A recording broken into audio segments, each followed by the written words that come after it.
Can you forgive her? By Anthony Trollope. Chapter 1. Mr. Vavasor and His Daughter. Whether or no, she, whom you are to forgive, if you can, did or did not belong to the upper 10,000 of this our English world, I am not prepared to say with any strength of affirmation. By blood she was connected with big people, distantly connected with some very big people indeed, people who belonged to the upper 100 if there be any such division. But of these very big relations she had known and seen little, and they had cared as little for her. Her grandfather, Squire Vavasor of Vavasor Hall, in Westmoreland, was a country gentleman, possessing some 1,000 a year at the outside, and he therefore never came up to London, and had no ambition to have himself numbered as one in any exclusive set.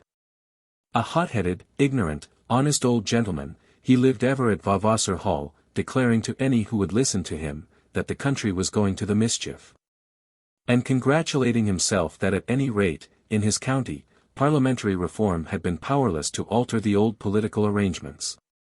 Alice Vavasor, whose offence against the world I am to tell you, and if possible to excuse, was the daughter of his younger son. And as her father, John Vavasor, had done nothing to raise the family name to eminence, Alice could not lay claim to any high position from her birth as a Vavasor. John Vavasor had come up to London early in life as a barrister, and had failed. He had failed at least in attaining either much wealth or much repute, though he had succeeded in earning, or perhaps I might better say, in obtaining, a livelihood. He had married a lady somewhat older than himself, who was in possession of 400 a year, and who was related to those big people to whom I have alluded.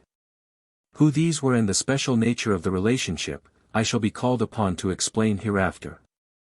But at present it will suffice to say that Alice Macleod gave great offence to all her friends by her marriage. She did not, however, give them much time for the indulgence of their anger.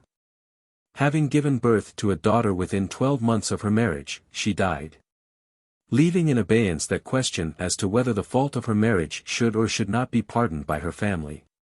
When a man marries an heiress for her money, if that money be within her own control, as was the case with Miss Macleod's fortune, it is generally well for the speculating lover that the lady's friends should quarrel with him and with her. She is thereby driven to throw herself entirely into the gentleman's arms, and he thus becomes possessed of the wife and the money without the abominable nuisance of stringent settlements. But the Macleods, though they quarrelled with Alice, did not quarrel with her à l'outrance. They snubbed herself and her chosen husband. But they did not so far separate themselves from her and her affairs as to give up the charge of her possessions. Her 400 a year was settled very closely on herself and on her children, without even a life interest having been given to Mr. Vavasor, and therefore when she died the mother's fortune became the property of the little baby. But, under these circumstances, the big people did not refuse to interest themselves to some extent on behalf of the father. I do not suppose that any actual agreement or compact was made between Mr. Vavasor and the Macleods. But it came to be understood between them that if he made no demand upon them for his daughter's money, and allowed them to have charge of her education, they would do something for him. He was a practising barrister, though his practice had never amounted to much, and a practising barrister is always supposed to be capable of filling any situation which may come his way. 2 years after his wife's death Mr. Vavasor was appointed assistant commissioner in some office which had to do with insolvents, and which was abolished 3 years after his appointment. It was at first thought that he would keep his 800 a year for life and be required to do nothing for it. But a wretched cheese-paring Whig government, as John Vavasor called it when describing the circumstances of the arrangement to his father, down in Westmoreland, would not permit this.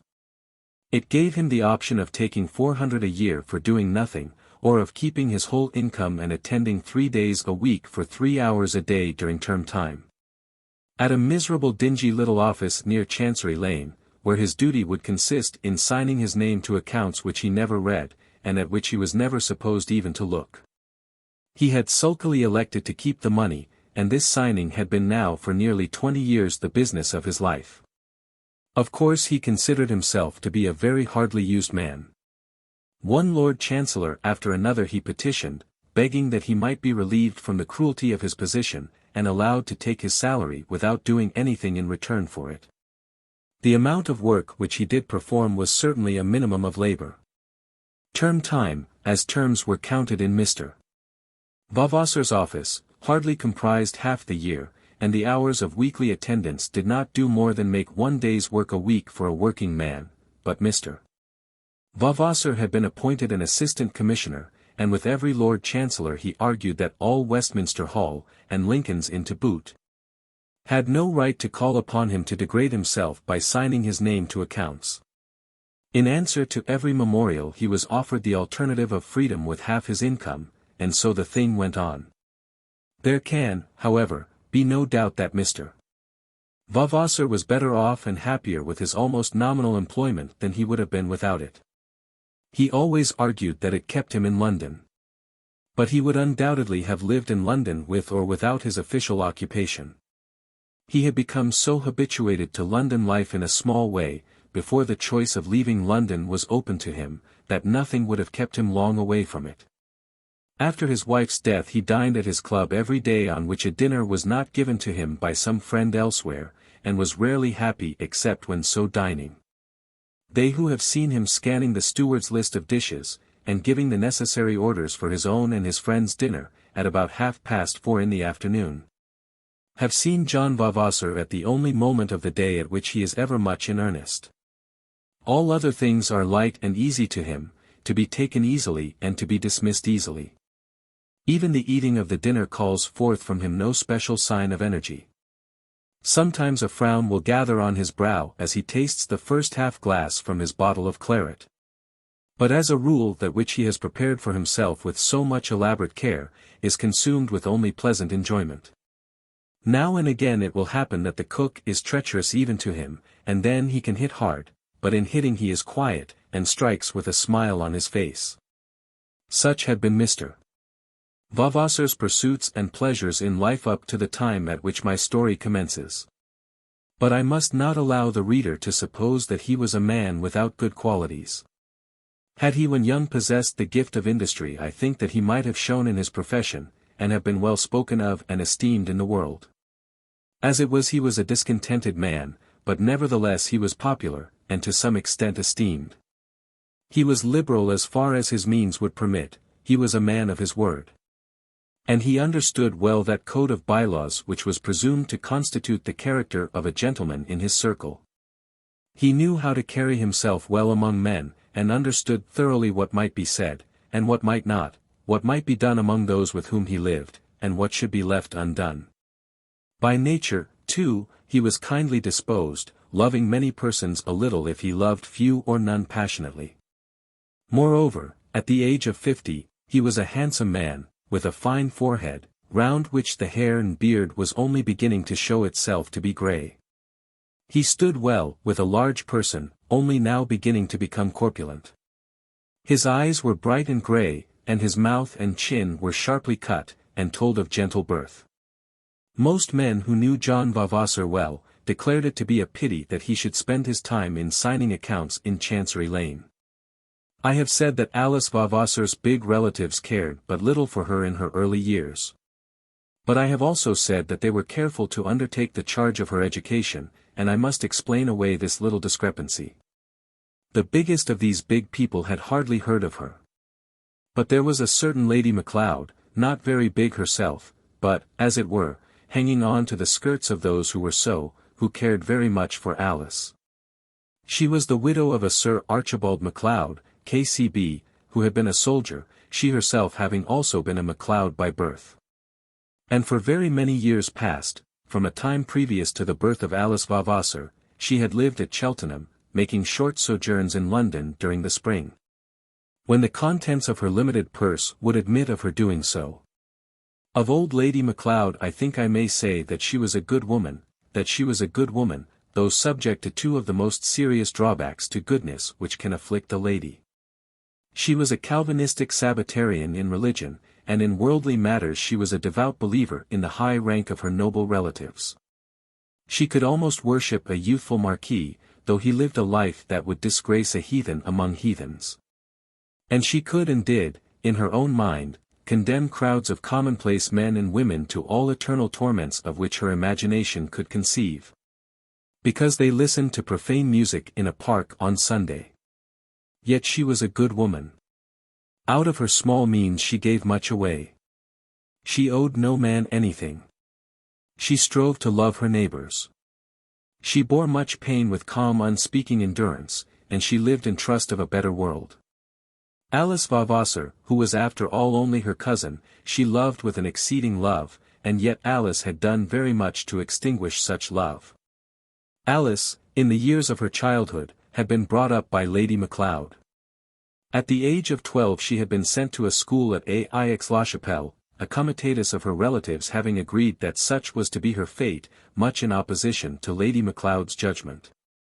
At 19 she had returned to Cheltenham, and after remaining there for little more than a year, had expressed her unwillingness to remain longer with her cousin. She could sympathize neither with her relatives' faults or virtues. She made an arrangement, therefore, with her father, that they two would keep house together in London, and so they had lived for the last 5 years. For Alice Vavasor, when she will be introduced to the reader, had already passed her 24th birthday. Their mode of life had been singular and certainly not in all respects satisfactory. Alice when she was 21 had the full command of her own fortune. And when she induced her father, who for the last 15 years had lived in lodgings, to take a small house in Queen Anne Street, of course she offered to incur a portion of the expense. He had warned her that his habits were not those of a domestic man, but he had been content simply so to warn her. He had not felt it to be his duty to decline the arrangement because he knew himself to be unable to give to his child all that attention which a widowed father under such circumstances should pay to an only daughter. The house had been taken, and Alice and he had lived together, but their lives had been quite apart. For a short time, for a month or two, he had striven to dine at home and even to remain at home through the evening, but the work had been too hard for him and he had utterly broken down. He had said to her and to himself that his health would fail him under the effects of so great a change made so late in life, and I am not sure that he had not spoken truly. At any rate the effort had been abandoned, and Mr. Vavasor now never dined at home. Nor did he and his daughter ever dine out together. Their joint means did not admit of their giving dinners, and therefore they could not make their joint way in the same circle. It thus came to pass that they lived apart, quite apart. They saw each other, probably daily, but they did little more than see each other. They did not even breakfast together, and after 3 o'clock in the day Mr. Vavasor was never to be found in his own house. Miss Vavasor had made for herself a certain footing in society, though I am disposed to doubt her right to be considered as holding a place among the upper 10,000. 2 classes of people she had chosen to avoid, having been driven to such avoidings by her aunt's preferences. Marquises and such like, whether wicked or otherwise, she had eschewed, and had eschewed likewise all low church tendencies. The eschewing of marquises is not generally very difficult. Young ladies living with their fathers on very moderate incomes in or about Queen Anne Street are not usually much troubled on that matter. Nor can I say that Miss Vavasor was so troubled. But with her there was a certain definite thing to be done towards such eschewal. Lady Macleod by no means avoided her noble relatives, nor did she at all avoid Alice Vavasor. When in London she was persevering in her visits to Queen Anne Street, though she considered herself, nobody knew why, not to be on speaking terms with Mr. Vavasor. And she strove hard to produce an intimacy between Alice and her noble relatives, such an intimacy as that which she herself enjoyed. An intimacy which gave her a footing in their houses but no footing in their hearts, or even in their habits. But all this Alice declined with as much consistency as she did those other struggles which her old cousin made on her behalf, strong, never flagging, but ever failing efforts to induce the girl to go to such places of worship as Lady Macleod herself frequented. A few words must be said as to Alice Vavasor's person, one fact also must be told, and then, I believe, I may start upon my story. As regards her character, I will leave it to be read in the story itself. The reader already knows that she appears upon the scene at no very early age, and the mode of her life had perhaps given to her an appearance of more years than those which she really possessed. It was not that her face was old, but that there was nothing that was girlish in her manners. Her demeanour was as staid, and her voice as self-possessed as though she had already been 10 years married. In person she was tall and well made, rather large in her neck and shoulders, as were all the Vavasors, but by no means fat. Her hair was brown, but very dark, and she wore it rather lower upon her forehead than is customary at the present day. Her eyes, too, were dark, though they were not black, and her complexion, though not quite that of a brunette, was far away from being fair. Her nose was somewhat broad, and retroussé too, but to my thinking it was a charming nose, full of character, and giving to her face at times a look of pleasant humour, which it would otherwise have lacked. Her mouth was large, and full of character, and her chin oval, dimpled, and finely chiselled, like her father's. I beg you, in taking her for all in all, to admit that she was a fine, handsome, high-spirited young woman. And now for my fact. At the time of which I am writing she was already engaged to be married. How do you find this book? Any thoughts about the book or the author? Any suggestion for improvement? Please take a moment to share your thoughts in a comment. If you like it, share it with your friends who might enjoy it as well. Subscribe to keep in touch. Visit CompleteAudiobooks.com for more quality content. Chapter 2. Lady Macleod. I cannot say that the house in Queen Anne Street was a pleasant house. I am now speaking of the material house, made up of the walls and furniture, and not of any pleasantness or unpleasantness supplied by the inmates. It was a small house on the south side of the street, squeezed in between two large mansions which seemed to crush it, and by which its fair proportion of doorstep and area was in truth curtailed. The stairs were narrow, the dining-room was dark, and possessed none of those appearances of plenteous hospitality which a dining-room should have. But all this would have been as nothing if the drawing-room had been pretty, as it is the bounden duty of all drawing-rooms to be. But Alice Vavasor's drawing-room was not pretty. Her father had had the care of furnishing the house, and he had entrusted the duty to a tradesman who had chosen green paper, a green carpet, green curtains, and green damask chairs.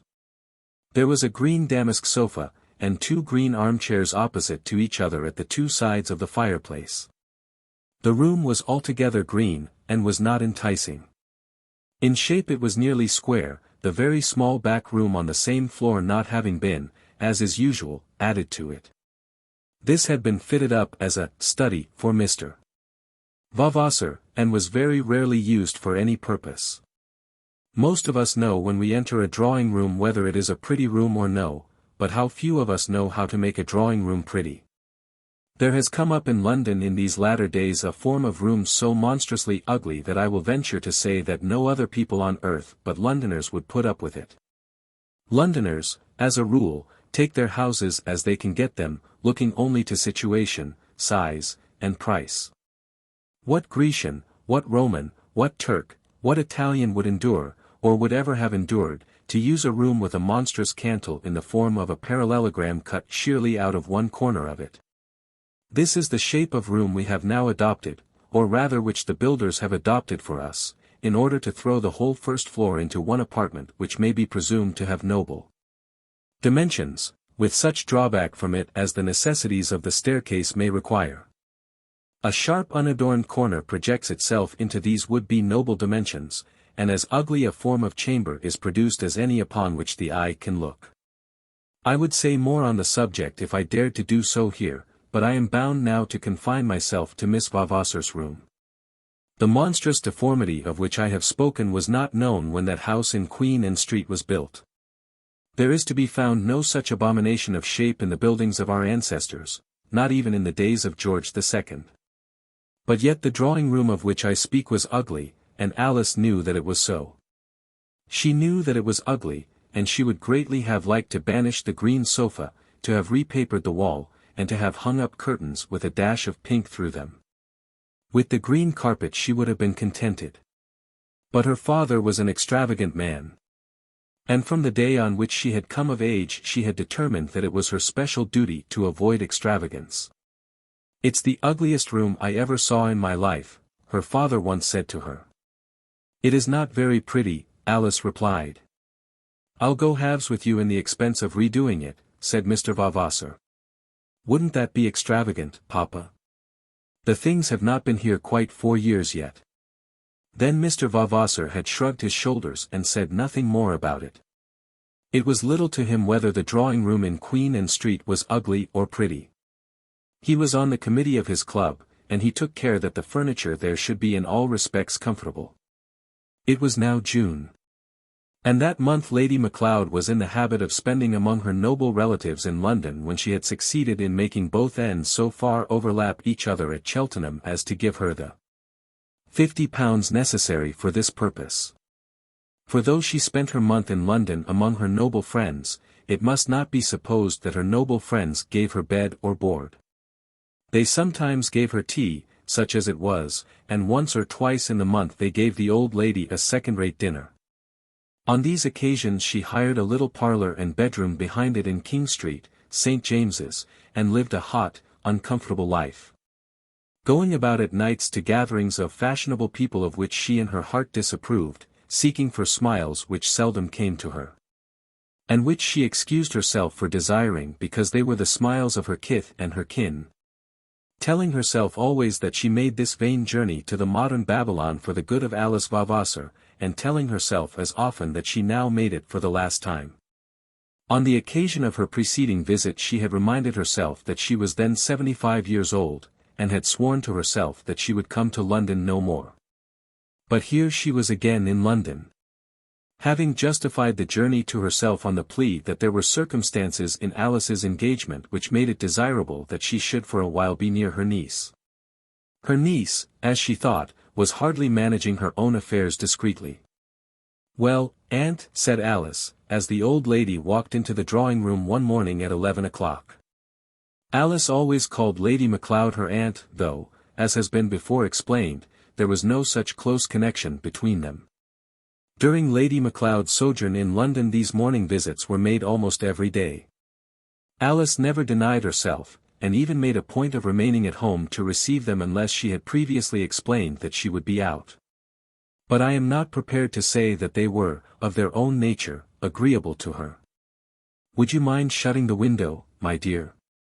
said Lady Macleod, seating herself stiffly on one of the small ugly green chairs.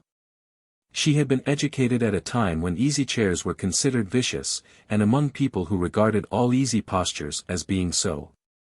And she could still boast, at 76, that she never leaned back. "Would you mind shutting the window? I'm so warm that I'm afraid of the draught."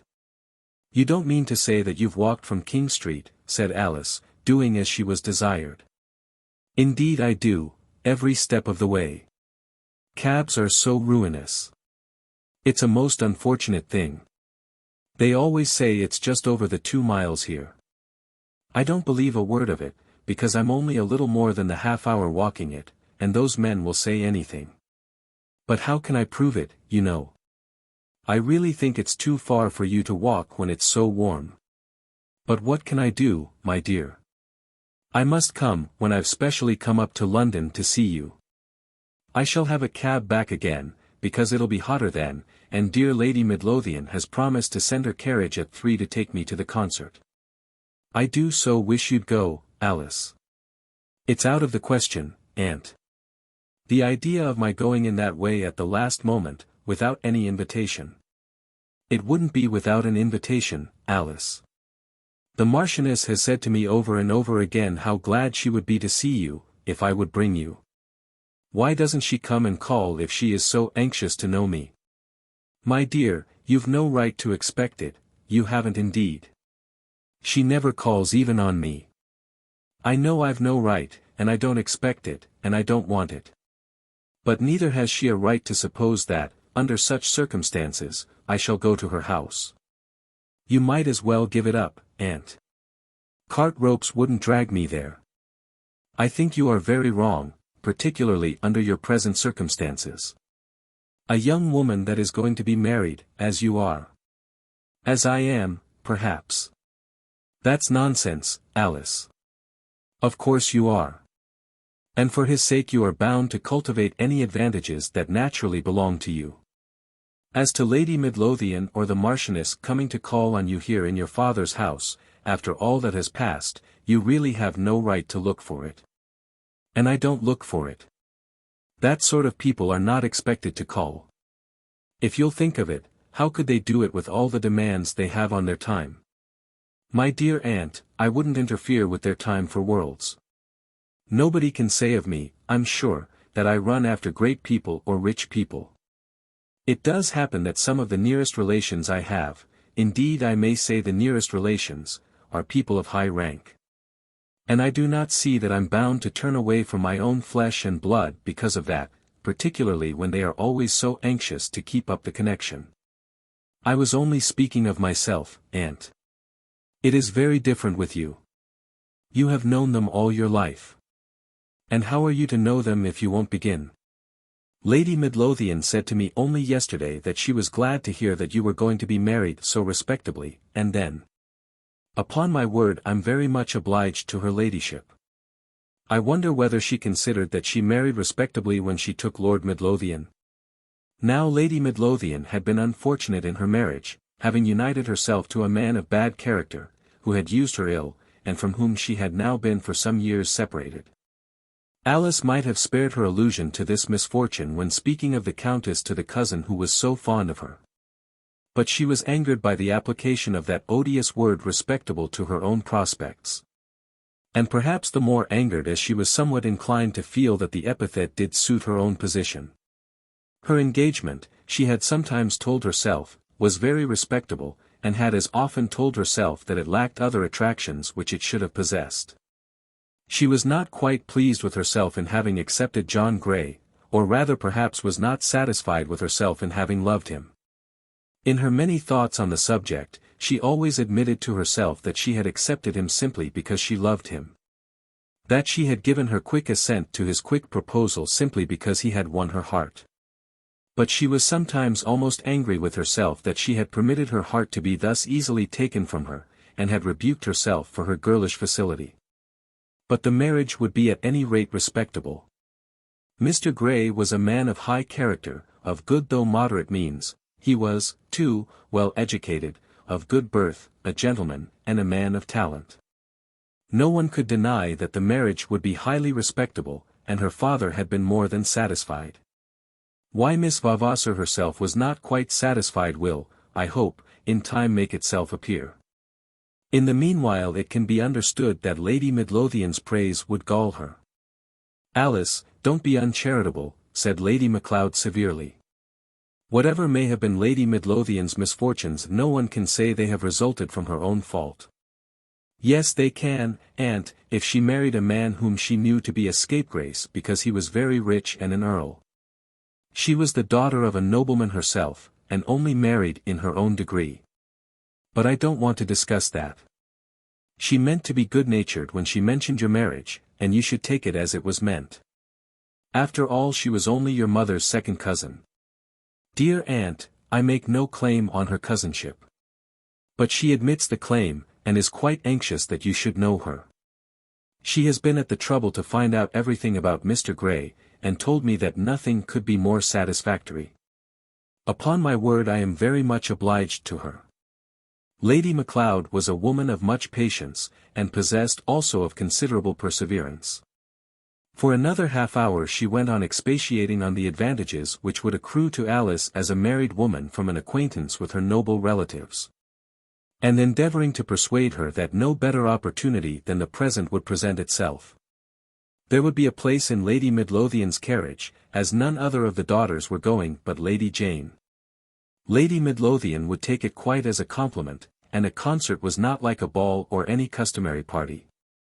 An unmarried girl might very properly go to a concert under such circumstances as now existed without any special invitation. Lady Macleod ought to have known her adopted niece better. Alice was immovable. As a matter of course she was immovable. Lady Macleod had seldom been able to persuade her to anything, and ought to have been well sure that, of all things, she could not have persuaded her to this. Then, at last, they came to another subject, as to which Lady Macleod declared that she had specially come on this special morning, forgetting, probably, that she had already made the same assertion with reference to the concert. But in truth the last assertion was the correct one, and on that other subject she had been hurried on to say more than she meant by the eagerness of the moment. All the morning she had been full of the matter on which she was now about to speak. She had discussed it quite at length with Lady Midlothian, though she was by no means prepared to tell Alice Vavasor that any such discussion had taken place. From the concert, and the effect which Lady Midlothian's countenance might have upon Mr. Grey's future welfare, she got herself by degrees round to a projected Swiss tour which Alice was about to make. Of this Swiss tour she had heard before, but had not heard who were to be Miss Vavasor's companions until Lady Midlothian had told her. How it had come to pass that Lady Midlothian had interested herself so much in the concerns of a person whom she did not know, and on whom she in her greatness could not be expected to call, I cannot say. But from some quarter she had learned who were the proposed companions of Alice Vavasor's tour, and she had told Lady Macleod that she did not at all approve of the arrangement. "And when do you go, Alice?" said Lady Macleod. "Early in July, I believe. It will be very hot, but Kate must be back by the middle of August." Kate Vavasor was Alice's first cousin. "Oh. Kate is to go with you?" "Of course she is. I could not go alone, or with no one but George." Indeed it was Kate who made up the party. "Of course you could not go alone with George," said Lady Macleod, very grimly. Now George Vavasor was Kate's brother, and was therefore also first cousin to Alice. He was heir to the old squire down in Westmoreland, with whom Kate lived, their father being dead. Nothing, it would seem, could be more rational than that Alice should go to Switzerland with her cousins, but Lady Macleod was clearly not of this opinion. She looked very grim as she made this allusion to Cousin George, and seemed to be preparing herself for a fight. "That is exactly what I say," answered Alice.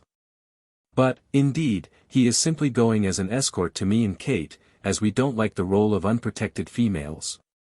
It is very good-natured of him, seeing how much his time is taken up. I thought he never did anything." "That's because you don't know him, Aunt." "No, certainly I don't know him." She did not add that she had no wish to know Mr. George Vavasor, but she looked it. "And has your father been told that he is going?"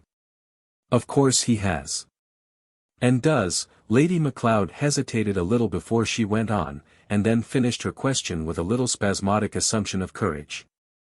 "And does Mr. Grey know that he is going?" Alice remained silent for a full minute before she answered this question, during which Lady Macleod sat watching her grimly, with her eyes very intent upon her niece's face. If she supposed such silence to have been in any degree produced by shame in answering the question, she was much mistaken. But it may be doubted whether she understood the character of the girl whom she thought she knew so well, and it is probable that she did make such mistake. "I might tell you simply that he does," said Alice at last, "seeing that I wrote to him yesterday, letting him know that such were our arrangements. But I feel that I should not thus answer the question you mean to ask. You want to know whether Mr. Grey will approve of it. As I only wrote yesterday, of course I have not heard, and therefore cannot say. But I can say this, Aunt, that much as I might regret his disapproval, it would make no change in my plans." "Would it not? Then I must tell you, you are very wrong. It ought to make a change." "What? The disapproval of the man you are going to marry make no change in your plans?" "Not in that matter." "Come, Aunt, if we must discuss this matter let us do it at any rate fairly. In an ordinary way, if Mr. Grey had asked me to give up for any reason my trip altogether, should have given it up certainly. As I would give up any other indifferent project at the request of so dear a friend with whom I am so closely connected. But if he asked me not to travel with my cousin George, I should refuse him absolutely, without a word of parley on the subject, simply because of the nature and closeness of my connection with him.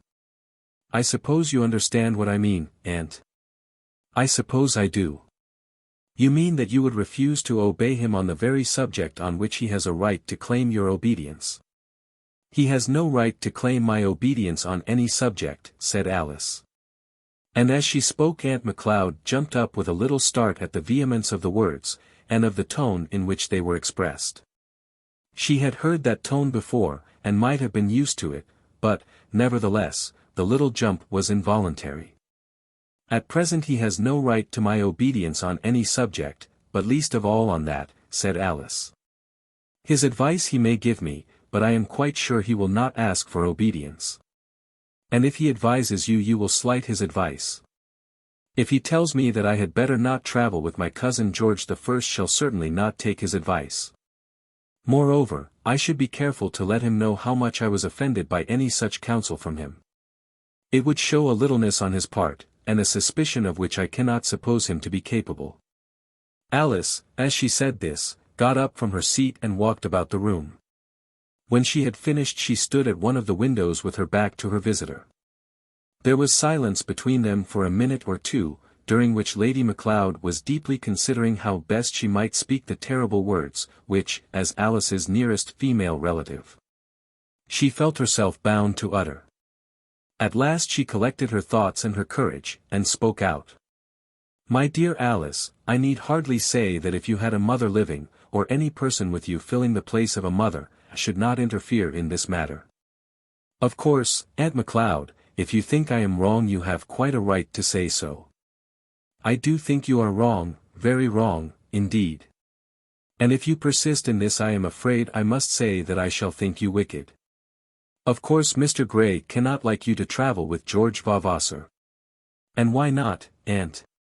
Alice, as she asked this question, turned round and confronted Lady Macleod boldly. She spoke with a steady voice, and fixed her eyes upon the old lady's face, as though determined to show that she had no fear of what might be said to her. Why not, Alice? Surely you do not wish me to say why not. But I do wish you to say why not. How can I defend myself till the accusation is made? You are now engaged to marry Mr. Gray, with the consent and approbation of all your friends. 2 years ago you had what, Aunt? If you mean to say that 2 years ago I was engaged to my cousin George you are mistaken. 3 years ago I told him that under certain conditions I would become engaged to him. But my conditions did not suit him, nor his me, and no engagement was ever made. Mr. Gray knows the history of the whole thing. As far as it was possible I have told him everything that took place. The fact was, Alice, that George Vavasor's mode of life was such that an engagement with him would have been absolute madness. Dear Aunt, you must excuse me if I say that I cannot discuss George Vavasor's mode of life. If I were thinking of becoming his wife you would have a perfect right to discuss it, because of your constant kindness to me. But as matters are he is simply a cousin. And as I like him and you do not, we had better say nothing about him. I must say this, that after what has passed, and at the present crisis of your life. Dear Aunt, I'm not in any crisis. Yes you are, Alice, in the most special crisis of a girl's life. You are still a girl, but you are the promised wife of a very worthy man, who will look to you for all his domestic happiness. George Vavasor has the name, at least, of being very wild. The worthy man and the wild man must fight it out between them. If I were going away with George by himself, there might be something in what you say. That would be monstrous. Monstrous or not, it isn't what I'm about to do. Kate and I have put our purses together, and are going to have an outing for our special fun and gratification. As we should be poor travelers alone, George has promised to go with his sister. Papa knows all about it, and never thought of making any objection. Lady Macleod shook her head. She did not like to say anything against Mr. Vavasor before his daughter. But the shaking of her head was intended to signify that Mr. Vavasor's assent in such a matter was worth nothing. I can only say again, said Lady Macleod, that I think Mr. Gray will be displeased, and that he will have very great cause for displeasure. And I think, moreover, that his approbation ought to be your chief study. I believe, my dear, I'll ask you to let Jane get me a cab. I shan't have a bit too much time to dress for the concert." Alice simply rang the bell, and said no further word on the subject which they had been discussing. When Lady Macleod got up to go away, Alice kissed her, as was customary with them, and the old lady as she went uttered her customary valediction. "God bless you, my dear. Goodbye. I'll come tomorrow if I can." There was therefore no quarrel between them. But both of them felt that words had been spoken which must probably lead to some diminution of their past intimacy. When Lady Macleod had gone, Alice sat alone for an hour thinking of what had passed between them, thinking rather of those two men, the worthy man and the wild man, whose names had been mentioned in close connection with herself. John Grey was a worthy man, a man worthy at all points, as far as she knew him. She told herself it was so. And she told herself, also, that her cousin George was wild, very wild. And yet her thoughts were, I fear, on the whole more kindly towards her cousin than towards her lover. She had declared to her aunt that John Grey would be incapable of such suspicion as would be shown by any objection on his part to the arrangements made for the tour. She had said so, and had so believed, and yet she continued to brood over the position which her affairs would take, if he did make the objection which Lady Macleod anticipated. She told herself over and over again, that under such circumstances she would not give way an inch. "He is free to go," she said to herself. "If he does not trust me he is quite free to go." It may almost be said that she came at last to anticipate from her lover that very answer to her own letter which she had declared him to be incapable of making. Chapter 3. John Grey, the worthy man. Mr. Grey's answer to Alice Vavasor's letter, which was duly sent by return of post and duly received on the morning after Lady Macleod's visit, may perhaps be taken as giving a sample of his worthiness. It was dated from Nethercoats, a small country house in Cambridgeshire which belonged to him, at which he already spent much of his time, and at which he intended to live altogether after his marriage. Nethercoats, June, 186-. Dearest Alice, I am glad you have settled your affairs, foreign affairs, I mean, so much to your mind. As to your home affairs they are not, to my thinking, quite so satisfactorily arranged. But as I am a party interested in the latter my opinion may perhaps have an undue bias. Touching the tour, I quite agree with you that you and Kate would have been uncomfortable alone. It's a very fine theory, that of women being able to get along without men as well as with them. But, like other fine theories, it will be found very troublesome by those who first put it in practice. Gloved hands, petticoats, feminine softness, and the general homage paid to beauty, all stand in the way of success. These things may perhaps some day be got rid of, and possibly with advantage. But while young ladies are still encumbered with them a male companion will always be found to be a comfort. I don't quite know whether your cousin George is the best possible knight you might have chosen. I should consider myself to be infinitely preferable, had my going been upon the cards. Were you in danger of meeting Paynim foes, he, no doubt, would kill them off much quicker than I could do, and would be much more serviceable in liberating you from the dungeons of oppressors. Or even from stray tigers in the Swiss forests. But I doubt his being punctual with the luggage. He will want you or Kate to keep the accounts, if any are kept. He will be slow in getting you glasses of water at the railway stations, and will always keep you waiting at breakfast.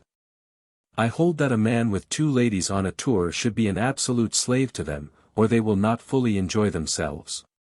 He should simply be an upper servant, with the privilege of sitting at the same table with his mistresses.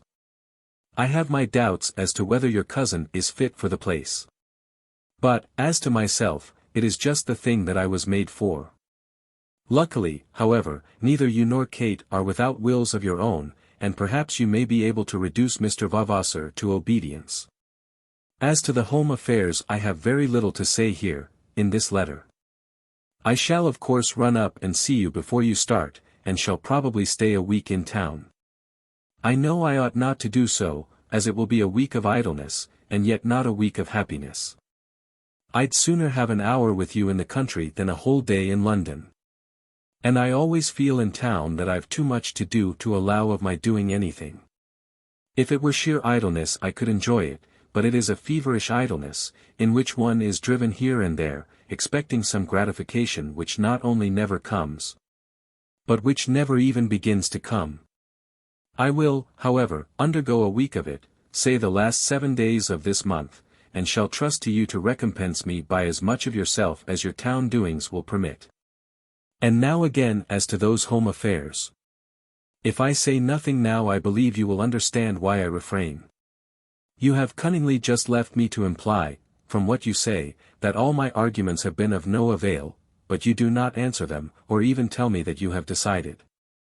I shall therefore imply nothing, and still trust to my personal eloquence for success.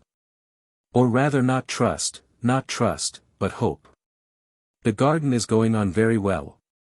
We are rather short of water, and therefore not quite as bright as I had hoped, but we are preparing with untiring industry for future brightness.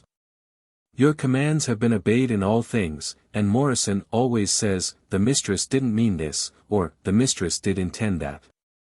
God bless the mistress is what I now say, and send her home, to her own home, to her flowers, and her fruit, and her house, and her husband, as soon as may be.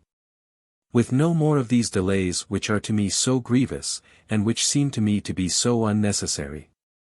That is my prayer. Yours ever and always. J. G. I didn't give commands, Alice said to herself, as she sat with the letter at her solitary breakfast table. He asked me how I liked the things, and of course I was obliged to say. I was obliged to seem to care, even if I didn't care. Such were her first thoughts as she put the letter back into its envelope, after reading it the second time. When she opened it, which she did quickly, not pausing a moment lest she should suspect herself of fearing to see what might be its contents. Her mind was full of that rebuke which her aunt had anticipated, and which she had almost taught herself to expect. She had torn the letter open rapidly, and had dashed at its contents with quick eyes. In half a moment she had seen what was the nature of the reply respecting the proposed companion of her tour, and then she had completed her reading slowly enough. No. I gave no commands, she repeated to herself, as though she might thereby absolve herself from blame in reference to some possible future accusations, which might perhaps be brought against her under certain circumstances which she was contemplating. Then she considered the letter bit by bit, taking it backwards, and sipping her tea every now and then amidst her thoughts. No, she had no home, no house, there. She had no husband, not as yet. He spoke of their engagement as though it were a betrothal, as betrothals used to be of yore, as though they were already in some sort married. Such betrothals were not made nowadays. There still remained, both to him and to her, a certain liberty of extricating themselves from this engagement. Should he come to her and say that he found that their contemplated marriage would not make him happy, would not she release him without a word of reproach? Would not she regard him as much more honorable in doing so than in adhering to a marriage which was distasteful to him? And if she would so judge him and certainly acquit him, was it not reasonable that she under similar circumstances should expect a similar acquittal? Then she declared to herself that she carried on this argument within her own breast simply as an argument. Induced to do so by that assertion on his part that he was already her husband, that his house was even now her home. She had no intention of using that power which was still hers. She had no wish to go back from her pledged word. She thought that she had no such wish. She loved him much, and admired him even more than she loved him. He was noble, generous, clever, good, so good as to be almost perfect, nay, for aught she knew he was perfect. Would that he had some faults. Would that he had. Would that he had. How could she, full of faults as she knew herself to be, how could she hope to make happy a man perfect as he was? But then there would be no doubt as to her present duty. She loved him, and that was everything.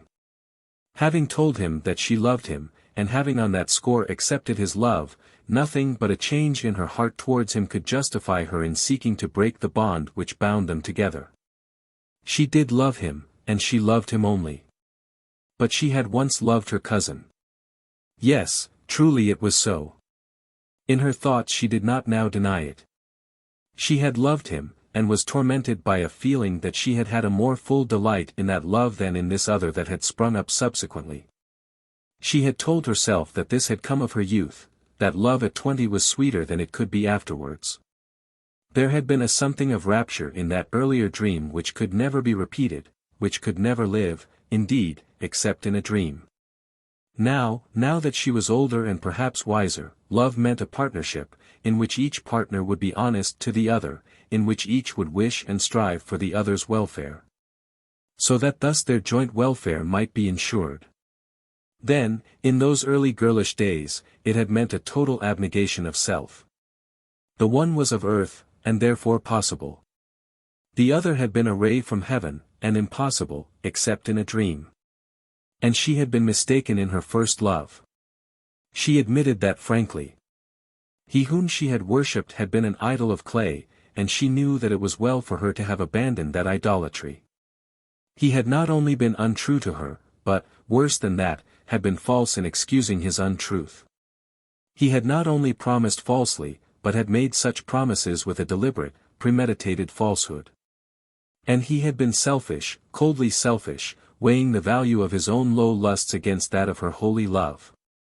She had known this, and had parted from him with an oath to herself that no promised contrition on his part should ever bring them again together. But she had pardoned him as a man, though never as a lover, and had bade him welcome again as a cousin and as her friend's brother. She had again become very anxious as to his career, not hiding her regard, but professing that anxiety aloud.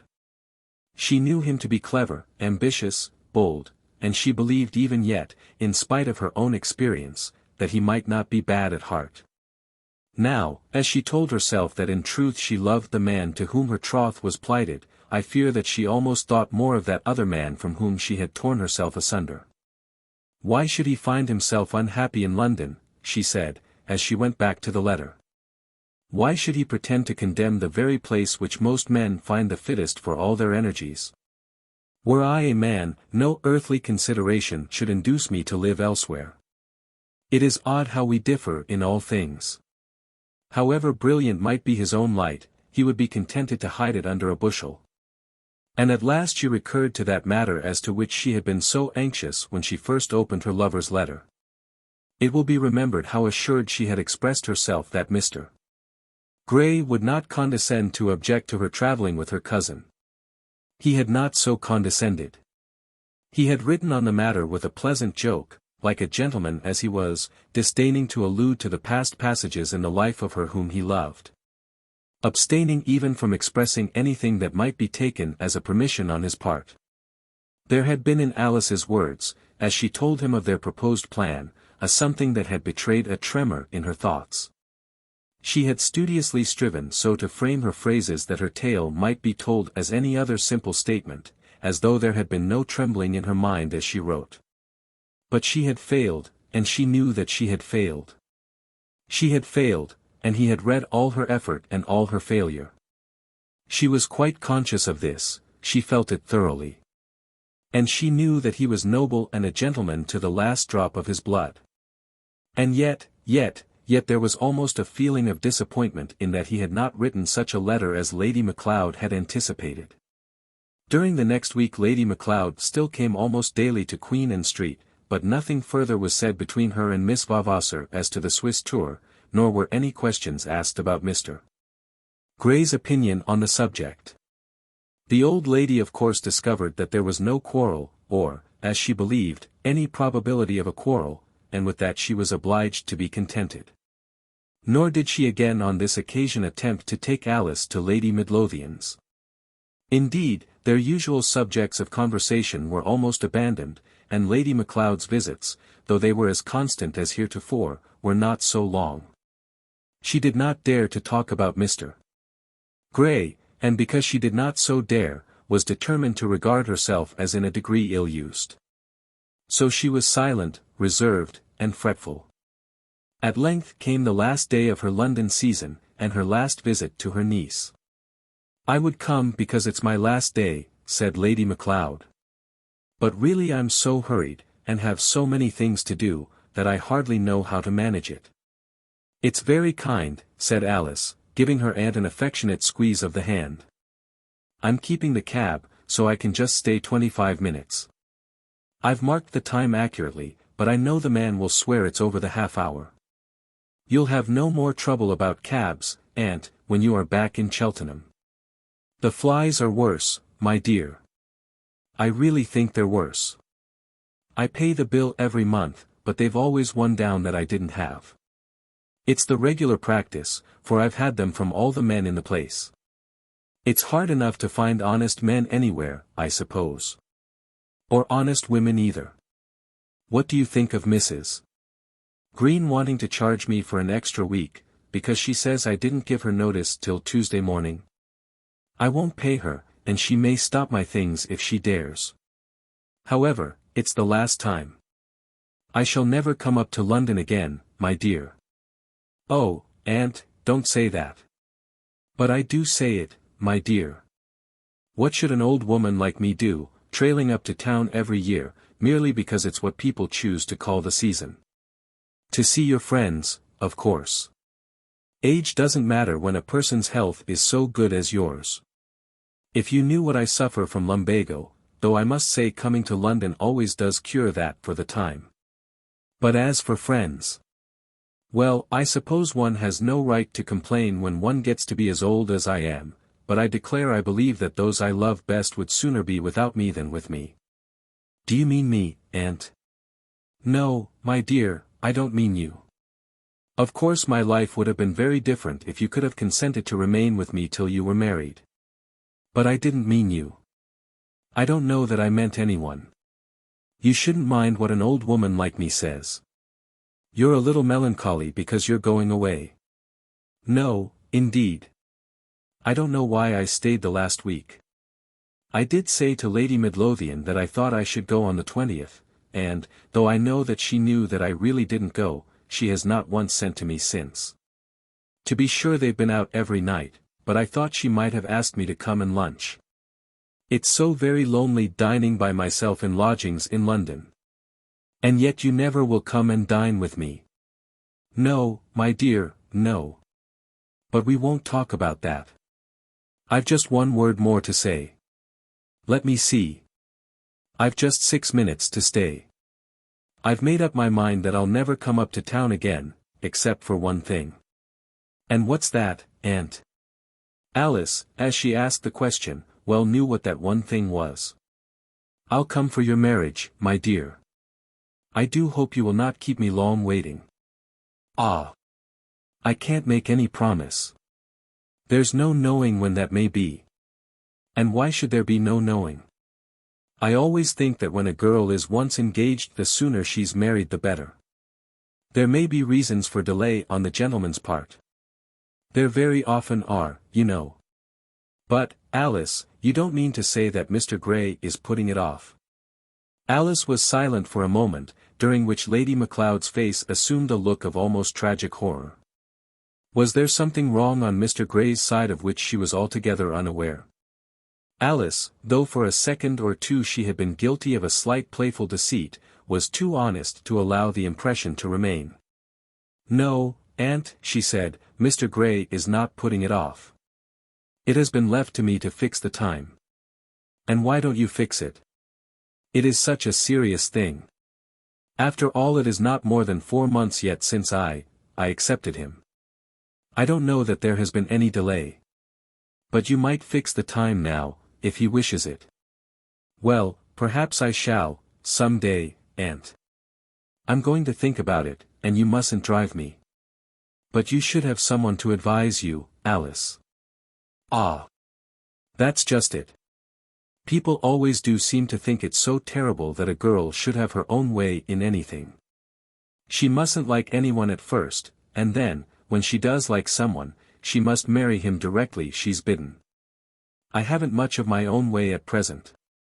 But you see, when I'm married I shan't have it at all. You can't wonder that I shouldn't be in a hurry. I am not advocating anything like hurry, my dear. But, goodness gracious me! I've been here 28 minutes, and that horrid man will impose upon me. Goodbye, God bless you. Mind you write. And Lady Macleod hurried out of the room more intent at the present moment upon saving her sixpence than she was on any other matter whatsoever. And then John Gray came up to town, arriving a day or two after the time that he had fixed. It is not, perhaps, improbable that Alice had used some diplomatic skill in preventing a meeting between Lady Macleod and her lover. They both were very anxious to obtain the same object, and Alice was to some extent opposed to their views. Had Lady Macleod and John Gray put their forces together, she might have found herself unable to resist their joint endeavours. She was resolved that she would not at any rate name any day for her marriage before her return from Switzerland, and she may therefore have thought it wise to keep Mr. Gray in the country till after Lady Macleod had gone, even though she thereby cut down the time of his sojourn in London to 4 days. On the occasion of that visit Mr. Vavasor did a very memorable thing. He dined at home with the view of welcoming his future son-in-law. He dined at home, and asked, or rather assented to Alice's asking, George and Kate Vavasor to join the dinner party. What an auspicious omen for the future nuptials! Said Kate, with her little sarcastic smile. Uncle John dines at home, and Mr. Gray joins in the dissipation of a dinner party. We shall all be changed soon, I suppose, and George and I will take to keeping a little cottage in the country.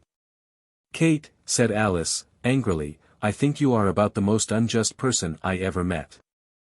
I would forgive your raillery, however painful it might be, if it were only fair. And to whom is it unfair on the present occasion? To your father? It was not intended for him. To yourself? I care nothing as to myself, you know that very well. Then it must have been unfair to Mr. Gray. Yes, it was Mr. Gray whom you meant to attack. If I can forgive him for not caring for society, surely you might do so. Exactly. But that's just what you can't do, my dear. You don't forgive him. If you did you might be quite sure that I should say nothing. And if you choose to bid me hold my tongue I will say nothing. But when you tell me all your own thoughts about this thing you can hardly expect but that I should let you know mine in return. I'm not particular. And if you are ready for a little good, wholesome, useful hypocrisy, I won't balk you. I mayn't be quite so dishonest as you call me, but I'm not so wedded to truth but what I can look, and act, and speak a few falsehoods if you wish it. Only let us understand each other.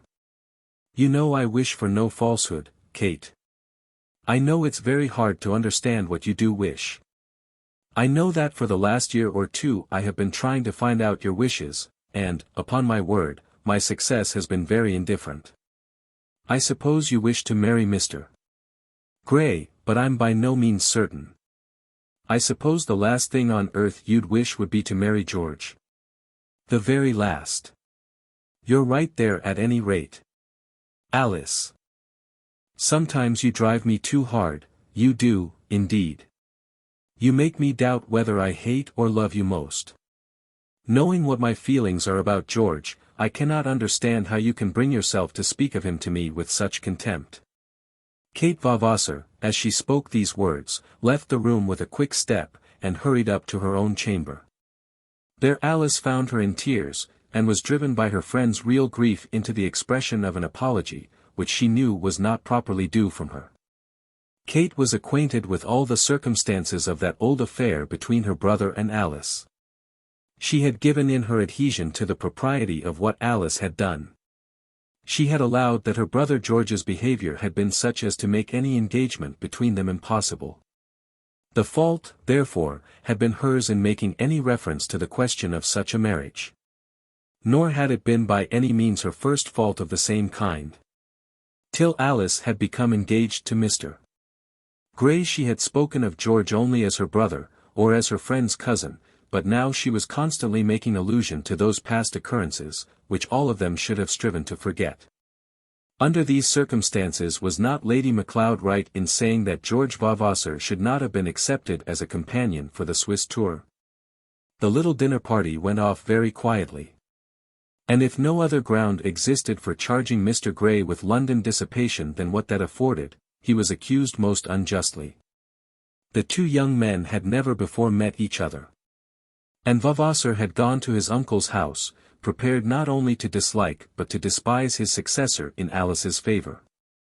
But in this he was either disappointed or gratified, as the case may be. "He has plenty to say for himself," he said to Kate on his way home.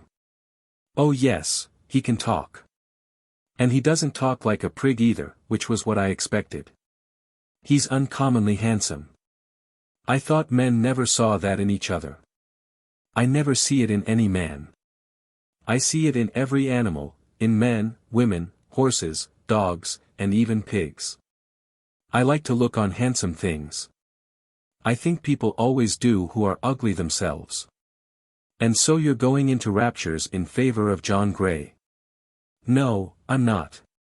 I very seldom go into raptures about anything. But he talks in the way I like a man to talk. How he bowled my uncle over about those actors, and yet if my uncle knows anything about anything it is about the stage 20 years ago."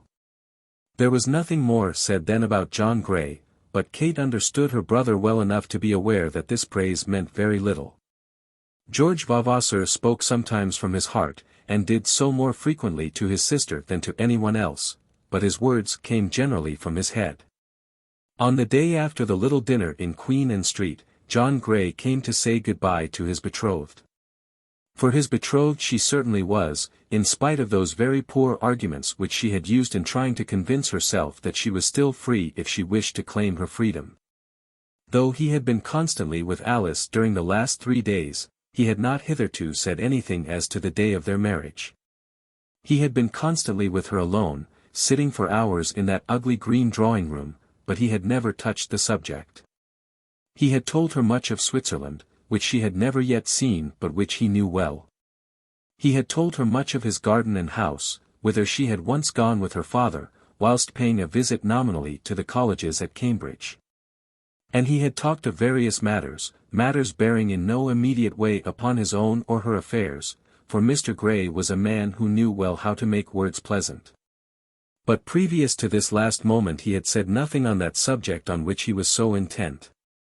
"Well, Alice," he said, when the last hour had come, "and about that question of home affairs? Let us finish off the foreign affairs first. We have finished them, haven't we?" "Finished them? Why, we haven't started yet."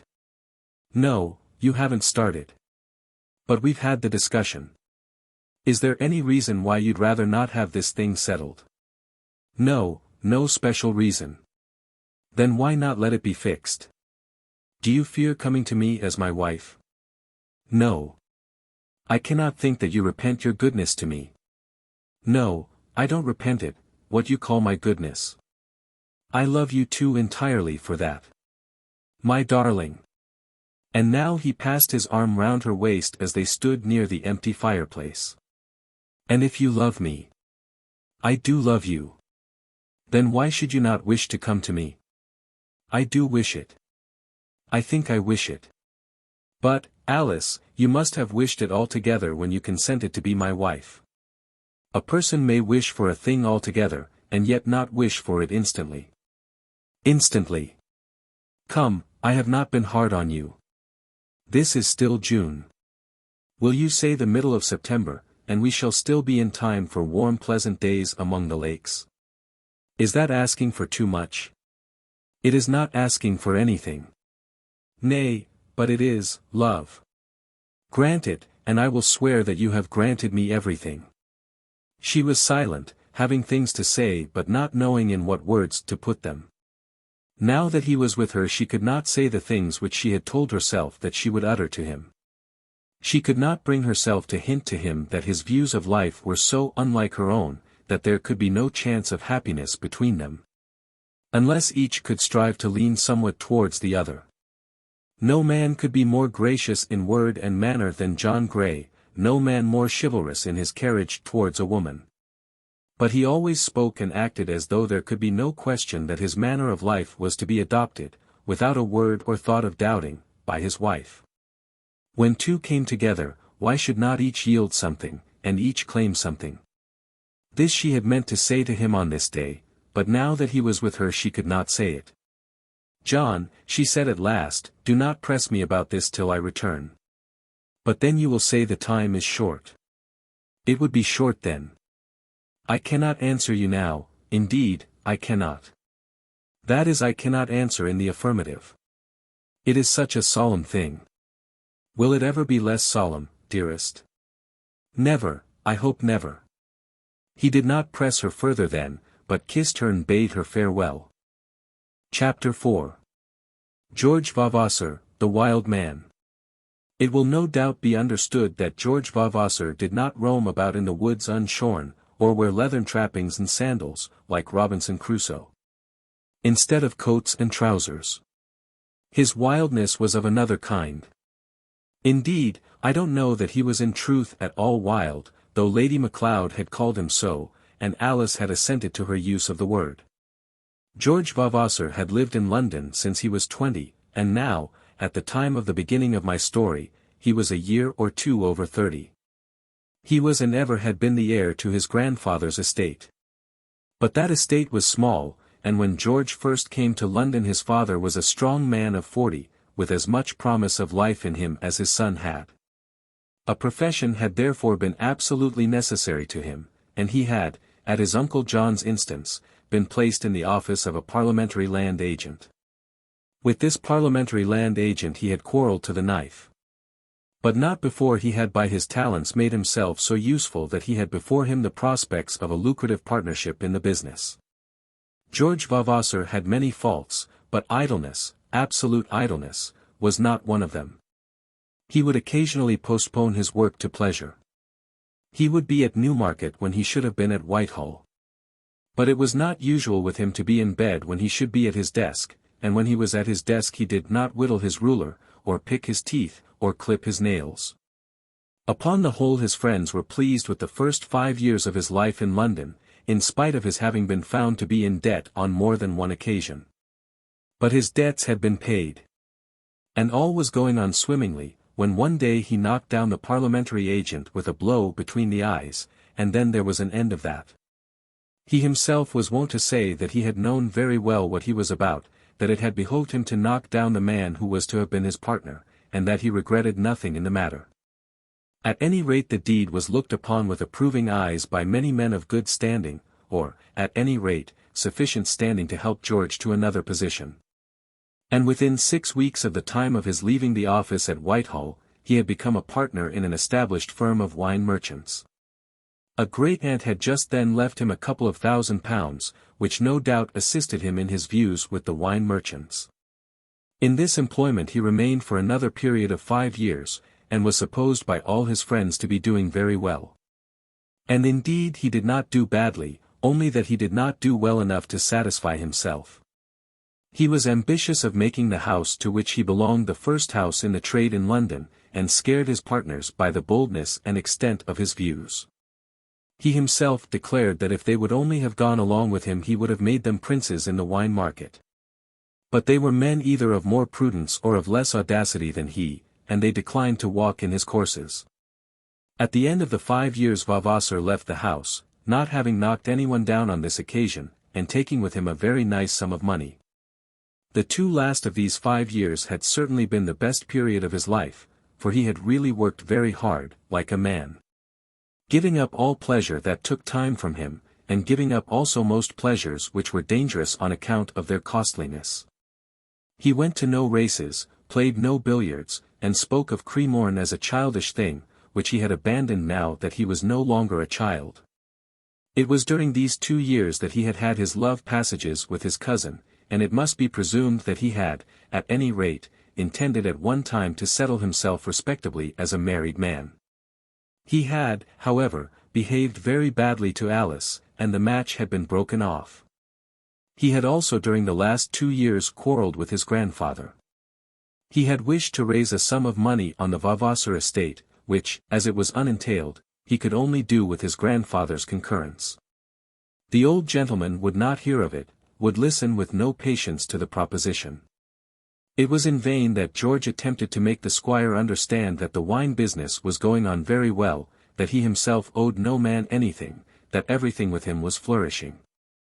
but that his trade might be extended indefinitely by the use of a few £1,000s at moderate interest. Old Mr. Vavasor was furious.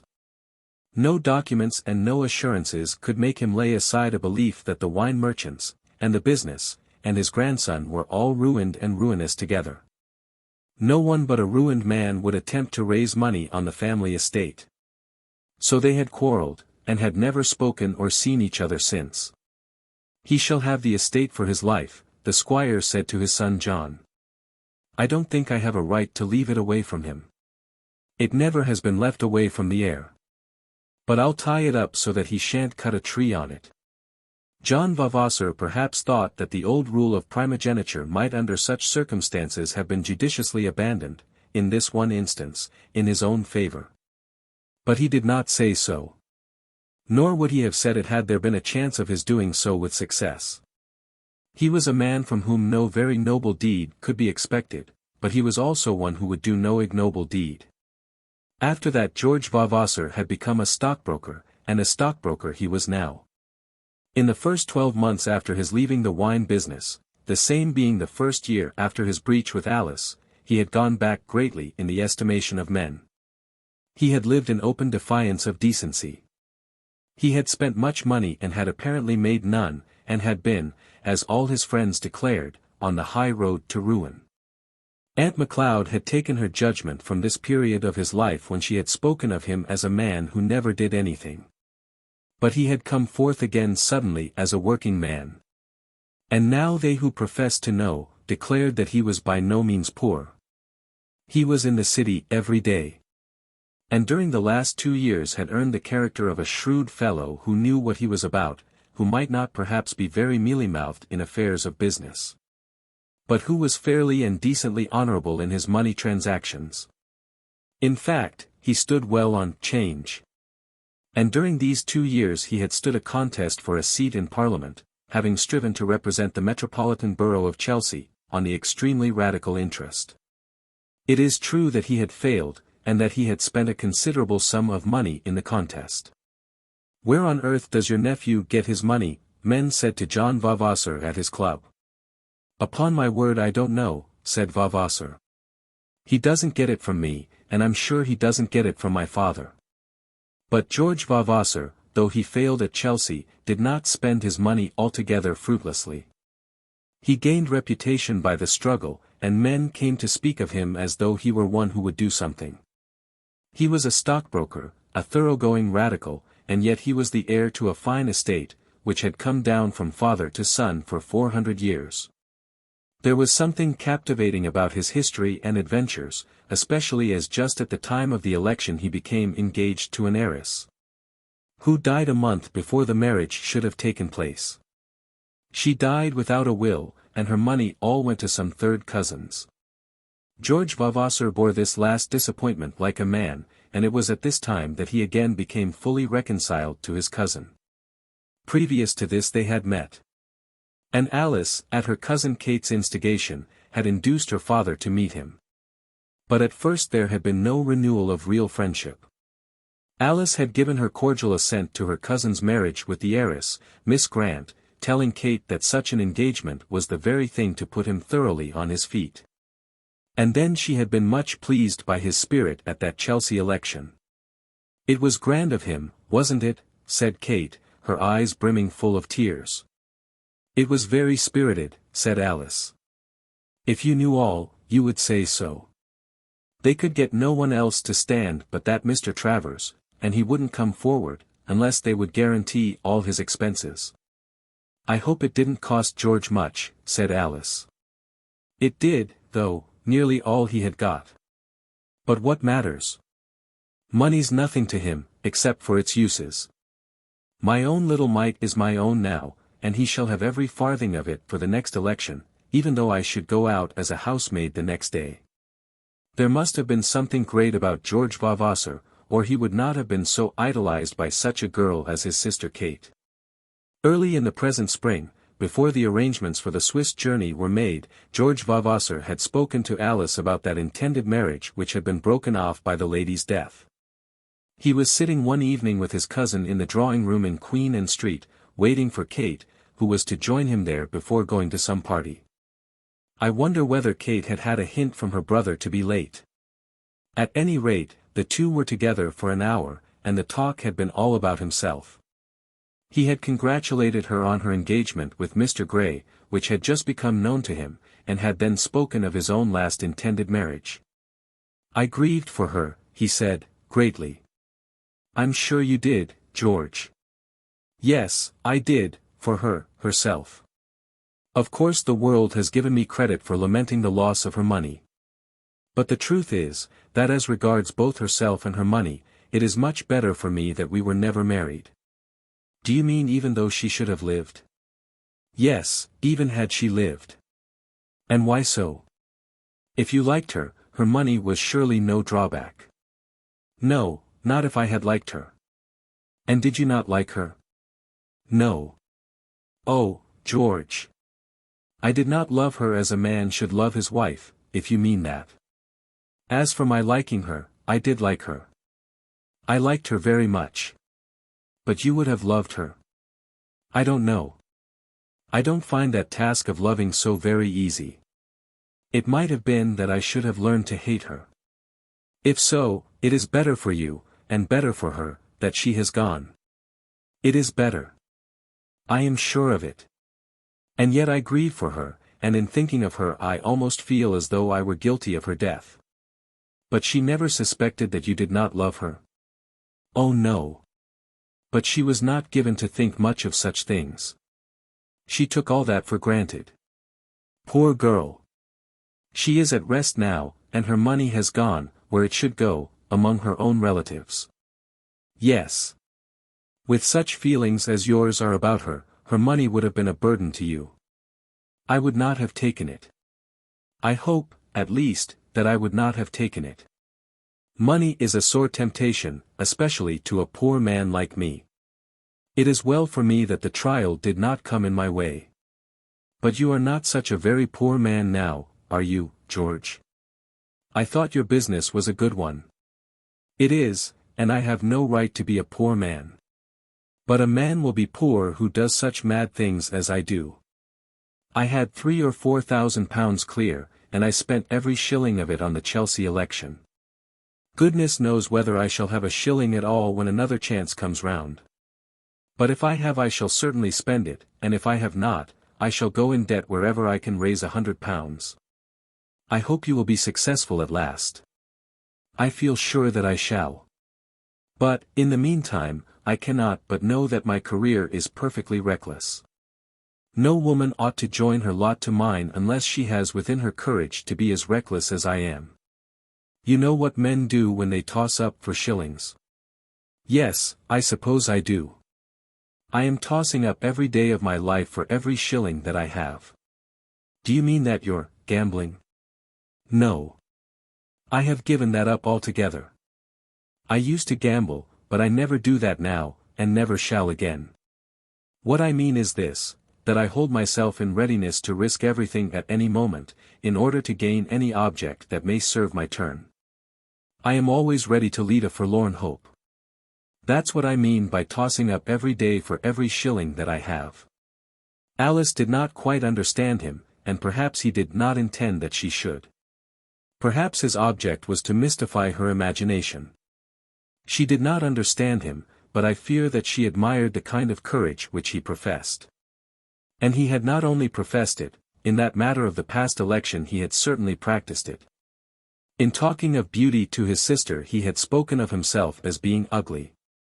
He would not generally have been called ugly by women, had not one side of his face been dreadfully scarred by a cicatrice, which in healing had left a dark indented line down from his left eye to his lower jaw. That black ravine running through his cheek was certainly ugly. On some occasions, when he was angry or disappointed, it was very hideous. For he would so contort his face that the scar would, as it were, stretch itself out, revealing all its horrors, and his countenance would become all scar.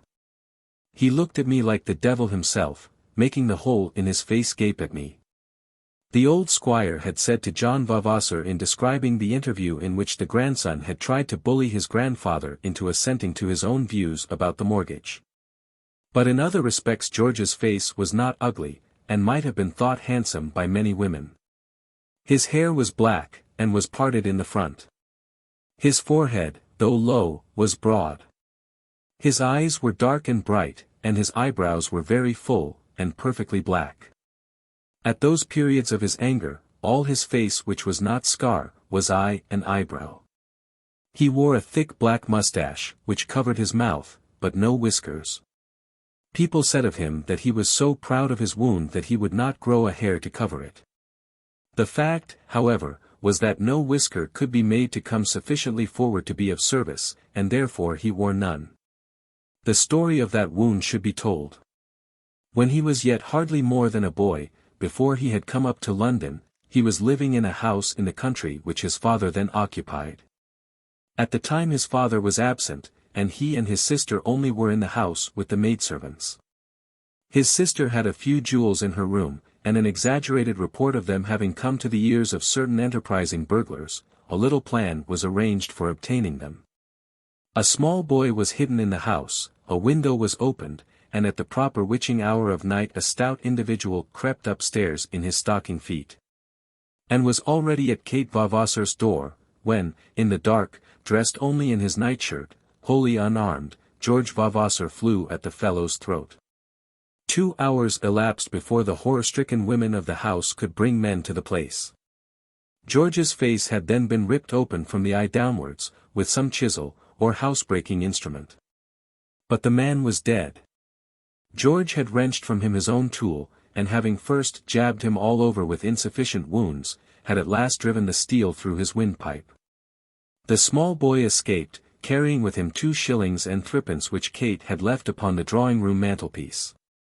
George Vavasor was rather low in stature, but well made, with small hands and feet, but broad in the chest and strong in the loins.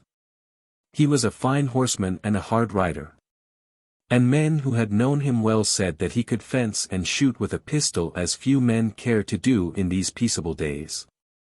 Since volunteering had come up, he had become a captain of volunteers, and had won prizes with his rifle at Wimbledon. Such had been the life of George Vavasor, and such was his character, and such his appearance. He had always lived alone in London, and did so at present. But just now his sister was much with him, as she was staying up in town with an aunt, another Vavasor by birth, with whom the reader will, if he persevere, become acquainted in course of time. I hope he will persevere a little, for of all the Vavasors Mrs. Greenow was perhaps the best worth knowing. But Kate Vavasor's home was understood to be in her grandfather's house in Westmoreland. On the evening before they started for Switzerland, George and Kate walked from Queen Anne Street, where they had been dining with Alice, to Mrs. Greenow's house. Everything had been settled about luggage, hours of starting, and routes as regarded their few first days, and the common purse had been made over to George. That portion of Mr. Gray's letter had been read which alluded to the Paynims and the glasses of water, and everything had passed in the best of good humour. "I'll endeavour to get the cold water for you," George had said, "but as to the breakfasts, I can only hope you won't put me to severe trials by any very early hours. When people go out for pleasure it should be pleasure." The brother and sister walked through 2 or 3 streets in silence, and then Kate asked a question. "George, I wonder what your wishes really are about Alice. That she shouldn't want her breakfast too early while we are away. That means that I'm to hold my tongue, of course." "No, it doesn't." "Then it means that you intend to hold yours." "No, not that either." "Then what does it mean?" "That I have no fixed wishes on the subject. Of course she'll marry this man John Gray, and then no one will hear another word about her. She will no doubt, if you don't interfere. Probably she will whether you interfere or not. But if you wish to interfere. She's got 400 a year, and is not so good-looking as she was." "Yes, she has got 400 a year, and she is more handsome now than ever she was." "I know that you think so, and that you love her and love no one else, unless you have a sneaking fondness for me. I'll leave you to judge of that last. And as for me, I only love 2 people in the world, her and you. If ever you mean to try, you should try now." Chapter 5. The Balcony at Basle. I am not going to describe the Vavasor Swiss tour. It would not be fair on my readers. 6 weeks in the Bernese Oberland, by party of 3, would have but very small chance of success in the literary world at present. And I should consider myself to be dishonest if I attempt to palm off such matter on the public in the pages of a novel. It is true that I have just returned from Switzerland, and should find such a course of writing very convenient. But I dismiss the temptation, strong as it is. Retro age, satanas. No living man or woman any longer wants to be told anything of the Grimsel or of the Gemmi. Ludgate Hill is nowadays more interesting than the Jungfrau. The Vavasors were not very energetic on their tour. As George had said, they had gone out for pleasure and not for work. They went direct to Interlaken and then hung about between that place and Grindelwald and Lauterbrunnen. It delighted him to sit still on some outer bench, looking at the mountains, with a cigar in his mouth, and it seemed to delight them to be with him. Much that Mr. Gray prophesied had come true. The 2 girls were ministers to him, instead of having him as their slave. "What fine fellows those Alpine Club men think themselves," he said on one of these occasions, "and how thoroughly they despise the sort of enjoyment I get from mountains. But they're mistaken." "I don't see why either need be mistaken," said Alice. "But they are mistaken," he continued. "They rob the mountains of their poetry, which is or should be their greatest charm. Mont Blanc can have no mystery for a man who has been up it half a dozen times. It's like getting behind the scenes at a ballet, or making a conjurer explain his tricks." "But is the exercise nothing?" said Kate. "Yes, the exercise is very fine, but that avoids the question." "And they all botanize," said Alice. "I don't believe it. I believe that the most of them simply walk up the mountain and down again. But if they did, that avoids the question also. The poetry and mystery of the mountains are lost to those who make themselves familiar with their details, not the less because such familiarity may have useful results. In this world things are beautiful only because they are not quite seen, or not perfectly understood. Poetry is precious chiefly because it suggests more than it declares. Look in there, through that valley, where you just see the distant little peak at the end. Are you not dreaming of the unknown beautiful world that exists up there? Beautiful, as heaven is beautiful, because you know nothing of the reality? If you make your way up there and back tomorrow, and find out all about it, do you mean to say that it will be as beautiful to you when you come back?" "Yes, I think it would," said Alice. "Then you've no poetry in you." "Now I'm made up of poetry." After that they began to laugh at him and were very happy. I think that Mr. Gray was right in answering Alice's letter as he did. But I think that Lady Macleod was also right in saying that Alice should not have gone to Switzerland in company with George Vavasor. A peculiar familiarity sprang up, which, had all its circumstances been known to Mr. Gray, would not have entirely satisfied him, even though no word was said which might in itself have displeased him. During the first weeks of their travelling no word was said which would have displeased him. But at last, when the time for their return was drawing nigh, when their happiness was nearly over, and that feeling of melancholy was coming on them which always pervades the last hours of any period that has been pleasant, then words became softer than they had been. And references were made to old days, allusions which never should have been permitted between them. Alice had been very happy, more happy perhaps in that she had been a joint minister with Kate to her cousin George's idle fantasies, than she would have been hurrying about with him as her slave. They had tacitly agreed to spoil him with comforts, and girls are always happier in spoiling some man than in being spoiled by men. And he had taken it all well, doing his despotism pleasantly, exacting much, but exacting nothing that was disagreeable. And he had been amusing always, as Alice thought without any effort. But men and women, when they show themselves at their best, seldom do so without an effort.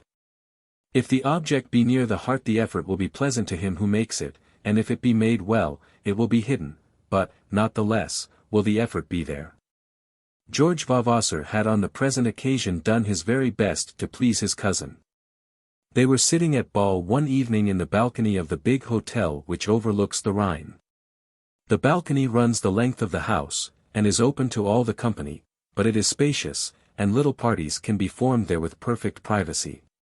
The swift broad Rhine runs underneath, rushing through from the bridge which here spans the river. And every now and then on summer evenings loud shouts come up from strong swimmers in the water, who are glorying in the swiftness of the current. The three were sitting there, by themselves, at the end of the balcony. Coffee was before them on a little table, and George's cigar, as usual, was in his mouth. "It's nearly all over," said he, after they had remained silent for some minutes. "And I do think it has been a success," said Kate. "Always excepting about the money. I'm ruined forever." "I'll make your money all straight," said George. "Indeed you'll do nothing of the kind," said Kate. "I'm ruined, but you are ruinder. But what signifies? It is such a great thing ever to have had 6 weeks' happiness, that the ruin is, in point of fact, a good speculation. What do you say, Alice? Won't you vote, too, that we've done it well? I think we've done it very well. I have enjoyed myself thoroughly. And now you've got to go home to John Gray and Cambridgeshire. It's no wonder you should be melancholy." That was the thought in Kate's mind, but she did not speak it out on this occasion. "That's good of you, Alice," said Kate. "Is it not, George?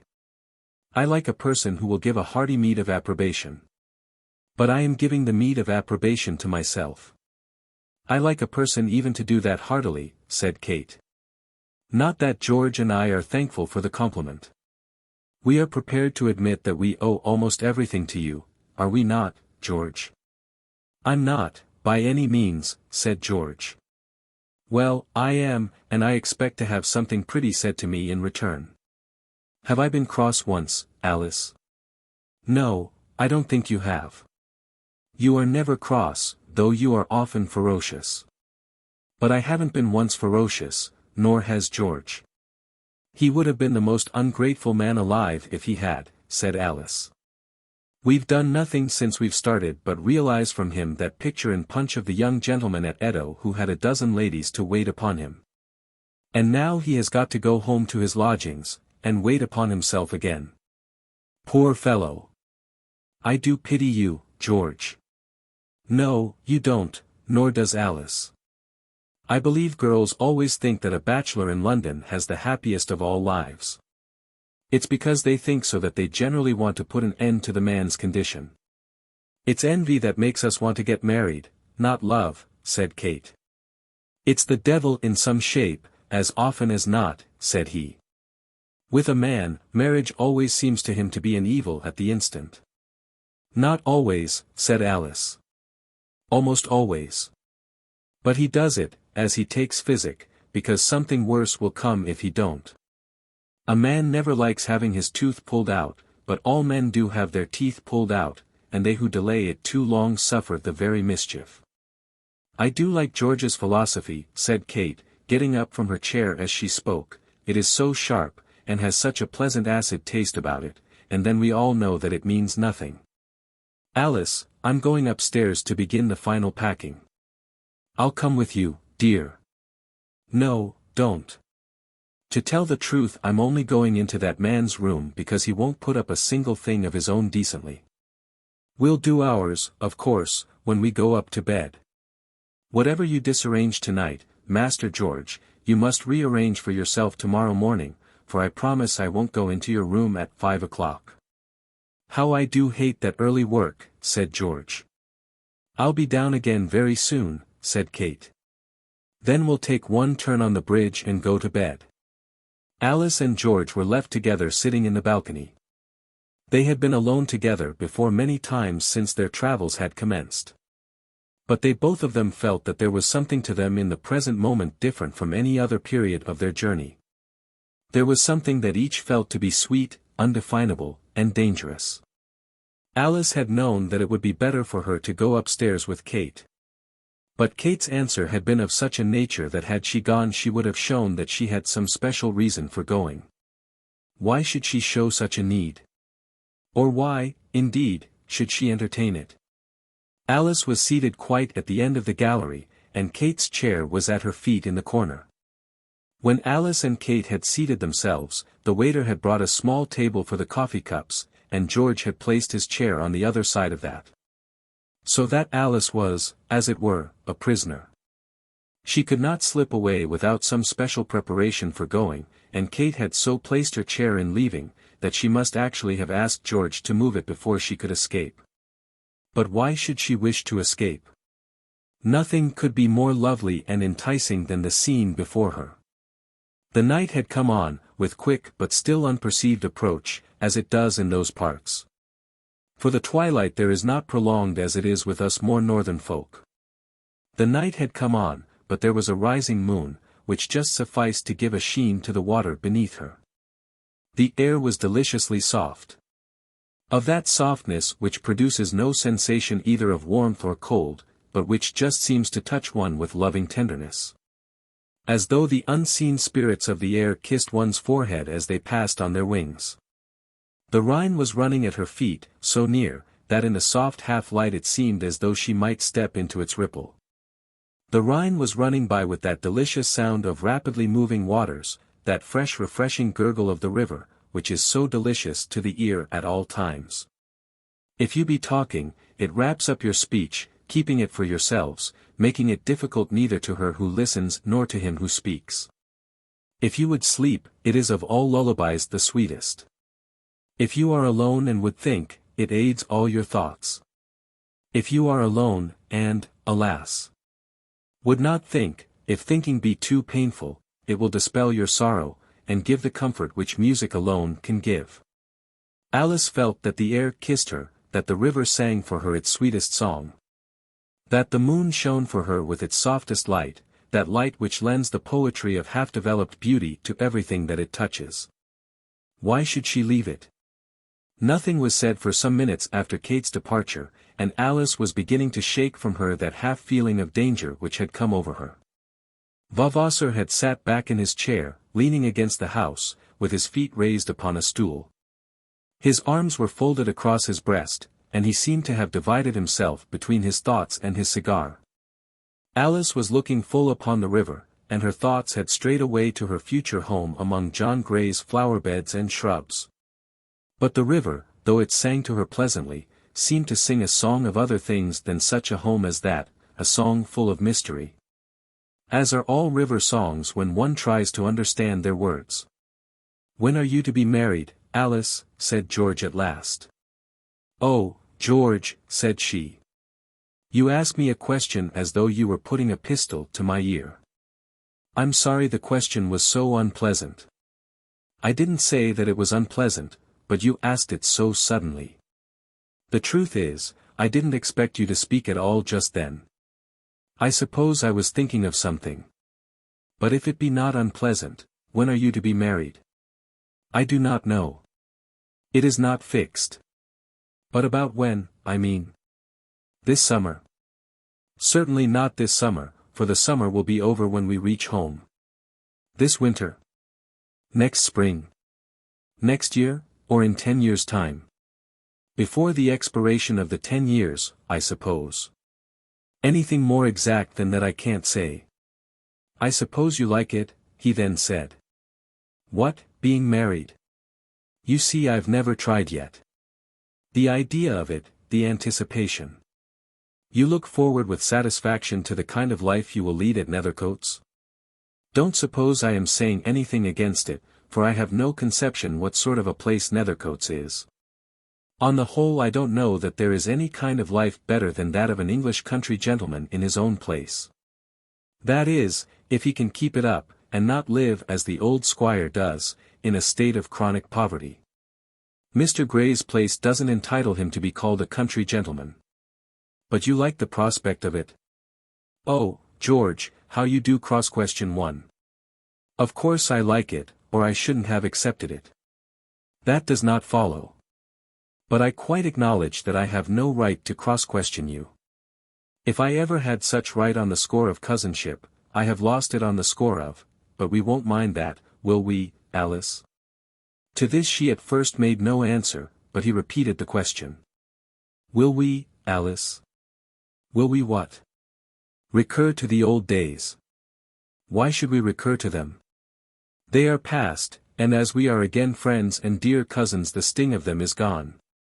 Ah, yes. The sting of them is gone. It is for that reason, because it is so, that we may at last recur to them without danger. If we regret nothing, if neither of us has anything to regret, why not recur to them, and talk of them freely? No, George, that would not do. By heavens, no. It would drive me mad. And if I know aught of you, it would hardly leave you as calm as you are at present. As I would wish to be left calm. Would you? Then I suppose I ought to hold my tongue. But, Alice, I shall never have the power of speaking to you again as I speak now. Since we have been out together, we have been dear friends, is it not so? And shall we not always be dear friends? No, certainly not. How will it be possible? Think of it. How can I really be your friend when you are the mistress of that man's house in Cambridgeshire? George! I mean nothing disrespectful. I truly beg your pardon if it has seemed so. Let me say that gentleman's house, for he is a gentleman. That he certainly is. You could not have accepted him were he not so. But how can I be your friend when you are his wife? I may still call you Cousin Alice, and pat your children on the head if I chance to see them, and shall stop in the streets and shake hands with him if I meet him. That is if my untoward fate does not induce him to cut my acquaintance, but as for friendship, that will be over when you and I shall have parted next Thursday evening at London Bridge. Oh, George, don't say so. But I do. And why on Thursday? Do you mean that you won't come to Queen Anne Street any more? Yes, that is what I do mean. This trip of ours has been very successful, Kate says. Perhaps Kate knows nothing about it. It has been very pleasant, at least to me. And the pleasure has had no drawback? None to me. It has been very pleasant to me, also, but the pleasure has had its alloy. Alice, I have nothing to ask from you, nothing. Anything that you should ask, I would do for you. I have nothing to ask, nothing. But I have one word to say. George, do not say it. Let me go upstairs. Let me go to Kate. Certainly, if you wish it you shall go. He still held his foot against the chair which barred her passage, and did not attempt to rise as he must have done to make way for her passage out. Certainly you shall go to Kate, if you refuse to hear me. But after all that has passed between us, after these 6 weeks of intimate companionship, I think you ought to listen to me. I tell you that I have nothing to ask. I am not going to make love to you. Alice had commenced some attempt to rise, but she had again settled herself in her chair.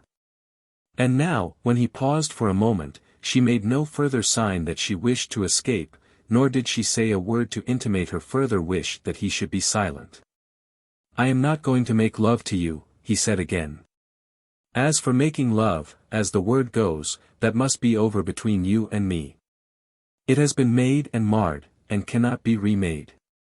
It may exist, or it may have been expelled, but where it does not exist, it will never be brought back again.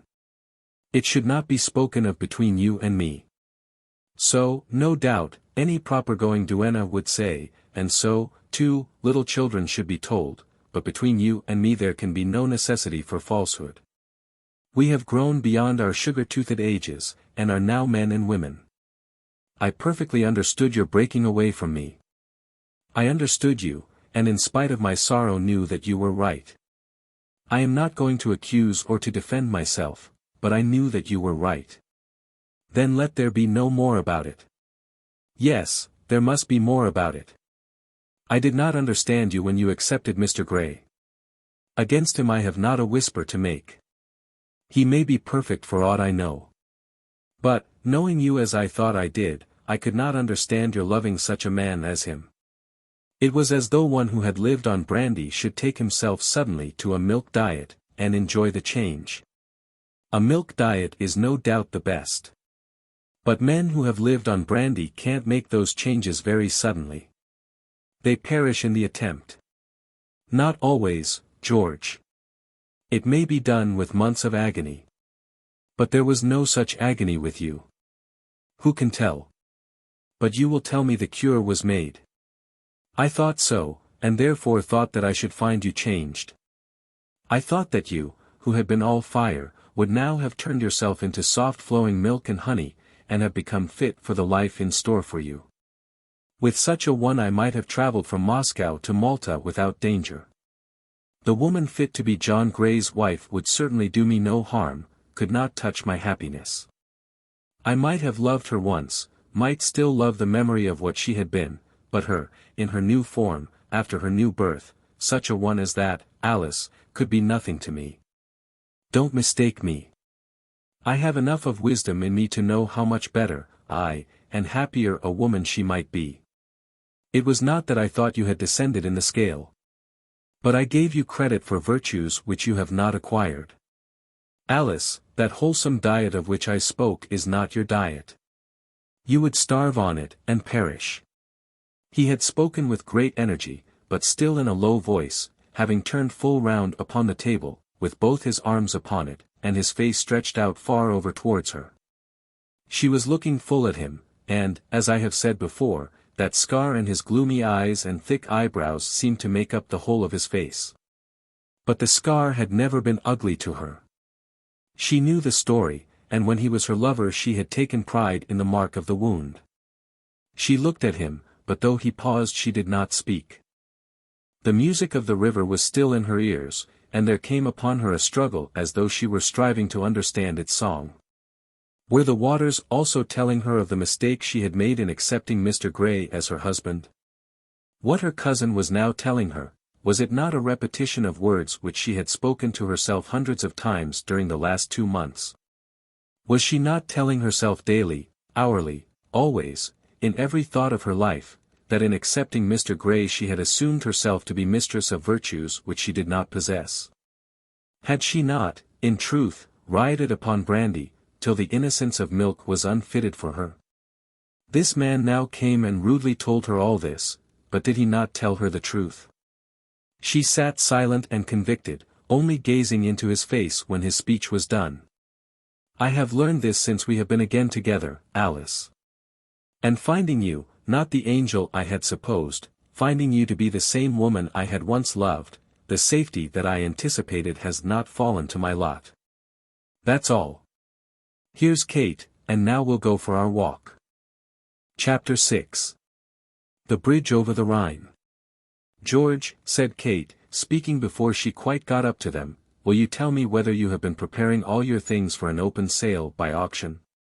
Then she stole a look at Alice, and having learned from that glance that something had occurred which prevented Alice from joining her in her raillery, she went on with it herself rapidly.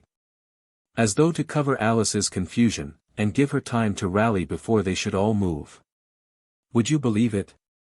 He had 3 razors laid out on his table. A man must shave, even at Basle. But not with 3 razors at once.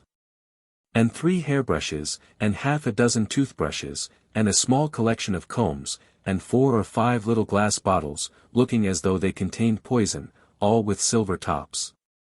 I can only suppose you desire to startle the weak mind of the chambermaid. I have put them all up, but remember this, if they are taken out again you are responsible.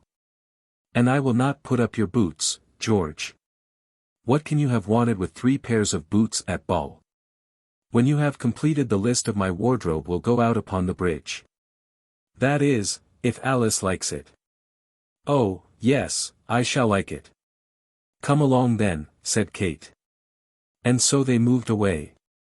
When they got upon the bridge Alice and Kate were together, while George strolled behind them, close to them. But not taking any part in their conversation, as though he had merely gone with them as an escort. Kate seemed to be perfectly content with this arrangement, chattering to Alice, so that she might show that there was nothing serious on the minds of any of them. It need hardly be said that Alice at this time made no appeal to George to join them.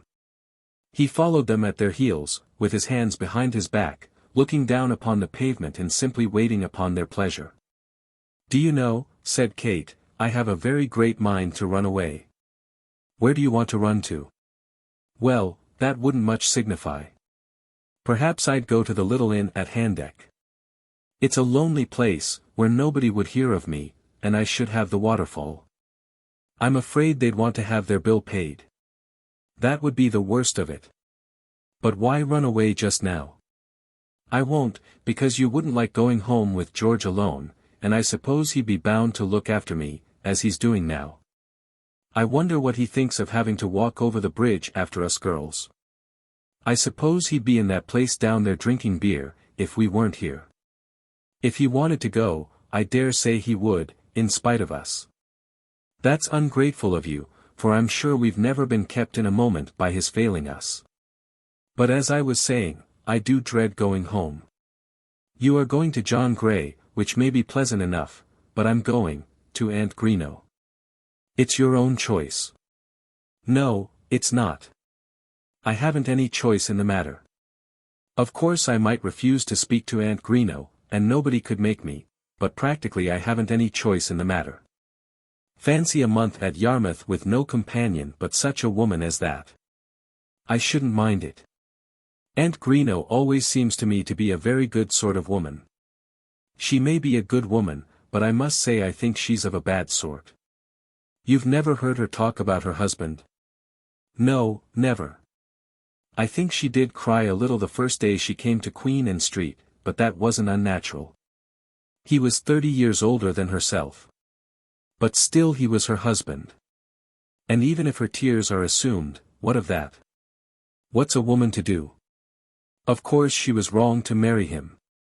She was 35, and had nothing, while he was 65, and was very rich. According to all accounts she made him a very good wife, and now that she's got all his money, you wouldn't have her go about laughing within 3 months of his death. No. I wouldn't have her laugh, but neither would I have her cry. And she's quite right to wear weeds.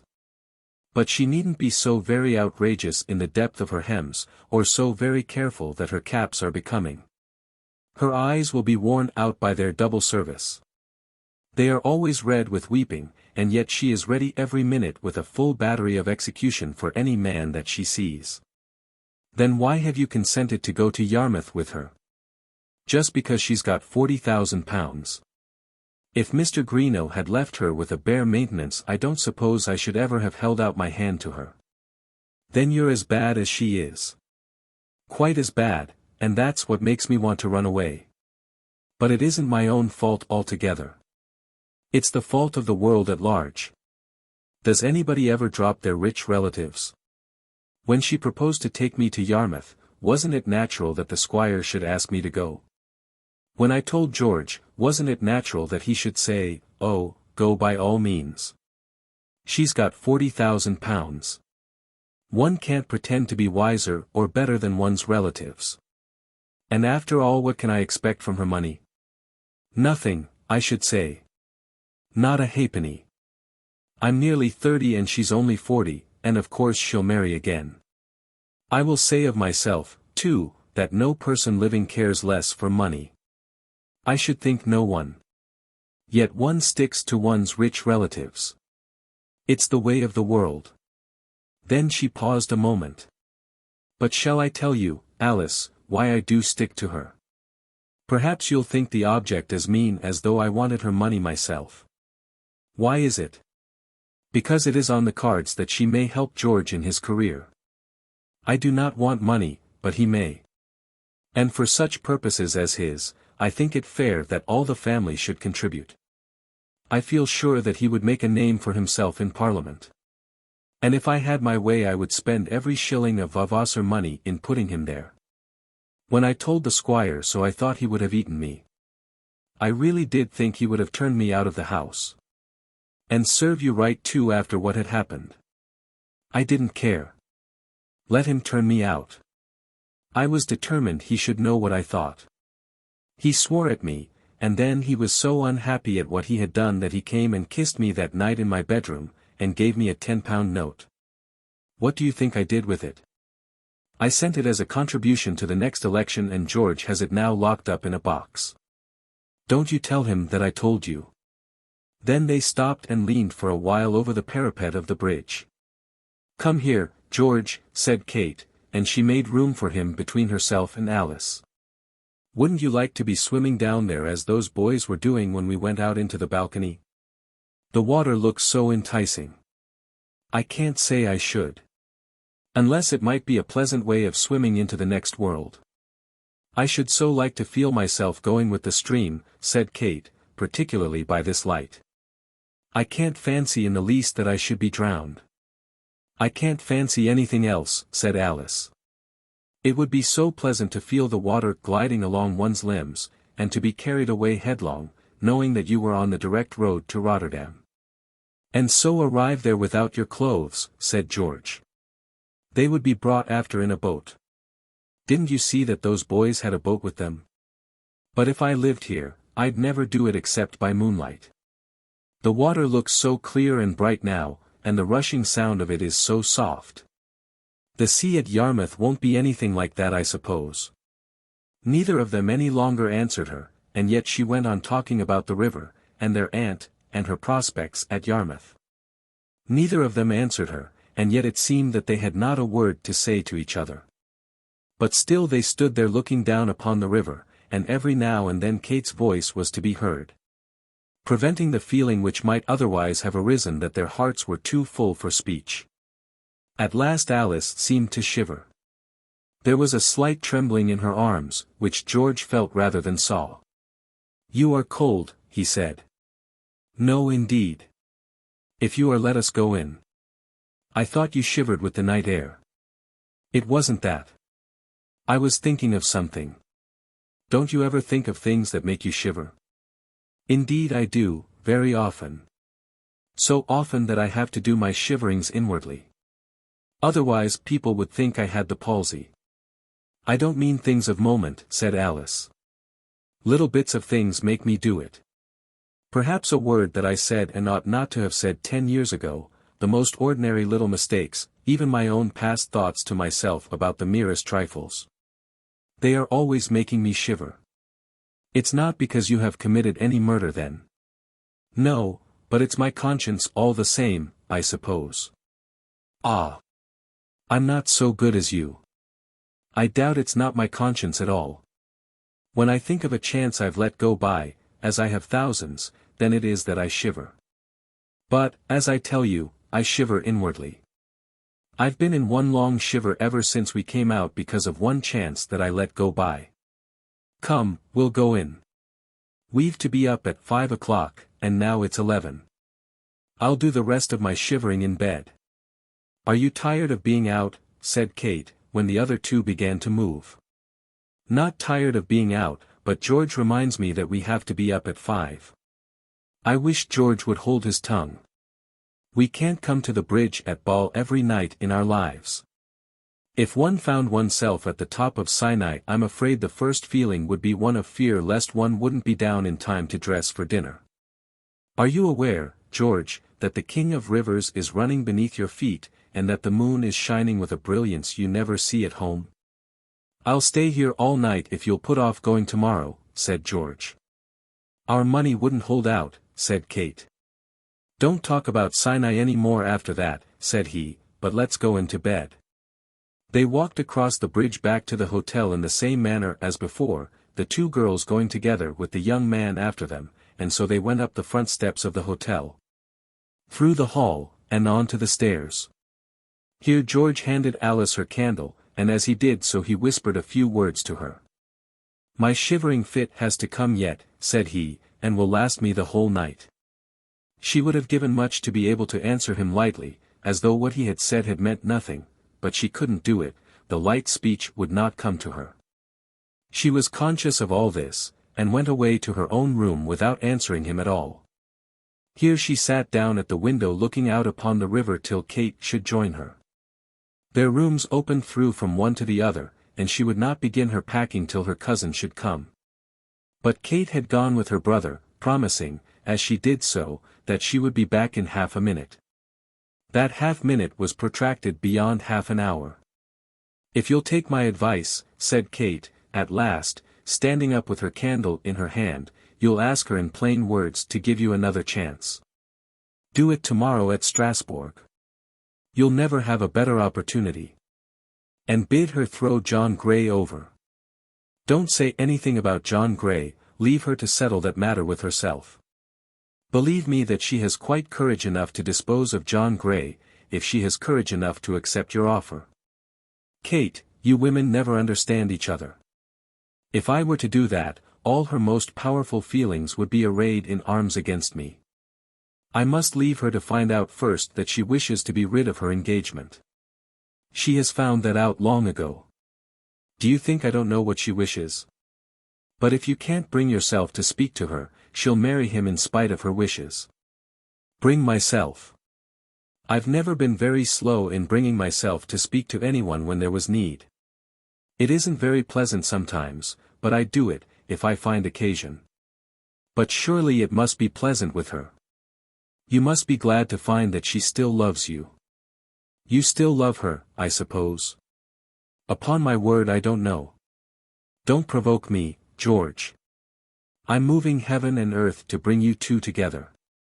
But if I didn't think you loved her, I'd go to her at once and bid her never see you again. Upon my word, Kate, I sometimes think it would be better if you'd leave heaven and earth alone. Then I will. But of all human beings, surely you're the most ungrateful. Why shouldn't she marry John Gray if she likes him? But she doesn't like him. And I hate him. I hate the sound of his voice, and the turn of his eye, and that slow, steady movement of his, as though he was always bethinking himself that he wouldn't wear out his clothes. I don't see that your hating him ought to have anything to do with it. If you're going to preach morals, I'll leave you. It's the darling wish of my heart that she should be your wife. If you ever loved anybody, and I sometimes doubt whether you ever did, but if you did, you loved her. Did and do are different things. Very well, George, then I have done. It has been the same in every twist and turn of my life. In everything that I have striven to do for you, you have thrown yourself over, in order that I might be thrown over too. But I believe you say this merely to vex me. Upon my word, Kate, I think you'd better go to bed. But not till I've told her everything. I won't leave her to be deceived and ill-used again. Who is ill-using her now? Is it not the worst of ill-usage, trying to separate her from that man? No, if I thought so, I would have no hand in doing it. She would be miserable with him, and make him miserable as well. She does not really love him. He loves her, but I've nothing to do with that. It's nothing to me if he breaks his heart. I shall break mine if you don't let me go to bed. With that she went away and hurried along the corridor, till she came to her cousin's room. She found Alice still seated at the window, or rather kneeling on the chair, with her head out through the lattice. "Why, you lazy creature," said Kate, "I declare you haven't touched a thing. You said we'd do it together. But he has kept me. Oh, what a man he is. If he ever does get married, what will his wife do with him?" "I don't think he ever will," said Alice. "Don't you? I dare say you understand him better than I do. Sometimes I think that the only thing wanting to make him thoroughly good, is a wife. But it isn't every woman that would do for him. And the woman who marries him should have high courage. There are moments with him when he is very wild, but he never is cruel and never hard. Is Mr. Gray ever hard? Never, nor yet wild. Oh, certainly not that. I'm quite sure he's never wild. When you say that, Kate, I know that you mean to abuse him. No, upon my word. What's the good of abusing him to you? I like a man to be wild, wild in my sense. You knew that before. I wonder whether you'd like a wild man for yourself. Ah! That's a question I've never asked myself. I've been often curious to consider what sort of husband would suit you, but I've had very few thoughts about a husband for myself. The truth is, I'm married to George. Ever since. Ever since what? Since you and he were parted, I've had nothing to do in life but to stick to him. And I shall do so to the end, unless one thing should happen. And what's that? Unless you should become his wife after all. He will never marry anybody else. Kate, you shouldn't allude to such a thing now. You know that it's impossible. Well, perhaps so. As far as I'm concerned, it is all the better for me. If George ever married, I should have nothing to do in the world, literally nothing, nothing, nothing, nothing. Kate, don't talk in that way, and Alice came up to her and embraced her. Go away, said she. Go, Alice, you and I must part. I cannot bear it any longer. You must know it all. When you are married to John Grey, our friendship must be over. If you became George's wife I should become nobody. I've nothing else in the world. You and he would be so all-sufficient for each other, that I should drop away from you like an old garment. But I'd give up all, everything, every hope I have, to see you become George's wife. I know myself not to be good. I know myself to be very bad, and yet I care nothing for myself. Don't, Alice, don't, I don't want your caresses. Caress him, and I'll kneel at your feet and cover them with kisses. She had now thrown herself upon a sofa, and had turned her face away to the wall. Kate, you shouldn't speak in that way. Of course I shouldn't, but I do. You, who know everything, must know that I cannot marry your brother, even if he wished it. He does wish it. Not though I were under no other engagement. And why not, said Kate, again starting up. What is there to separate you from George now, but that unfortunate affair, that will end in the misery of you all? Do you think I can't see? Don't I know which of the two men you like best? You are making me sorry, Kate, that I have ventured to come here in your brother's company. It is not only unkind of you to talk to me in this way, but worse than that, it is indelicate. Oh, indelicate. How I do hate that word. If any word in the language reminds me of a whited sepulchre it is that, all clean and polished outside with filth and rottenness within. Are your thoughts delicate? That's the thing. You are engaged to marry John Grey. That may be delicate enough if you love him truly, and feel yourself fitted to be his wife. But it's about the most indelicate thing you can do, if you love anyone better than him. Delicacy with many women is like their cleanliness. Nothing can be nicer than the whole outside get-up, but you wouldn't wish to answer for anything beneath. If you think ill of me like that. No, I don't think ill of you. How can I think ill of you when I know that all your difficulties have come from him? It hasn't been your fault, it has been his throughout. It is he who has driven you to sacrifice yourself on this altar. If we can, both of us, manage to lay aside all delicacy and pretense, and dare to speak the truth, we shall acknowledge that it is so. Had Mr. Grey come to you while things were smooth between you and George, would you have thought it possible that he could be George's rival in your estimation? It is Hyperion to Satyr. And which is the Satyr? I'll leave your heart to tell you. You know what is the darling wish of my heart.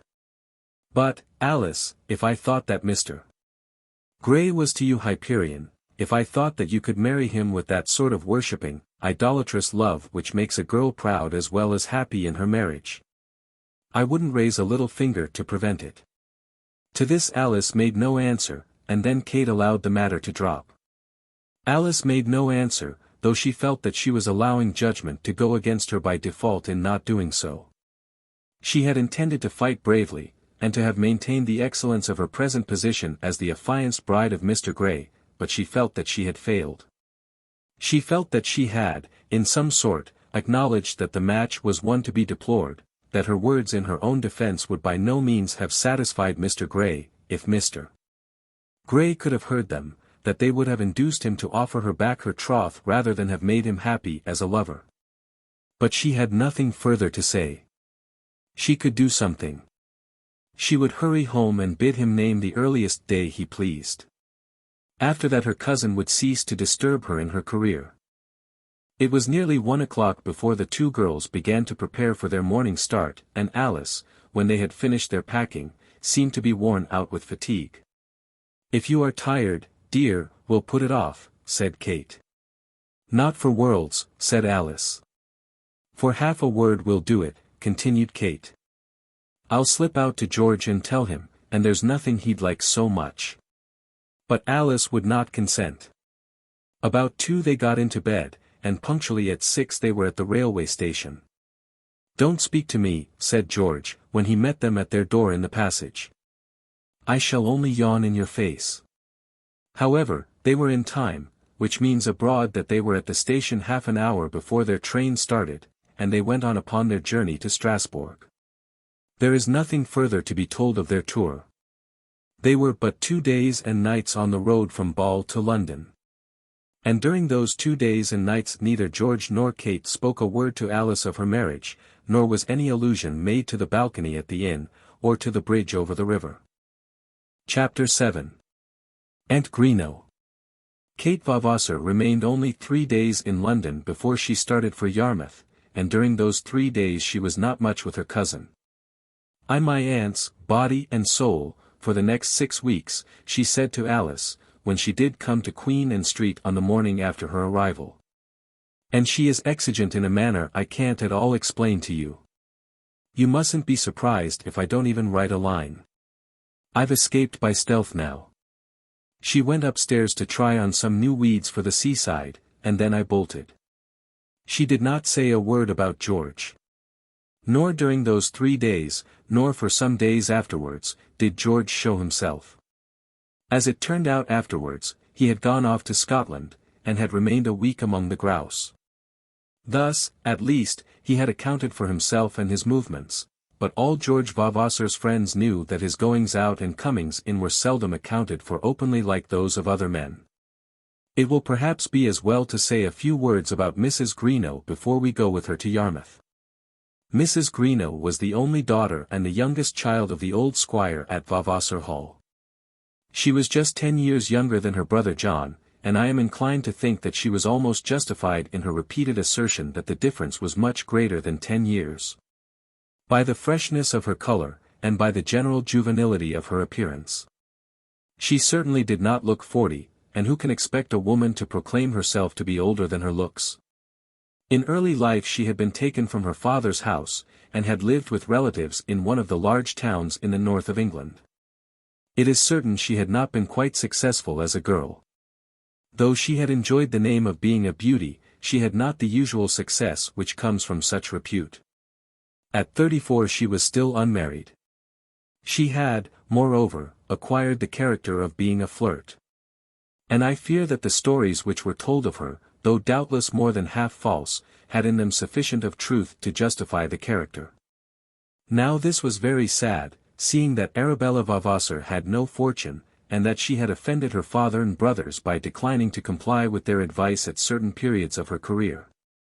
There was, indeed, considerable trouble in the minds of the various male Vavasors with reference to Arabella, when tidings suddenly reached the hall that she was going to be married to an old man. She was married to the old man, and the marriage fortunately turned out satisfactorily, at any rate for the old man and for her family. The Vavasors were relieved from all further trouble, and were as much surprised as gratified when they heard that she did her duty well in her new position. Arabella had long been a thorn in their side, never having really done anything which they could pronounce to be absolutely wrong, but always giving them cause for fear. Now they feared no longer. Her husband was a retired merchant, very rich, not very strong in health, and devoted to his bride. Rumours soon made their way to Vavasor Hall, and to Queen and Street, that Mrs. Greenow was quite a pattern wife, and that Mr. Greenow considered himself to be the happiest old man in Lancashire. And now in her prosperity she quite forgave the former slights which had been put upon her by her relatives. She wrote to her dear niece Alice, and to her dearest niece Kate, and sent little presents to her father. On one occasion she took her husband to Vavasor Hall, and there was a regular renewal of all the old family feelings. Arabella's husband was an old man, and was very old for his age. But the whole thing was quite respectable, and there was, at any rate, no doubt about the money. Then Mr. Greenow died. And the widow, having proved the will, came up to London and claimed the commiseration of her nieces. Why not go to Yarmouth with her for a month? George had said to Kate. Of course it will be a bore. But an aunt with £40,000 has a right to claim attention. Kate acknowledged the truth of the argument and agreed to go to Yarmouth for a month.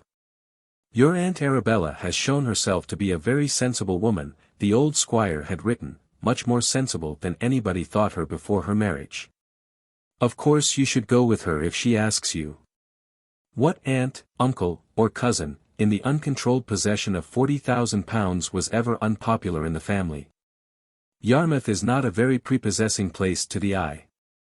To my eye, at any rate, it is not so.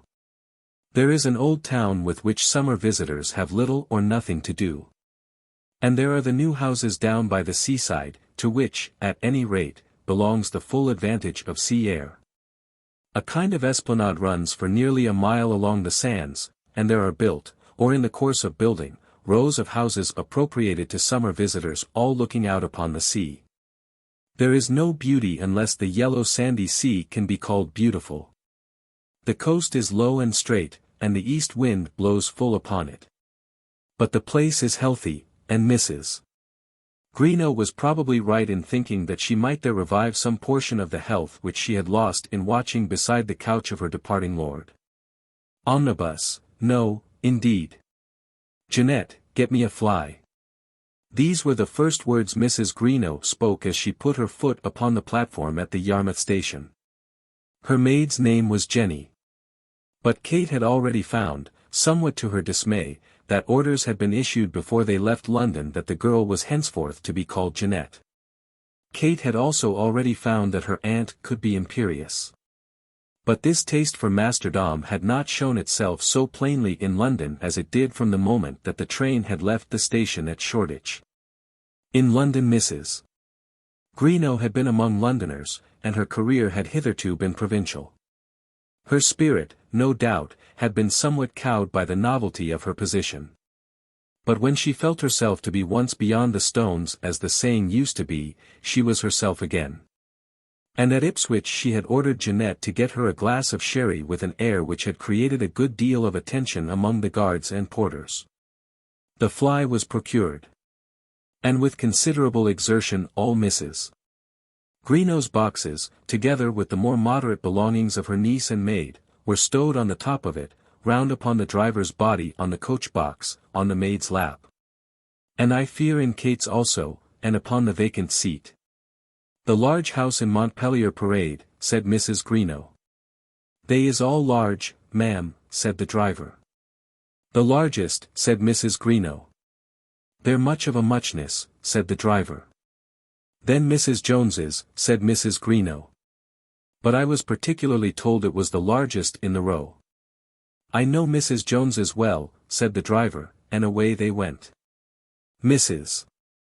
Jones's house was handsome and comfortable, but I fear Mrs. Greenow's satisfaction in this respect was impaired by her disappointment in finding that it was not perceptibly bigger than those to the right and left of her.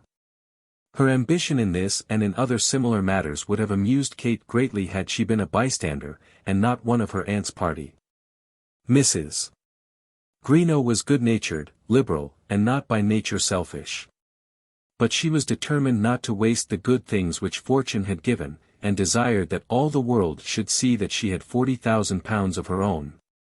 And in doing this she was repressed by no feeling of false shame. She never hesitated in her demands through bashfulness. She called aloud for such comfort and grandeur as Yarmouth could afford her, and was well pleased that all around should hear her calling. Joined to all this was her uncontrolled grief for her husband's death. Dear Greenow! Sweet lamb! Oh, Kate, if you'd only known that man. When she said this she was sitting in the best of Mrs. Jones's sitting rooms, waiting to have dinner announced.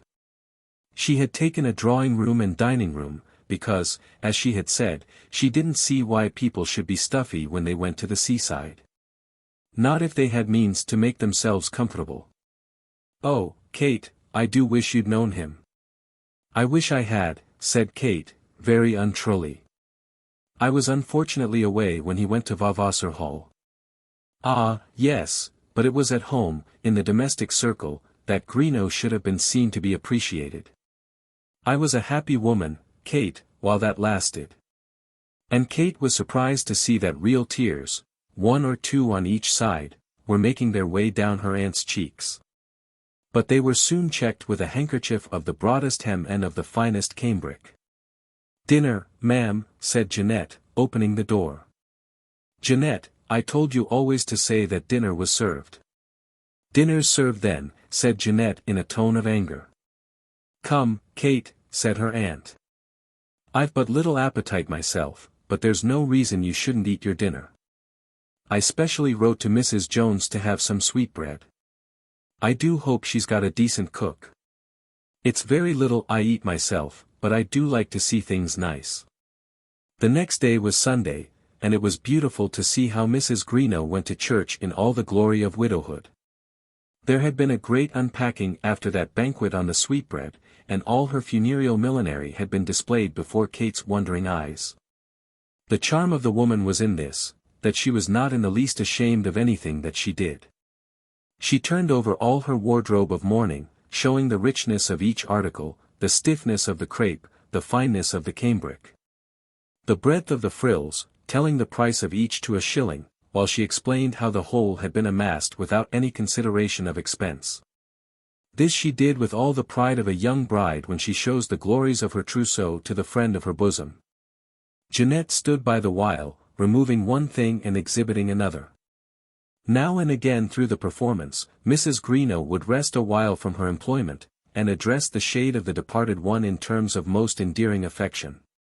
In the midst of this Mrs. Jones came in, but the widow was not a whit abashed by the presence of the stranger.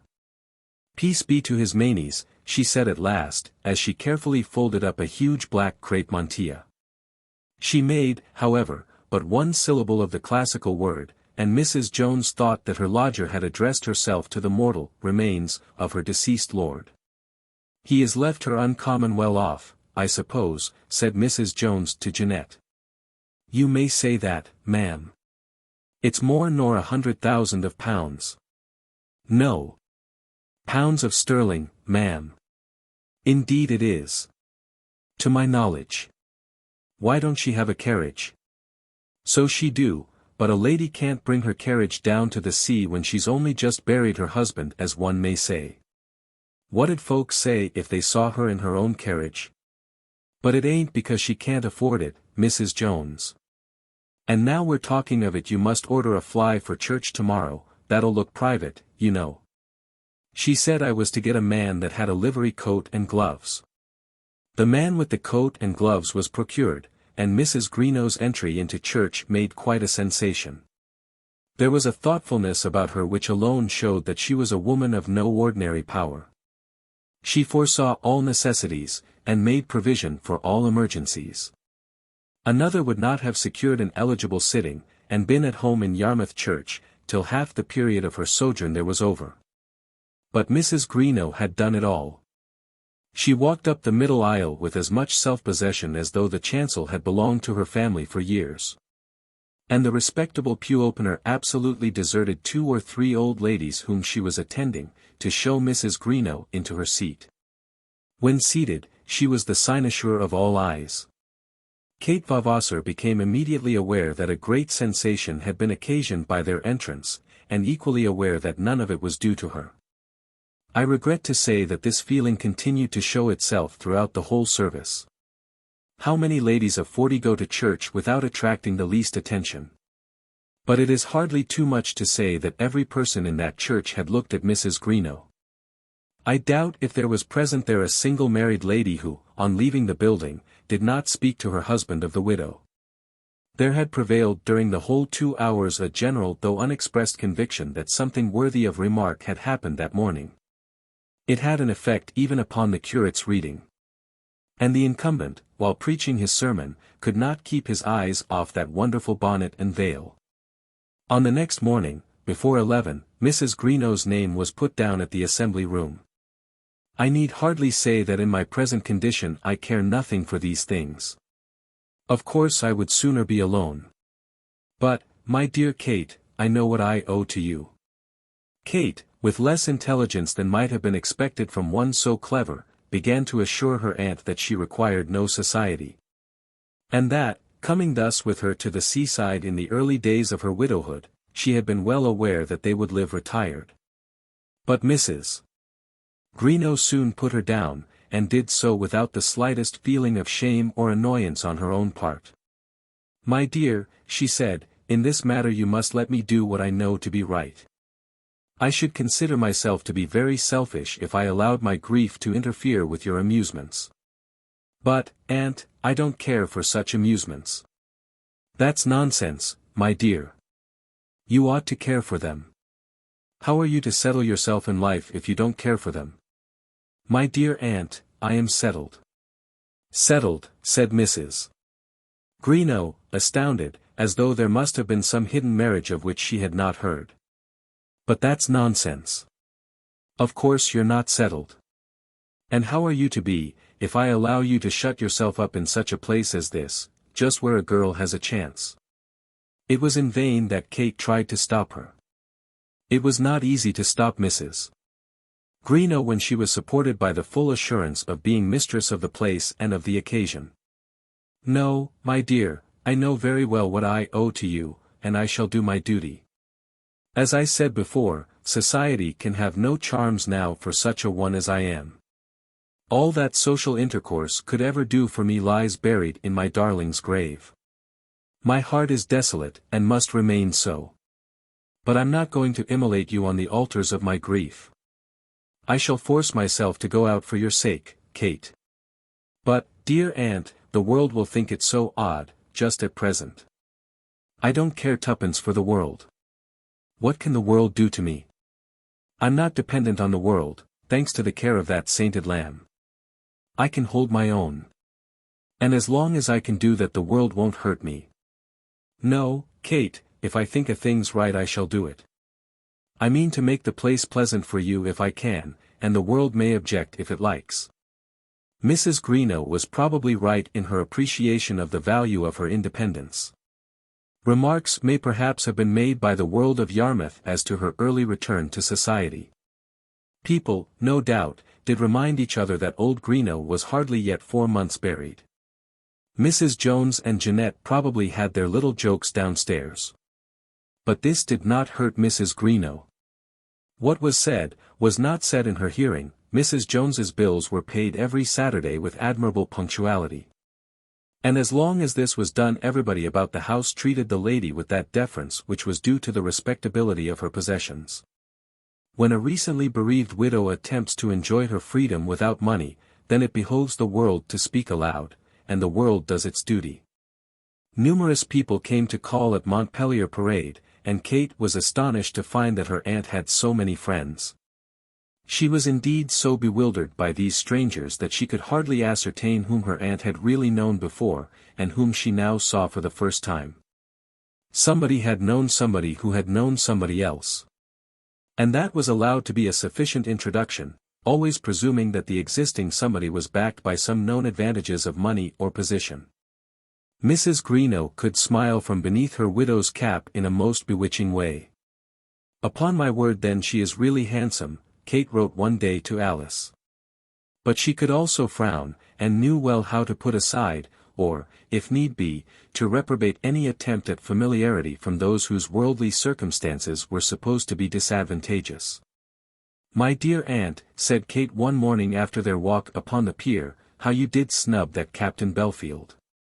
"Captain Belfield, indeed. I don't believe he's a captain at all. At any rate he has sold out, and the tradesmen have had a scramble for the money. He was only a lieutenant when the 97th were in Manchester, and I'm sure he's never had a shilling to purchase since that. But everybody here seems to know him. Perhaps they do not know so much of him as I do. The idea of his having the impudence to tell me I was looking very well. Nothing can be so mean as men who go about in that way when they haven't money enough in their pockets to pay their washerwomen. But how do you know, aunt, that Captain Belfield hasn't paid his washerwoman?" "I know more than you think, my dear.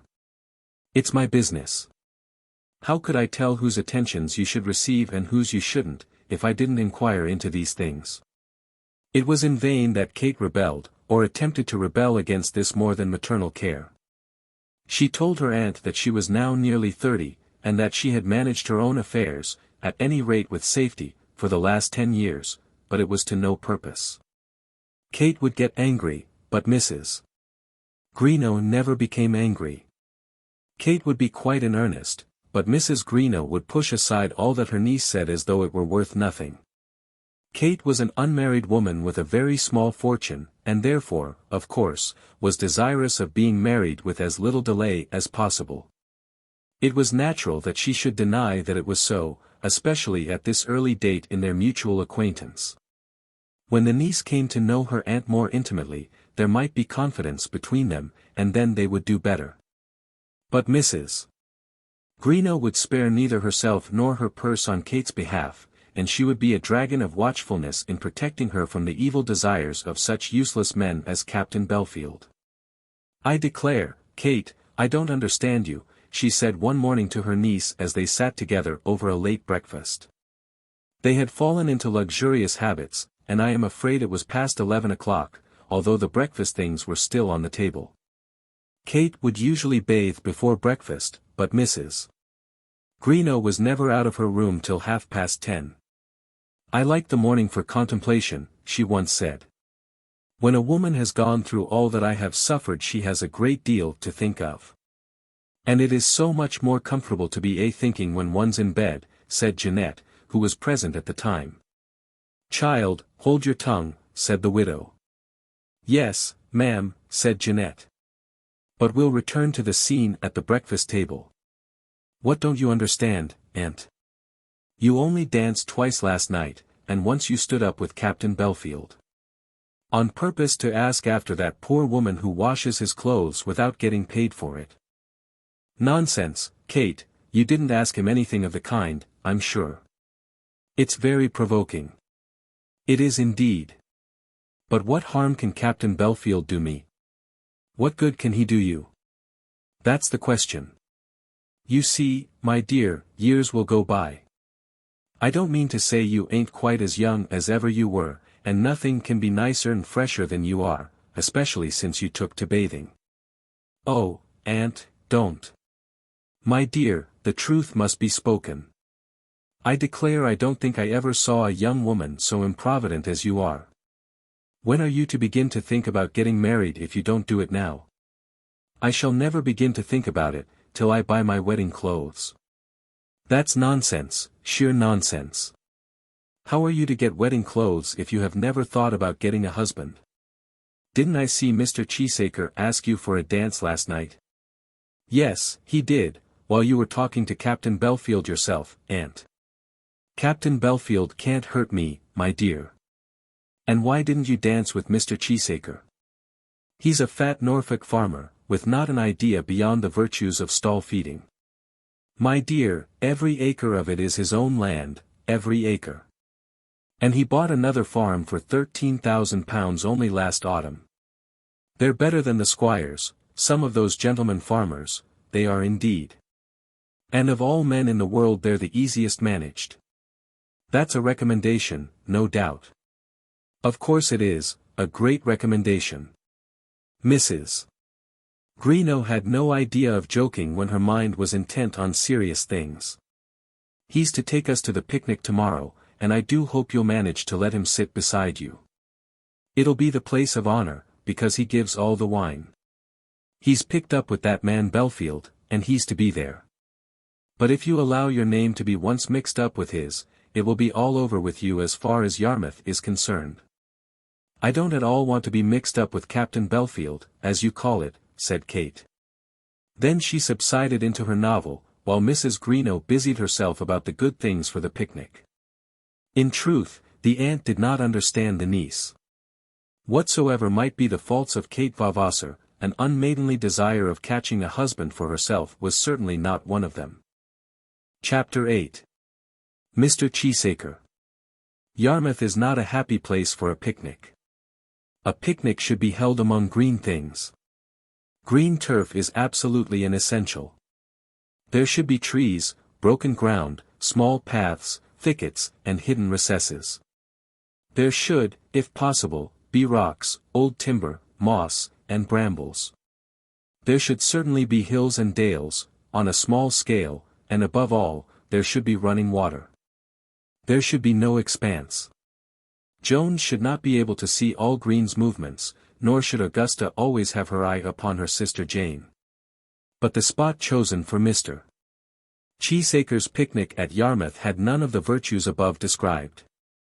It was on the seashore. Nothing was visible from the sight but sand and sea. There were no trees there and nothing green. Neither was there any running water. But there was a long, dry, flat strand, there was an old boat half turned over, under which it was proposed to dine. And in addition to this, benches, boards, and some amount of canvas for shelter were provided by the liberality of Mr. Cheesacre. Therefore it was called Mr. Cheesacre's picnic. But it was to be a marine picnic, and therefore the essential attributes of other picnics were not required. The idea had come from some boating expeditions, in which mackerel had been caught, and during which food had been eaten, not altogether comfortably, in the boats. Then a thought had suggested itself to Captain Belfield that they might land and eat their food, and his friend Mr. Cheesacre had promised his substantial aid. A lady had surmised that Ormsby Sands would be the very place for dancing in the cool of the evening. They might dance on the sand, she said, and yet no footing seen. And so the thing had progressed, and the picnic been inaugurated. It was Mr. Cheesacre's picnic undoubtedly. Mr.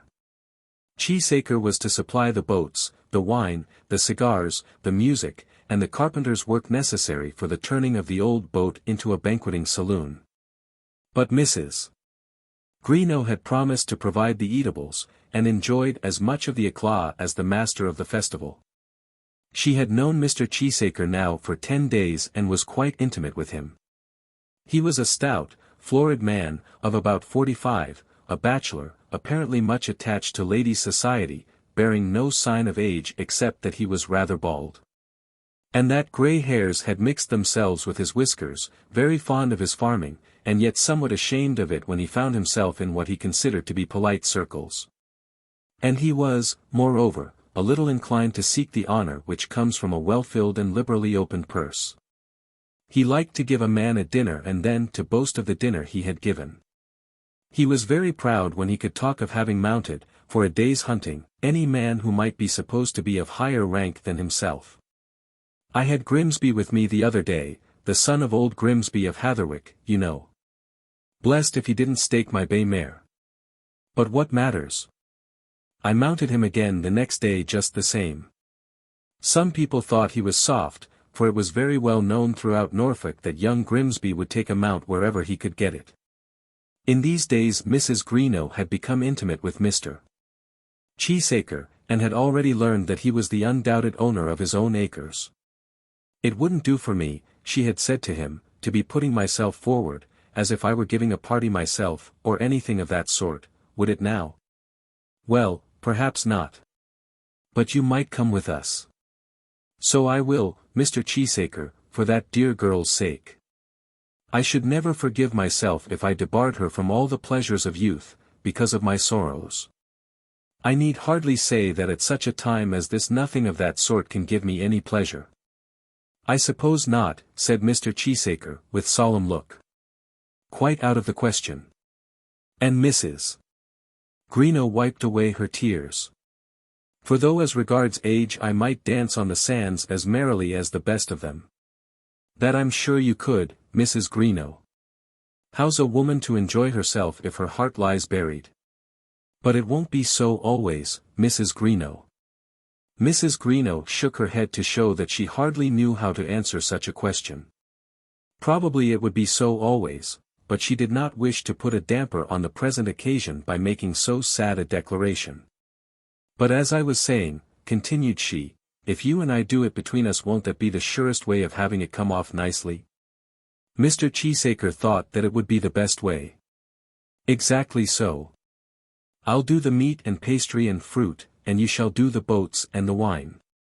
And the music, said Cheesacre, and the expenses at the place. He did not choose that any part of his outlay should go unnoticed. I'll go halves in all that if you like, said Mrs. Greenow. But Mr. Cheesacre had declined this. He did not begrudge the expense, but only wished that it should be recognized. "And, Mr. Cheesacre," continued Mrs. Greenow, "I did mean to send the music, I did, indeed. I couldn't hear of it, Mrs. Greenow. But I mention it now, because I was thinking of getting Blowhard to come. That other man, Flutie, wouldn't do at all out in the open air." "It shall be Blowhard," said Mr. Cheesacre, and it was Blowhard. Mrs. Greenow liked to have her own way in these little things, though her heart did lie buried. On the morning of the picnic Mr. Cheesacre came down to Montpellier Parade with Captain Belfield, whose linen on that occasion certainly gave no outward sign of any quarrel between him and his washerwoman. He was got up wonderfully, and was prepared at all points for the day's work. He had on a pseudo-sailor's jacket, very liberally ornamented with brass buttons, which displayed with great judgment the exquisite shapes of his pseudo-sailor's duck trousers. Beneath them there was a pair of very shiny patent leather shoes, well adapted for dancing on the sand, presuming him to be anxious of doing so, as Venus offered to do, without leaving any footmarks. His waistcoat was of a delicate white fabric, ornamented with very many gilt buttons. He had bejewelled studs in his shirt, and yellow kid gloves on his hands. Having, of course, another pair in his pocket for the necessities of the evening.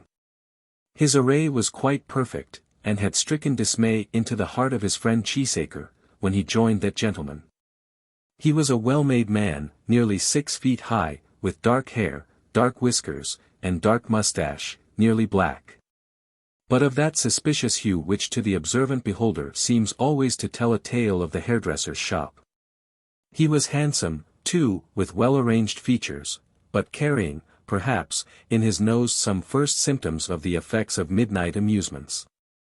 Upon the whole, however, he was a nice man to look at, for those who like to look on nice men of that kind.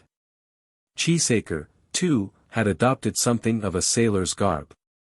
He had on a jacket of a rougher sort, coming down much lower than that of the captain, being much looser, and perhaps somewhat more like a garment which a possible seaman might possibly wear. But he was disgusted with himself the moment that he saw Belfield. His heart had been faint, and he had not dared to ornament himself boldly as his friend had done. "I say, Gus, you are a swell," he exclaimed. It may be explained that Captain Belfield had been christened Gustavus. "I don't know much about that," said the captain. "My fellow sent me this toggery, and said that it was the sort of thing. I'll change with you if you like it." But Cheesacre could not have worn that jacket, and he walked on, hating himself. It will be remembered that Mrs. Greenow had spoken with considerable severity of Captain Belfield's pretensions when discussing his character with her niece. But, nevertheless, on the present occasion she received him with most gracious smiles. It may be that her estimate of his character had been altered, or that she was making sacrifice of her own feelings in consideration of Mr. Cheesacre, who was known to be the captain's intimate friend. But she had smiles for both of them. She had a wondrous power of smiling. And could, upon occasion, give signs of peculiar favour to half a dozen different gentlemen in as many minutes. They found her in the midst of hampers which were not yet wholly packed, while Mrs. Jones, Jeanette, and the cook of the household moved around her, on the outside of the circle, ministering to her wants. She had in her hand an outspread clean napkin, and she wore fastened round her dress a huge coarse apron, that she might thus be protected from some possible ebullition of gravy, or escape of salad mixture, or cream. But in other respects she was clothed in the fullest honours of widowhood. She had not mitigated her weeds by half an inch. She had scorned to make any compromise between the world of pleasure and the world of woe. There she was, a widow, declared by herself to be of 4 months' standing, with a buried heart, making ready a dainty banquet with skill and liberality. She was ready on the instant to sit down upon the baskets in which the grouse pie had been just carefully inhumed, and talked about her sainted lamb with a deluge of tears. If anybody didn't like it, that person might do the other thing. Mr. Cheesacre and Captain Belfield thought that they did like it. "Oh, Mr. Cheesacre, if you haven't caught me before I've half done. Captain Belfield, I hope you think my apron becoming." Everything that you wear, Mrs. Greenow, is always becoming. Don't talk in that way when you know, but never mind, we will think of nothing sad today if we can help it. Will we, Mr. Cheesacre? Oh dear no, I should think not. Unless it should come on to rain. It won't rain, we won't think of such a thing. But, by the by, Captain Belfield, I and my niece do mean to send out a few things, just in a bag you know, so that we may tidy ourselves up a little after the sea. I don't want it mentioned, because if it gets about among the other ladies, they'd think we wanted to make a dressing of it, and there wouldn't be room for them all, would there? No. There wouldn't, said Mr. Cheesacre, who had been out on the previous evening, inspecting, and perhaps limiting, the carpenters in their work. That's just it, said Mrs. Greenow. But there won't be any harm, will there, Mr. Cheesacre, in Jeanette's going out with our things? She'll ride in the cart, you know, with the eatables. I know Jeanette's a friend of yours. We shall be delighted to have Jeanette, said Mr. Cheesacre. Thank ye, sir, said Jeanette, with a curtsy. Jeanette, don't you let Mr. Cheesacre turn your head. And mind you behave yourself and be useful. Well, let me see, what else is there? Mrs. Jones, you might as well give me that ham now. Captain Belfield, hand it over. Don't you put it into the basket, because you turn it the wrong side down. There now, if you haven't nearly made me upset the apricot pie. Then, in the transfer of the dishes between the captain and the widow, there occurred some little innocent byplay, which seemed to give offence to Mr. Cheesacre. So that gentleman turned his back upon the hampers and took a step away towards the door. Mrs. Greenow saw the thing at a glance, and immediately applied herself to cure the wound. What do you think, Mr. Cheesacre, said she, Kate wouldn't come down because she didn't choose that you should see her with an apron on over her frock. I'm sure I don't know why Miss Vavasor should care about my seeing her. Nor I either. That's just what I said. Do step up into the drawing-room. You'll find her there, and you can make her answer for herself. She wouldn't come down for me, said Mr. Cheesacre. But he didn't stir. Perhaps he wasn't willing to leave his friend with the widow. At length the last of the dishes was packed and Mrs. Greenow went upstairs with the two gentlemen. There they found Kate and 2 or 3 other ladies who had promised to embark under the protection of Mrs. Greenow's wings. There were the 2 Miss Fairstairs, whom Mrs. Greenow had especially patronized, and who repaid that lady for her kindness by an amount of outspoken eulogy which startled Kate by its audacity. Your dear aunt, Fanny Fairstairs had said on coming into the room. I don't think I ever came across a woman with such genuine milk of human kindness. Nor with so much true wit, said her sister Charlotte, who had been called Charlie on the sands of Yarmouth for the last 12 years. When the widow came into the room, they flew at her and devoured her with kisses, and swore that they had never seen her looking so well. But as the bright new gloves which both the girls wore had been presents from Mrs. Greenow, they certainly did owe her some affection. There are not many ladies who would venture to bestow such gifts upon their friends after so very short an acquaintance, but Mrs. Greenow had a power that was quite her own in such matters. She was already on a very confidential footing with the Miss Fairstairs, and had given them much useful advice as to their future prospects. And then was there a Mrs. Green, whose husband was first lieutenant on board a man-of-war on the West Indian station. Mrs. Green was a quiet, ladylike little woman, rather pretty, very silent, and, as one would have thought, hardly adapted for the special intimacy of Mrs. Greenow. But Mrs. Greenow had found out that she was alone, not very rich, and in want of the solace of society. Therefore she had, from sheer good nature, forced herself upon Mrs. Green, and Mrs. Green, with much trepidation, had consented to be taken to the picnic. I know your husband would like it, Mrs. Greenow had said, and I hope I may live to tell him that I made you go. There came in also a brother of the Fairstairs girls, Joe Fairstairs, a lanky, useless, idle young man, younger than them, who was supposed to earn his bread in an attorney's office at Norwich.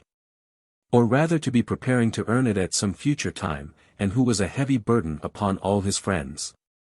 "We told Joe to come to the house," said Fanny to the widow, apologetically, "because we thought he might be useful in carrying down the cloaks." Mrs. Greenow smiled graciously upon Joe, and assured him that she was charmed to see him, without any reference to such services as those mentioned. And then they started. When they got to the door both Cheesacre and the captain made an attempt to get possession of the widow's arm. But she had it all arranged. Captain Belfield found himself constrained to attend to Mrs. Green, while Mr. Cheesacre walked down to the beach beside Kate Vavasor. "I'll take your arm, Mr. Joe," said the widow, "and the girls shall come with us." But when they got to the boats, round which the other comers to the picnic were already assembled, Mr. Cheesacre, although both the boats were for the day his own, found himself separated from the widow. He got into that which contained Kate Vavasor, and was shoved off from the beach while he saw Captain Belfield arranging Mrs. Greenow's drapery. He had declared to himself that it should be otherwise, and that as he had to pay the piper should play as he liked it. But Mrs. Greenow with a word or two had settled it all, and Mr. Cheesacre had found himself to be powerless. "How absurd Belfield looks in that jacket, doesn't he?" he said to Kate, as he took his seat in the boat. "Do you think so? I thought it was so very pretty and becoming for the occasion." Mr. Cheesacre hated Captain Belfield, and regretted more than ever that he had not done something for his own personal adornment. He could not endure to think that his friend, who paid for nothing, should carry away the honours of the morning and defraud him of the delights which should justly belong to him. "It may be becoming," said Cheesacre. "But don't you think it's awfully extravagant?" "As to that I can't tell. You see, I don't at all know what is the price of a jacket covered all over with little brass buttons." "And the waistcoat, Miss Vavasor," said Cheesacre, almost solemnly. "The waistcoat I should think must have been expensive." "Oh, dreadful. And he's got nothing, Miss Vavasor, literally nothing. Do you know," and he reduced his voice to a whisper as he made this communication, "I lent him £20 the day before yesterday, I did indeed. You won't mention it again, of course. I tell you, because, as you are seeing a good deal of him just now, I think it right that you should know on what sort of a footing he stands. It's all fair, they say, in love and war, and this small breach of confidence was, we must presume, a love stratagem on the part of Mr. Cheesacre. He was at this time smitten with the charms both of the widow and of the niece, and he constantly found that the captain was interfering with him on whichever side he turned himself. On the present occasion he had desired to take the widow for his share, and was, upon the whole, inclined to think that the widow was the more worthy of his attentions. He had made certain little inquiries within the last day or two, the answers to which had been satisfactory. These he had by no means communicated to his friend, to whom, indeed, he had expressed an opinion that Mrs. Greenow was after all only a flash in the pan. "She does very well pour passer le temps," the captain had answered. Mr. Cheesacre had not quite understood the exact gist of the captain's meaning, but had felt certain that his friend was playing him false. "I don't want it to be mentioned again, Miss Vavasor," he continued. "Such things should not be mentioned at all," Kate replied, having been angered at the insinuation that the nature of Captain Belfield's footing could be a matter of any moment to her. "No, they shouldn't, and therefore I know that I'm quite safe with you, Miss Vavasor. He's a very pleasant fellow, very, and has seen the world, uncommon. But he's better for eating and drinking with than he is for buying and selling with, as we say in Norfolk. Do you like Norfolk, Miss Vavasor? I never was in it before, and now I've only seen Yarmouth. A nice place, Yarmouth, very, but you should come up and see our lands. I suppose you don't know that we feed 1/3 of England during the winter months. Dear me. We do, though, nobody knows what a county Norfolk is. Taking it all together, including the game you know, and Lord Nelson, and its watering places and the rest of it, I don't think there's a county in England to beat it. Fancy feeding 1/3 of all England and Wales. With bread and cheese, do you mean, and those sort of things? Beef, said Mr. Cheesacre, and in his patriotic energy he repeated the word aloud. Beef. Yes indeed, but if you were to tell them that in London they wouldn't believe you. Ah! You should certainly come down and see our lands. The 7:45 a.m. train would take you through Norwich to my door, as one may say, and you would be back by the 6:22 p.m.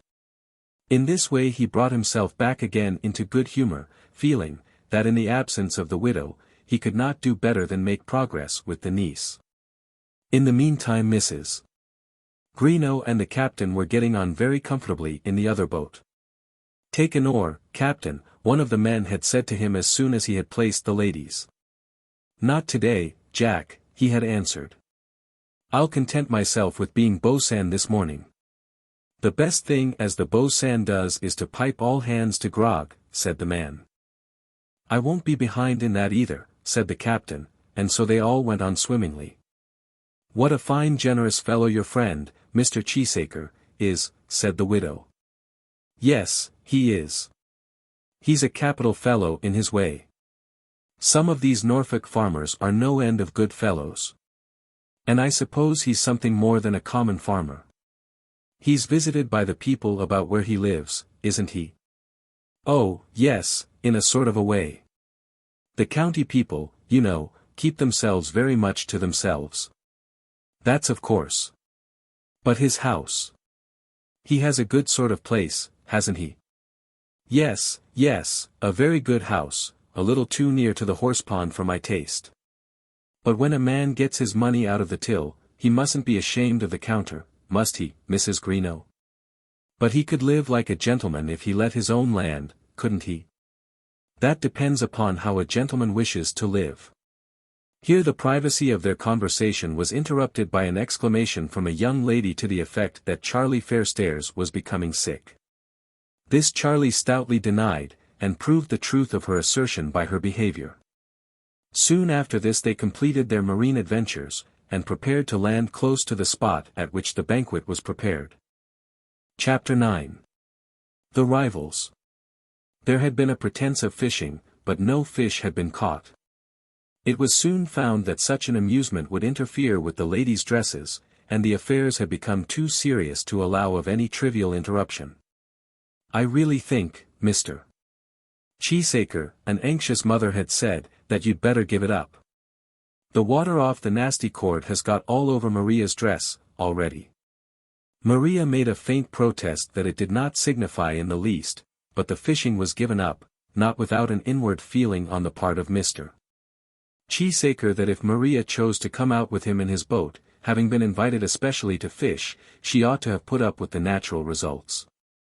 There are people who like to take everything and never like to give anything, he said to Kate afterwards, as he was walking up with her to the picnic dinner. But he was unreasonable and unjust. The girls had graced his party with their best hats and freshest muslins, not that they might see him catch a mackerel, but that they might flirt and dance to the best advantage. You can't suppose that any girl will like to be drenched with seawater when she has taken so much trouble with her starch, said Kate.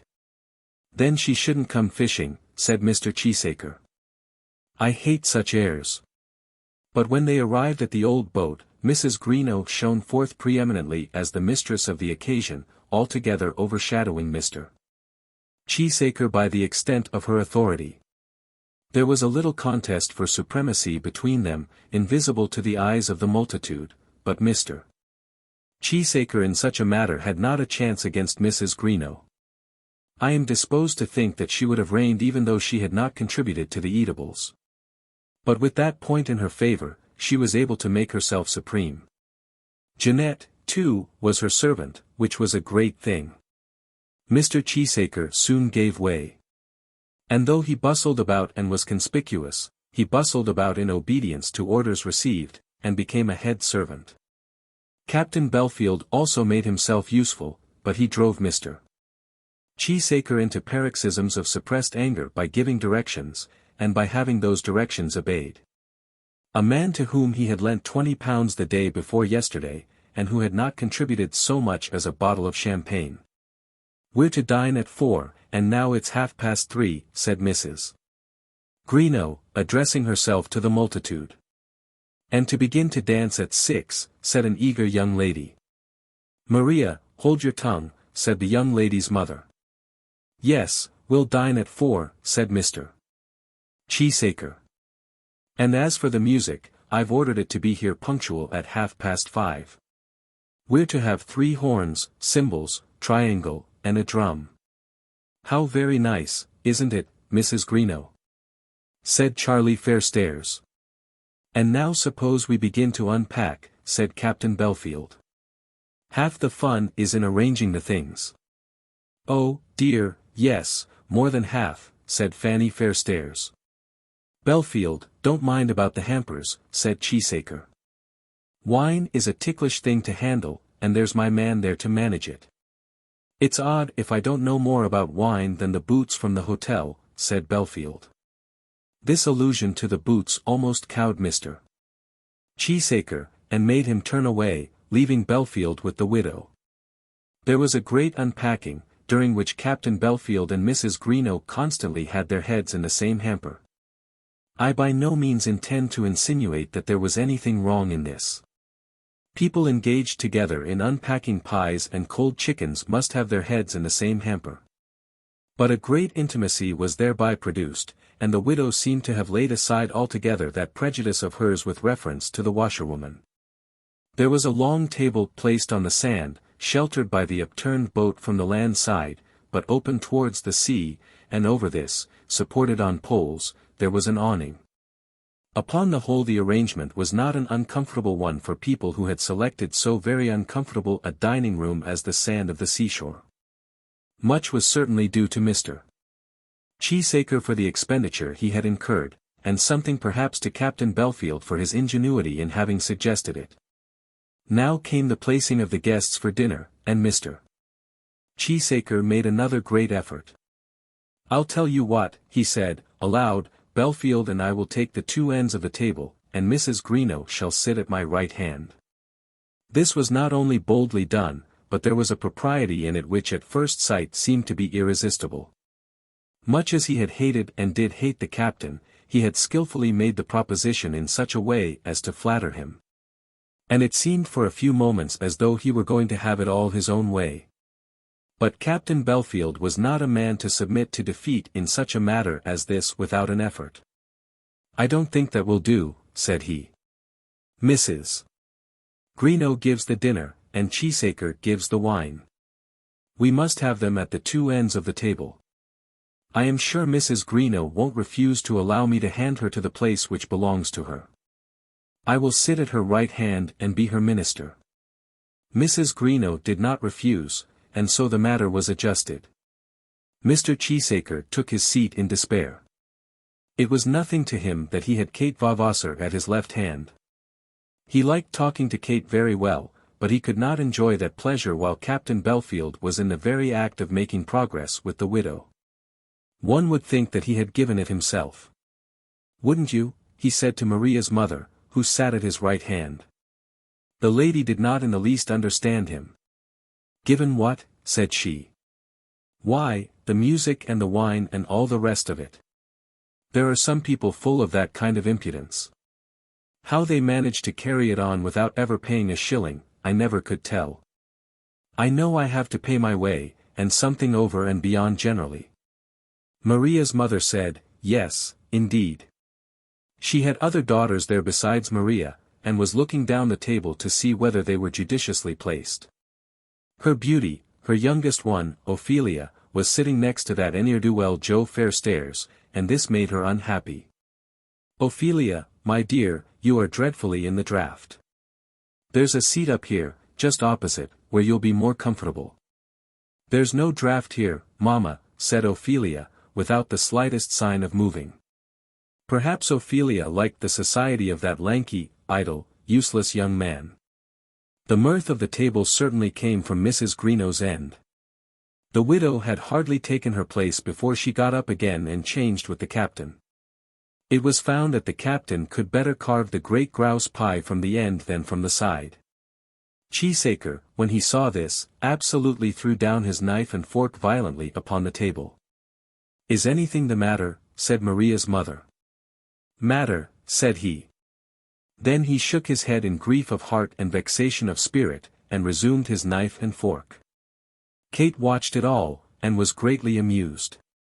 "I never saw a man so nearly broken-hearted," she said, in her letter to Alice the next day.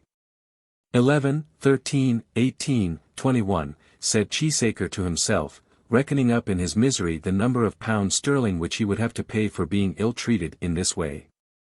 "Ladies and gentlemen," said Captain Belfield, as soon as the eating was over, "if I may be permitted to get upon my legs for 2 minutes, I am going to propose a toast to you."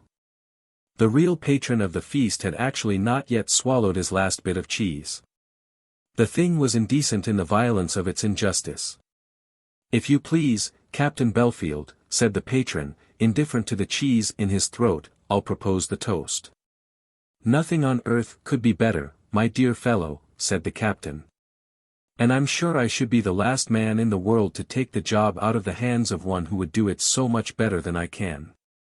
But as it's your health that we're going to drink, I really don't see how you are to do it."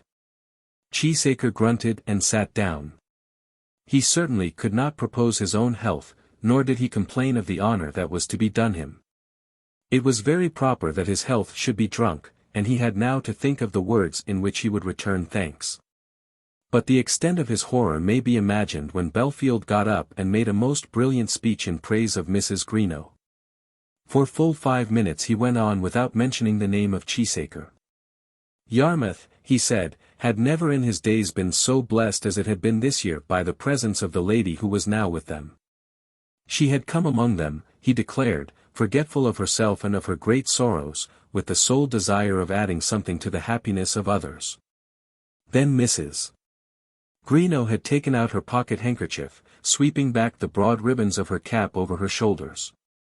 Altogether the scene was very affecting, and Cheesacre was driven to madness. They were the very words that he had intended to speak himself. "I hate all this kind of thing," he said to Kate. "It's so fulsome." "After-dinner speeches never mean anything," said Kate.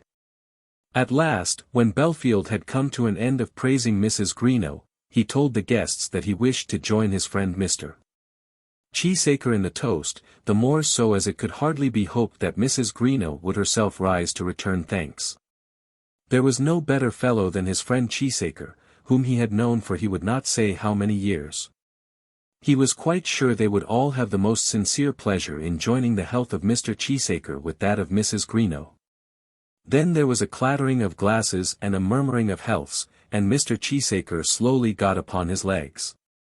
"I'm very much obliged to this company," said he, "and to my friend Belfield, who really is, but perhaps that doesn't signify now.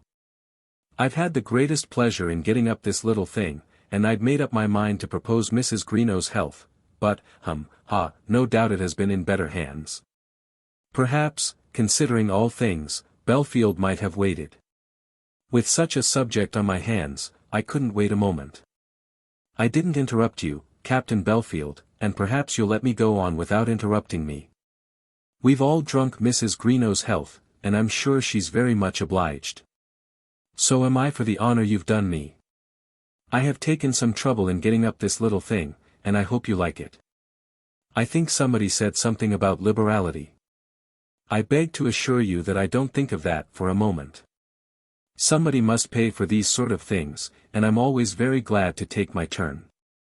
I dare say Belfield will give us the next picnic, and if he'll appoint a day before the end of the month, I shall be happy to be one of the party." Then he sat down with some inward satisfaction, fully convinced that he had given his enemy a fatal blow. "Nothing on earth would give me so much pleasure," said Belfield.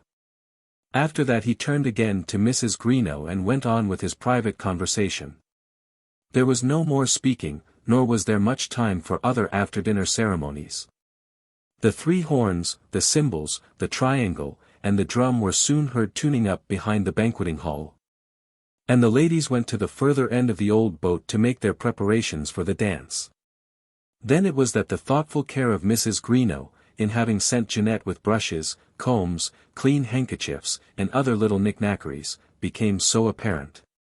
It was said that the widow herself actually changed her cap, which was considered by some to be very unfair, as there had been an understanding that there should be no dressing. On such occasions ladies are generally willing to forego the advantage of dressing on the condition that other ladies shall forego the same advantage. But when this compact is broken by any special lady, the treason is thought to be very treacherous. It is as though a fencer should remove the button from the end of his foil. But Mrs. Greenow was so good-natured in tendering the services of Jeanette to all the young ladies, and was so willing to share with others those good things of the toilet which her care had provided, that her cap was forgiven her by the most of those present. When ladies have made up their minds to dance they will dance, let the circumstances of the moment be ever so antagonistic to that exercise. A ploughed field in February would not be too wet, nor the side of a house too uneven. In honest truth the sands of the seashore are not adapted for the exercise. It was all very well for Venus to make the promise, but when making it she knew that Adonis would not keep her to her word. Let any lightest-limbed nymph try it, and she will find that she leaves most palpable footing. The sands in question were doubtless compact, firm, and sufficiently moist to make walking on them comfortable. But they ruffled themselves most uncomfortably under the unwonted pressure to which they were subjected. Nevertheless our friends did dance on the sands. Finding, however, that quadrilles and Sir Roger de Coverley suited them better than polkas and waltzes. "No, my friend, no," Mrs. Greenow said to Mr. Cheesacre when that gentleman endeavoured to persuade her to stand up. "Kate will be delighted I am sure to join you, but as for me, you must excuse me." But Mr. Cheesacre was not inclined at that moment to ask Kate Vavasor to dance with him. He was possessed by an undefined idea that Kate had snubbed him, and as Kate's fortune was, as he said, literally nothing, he was not at all disposed to court her favour at the expense of such suffering to himself. "I'm not quite sure that I'll dance myself," said he, seating himself in a corner of the tent by Mrs. Greenow's side. Captain Belfield at that moment was seen leading Miss Vavasor away to a new place on the sands, whither he was followed by a score of dancers, and Mr. Cheesacre saw that now at last he might reap the reward for which he had laboured. He was alone with the widow, and having been made bold by wine, had an opportunity of fighting his battle, than which none better could ever be found. He was himself by no means a poor man, and he despised poverty in others. It was well that there should be poor gentry, in order that they might act as satellites to those who, like himself, had money. As to Mrs. Greenow's money, there was no doubt. He knew it all to a fraction. She had spread for herself, or someone else had spread for her, a report that her wealth was almost unlimited. But the £40,000 was a fact, and any such innocent fault as that little fiction might well be forgiven to a woman endorsed with such substantial virtues. And she was handsome too. Mr.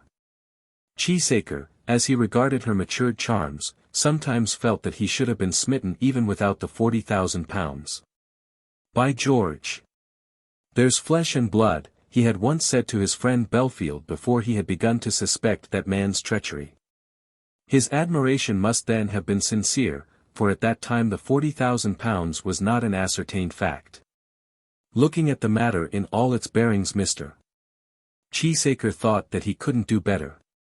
His wooing should be fair, honest, and above board. He was a thriving man, and what might not they two do in Norfolk if they put their wealth together? "Oh, Mr. Cheesacre, you should join them," said Mrs. Greenow, "they'll not half enjoy themselves without you. Kate will think that you mean to neglect her." "I shan't dance, Mrs.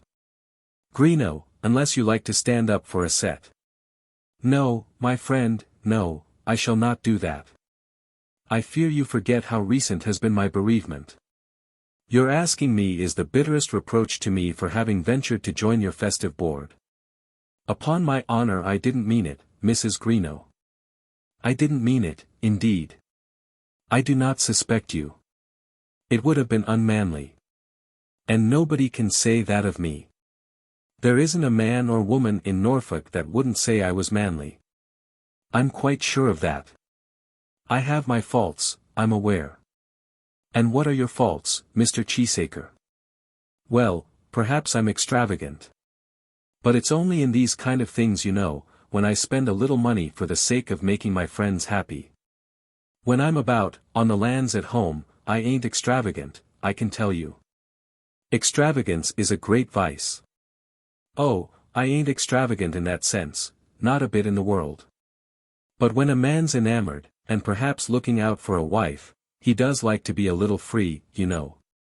And are you looking out for a wife, Mr. Cheesacre? If I told you, I suppose you'd only laugh at me. No, indeed I would not. I am not given to joking when anyone that I regard speaks to me seriously. Ain't you though? I'm so glad of that. When one has really got a serious thing to say, one doesn't like to have fun poked at one. And, besides, how could I laugh at marriages, seeing how happy I have been in that condition? So, very, happy, and Mrs. Greenow put up her handkerchief to her eyes. So happy that you'll try it again some day, won't you? Never, Mr. Cheesacre, never. Is that the way you talk of serious things without joking? Anything like love of that sort, is over for me. It lies buried under the sod with my poor dear departed saint. But, Mrs. Greenow, and Cheesacre, as he prepared to argue the question with her, got nearer to her in the corner behind the table, but, Mrs. Greenow, care killed a cat, you know. And sometimes I think that care will kill me. No, by George, not if I can prevent it. You're very kind, Mr. Cheesacre, but there's no preventing such care as mine. Isn't there though? I'll tell you what, Mrs. Greenow, I'm in earnest, I am indeed. If you'll inquire, you'll find there isn't a fellow in Norfolk pays his way better than I do, or is better able to do it. I don't pay a sixpence of rent, and I sit upon 700 acres of as good land as there is in the county. There's not an acre that won't do me a bullock and a half. Just put that and that together, and see what it comes to. And, mind you, some of these fellows that farm their own land are worse off than if they'd rent to pay. They've borrowed so much to carry on with, that the interest is more than rent. I don't owe a sixpence to e'er a man or e'er a company in the world. I can walk into every bank in Norwich without seeing my master. There ain't any of my paper flying about, Mrs. Greenow. I'm Samuel Cheesacre of Oileymead, and it's all my own. Mr. Cheesacre, as he thus spoke of his good fortunes and firm standing in the world, became impetuous in the energy of the moment, and brought down his fist powerfully on the slight table before them. The whole fabric rattled, and the boat resounded, but the noise he had made seemed to assist him.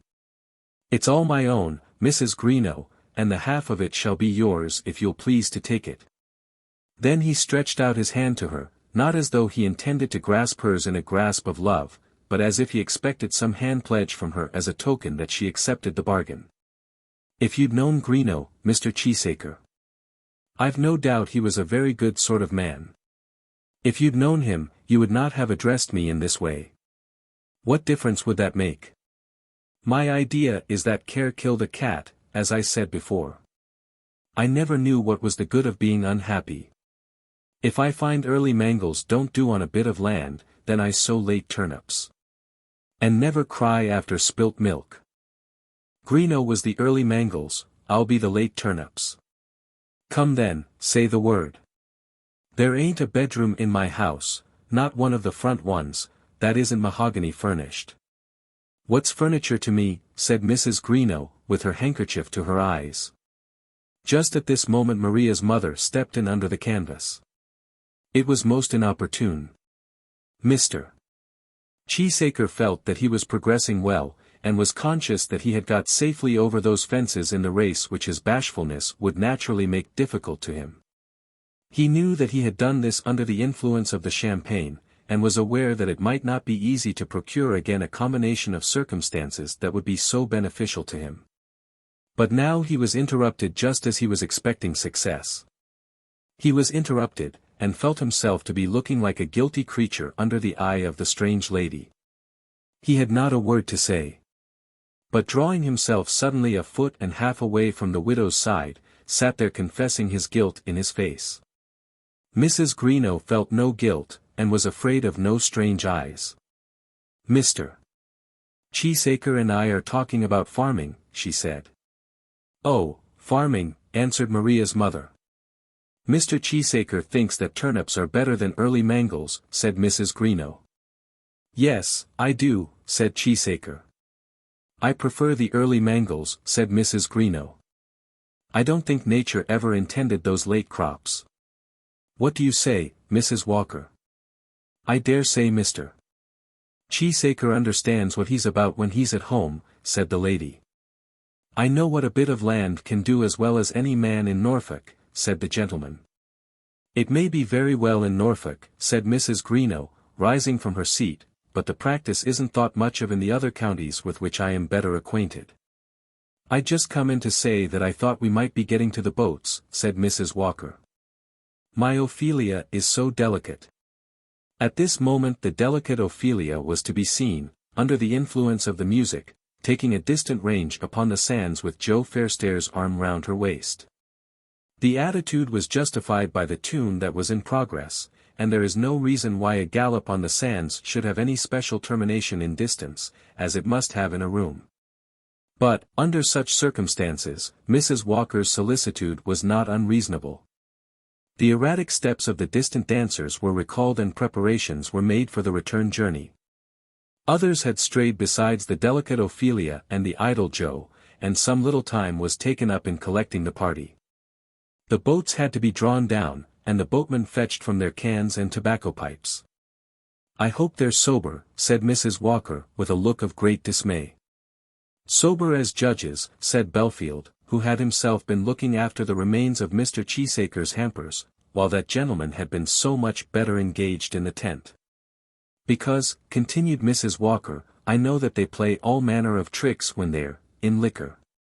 They'd think nothing of taking us out to sea, Mrs. Greenow. Oh, I do wish they would, said Ophelia. Ophelia, mind you come in the boat with me, said her mother, and she looked very savage when she gave the order. It was Mrs. Walker's intention that boat should not carry Joe Fairstairs. But Joe and her daughter together were too clever for her. When the boats went off she found herself to be in that one over which Mr. Cheesacre presided, while the sinning Ophelia with her good-for-nothing admirer were under the more mirthful protection of Captain Belfield. Mamma will be so angry, said Ophelia, and it was all your fault. I did mean to go into the other boat. Don't, Mr. Fairstairs. Then they got settled down in their seats, to the satisfaction, let us hope, of them both. Mr. Cheesacre had vainly endeavoured to arrange that Mrs. Greenow should return with him. But not only was Captain Belfield opposed to such a change in their positions, but so also was Mrs. Greenow. I think we'd better go back as we came, she said, giving her hand to the captain. Oh, certainly, said Captain Belfield. Why should there be any change? Cheesacre, old fellow, mind you look after Mrs. Walker. Come along, my hearty. It really almost appeared that Captain Belfield was addressing Mrs. Greenow as his hearty, but it must be presumed that the term of genial endearment was intended for the whole boat's load. Mrs. Greenow took her place on the comfortable broad bench in the stern, and Belfield seated himself beside her, with the tiller in his hand. If you're going to steer, Captain Belfield, I beg that you'll be careful. Careful, and with you on board, said the captain. Don't you know that I would sooner perish beneath the waves than that a drop of water should touch you roughly? But you see, we might perish beneath the waves together. Together. What a sweet word that is, perish together. If it were not that there might be something better even than that, I would wish to perish in such company. But I should not wish anything of the kind, Captain Belfield, and therefore pray be careful. There was no perishing by water on that occasion. Mr. Cheesacre's boat reached the pier at Yarmouth first, and gave up its load without accident. Very shortly afterwards Captain Belfield's crew reached the same place in the same state of preservation. There, said he, as he handed out Mrs. Greenow. I have brought you to no harm, at any rate as yet. And, as I hope, will not do so hereafter. May the heavens forbid it, Mrs. Greenow. Whatever may be our lots hereafter, yours I mean and mine, I trust that yours may be free from all disaster. Oh, that I might venture to hope that, at some future day, the privilege might be mine of protecting you from all danger. I can protect myself very well, I can assure you. Good night, Captain Belfield. We won't take you and Mr. Cheesacre out of your way, will we, Kate? We have had a most pleasant day. They were now upon the esplanade, and Mrs. Greenow's house was to the right, whereas the lodgings of both the gentlemen were to the left. Each of them fought hard for the privilege of accompanying the widow to her door, but Mrs. Greenow was self-willed, and upon this occasion would have neither of them. Mr. Joe Fairstairs must pass the house, said she, and he will see us home. Mr. Cheesacre, good night. Indeed you shall not a step. There was that in her voice which induced Mr. Cheesacre to obey her, and which made Captain Belfield aware that he would only injure his cause if he endeavoured to make further progress in it on the present occasion. Well, Kate, what do you think of the day? The aunt said when she was alone with her niece.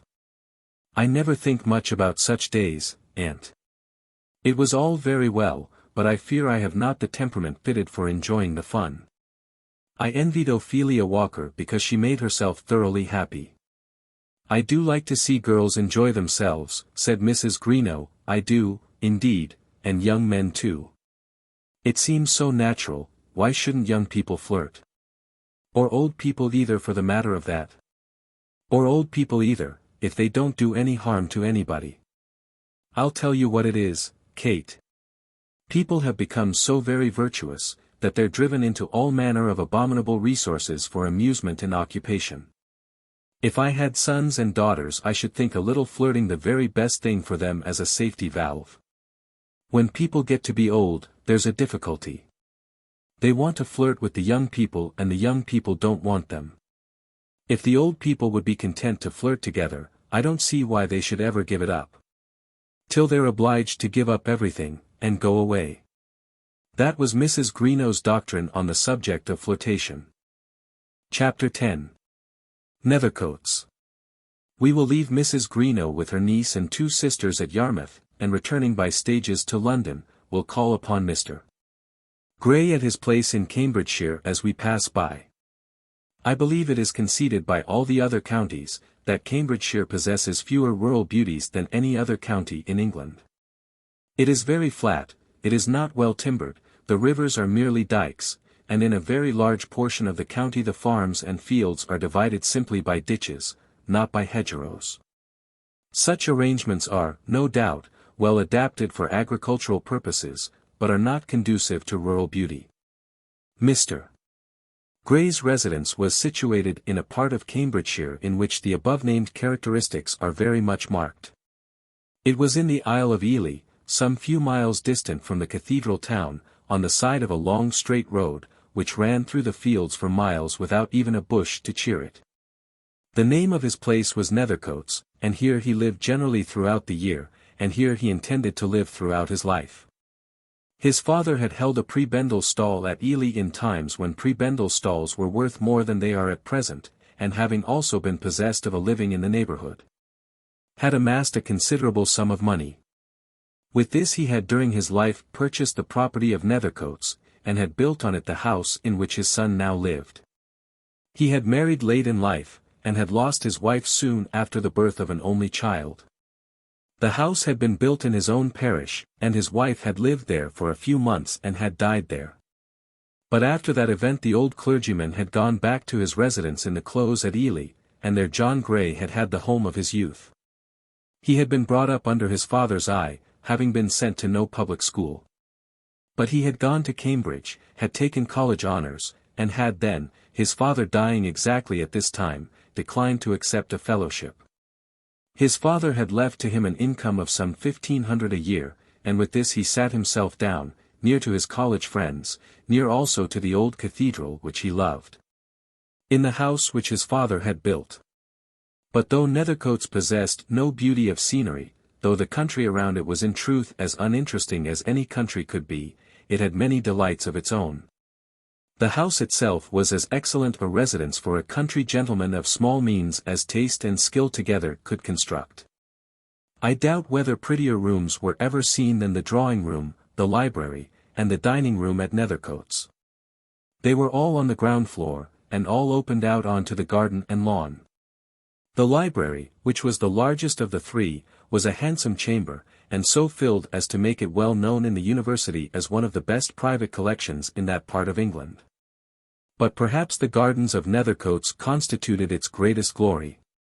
They were spacious and excellently kept up, and had been originally laid out with that knowledge of gardening without which no garden, merely as a garden, can be effective. And such, of necessity, was the garden of Nethercoats. Fine single forest trees there were none there, nor was it possible that there should have been any such. Nor could there be a clear rippling stream with steep green banks, and broken rocks lying about its bed. Such beauties are beauties of landscape, and do not of their nature belong to a garden.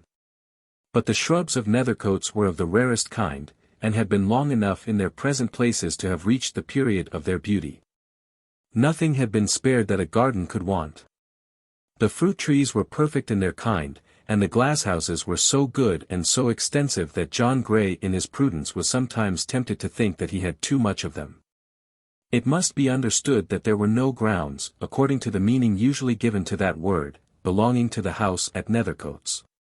Between the garden and the public road there was a paddock belonging to the house, along the side of which, but divided from it by a hedge and shrubbery, ran the private carriageway up to the house. This swept through the small front flower garden, dividing it equally. But the lawns and indeed the whole of that which made the beauty of the place lay on the back of the house, on which side opened the windows from the 3 sitting rooms. Down on the public road there stood a lodge at which lived one of the gardeners. There was another field of some 6 or 7 acres, to which there was a gate from the corner of the front paddock, and which went round 2 sides of the garden. This was Nethercoats, and the whole estate covered about 12 acres. It was not a place for much bachelor enjoyment of that sort generally popular with bachelors, nevertheless Mr.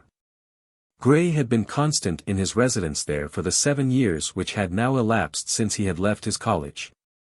His easy access to Cambridge had probably done much to mitigate what might otherwise have been the too great tedium of his life. And he had, prompted thereto by early associations, found most of his society in the close of Ely Cathedral. But, with all the delight he could derive from these 2 sources, there had still been many solitary hours in his life. And he had gradually learned to feel that he of all men wanted a companion in his home. His visits to London had generally been short and far between, occasioned probably by some need in the library, or by the necessity of some slight literary transaction with the editor or publisher of a periodical.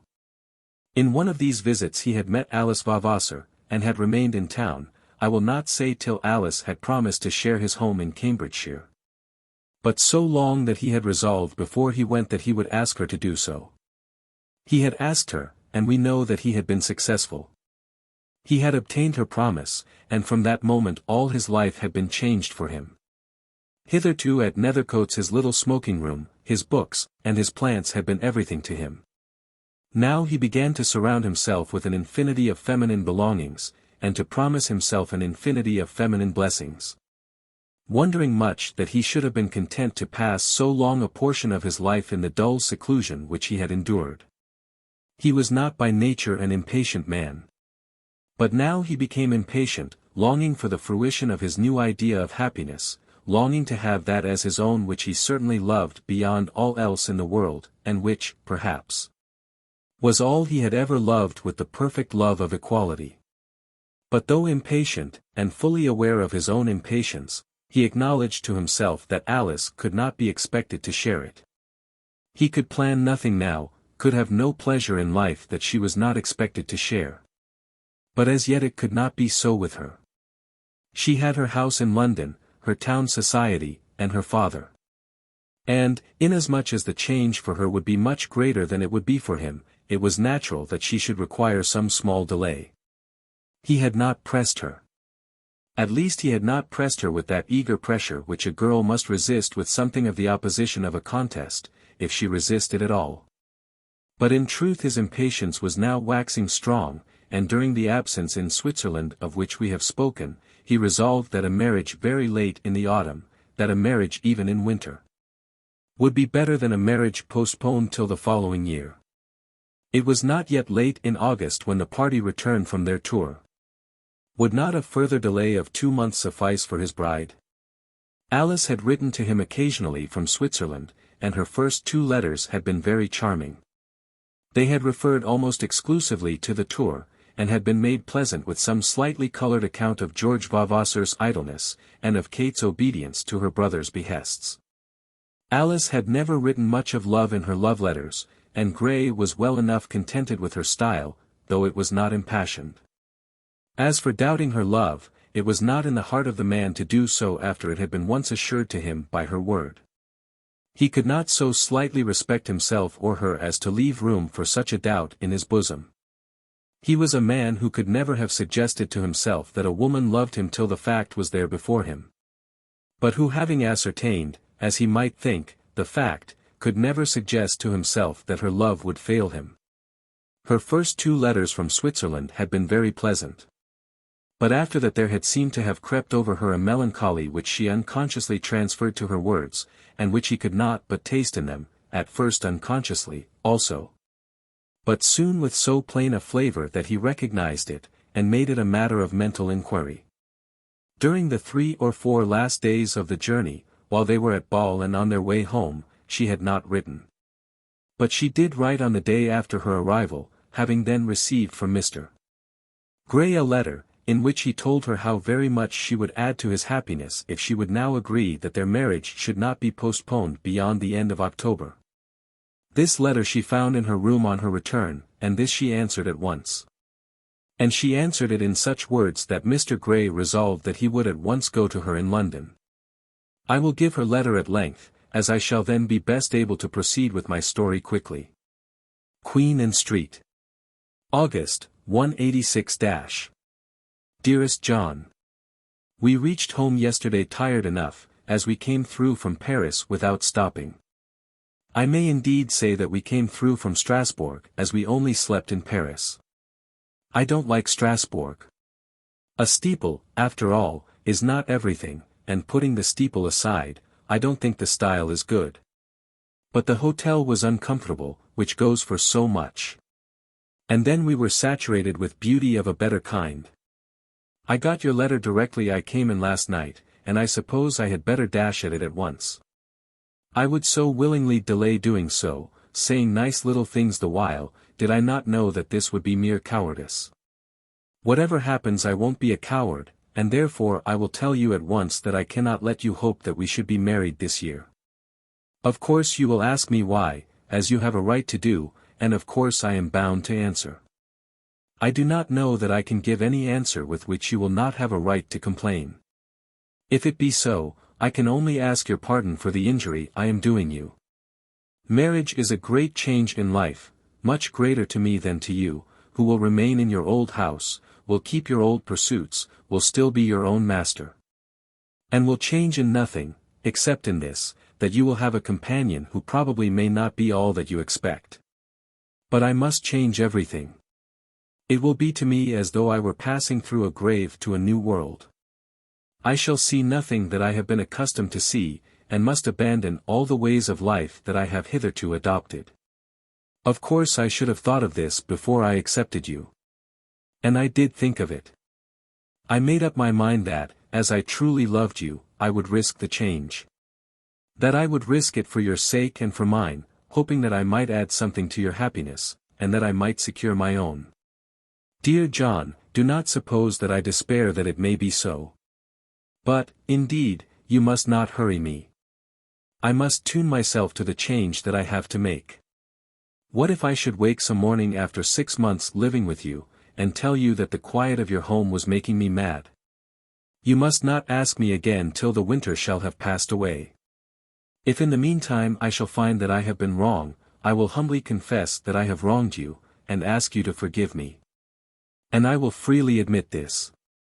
If the delay which I now purpose is so contrary to your own plans as to make your marriage, under such circumstances, not that which you had expected, I know that you are free to tell me so.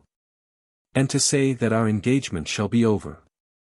I am well aware that I can have no right to bind you to a marriage at one period which you had only contemplated as to take place at another period.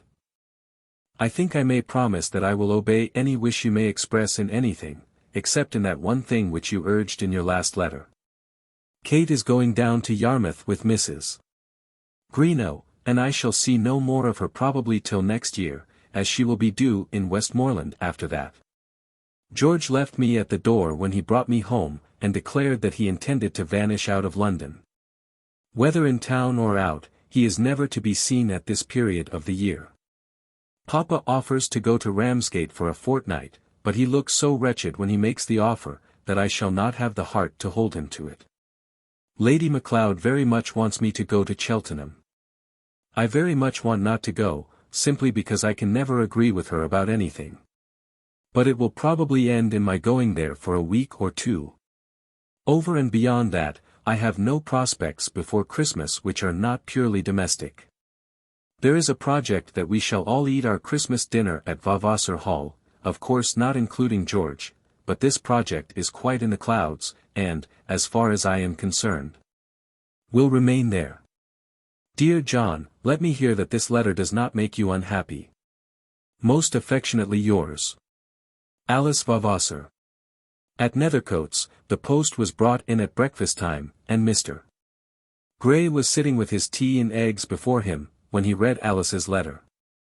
He read it twice before he began to think what he would do in regard to it, and then referred to one or two others which he had received from Switzerland, reading them also very carefully. After that, he took up the slouch hat which he had been wearing in the garden before he was called to his breakfast, and, with the letters in his hand, sauntered down among the shrubs and lawns. He thought he knew, that there was more in Alice's mind than a mere wish for delay. There was more in it than that hesitation to take at once a step which she really desired to take, if not now, then after some short interval. He felt that she was unhappy because she distrusted the results of her marriage, but it never for a moment occurred to him that, therefore, the engagement between them should be broken. In the first place he loved her too well to allow of his admitting such an idea without terrible sorrow to himself. He was a constant, firm man, somewhat reserved, and unwilling to make new acquaintances, and, therefore, specially unwilling to break away from those which he had made. Undoubtedly, had he satisfied himself that Alice's happiness demanded such a sacrifice of himself, he would have made it, and made it without a word of complaint. The blow would not have prostrated him, but the bruise would have remained on his heart, indelible, not to be healed but by death. He would have submitted, and no man would have seen that he had been injured. But it did not once occur to him that such a proceeding on his part would be beneficial to Alice. Without being aware of it, he reckoned himself to be the nobler creature of the two, and now thought of her as of one wounded, and wanting a cure. Some weakness had fallen on her, and strength must be given to her from another. He did not in the least doubt her love, but he knew that she had been associated, for a few weeks past, with two persons whose daily conversation would be prone to weaken the tone of her mind. He no more thought of giving her up than a man thinks of having his leg cut off because he has sprained his sinews. He would go up to town and see her, and would not even yet abandon all hope that she might be found sitting at his board when Christmas should come. By that day's post he wrote a short note to her. "Dearest Alice," he said, "I have resolved to go to London at once. I will be with you in the evening at 8, the day after tomorrow. Yours, J. G." There was no more in the letter than that. "And now," she said, when she received it, "I must dare to tell him the whole truth." Chapter 11. John Gray goes to London. And what was the whole truth? Alice Vavasor, when she declared to herself that she must tell her lover the whole truth, was expressing to herself her intention of putting an end to her engagement with Mr. Gray. She was acknowledging that that which had to be told was not compatible with the love and perfect faith which she owed to the man who was her affianced husband. And yet, why should it be so? She did not intend to tell him that she had been false in her love to him. It was not that her heart had again veered itself round and given itself to that wild cousin of hers. Though she might feel herself constrained to part from John Grey, George Vavasor could never be her husband. Of that she assured herself 50 times during the 2 days' grace which had been allowed her. Nay, she went farther than that with herself, and pronounced a verdict against any marriage as possible to her if she now decided against this marriage which had for some months past been regarded as fixed by herself and all her friends. People often say that marriage is an important thing, and should be much thought of in advance, and marrying people are cautioned that there are many who marry in haste and repent at leisure. I am not sure, however, that marriage may not be pondered over too much. Nor do I feel certain that the leisurely repentance does not as often follow the leisurely marriages as it does the rapid ones. That some repent no one can doubt. But I am inclined to believe that most men and women take their lots as they find them, marrying as the birds do by force of nature, and going on with their mates with a general, though not perhaps an undisturbed satisfaction, feeling inwardly assured that Providence, if it have not done the very best for them, has done for them as well as they could do for themselves with all the thought in the world. I do not know that a woman can assure to herself, by her own prudence and taste, a good husband any more than she can add 2 cubits to her stature.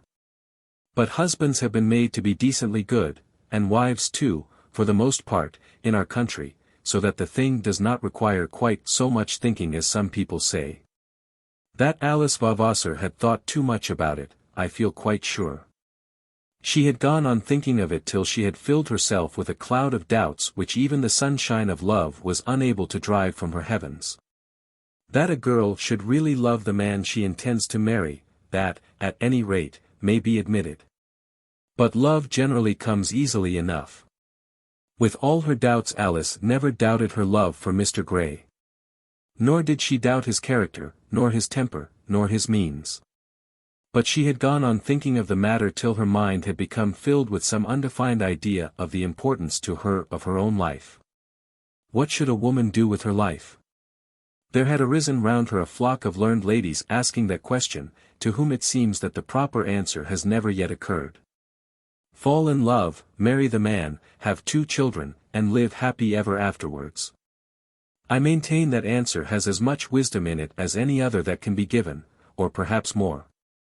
The advice contained in it cannot, perhaps, always be followed to the letter, but neither can the advice of the other kind, which is given by the flock of learned ladies who ask the question. A woman's life is important to her, as is that of a man to him, not chiefly in regard to that which she shall do with it. The chief thing for her to look to is the manner in which that something shall be done. It is of moment to a young man when entering life to decide whether he shall make hats or shoes. But not of half the moment that will be that other decision, whether he shall make good shoes or bad. And so with a woman. If she shall have recognized the necessity of truth and honesty for the purposes of her life, I do not know that she need ask herself many questions as to what she will do with it. Alice Vavasor was ever asking herself that question, and had by degrees filled herself with a vague idea that there was a something to be done. A something over and beyond, or perhaps altogether beside that marrying and having 2 children, if she only knew what it was. She had filled herself, or had been filled by her cousins, with an undefined ambition that made her restless without giving her any real food for her mind.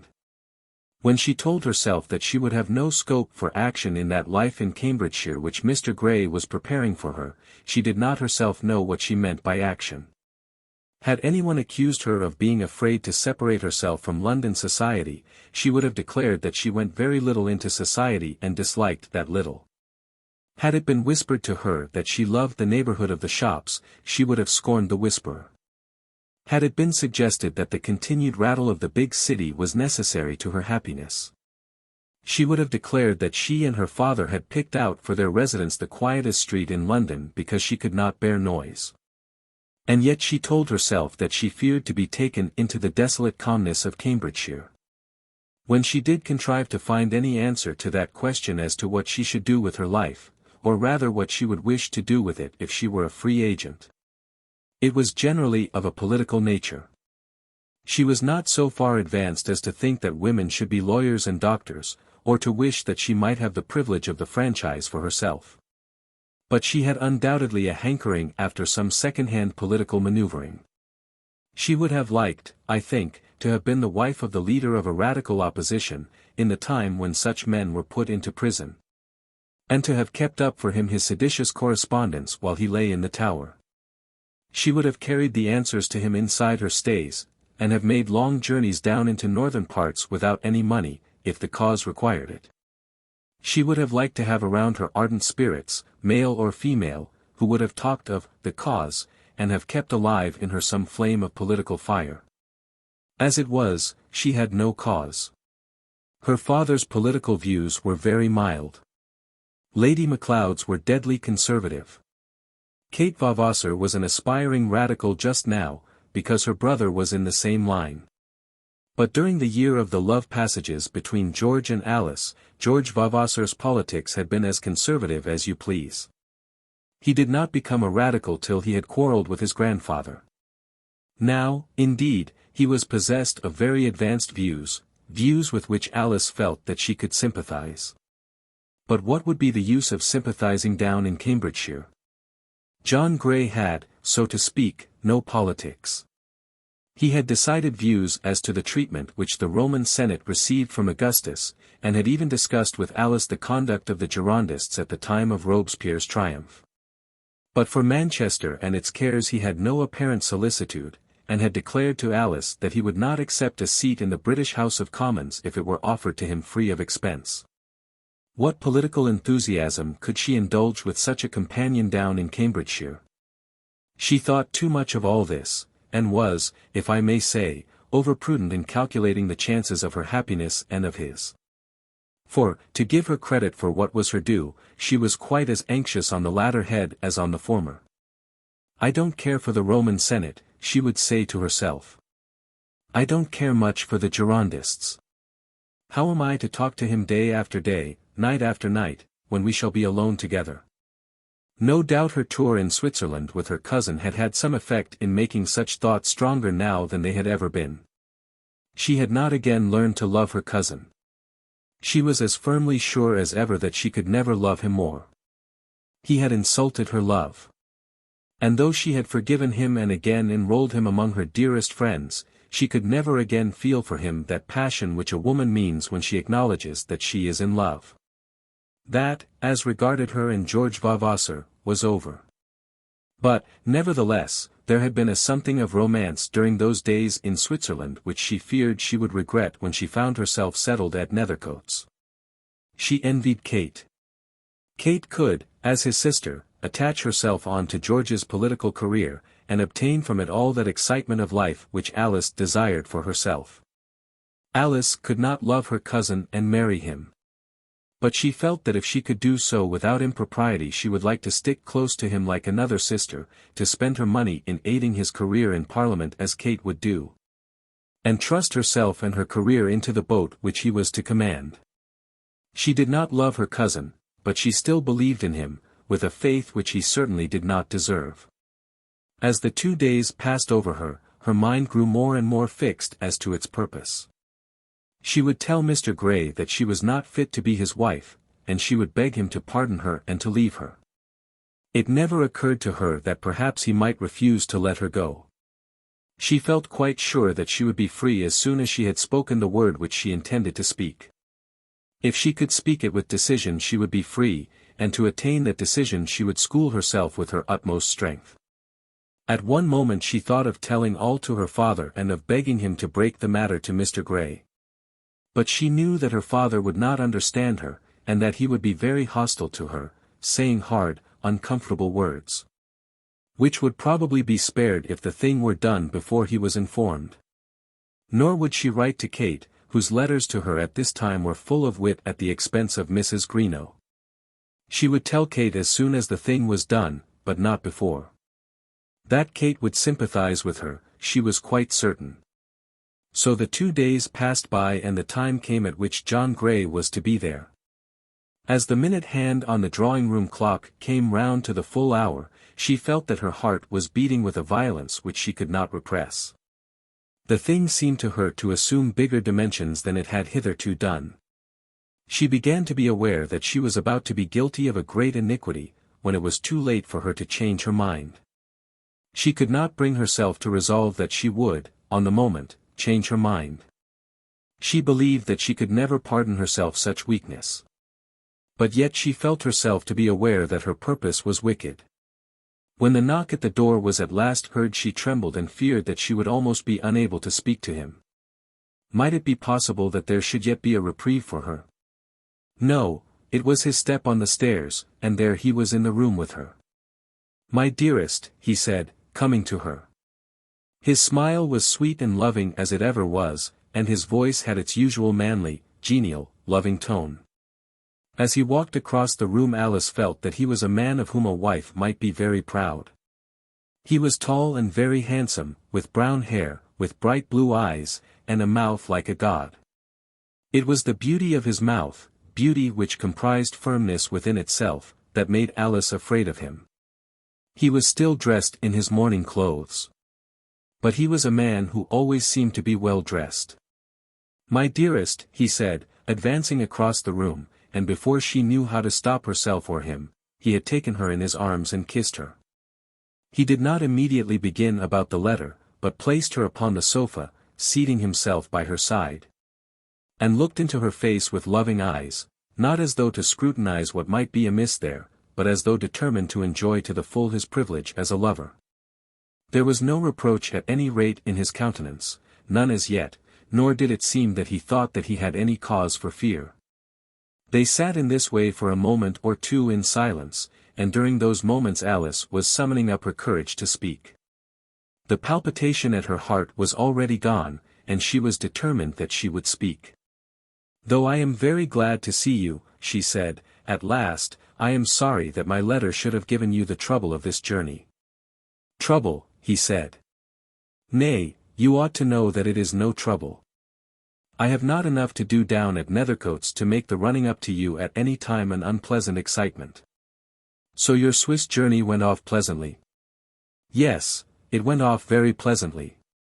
This she said in that tone of voice which clearly implies that the speaker is not thinking of the words spoken. "And Kate has now left you?" "Yes, she is with her aunt, at the seaside." "So I understand, and your cousin George?" "I never know much of George's movements. He may be in town, but I have not seen him since I came back." "Ah! That is the way with friends living in London. Unless circumstances bring them together, they are in fact further apart than if they lived 50 miles asunder in the country." "And he managed to get through all the trouble without losing your luggage for you very often?" "If you were to say that we did not lose his, that would be nearer the mark. But, John, you have come up to London in this sudden way to speak to me about my letter to you. Is it not so?" "Certainly it is so. Certainly I have. I have thought much, since, of what I then wrote, very much, indeed, and I have learned to feel sure that we had better." "Stop, Alice, stop a moment, love. Do not speak hurriedly. Shall I tell you what I learned from your letter?" "Yes, tell me, if you think it better that you should do so. Perhaps it may be better." "I learned, love, that something had been said or done during your journey, or perhaps only something thought, that had made you melancholy, and filled your mind for a while with those unsubstantial and indefinable regrets for the past which we are all apt to feel at certain moments of our life. There are few of us who do not encounter, now and again, some of that irrational spirit of sadness which, when overindulged, drives men to madness and self-destruction. I used to know well what it was before I knew you, but since I have had the hope of having you in my house, I have banished it utterly. In that I think I have been stronger than you. Do not speak under the influence of that spirit till you have thought whether you, too, cannot banish it. I have tried, and it will not be banished. Try again, Alice. It is a damned spirit, and belongs neither to heaven nor to earth. Do not say to me the words that you were about to say till you have wrestled with it manfully. I think I know what those words were to be. If you love me, those words should not be spoken. If you do not. If I do not love you, I love no one upon earth. I believe it. I believe it as I believe in my own love for you. I trust your love implicitly, Alice. I know that you love me. I think I can read your mind. Tell me that I may return to Cambridgeshire, and again plead my cause for an early marriage from thence. I will not take such speech from you to mean more than it says. She sat quiet, looking at him, looking full into his face. She had in no wise changed her mind, but after such words from him, she did not know how to declare to him her resolution. There was something in his manner that awed her, and something also that softened her. Tell me, said he, that I may see you again tomorrow morning in our usual quiet, loving way, and that I may return home tomorrow evening. Pronounce a yea to that speech from me, and I will ask for nothing further. No, I cannot do so, she said. And the tone of her voice, as she spoke, was different to any tone that he had heard before from her mouth.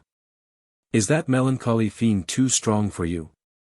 He smiled as he said this, and as he smiled, he took her hand.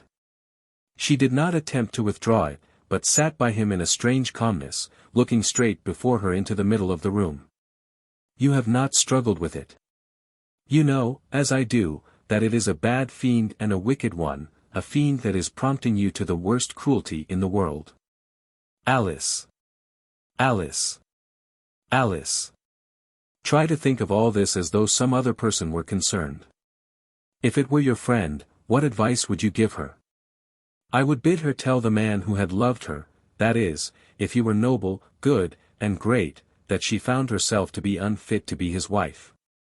And then I would bid her ask his pardon humbly on her knees. As she said this, she sank before him on to the floor, and looked up into his face with an expression of sad contrition which almost drew him from his purposed firmness. He had purposed to be firm, to yield to her in nothing, resolving to treat all that she might say as the hallucination of a sickened imagination, as the effect of absolute want of health, for which some change in her mode of life would be the best cure. She might bid him begone in what language she would. He knew well that such was her intention. But he would not allow a word coming from her in such a way to disturb arrangements made for the happiness of their joint lives. As a loving husband would treat a wife, who, in some exceptionable moment of a melancholy malady, should declare herself unable to remain longer in her home, so would he treat her. As for accepting what she might say as his dismissal, he would as soon think of taking the fruit trees from the southern wall because the sun sometimes shines from the north. He could not treat either his interests or hers so lightly as that. But what if he granted no such pardon, Alice? I will grant none such. You are my wife, my own, my dearest, my chosen one. You are all that I value in the world, my treasure and my comfort, my earthly happiness and my gleam of something better that is to come hereafter. Do you think that I shall let you go from me in that way? No, love. If you are ill I will wait till your illness is gone by, and, if you will let me, I will be your nurse. I am not ill. Not ill with any defined sickness. You do not shake with ague, nor does your head rack you with aching, but yet you may be ill. Think of what has passed between us. Must you not be ill when you seek to put an end to all that without any cause assigned? You will not hear my reasons. She was still kneeling before him and looking up into his face. I will hear them if you will tell me that they refer to any supposed faults of my own. No, no, no. Then I will not hear them. It is for me to find out your faults, and when I have found out any that require complaint, I will come and make it. Dear Alice, I wish you knew how I long for you. Then he put his hand upon her hair, as though he would caress her. But this she would not suffer, so she rose slowly, and stood with her hand upon the table in the middle of the room. Mr. Gray, she said. If you will call me so, I shall think it only a part of your malady. Mr. Gray, she continued, I can only hope that you will take me at my word. Oh, but I will not. Certainly I will not, if that would be adverse to my own interests. I am thinking of your interests, I am, indeed, at any rate as much as of my own. I feel quite sure that I should not make you happy as your wife, quite sure. And feeling that, I think that I am right, even after all that has passed, to ask your forgiveness, and to beg that our engagement may be over. No, Alice, no, never with my consent. I cannot tell you with what contentment I would marry you tomorrow, or next month, or the month after. But if it cannot be so, then I will wait. Nothing but your marriage with someone else would convince me. I cannot convince you in that way, she said, smiling. You will convince me in no other. You have not spoken to your father of this as yet. Not as yet. Do not do so, at any rate for the present. You will own that it might be possible that you would have to unsay what you had said. No, it is not possible. Give yourself and me the chance. It can do no harm. And, Alice, I ask you now for no reasons. I will not ask your reasons, or even listen to them, because I do not believe that they will long have effect even on yourself. Do you still think of going to Cheltenham? I have decided nothing as yet. If I were you, I would go. I think a change of air would be good for you. Yes, you treat me as though I were partly silly, and partly insane, but it is not so. The change you speak of should be in my nature, and in yours. He shook his head and still smiled. There was something in the imperturbed security of his manner which almost made her angry with him. It seemed as though he assumed so great a superiority that he felt himself able to treat any resolve of hers as the petulance of a child. And though he spoke in strong language of his love, and of his longing that she should come to him, yet he was so well able to command his feelings, that he showed no sign of grief at the communication she had made to him. She did not doubt his love, but she believed him to be so much the master of his love, as he was the master of everything else, that her separation from him would cause him no uncontrollable grief. In that she utterly failed to understand his character. Had she known him better, she might have been sure that such a separation now would with him have carried its mark to the grave. Should he submit to her decision, he would go home and settle himself to his books the next day. But on no following day would he be again capable of walking forth among his flowers with an easy heart. He was a strong, constant man, perhaps overconscious of his own strength. But then his strength was great. He is perfect. Alice had said to herself often. Oh, that he were less perfect. He did not stay with her long after the last word that has been recorded. Perhaps, he said, as for a moment he held her hand at parting, I had better not come tomorrow. No, no, it is better not. I advise you not to tell your father of this, and doubtless you will think of it before you do so. But if you do tell him, let me know that you have done so. Why that? Because in such case I also must see him. God bless you, Alice. God bless you, dearest, dearest Alice. Then he went, and she sat there on the sofa without moving, till she heard her father's feet as he came up the stairs. What, Alice, are you not in bed yet? Not yet, Papa. And so John Gray has been here. He has left his stick in the hall. I should know it among 1,000. Yes, he has been here. Is anything the matter, Alice? No, Papa, nothing is the matter. He has not made himself disagreeable, has he? Not in the least. He never does anything wrong. He may defy man or woman to find fault with him. So that is it, is it? He is just a shade too good. Well, I have always thought that myself. But it's a fault on the right side. It's no fault, Papa. If there be any fault, it is not with him. But I am yawning and tired, and I will go to bed. Is he to be here tomorrow? No, he returns to Nethercoats early. Good night, Papa. Mr. Vavasor, as he went up to his bedroom, felt sure that there had been something wrong between his daughter and her lover. I don't know how she'll ever put up with him, he said to himself, he is so terribly conceited. I shall never forget how he went on about Charles Kemble, and what a fool he made of himself. Alice, before she went to bed, sat down and wrote a letter to her cousin Kate. Chapter 12. Mr. George Vavasor at home. It cannot perhaps fairly be said that George Vavasor was an unhospitable man, seeing that it was his custom to entertain his friends occasionally at Greenwich, Richmond, or such places. And he would now and again have a friend to dine with him at his club.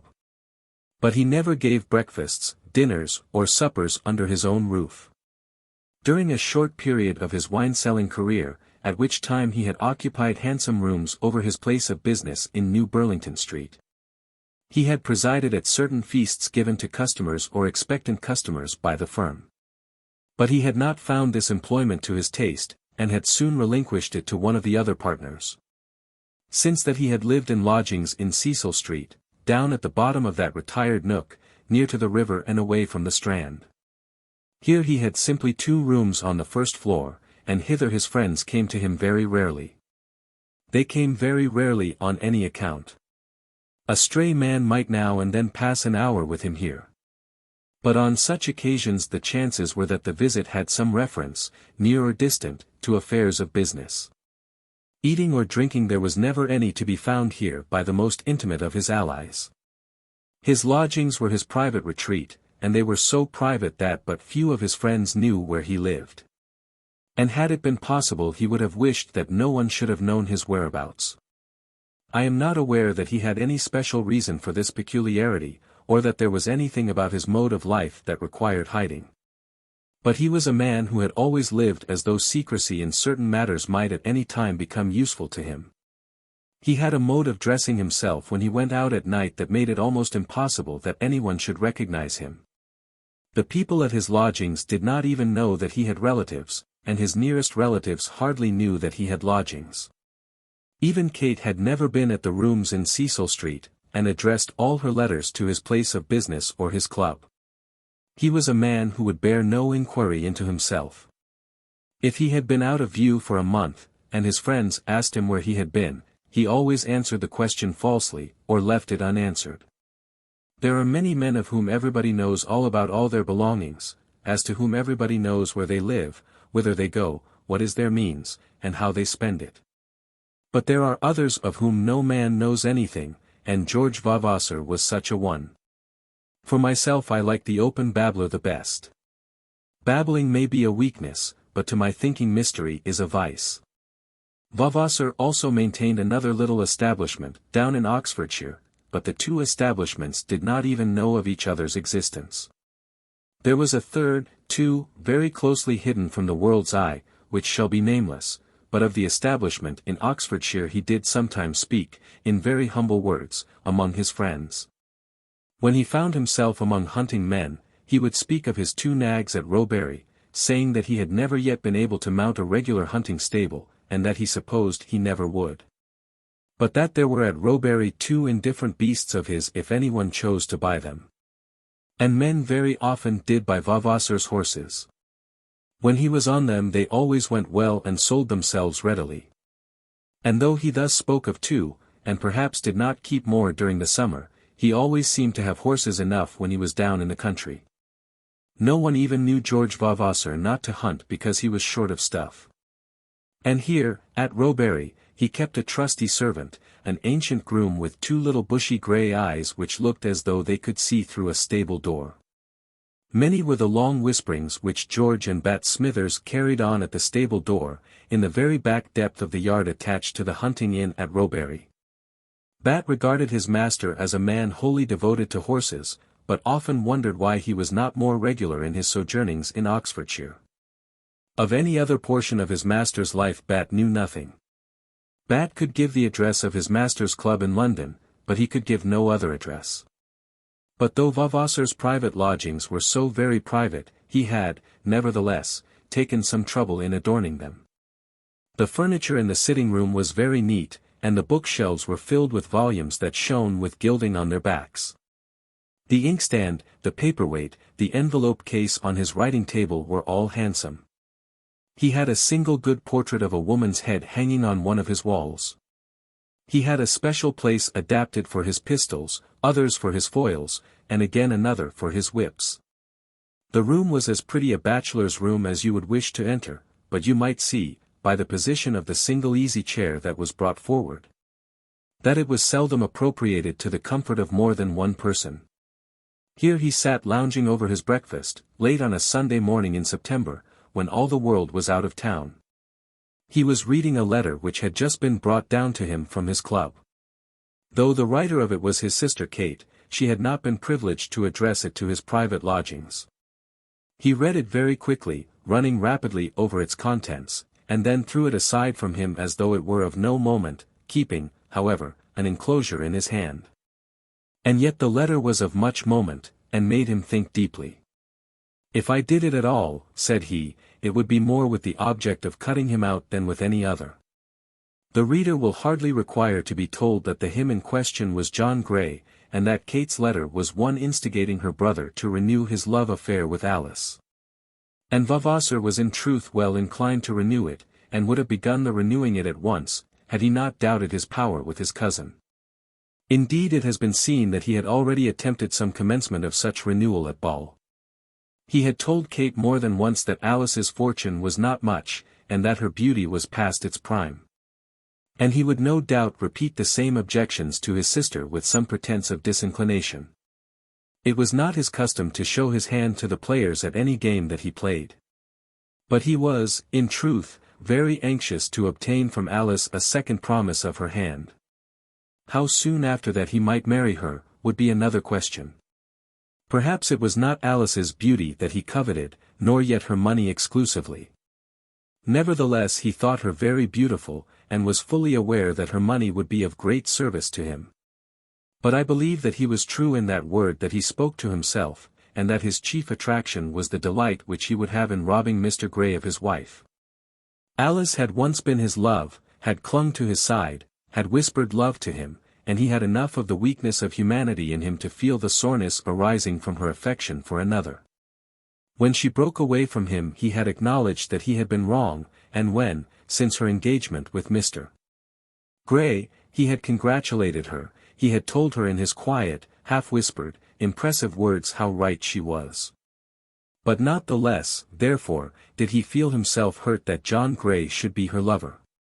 And when he had met this man he had spoken well of him to his sister, saying that he was a gentleman, a scholar, and a man of parts. But not the less had he hated him from the first moment of his seeing him. Such hatred under such circumstances was almost pardonable. But George Vavasor, when he hated, was apt to follow up his hatred with injury. He could not violently dislike a man and yet not wish to do him any harm. At present, as he sat lounging in his chair, he thought that he would like to marry his cousin Alice. But he was quite sure that he would like to be the means of putting a stop to the proposed marriage between Alice and John Grey. Kate had been very false to her friend, and had sent up to her brother the very letter which Alice had written to her after that meeting in Queen Anne Street which was described in the last chapter, or rather a portion of it. For with the reserve common to women she had kept back the other half. Alice had declared to herself that she would be sure of her cousin's sympathy, and had written out all her heart on the matter, as was her wont when writing to Kate. "But you must understand," she wrote, "that all that I said to him went with him for nothing. I had determined to make him know that everything between us must be over, but I failed. I found that I had no words at command, but that he was able to talk to me as though I were a child. He told me that I was sick and full of fantasies, and bade me change the air. As he spoke in this way, I could not help feeling how right he was to use me so. But I felt also that he, in his mighty superiority, could never be a fitting husband for a creature so inferior to him as I am. Though I altogether failed to make him understand that it was so, every moment that we were together made me more fixed in my resolution." This letter from Alice to Kate, Vavasor read over and over again, though Kate's letter to himself, which was the longer one, he had thrown aside after the first glance. There was nothing that he could learn from that. He was as good a judge of the manner in which he would play his own game as Kate could be. But in this matter he was to learn how he would play his game from a knowledge of the other girl's mind. "She'll never marry him, at any rate," he said to himself, "and she is right. He'd make an upper servant of her, very respectable, no doubt, but still only an upper servant. Now with me, well, I hardly know what I should make of her. I cannot think of myself as a man married. Then he threw her letter after Kate's, and betook himself to his newspaper and his cigar. It was 2 hours after this, and he still wore his dressing gown, and he was still lounging in his easy chair, when the waiting maid at the lodgings brought him up word that a gentleman wished to see him. Vavasor kept no servant of his own except that confidential groom down at Bicester. It was a rule with him that people could be better served and cheaper served by other people's servants than by their own. Even in the stables at Bicester the innkeeper had to find what assistance was wanted, and charge for it in the bill. And George Vavasor was no sybarite. He did not deem it impracticable to put on his own trousers without having a man standing at his foot to hold up the leg of the garment. A valet about a man knows a great deal of a man's ways, and therefore George had no valet. "A gentleman," said he to the girl. "Does the gentleman look like a public-house keeper?" "Well, I think he do," said the girl. "Then show him up," said George. And the gentleman was a public-house keeper. Vavasor was pretty sure of his visitor before he desired the servant to give him entrance. It was Mr. Grimes from the Handsome Man public-house and tavern, in the Brompton Road, and he had come by appointment to have a little conversation with Mr. Vavasor on matters political. Mr. Grimes was a man who knew that business was business, and as such had some considerable weight in his own neighbourhood. With him politics was business, as well as beer, and omnibus horses, and foreign wines, in the fabrication of which latter article Mr. Grimes was supposed to have an extended experience.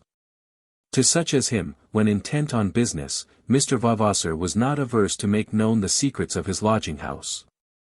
And now, when the idol of London world was either at morning church or still in bed, Mr. Grimes had come out by appointment to do a little political business with the lately rejected member for the Chelsea districts. Vavasor had been, as I have said, lately rejected, and the new member who had beaten him at the hustings had sat now for one session in Parliament.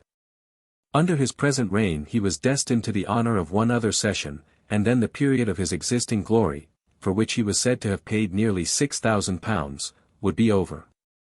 But he might be elected again, perhaps for a full period of 6 sessions, and it might be hoped that this second election would be conducted on more economical principles. To this, the economical view of the matter, Mr.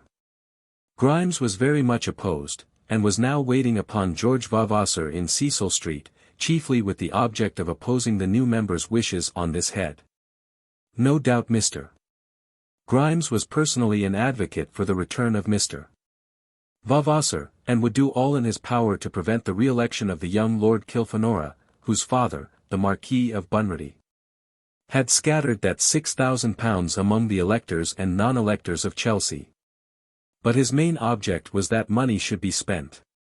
"'Tain't altogether for myself," he said to a confidential friend in the same way of business, "I don't get so much on it. Perhaps sometimes not none.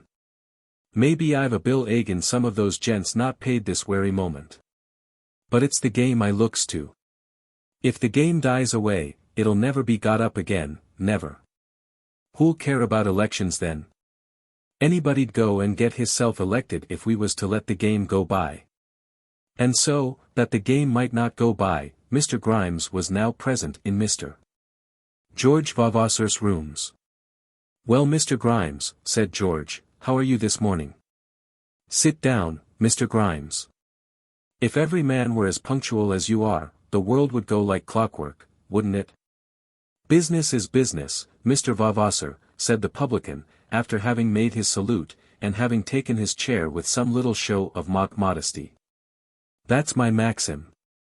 If I didn't stick to that, nothing wouldn't ever stick to me, and nothing doesn't much as it is. Times is very bad, Mr. Vavasor." "Of course they are. They're always bad. What was the devil made for, except that they should be bad?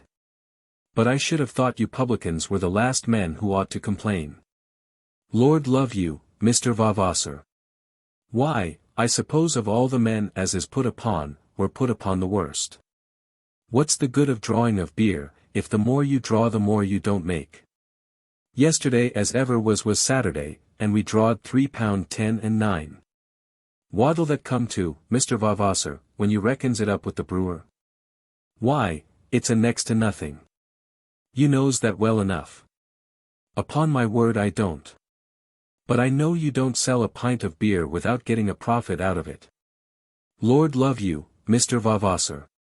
If I hadn't nothing to look to but beer I couldn't keep a house over my head, no I couldn't.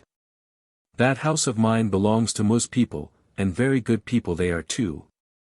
Have made a sight of money, haven't they, Mr. Vavasor? I has to get my beer from them in course. Why not, when it's their house? But if I sells their stuff as I gets it, there ain't a halfpenny coming to me out of a gallon. Look at that, now.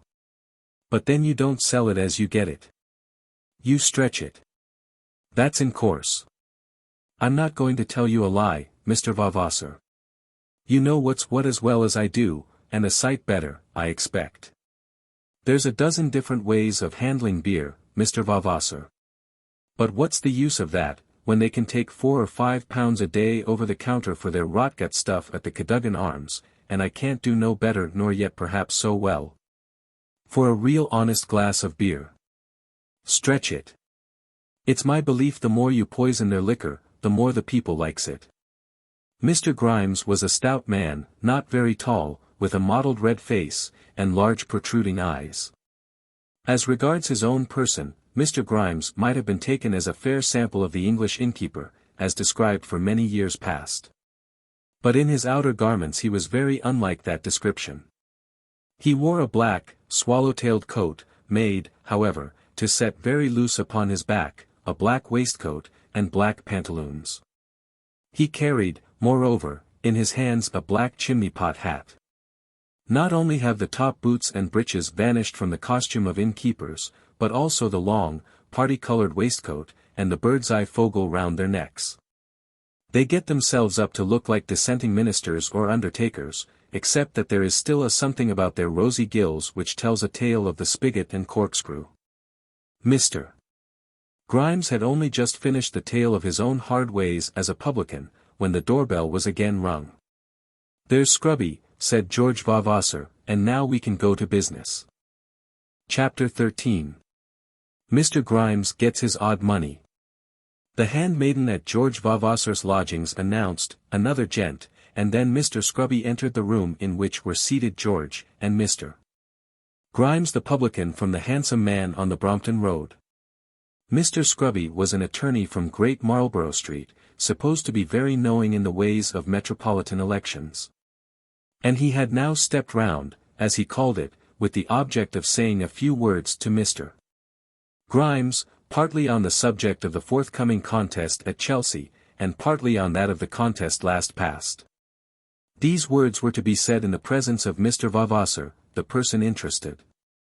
That some other words had been spoken between Mr. Scrubby and Mr. Grimes on the same subjects behind Mr. Vavasor's back I think very probable. But even though this might have been so I am not prepared to say that Mr. Vavasor had been deceived by their combinations. The two men were very civil to each other in their salutations, the attorney assuming an air of patronizing condescension, always calling the other Grimes, whereas Mr. Scrubby was treated with considerable deference by the publican, and was always called Mr. Scrubby. "Business is business," said the publican as soon as these salutations were over, "isn't it now, Mr. Scrubby? And I suppose Grimes thinks Sunday morning a particularly good time for business," said the attorney, laughing. "It's quiet, you know," said Grimes. "But it warn't me as named Sunday morning. It was Mr. Vavasor here. But it is quiet, ain't it, Mr. Scrubby?"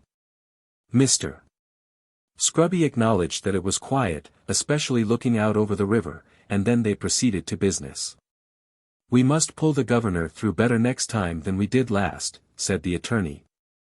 "Of course we must, Mr. Scrubby, but, Lord love you, Mr. Vavasor, whose fault was it? What notice did I get, just tell me that." "Why, Travers's name was up on the Liberal interest ever so long before the governor had ever thought about it." "Nobody is blaming you, Mr. Grimes," said George. "And nobody can't, Mr. Vavasor. I done my work true as steel, and there ain't another man about the place as could have done half as much. You ask Mr. Scrubby else. Mr. Scrubby knows, if e'er a man in London does. I tell you what it is, Mr. Vavasor, them Chelsea fellows, who lives mostly down by the river, ain't like your Maryboners or Finsburyites. It wants something of a man to manage them. Don't it, Mr. Scrubby? It wants something of a man to manage any of them as far as my experience goes, said Mr. Scrubby. Of course it do.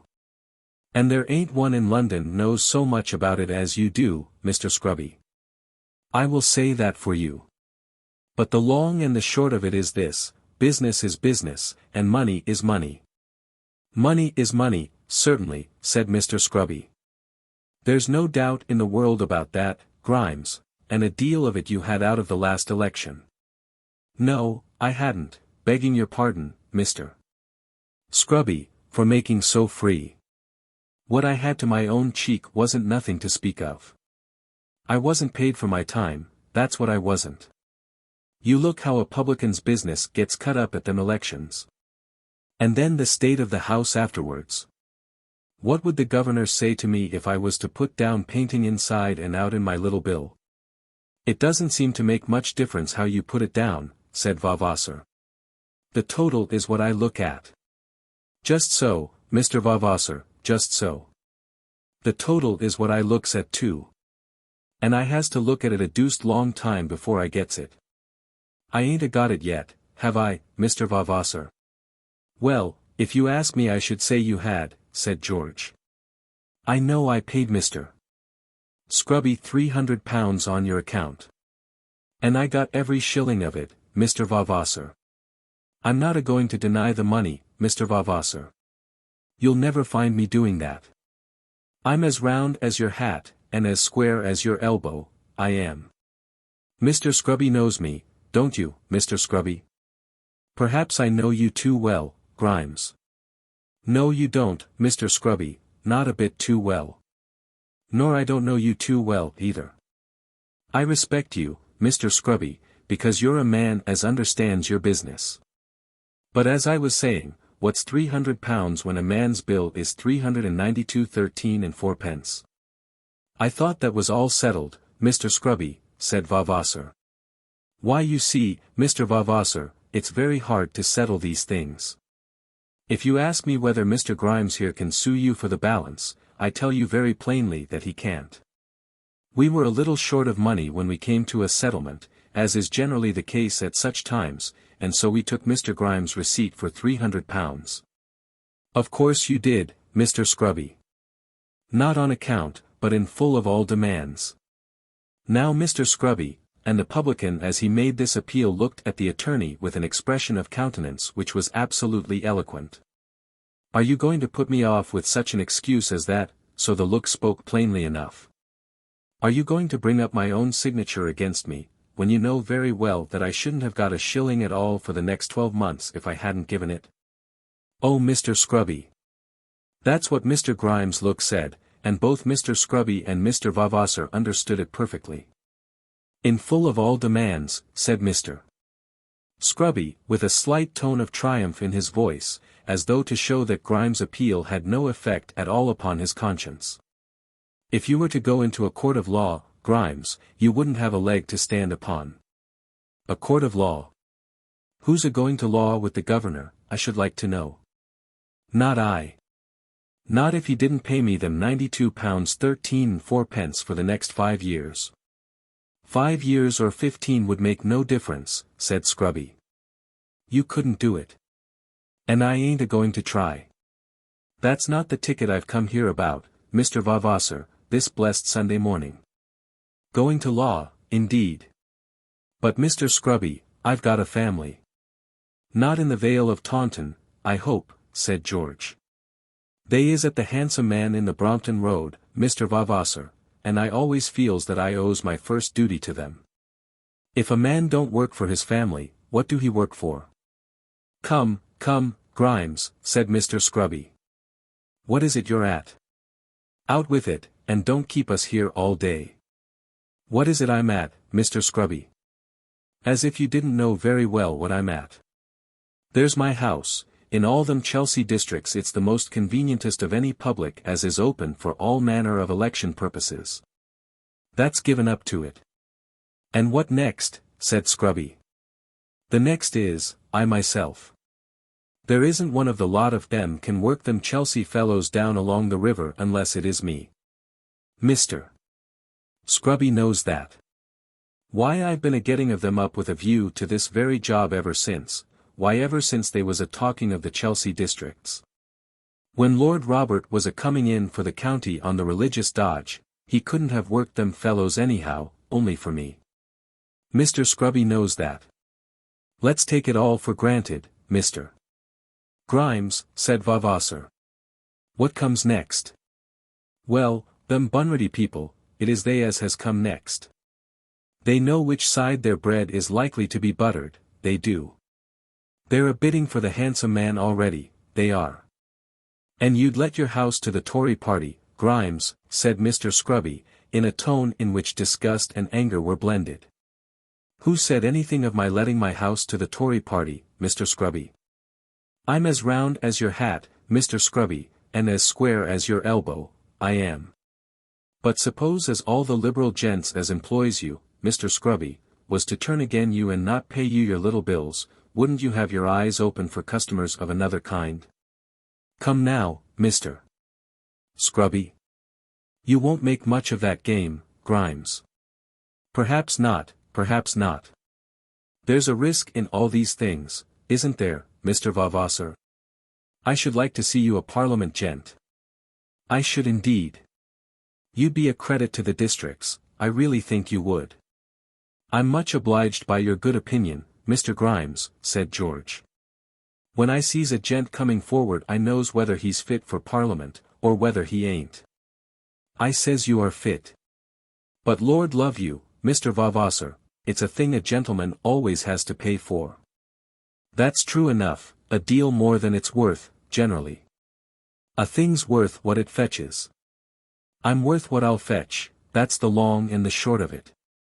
I want to have my balance, that's the truth. It's the odd money in a man's bill as always carries the profit. You ask Mr. Scrubby else, only with a lawyer it's all profit I believe. That's what you know about it, said Scrubby. If you cut off a man's odd money, continued the publican, you break his heart. He'd almost sooner have that and leave the other standing. He'd call the hundreds capital, and if he lost them at last, why he'd put it down as being in the way of trade. But the odd money, he looks at that, Mr. Vavasor, as in a manner the very sweat of his brow, the work of his own hand, that's what goes to his family, and keeps the pot a-boiling downstairs. Never stop a man's odd money, Mr. Vavasor. That is, unless he comes it very strong indeed. And what is it you want now, said Scrubby. I wants £92 13 and 4 pence, Mr. Scrubby, and then we'll go to work for the new fight with contented hearts. If we're to begin at all, it's quite time, it is indeed, Mr. Vavasor. And what you mean us to understand is, that you won't begin at all without your money, said the lawyer. That's about it, Mr. Scrubby.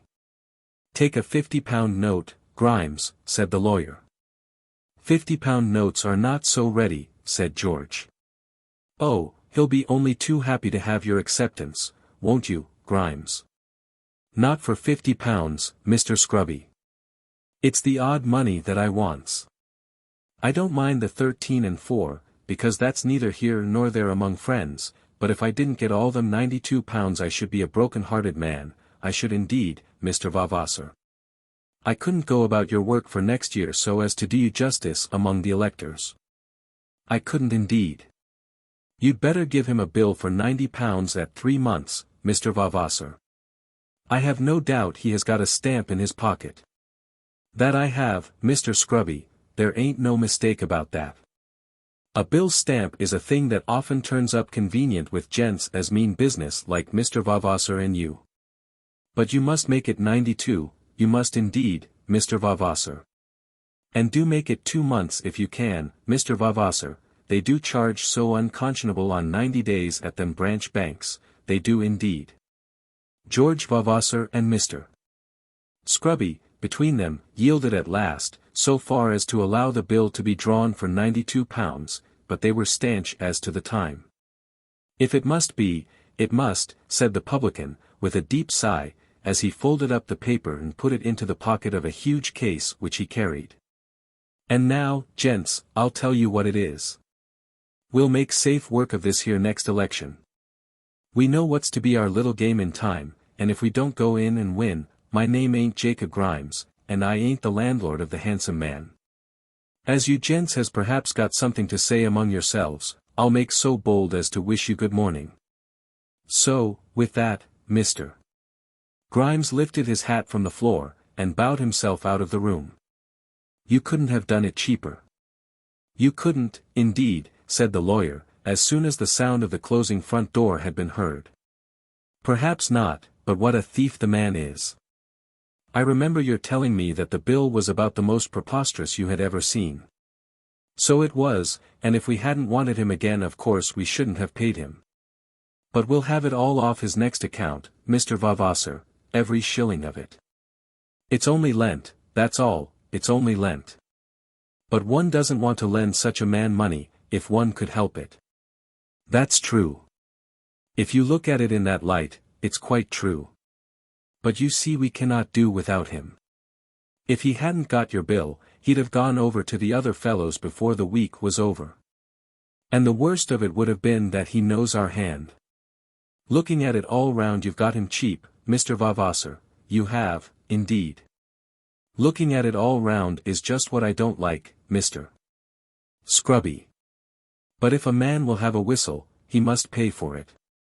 You can't do it cheap for any of these metropolitan seats, you can't, indeed, Mr. Vavasor. That is, a new man can't.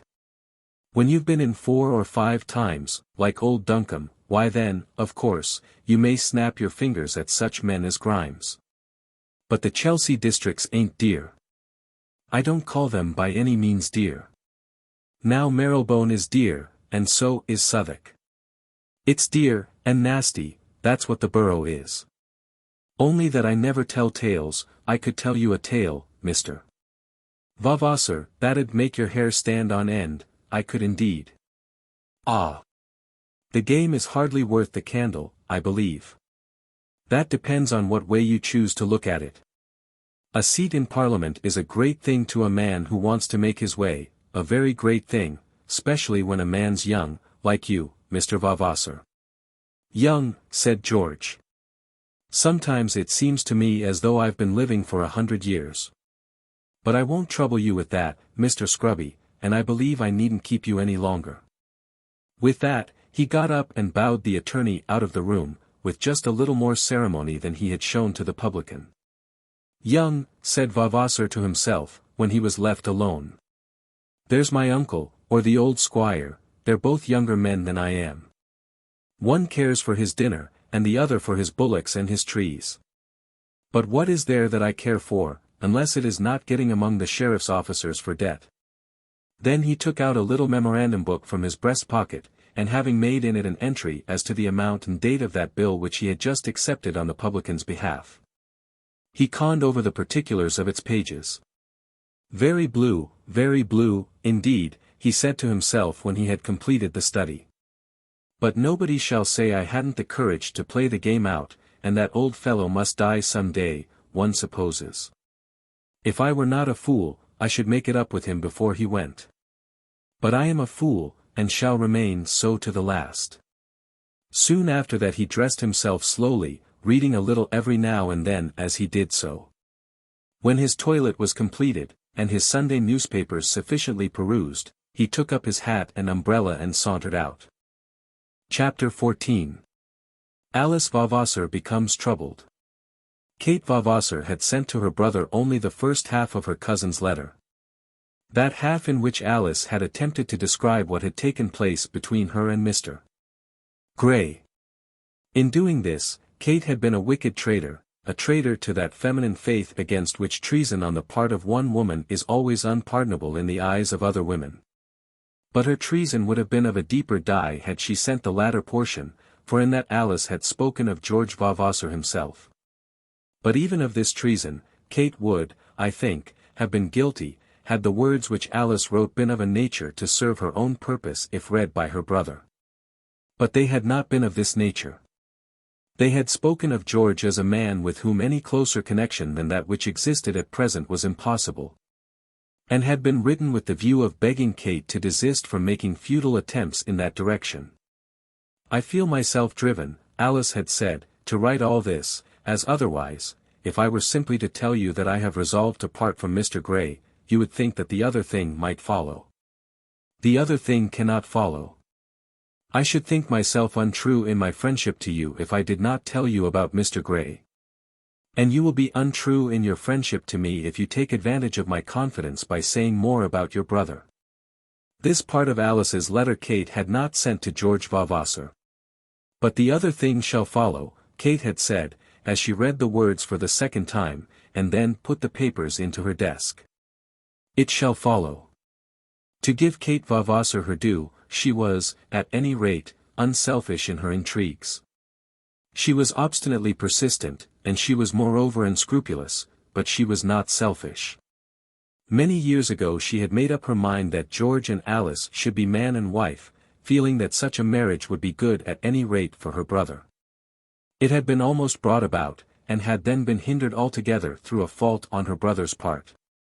But she had forgiven him this sin as she had forgiven many others, and she was now at work in his behalf again, determined that they two should be married. Even though neither of them might be now anxious that it should be so. The intrigue itself was dear to her, and success in it was necessary to her self-respect. She answered Alice's letter with a pleasant, gossiping epistle, which shall be recorded, as it will tell us something of Mrs. Greenow's proceedings at Yarmouth. Kate had promised to stay at Yarmouth for a month, but she had already been there 6 weeks, and was still under her aunt's wing. Yarmouth, October, 186-. Dearest Alice. Of course I am delighted. It is no good saying that I am not. I know how difficult it is to deal with you, and therefore I sit down to answer your letter with fear and trembling, lest I should say a word too much, and thereby drive you back. Or not say quite enough and thereby fail to encourage you on. Of course I am glad. I have long thought that Mr. Grey could not make you happy, and as I have thought so, how can I not be glad? It is no use saying that he is good and noble, and all that sort of thing. I have never denied it. But he was not suited to you, and his life would have made you wretched. Ergo, I rejoice. And as you are the dearest friend I have, of course I rejoice mightily. I can understand accurately the sort of way in which the interview went. Of course he had the best of it. I can see him so plainly as he stood up in unruffled self-possession, ignoring all that you said, suggesting that you were feverish or perhaps bilious, waving his hand over you a little, as though that might possibly do you some small good, and then taking his leave with an assurance that it would be all right as soon as the wind changed. I suppose it's very noble in him, not taking you at your word, and giving you, as it were, another chance, but there is a kind of nobility which is almost too great for this world. I think very well of you, my dear, as women go, but I do not think well enough of you to believe that you are fit to be Mr. John Grey's wife. Of course I'm very glad. You have known my mind from the first to the last, and, therefore, what would be the good of my mincing matters? No woman wishes her dearest friend to marry a man to whom she herself is antipathetic. You would have been as much loss to me, had you become Mrs. Grey of Nethercoats, Cambridgeshire, as though you had gone to heaven. I don't say but what Nethercoats may be a kind of heaven, but then one doesn't wish one's friend that distant sort of happiness. A flat Eden I can fancy it, hemmed in by broad dykes, in which cream and eggs are very plentiful, where an Adam and an Eve might drink the choicest tea out of the finest china, with toast buttered to perfection, from year's end to year's end, into which no money troubles would ever find their way, nor yet any naughty novels. But such an Eden is not tempting to me, nor, as I think, to you. I can fancy you stretching your poor neck over the dyke, longing to fly away that you might cease to be at rest, but knowing that the matrimonial dragon was too strong for any such flight. If ever bird banged his wings to pieces against gilded bars, you would have banged yours to pieces in that cage. You say that you have failed to make him understand that the matter is settled. I need not say that of course it is settled, and that he must be made to understand it. You owe it to him now to put him out of all doubt. He is, I suppose, accessible to the words of a mortal, God though he be. But I do not fear about this, for, after all, you have as much firmness about you as most people. Perhaps as much as he has at bottom, though you may not have so many occasions to show it. As to that other matter I can only say that you shall be obliged, as far as it is in my power to obey you. For what may come out from me by word of mouth when we are together, I will not answer with certainty. But my pen is under better control, and it shall not write the offending name. And now I must tell you a little about myself, or rather, I am inclined to spin a yarn, and tell you a great deal. I have got such a lover. But I did describe him before. Of course it's Mr.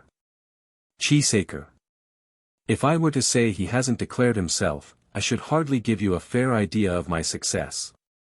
And yet he has not declared himself, and, which is worse, is very anxious to marry a rival. But it's a strong point in my favour that my rival wants him to take me, and that he will assuredly be driven to make me an offer sooner or later, in obedience to her orders. My aunt is my rival, and I do not feel the least doubt as to his having offered to her half a dozen times. But then she has another lover, Captain Belfield, and I see that she prefers him. He is a penniless scamp and looks as though he drank. He paints his whiskers too, which I don't like, and, being 40, tries to look like 25. Otherwise he is agreeable enough, and I rather approve of my aunt's taste in preferring him. But my lover has solid attractions, and allures me on by a description of the fat cattle which he sends to market. He is a man of substance, and should I ever become Mrs. Cheesacre, I have reason to think that I shall not be left in want. We went up to his place on a visit the other day. Oileymead is the name of my future home, not so pretty as Nethercoats, is it? And we had such a time there. We reached the place at 10 and left it at 4, and he managed to give us 3 meals. I'm sure we had before our eyes at different times every bit of china, delf, glass, and plate in the establishment. He made us go into the cellar, and told us how much wine he had got there, and how much beer. It's all paid for, Mrs.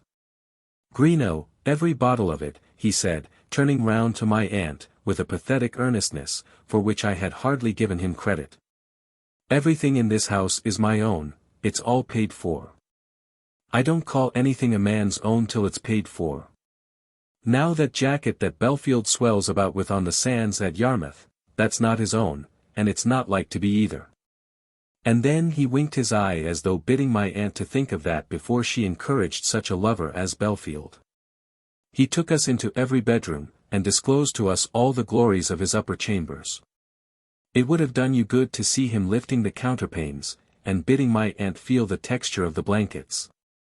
And then to see her turn round to me and say, "Kate, it's simply the best furnished house I ever went over in my life." "It does seem very comfortable," said I. "Comfortable," said he. "Yes, I don't think there's anybody can say that Oileymead isn't comfortable. I did so think of you and Nethercoats. The attractions are the same. Only in the one place you would have a god for your keeper, and in the other a brute. For myself, if ever I'm to have a keeper at all, I shall prefer a man." But when we got to the farmyard his eloquence reached the highest pitch. "Mrs. Greenow," said he, "look at that," and he pointed to heaps of manure raised like the streets of a little city. "Look at that." "There's a great deal," said my aunt. "I believe you," said he. "I've more muck upon this place here than any farmer in Norfolk, gentle or simple, I don't care who the other is. Only fancy, Alice, it may all be mine, the blankets, the wine, the muck, and the rest of it." So my aunt assured me when we got home that evening. When I remarked that the wealth had been exhibited to her and not to me, she did not affect to deny it, but treated that as a matter of no moment. "He wants a wife, my dear," she said, "and you may pick him up tomorrow by putting out your hand." When I remarked that his mind seemed to be intent on low things, and specially named the muck, she only laughed at me. Money's never dirty, she said, nor yet what makes money. She talks of taking lodgings in Norwich for the winter, saying that in her widowed state she will be as well there as anywhere else, and she wants me to stay with her up to Christmas. Indeed, she first proposed the Norwich plan on the ground that it might be useful to me, with a view to Mr. Cheesacre, of course. But I fancy that she is unwilling to tear herself away from Captain Belfield. At any rate to Norwich she will go, and I have promised not to leave her before the second week in November. With all her absurdities I like her. Her faults are terrible faults, but she has not the fault of hiding them by falsehood. She is never stupid, and she is very good-natured. She would have allowed me to equip myself from head to foot at her expense, if I would have accepted her liberality, and absolutely offered to give me my trousseau if I would marry Mr. Cheesacre. I live in the hope that you will come down to the old place at Christmas. I won't offend you more than I can help. At any rate he won't be there. And if I don't see you there, where am I to see you? If I were you I would certainly not go to Cheltenham. You are never happy there. Do you ever dream of the river at Basle? I do, so often. Most affectionately yours, Kate Vavasor. Alice had almost lost the sensation created by the former portion of Kate's letter by the fun of the latter, before she had quite made that sensation her own. The picture of the Cambridgeshire Eden would have displeased her had she dwelt upon it. And the allusion to the cream and toast would have had the very opposite effect to that which Kate had intended. Perhaps Kate had felt this, and had therefore merged it all in her stories about Mr. Cheesacre. I will go to Cheltenham, she said to herself. He has recommended it. I shall never be his wife. But, till we have parted altogether, I will show him that I think well of his advice. That same afternoon she told her father that she would go to Lady Macleod's at Cheltenham before the end of the month. She was, in truth, prompted to this by a resolution, of which she was herself hardly conscious, that she would not at this period of her life be in any way guided by her cousin. Having made up her mind about Mr. Grey, it was right that she should let her cousin know her purpose, but she would never be driven to confess to herself that Kate had influenced her in the matter. She would go to Cheltenham. Lady Macleod would no doubt vex her by hourly solicitations that the match might be renewed, but, if she knew herself, she had strength to withstand Lady Macleod. She received one letter from Mr. Grey before the time came for her departure, and she answered it, telling him of her intention. Telling him also that she now felt herself bound to explain to her father her present position. I tell you this, she said, in consequence of what you said to me on the matter. My father will know it tomorrow, and on the following morning I shall start for Cheltenham. I have heard from Lady Macleod and she expects me. On the following morning she did tell her father, standing by him as he sat at his breakfast. What, said he, putting down his teacup and looking up into her face, what? Not marry John Grey? No, papa, I know how strange you must think it. And you say that there has been no quarrel. No, there has been no quarrel. By degrees I have learned to feel that I should not make him happy as his wife. It's d nonsense, said Mr. Vavasor. Now such an expression as this from him, addressed to his daughter, showed that he was very deeply moved. Oh, papa! Don't talk to me in that way. But it is. I never heard such trash in my life. If he comes to me I shall tell him so. Not make him happy. Why can't you make him happy? We are not suited to each other. But what's the matter with him? He's a gentleman. Yes. He's a gentleman. And a man of honor, and with good means, and with all that knowledge and reading which you profess to like. Look here, Alice. I am not going to interfere, nor shall I attempt to make you marry anyone. You are your own mistress as far as that is concerned. But I do hope, for your sake and for mine, I do hope that there is nothing again between you and your cousin. There is nothing, papa. I did not like your going abroad with him, though I didn't choose to interrupt your plan by saying so. But if there were anything of that kind going on, I should be bound to tell you that your cousin's position at present is not a good one. Men do not speak well of him. There is nothing between us, papa, but if there were, men speaking ill of him would not deter me. And men speaking well of Mr. Grey will not do the other thing. I know very well that women can be obstinate. I haven't come to this resolution without thinking much about it, papa. I suppose not. Well, I can't say anything more. You are your own mistress, and your fortune is in your own keeping. I can't make you marry John Grey. I think you very foolish, and if he comes to me I shall tell him so. You are going down to Cheltenham, are you? Yes, papa, I have promised Lady Macleod. Very well. I'd sooner it should be you than me, that's all I can say. Then he took up his newspaper, thereby showing that he had nothing further to say on the matter, and Alice left him alone.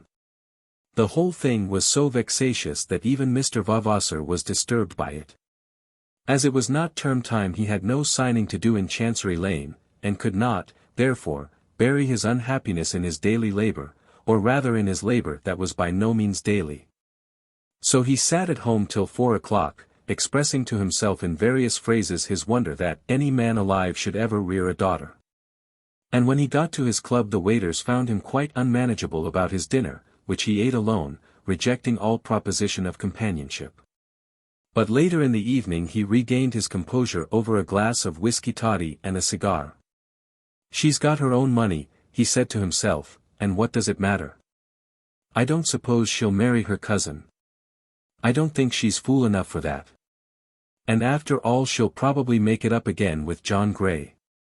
And in this way he determined that he might let this annoyance run off him, and that he need not as a father take the trouble of any interference.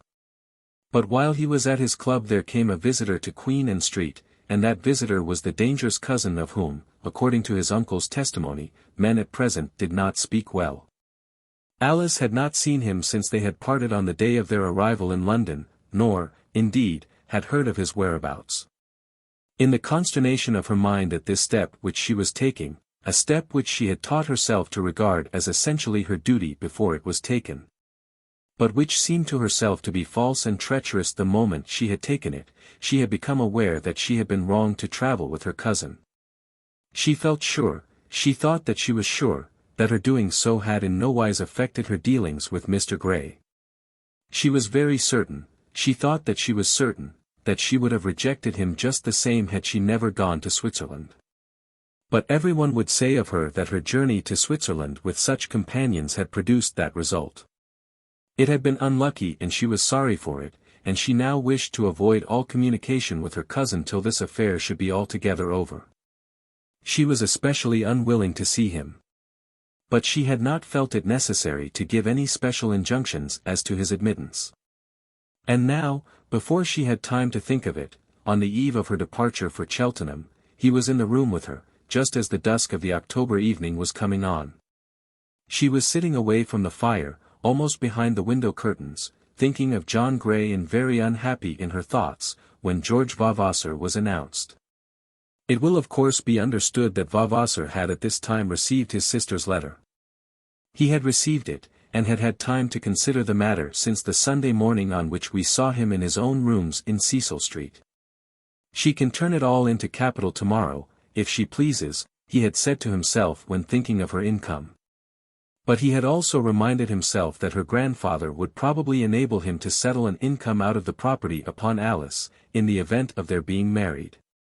And then he had also felt that he could have no greater triumph than walking atop of John Grey, as he called it. His return for the Chelsea districts would hardly be sweeter to him than that. You must have thought I had vanished out of the world, said George, coming up to her with his extended hand. Alice was confused, and hardly knew how to address him. Somebody told me that you were shooting, she said after a pause. So I was, but my shooting is not like the shooting of your great Nimrods, men who are hunters upon the earth. 2 days among the grouse and 2 more among the partridges are about the extent of it. Capel Court is the preserve in which I am usually to be found. Alice knew nothing of Capel Court, and said, "Oh, indeed. Have you heard from Kate?" George asked. "Yes, once or twice, she is still at Yarmouth with Aunt Greenow." And is going to Norwich, as she says. Kate seems to have made a league with Aunt Greenow. I, who don't pretend to be very disinterested in money matters, think that she is quite right. No doubt Aunt Greenow may marry again, but friends with £40,000 are always agreeable. I don't believe that Kate thinks much of that, said Alice. Not so much as she ought, I dare say. Poor Kate is not a rich woman, or, I fear, likely to become one. She doesn't seem to dream of getting married, and her own fortune is less than 100 a year. Girls who never dream of getting married are just those who make the best marriages at last, said Alice. Perhaps so, but I wish I was easier about Kate. She is the best sister a man ever had. Indeed she is. And I have done nothing for her as yet. I did think, while I was in that wine business, that I could have done anything I pleased for her. But my grandfather's obstinacy put me out of that, and now I'm beginning the world again, that is, comparatively. I wonder whether you think I'm wrong in trying to get into Parliament? No. Quite right. I admire you for it. It is just what I would do in your place. You are unmarried, and have a right to run the risk. I am so glad to hear you speak like that, said he. He had now managed to take up that friendly, confidential, almost affectionate tone of talking which he had so often used when abroad with her. And which he had failed to assume when first entering the room. I have always thought so. But you have never said it. Haven't I? I thought I had. Not heartily like that. I know that people abuse me. My own people, my grandfather, and probably your father, saying that I am reckless and the rest of it. I do risk everything for my object.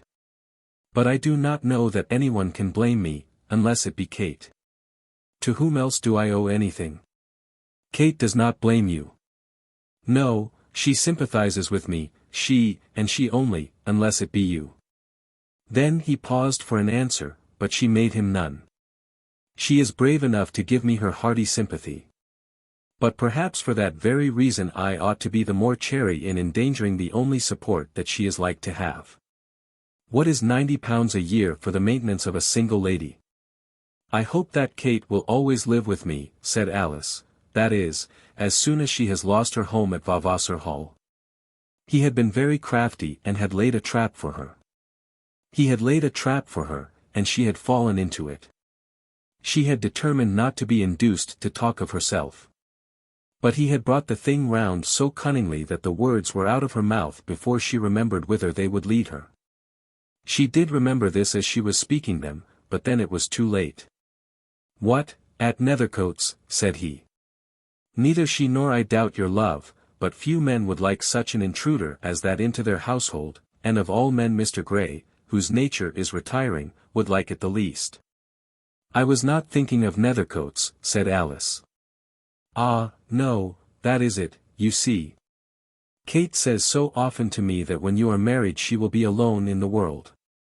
I don't think she will ever find that I shall separate myself from her. No, not by any will of your own. Poor Kate. You cannot be surprised that she should think of your marriage with dread. How much of her life has been made up of her companionship with you, and all the best of it too. You ought not to be angry with her for regarding your withdrawal into Cambridgeshire with dismay. Alice could not act the lie which now seemed to be incumbent on her. She could not let him talk of Nethercoats as though it were to be her future home. She made the struggle, and she found that she could not do it. She was unable to find the words which should tell no lie to the ear, and which should yet deceive him. Kate may still live with me, she said slowly. Everything is over between me and Mr. Grey. Alice, is that true? Yes, George, it is true. If you will allow me to say so, I would rather not talk about it, not just at present. And does Kate know it? Yes, Kate knows it. And my uncle? Yes, Papa knows it also. Alice, how can I help speaking of it? How can I not tell you that I am rejoiced that you are saved from a thraldom which I have long felt sure would break your heart? Pray do not talk of it further.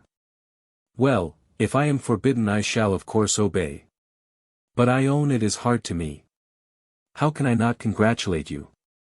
To this she answered nothing, but beat with her foot upon the floor as though she were impatient of his words. "Yes, Alice, I understand. You are angry with me," he continued. "And yet you have no right to be surprised that when you tell me this I should think of all that passed between us in Switzerland. Surely the cousin who was with you then has a right to say what he thinks of this change in your life. At any rate he may do so, if as in this case he approves altogether of what you are doing. I am glad of your approval, George, but pray let that be an end to it." After that the two sat silent for a minute or two. She was waiting for him to go, but she could not bid him leave the house. She was angry with herself, in that she had allowed herself to tell him of her altered plans. And she was angry with him because he would not understand that she ought to be spared all conversation on the subject. So she sat looking through the window at the row of gaslights as they were being lit, and he remained in his chair with his elbow on the table and his head resting on his hand. "Do you remember asking me whether I ever shivered?" he said at last, "whether I ever thought of things that made me shiver? Don't you remember, on the bridge at Basle?" "Yes, I remember." "Well, Alice, one cause for my shivering is over. I won't say more than that now. Shall you remain long at Cheltenham?" "Just a month." "And then you come back here?" "I suppose so. Papa and I will probably go down to Vavasor Hall before Christmas. How much before I cannot say. I shall see you at any rate after your return from Cheltenham. Of course Kate will know, and she will tell me." "Yes, Kate will know. I suppose she will stay here when she comes up from Norfolk. Goodbye." "Goodbye, Alice. I shall have fewer fits of that inward shivering that you spoke of, many less, on account of what I have now heard.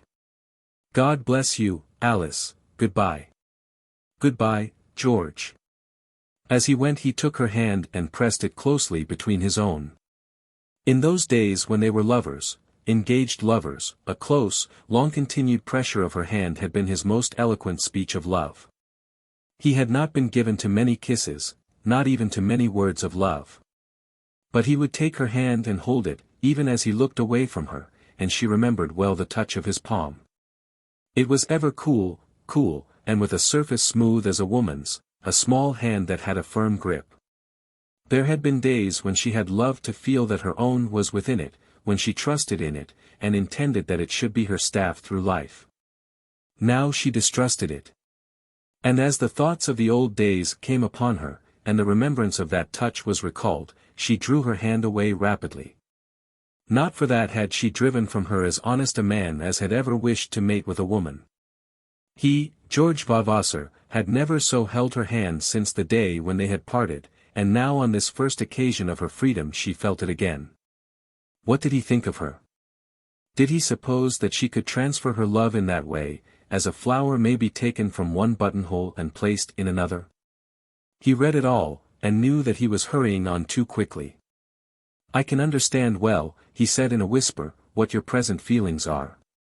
But I do not think you will be really angry with me because I have been unable to repress my joy at what I cannot but regard as your release from a great misfortune." Then he went. "My release," she said, seating herself on the chair from which he had risen. "My release from a misfortune." "No, but my fall from heaven. Oh, what a man he is! That he should have loved me, and that I should have driven him away from me." Her thoughts travelled off to the sweetness of that home at Nethercoats, to the excellence of that master who might have been hers. And then in an agony of despair she told herself that she had been an idiot and a fool, as well as a traitor. What had she wanted in life that she should have thus quarrelled with as happy a lot as ever had been offered to a woman? Had she not been mad, when she sent from her side the only man that she loved, the only man that she had ever truly respected? For hours she sat there, all alone, putting out the candles which the servant had lighted for her, and leaving untasted the tea that was brought to her. Poor Alice! I hope that she may be forgiven. It was her special fault, that when at Rome she longed for Tibur, and when at Tibur she regretted Rome. Not that her cousin George is to be taken as representing the joys of the great capital, though Mr. Grey may be presumed to form no inconsiderable part of the promised delights of the country. Now that she had sacrificed her Tiber, because it had seemed to her that the sunny quiet of its pastures lacked the excitement necessary for the happiness of life. She was again prepared to quarrel with the heartlessness of Rome, and already was again sighing for the tranquillity of the country. Sitting there, full of these regrets, she declared to herself that she would wait for her father's return, and then, throwing herself upon his love and upon his mercy, would beg him to go to Mr. Grey and ask for pardon for her. "I should be very humble to him," she said, "but he is so good, that I may dare to be humble before him." So she waited for her father. She waited till 12, till 1, till 2, but still he did not come. Later than that she did not dare to wait for him. She feared to trust him on such business returning so late as that, after so many cigars, after, perhaps, some superfluous beakers of club nectar. His temper at such a moment would not be fit for such work as hers. But if he was late in coming home, who had sent him away from his home in unhappiness? Between 2 and 3 she went to bed, and on the following morning she left Queen Anne Street for the Great Western Station before her father was up. Chapter 15. Paramount Crescent. Lady Macleod lived at No. 3, Paramount Crescent, in Cheltenham, where she occupied a very handsome first-floor drawing-room, with a bedroom behind it, looking over a stable-yard. And a small room which would have been the dressing-room had the late Sir Archibald been alive. But which was at present called the dining-room, and in it Lady Macleod did dine whenever her larger room was to be used for any purposes of evening company. The vicinity of the stable-yard was not regarded by the tenant as among the attractions of the house. But it had the effect of lowering the rent, and Lady Macleod was a woman who regarded such matters. Her income, though small, would have sufficed to enable her to live removed from such discomforts. But she was one of those women who regard it as a duty to leave something behind them, even though it be left to those who do not at all want it. And Lady Macleod was a woman who wilfully neglected no duty. So she pinched herself, and inhaled the effluvia of the stables, and squabbled with the cabmen, in order that she might bequeath £1,000 or 2 to some Lady Midlothian, who cared, perhaps, little for her, and would hardly thank her memory for the money.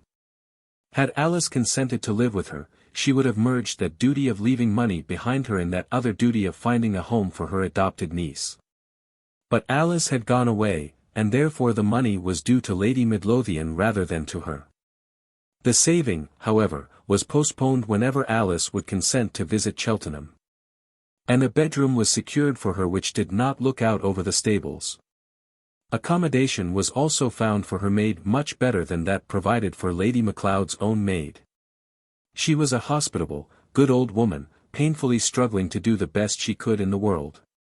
It was a pity that she was such a bore, a pity that she was so hard to cabmen and others, a pity that she suspected all tradesmen, servants, and people generally of a rank of life inferior to her own, a pity that she was disposed to condemn forever and ever so many of her own rank because they played cards on week-days, and did not go to church on Sundays, and a pity, as I think above all, that while she was so suspicious of the poor she was so lenient to the vices of earls' sons, and such like. Alice, having fully considered the matter, had thought it most prudent to tell Lady Macleod by letter what she had done in regard to Mr. Grey. There had been many objections to the writing of such a letter, but there appeared to be stronger objection to that telling it face to face which would have been forced upon her had she not written. There would in such case have arisen on Lady Macleod's countenance a sternness of rebuke which Alice did not choose to encounter. The same sternness of rebuke would come upon the countenance on receipt of the written information. But it would come in its most aggravated form on the immediate receipt of the letter, and some of its bitterness would have passed away before Alice's arrival. I think that Alice was right. It is better for both parties that any great offence should be confessed by letter. But Alice trembled as the cab drew up at No. 3, Paramount Crescent. She met her aunt, as was usual, just inside the drawing-room door, and she saw at once that if any bitterness had passed away from that face, the original bitterness must indeed have been bitter. She had so timed her letter that Lady Macleod should have no opportunity of answering it. The answer was written there in the mingled anger and sorrow of those austere features. "Alice," she said, as she took her niece in her arms and kissed her, "oh, Alice, what is this?" "Yes, aunt, it is very bad, I know," and poor Alice tried to make a jest of it. Young ladies are very wicked when they don't know their own minds. But if they haven't known them and have been wicked, what can they do but repent?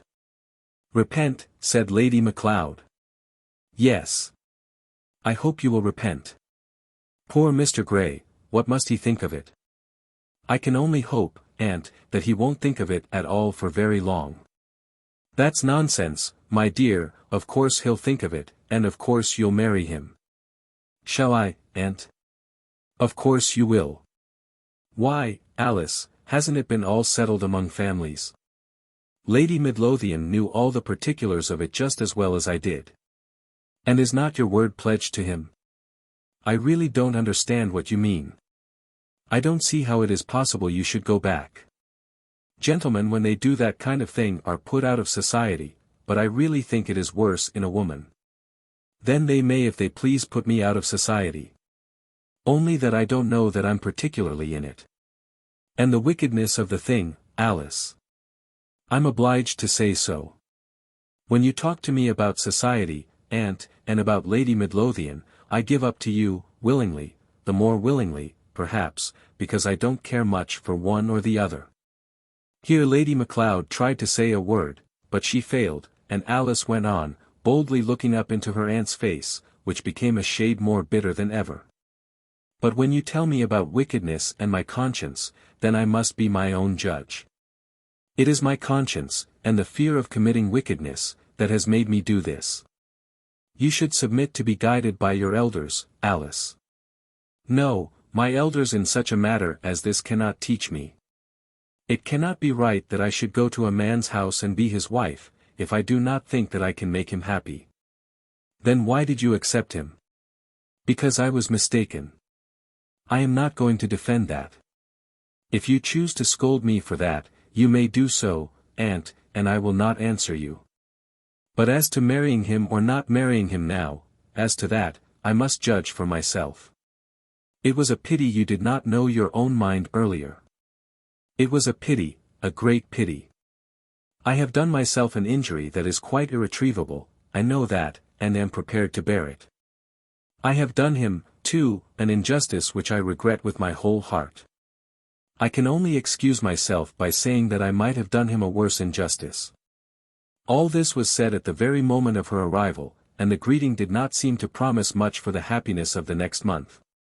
But perhaps it was better for them both that the attack and the defense should thus be made suddenly, at their first meeting. It is better to pull the string at once when you are in the shower bath, and not to stand shivering, thinking of the inevitable shock which you can only postpone for a few minutes. Lady Macleod in this case had pulled the string, and thus reaped the advantage of her alacrity. "Well, my dear," said her ladyship, "I suppose you will like to go upstairs and take off your bonnet. Mary shall bring you some tea when you come down." So Alice escaped, and when she returned to the comfort of her cup of tea in the drawing-room, the fury of the storm had passed away. She sat talking of other things till dinner, and though Lady Macleod did during the evening make one allusion to poor Mr. Grey, the subject was allowed to drop. Alice was very tender as to her aunt's ailments, was more than ordinarily attentive to the long list of Cheltenham iniquities which was displayed to her, and refrained from combating any of her aunt's religious views. After a while they got upon the subject of Aunt Greenow, for whose name Lady Macleod had a special aversion, as indeed she had for all the Vavasor side of Alice's family. And then Alice offered to read, and did read to her aunt many pages out of one of those terrible books of wrath, which from time to time come forth and tell us that there is no hope for us. Lady Macleod liked to be so told, and as she now, poor woman, could not read at nights herself, she enjoyed her evening. Lady Macleod no doubt did enjoy her niece's sojourn at Cheltenham, but I do not think it could have been pleasant to Alice. On the second day nothing was said about Mr. Grey, and Alice hoped that by her continual readings in the Book of Wrath her aunt's heart might be softened towards her. But it seemed that Lady Macleod measured the periods of respite, for on the third day and on the fifth she returned to the attack. Did John Grey still wish that the match should go on? She asked, categorically. It was in vain that Alice tried to put aside the question, and begged that the matter might not be discussed. Lady Macleod insisted on her right to carry on the examination, and Alice was driven to acknowledge that she believed he did wish it. She could hardly say otherwise, seeing that she had at that moment a letter from him in her pocket, in which he still spoke of his engagement as being absolutely binding on him, and expressed a hope that this change from London to Cheltenham would bring her round and set everything to rights.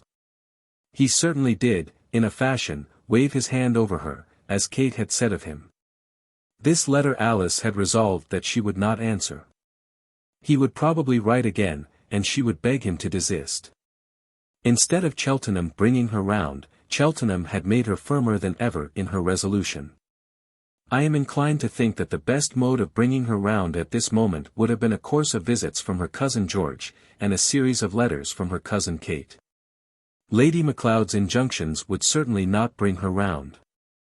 After 10 days, 10 terrible days, devoted to discussions on matrimony in the morning, and to the Book of Wrath in the evening, relieved by 2 tea parties, in which the sins of Cheltenham were discussed at length, Lady Macleod herself got a letter from Mr.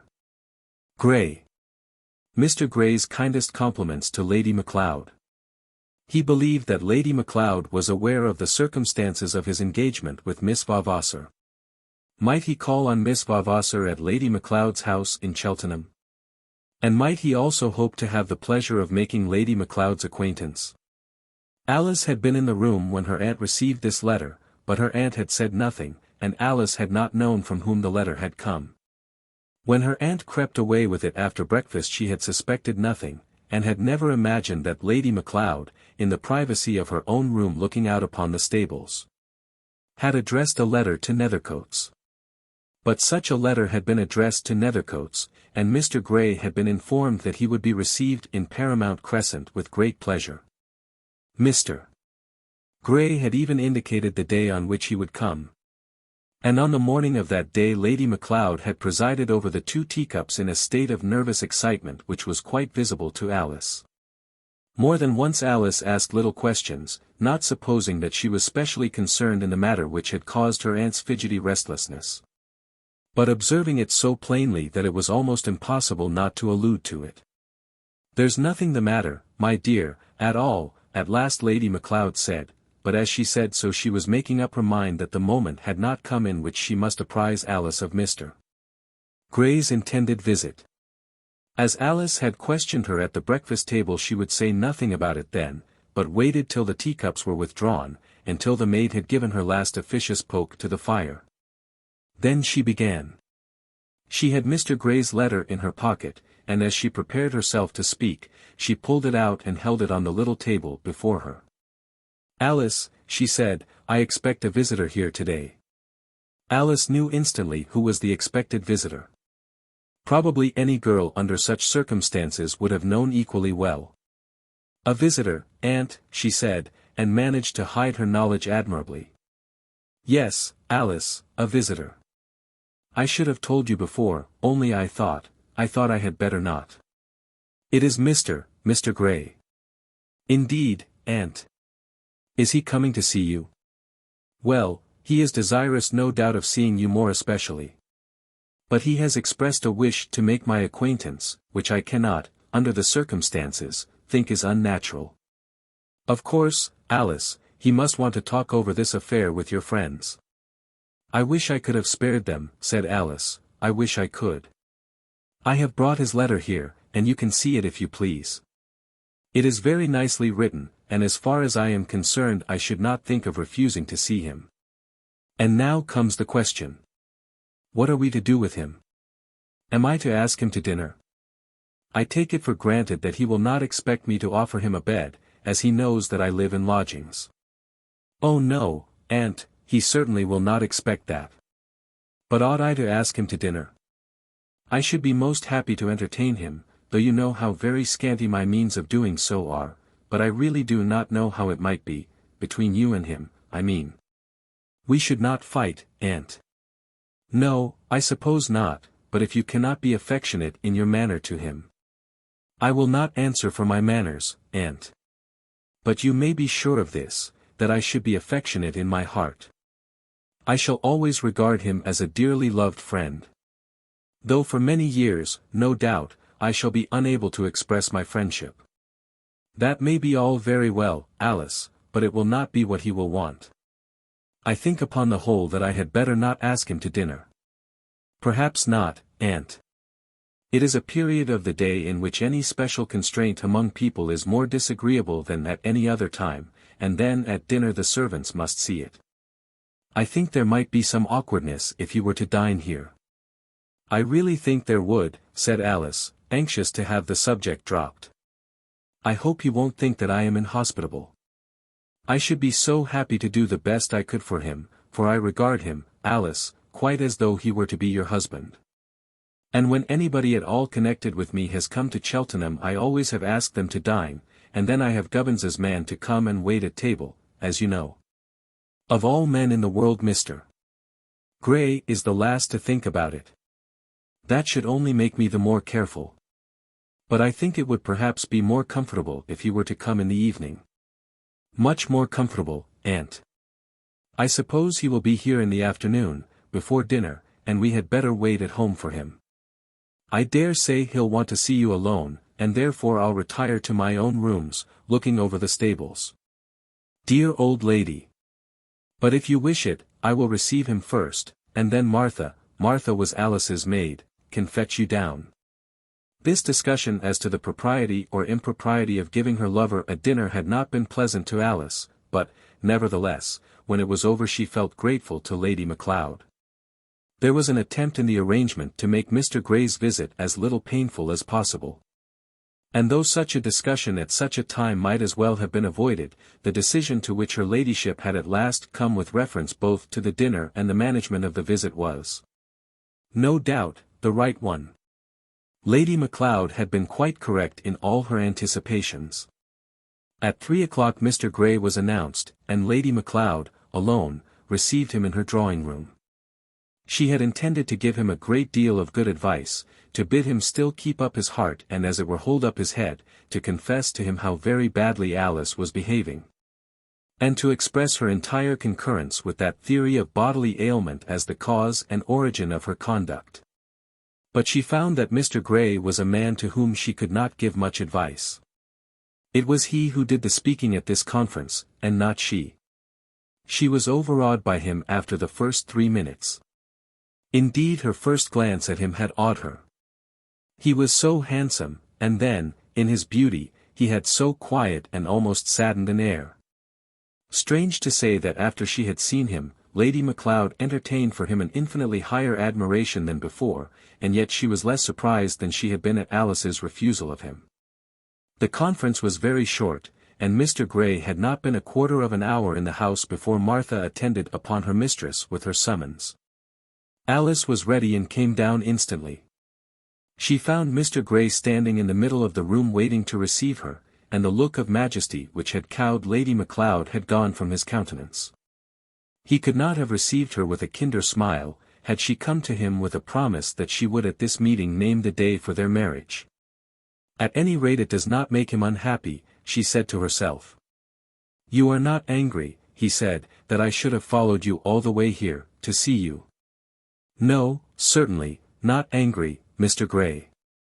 All anger that there may be between us must be on your side. I feel that thoroughly. Then there shall be none on either side. Whatever may be done, I will not be angry with you. Your father advised me to come down here to you. You have seen him, then? Yes, I have seen him. I was in London the day you left. It is so terrible to think that I should have brought upon you all this trouble. You will bring upon me much worse trouble than that unless. But I have not now come down here to tell you that. I believe that according to rule in such matters I should not have come to you at all, but I don't know that I care much about such rules. It is I that have broken all rules. When a lady tells a gentleman that she does not wish to see more of him. Oh, Mr. Gray, I have not told you that. Have you not? I am glad at any rate to hear you deny it. But you will understand what I mean. When a gentleman gets his dismissal from a lady he should accept it, that is, his dismissal under such circumstances as I have received mine. But I cannot lay down my love in that way, nor, maintaining my love, can I give up the battle. It seems to me that I have a right at any rate to know something of your comings and goings as long as, unless, Alice, you should take another name than mine. My intention is to keep my own. This she said in the lowest possible tone, almost in a whisper, with her eyes fixed upon the ground. And you will not deny me that right? I cannot hinder you. Whatever you may do, I myself have sinned so against you that I can have no right to blame you. There shall be no question between us of injury from one to the other. In any conversation that we may have, or in any correspondence. Oh, Mr. Gray, do not ask me to write. Listen to me.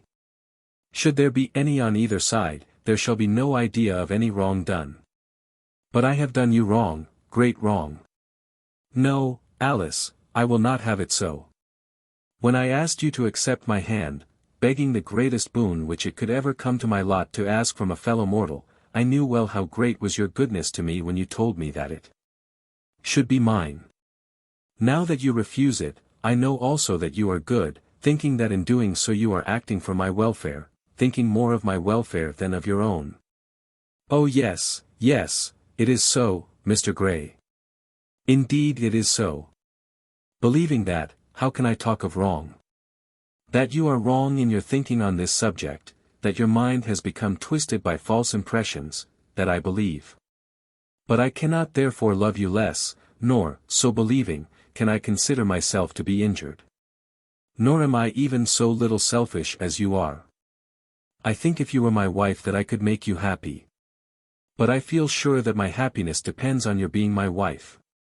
She looked up into his face, but it was still serene in all its manly beauty. Her cousin George, if he were moved to strong feeling, showed it at once in his eyes, in his mouth, in the whole visage of his countenance. He glared in his anger, and was impassioned in his love. But Mr. Gray, when speaking of the happiness of his entire life, when confessing that it was now at stake with a decision against him that would be ruinous to it, spoke without a quiver in his voice. And had no more sign of passion in his face than if he were telling his gardener to move a rose tree. I hope, and believe that you will find your happiness elsewhere, Mr. Gray. Well, we can but differ, Alice. In that we do differ. And now I will say one word to explain why I have come here. If I were to write to you against your will, it would seem that I were persecuting you. I cannot bring myself to do that, even though I had the right. But if I were to let you go from me, taking what you have said to me and doing nothing, it would seem that I had accepted your decision as final. I do not do so. I will not do so. I come simply to tell you that I am still your suitor. If you will let me, I will see you again early in January, as soon as you have returned to town. You will hardly refuse to see me. No, she said, I cannot refuse to see you. Then it shall be so, he said, and I will not trouble you with letters, nor will I trouble you longer now with words. Tell your aunt that I have said what I came to say, and that I give her my kindest thanks. Then he took her hand and pressed it, not as George Vavasor had pressed it, and was gone. When Lady Macleod returned, she found that the question of the evening's tea arrangements had settled itself. Chapter 16. The Roebury Club. It has been said that George Vavasor had a little establishment at Roebury, down in Oxfordshire, and thither he betook himself about the middle of November. He had been long known in this county, and whether or no men spoke well of him as a man of business in London, men spoke well of him down there, as one who knew how to ride to hounds. Not that Vavasor was popular among fellow sportsmen. It was quite otherwise. He was not a man that made himself really popular in any social meetings of men. He did not himself care for the loose little talkings, half flat and half sharp, of men when they meet together in idleness. He was not open enough in his nature for such popularity. Some men were afraid of him, and some suspected him. There were others who made up to him, seeking his intimacy, but these he usually snubbed, and always kept at a distance. Though he had indulged in all the ordinary pleasures of young men, he had never been a jovial man. In his conversations with men he always seemed to think that he should use his time towards serving some purpose of business. With women he was quite the reverse. With women he could be happy. With women he could really associate. A woman he could really love, but I doubt whether for all that he could treat a woman well. But he was known in the Oxfordshire country as a man who knew what he was about, and such men are always welcome. It is the man who does not know how to ride that is made uncomfortable in the hunting field by cold looks or expressed censure. And yet it is very rarely that such men do any real harm. Such a one may now and then get among the hounds or override the hunt, but it is not often so. Many such complaints are made. But in truth the too forward man, who presses the dogs, is generally one who can ride, but is too eager or too selfish to keep in his proper place. The bad rider, like the bad whist player, pays highly for what he does not enjoy, and should be thanked. But at both games he gets cruelly snubbed. At both games George Vavasor was great and he never got snubbed. There were men who lived together at Roebury in a kind of club, 4 or 5 of them, who came thither from London. Running backwards and forwards as hunting arrangements enabled them to do so, a brewer or two and a banker, with a would-be fast attorney, a sporting literary gentleman, and a young unmarried member of Parliament who had no particular home of his own in the country. These men formed the Roebury Club, and a jolly life they had of it. They had their own wine closet at the King's Head, or Roebury Inn as the house had come to be popularly called, and supplied their own game. The landlord found everything else. And as they were not very particular about their bills, they were allowed to do pretty much as they liked in the house. They were rather imperious, very late in their hours, sometimes, though not often, noisy. And once there had been a hasty quarrel which had made the landlord in his anger say that the club should be turned out of his house. But they paid well, chaffed the servants much oftener than they bullied them, and on the whole were very popular. To this club Vavasor did not belong, alleging that he could not afford to live at their pace, and alleging, also, that his stays at Roebury were not long enough to make him a desirable member. The invitation to him was not repeated and he lodged elsewhere in the little town. But he occasionally went in of an evening, and would make up with the members at table at whist. He had come down to Roebury by mail train, ready for hunting the next morning, and walked into the clubroom just at midnight. There he found Maxwell the banker, Grindley the would-be fast attorney, and Calder Jones the member of Parliament, playing dummy. Neither of the brewers were there, nor was the sporting literary gentleman. "Here's Vavasor," said Maxwell, "and now we won't play this blackguard game any longer. Somebody told me, Vavasor, that you were gone away." "Gone away, what, like a fox?" "I don't know what it was, that something had happened to you since last season. That you were married, or dead, or gone abroad. By George, I've lost the trick after all. I hate dummy like the devil. I never hold a card in dummy's hand. Yes, I know. That's 7 points on each side. Vavasor, come and cut. Upon my word, if anyone had asked me, I should have said you were dead. But you see, nobody ever does think of asking you anything."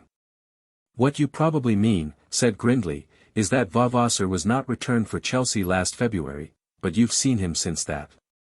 Are you going to try it again, Vavasor?" "If you'll lend me the money I will." "I don't see what on earth a man gains by going into the house," said Calder Jones. "I couldn't help myself as it happened, but, upon my word, it's a deuce of a bore.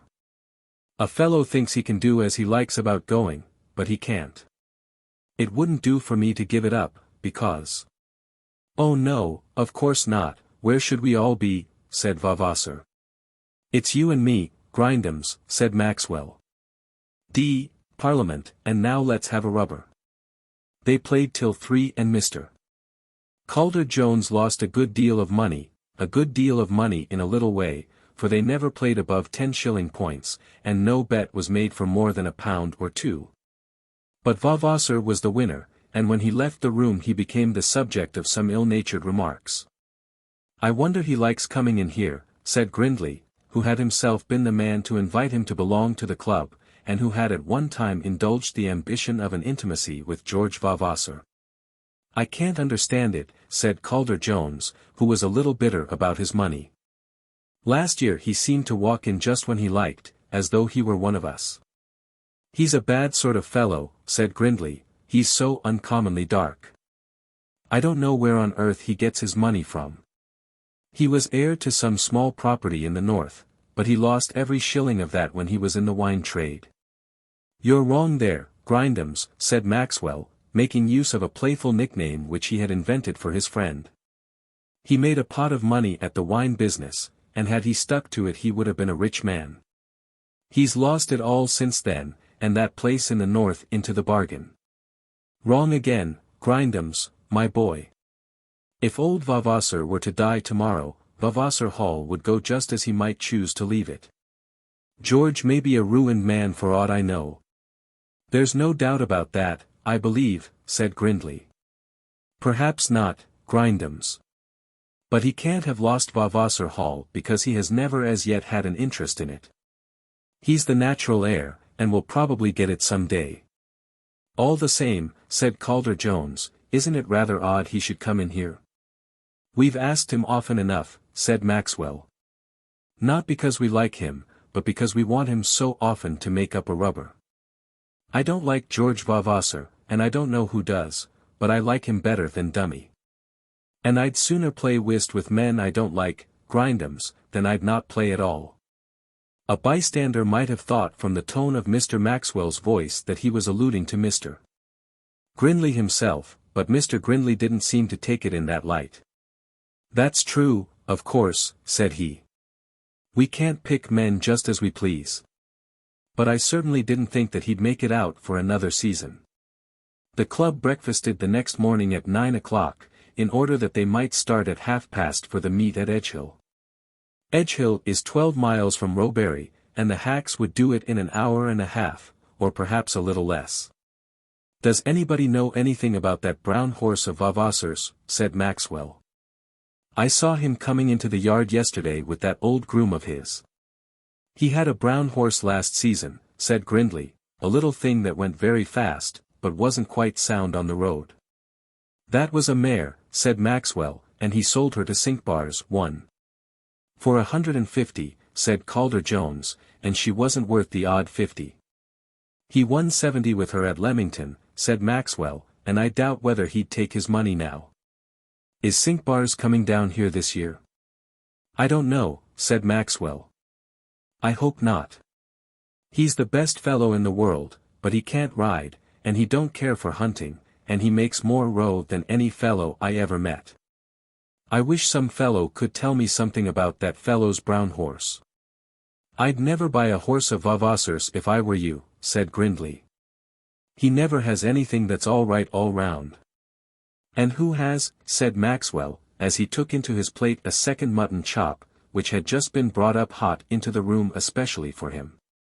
"That's the mistake men make about horses, and that's why there's so much cheating. I never ask for a warranty with a horse, and don't very often have a horse examined. Yet I do as well as others.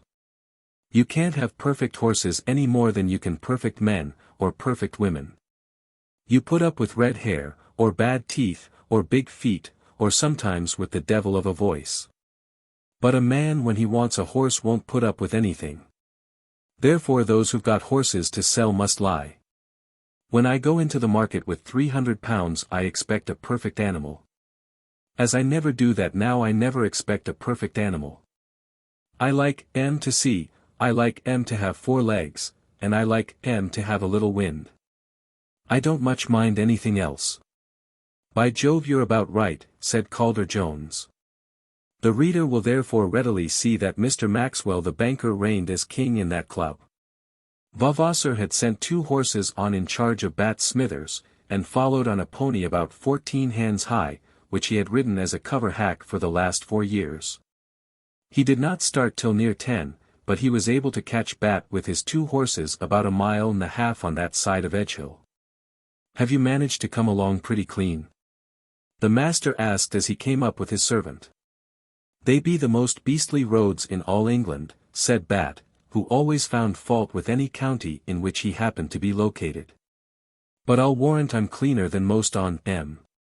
What for any county should make such roads as them I never could tell. The roads about there are bad, certainly, very bad. But I suppose they would have been better had Providence sent better materials. And what do you think of the brown horse, Bat?" "Well, sir."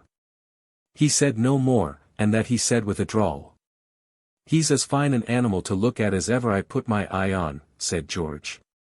"He's all that," said Bat. "He's got lots of pace too." "I'm sure he has, sir. And they tell me you can't beat him at jumping." "They can mostly do that, sir, if they're well handled. You see he's a deal over my weight." "Yes, he is, Mr. Vavasor. He is a 14-stoner. "Or 15, said Vavasor. "Perhaps he may, sir. There's no knowing what a 'orse can carry till he's tried." George asked his groom no more questions, but felt sure that he had better sell his brown horse if he could.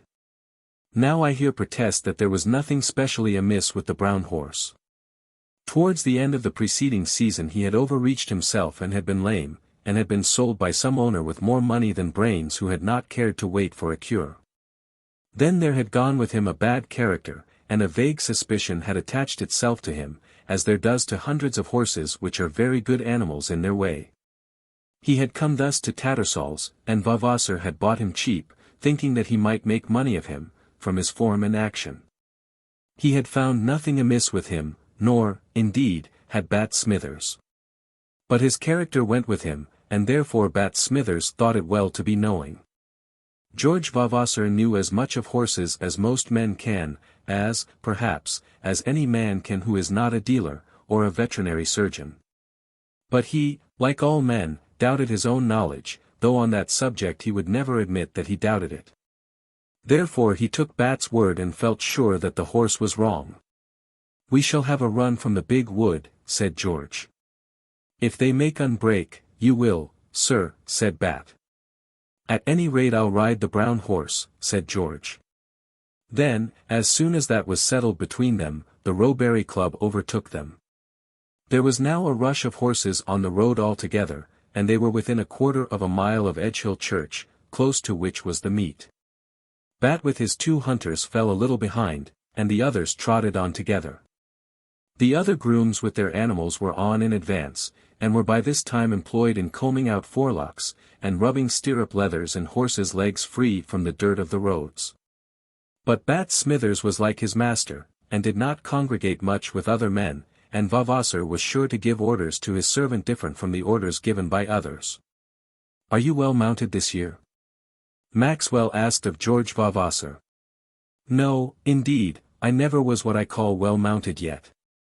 I generally have 1 horse and 3 or 4 cripples. That brown horse behind there is pretty good, I believe. I see your man has got the old chestnut mare with him. She's one of the cripples, not but what she's as sound as a bell, and as good a hunter as ever I wish to ride, but she makes a little noise when she's going. So that you can hear her 3 fields off," said Grindley.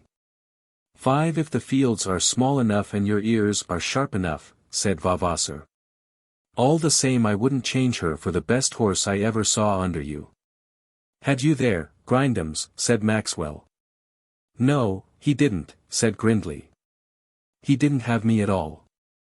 "Your horses, Grindley, are always up to all the work they have to do," said George, "and I don't know what any man wants more than that." "Had you again, Grindums?" said Maxwell. "I can ride against him any day," said Grindley. "Yes, or against a brick wall either, if your horse didn't know any better," said George. "Had you again, Grindums?" said Maxwell. Whereupon Mr.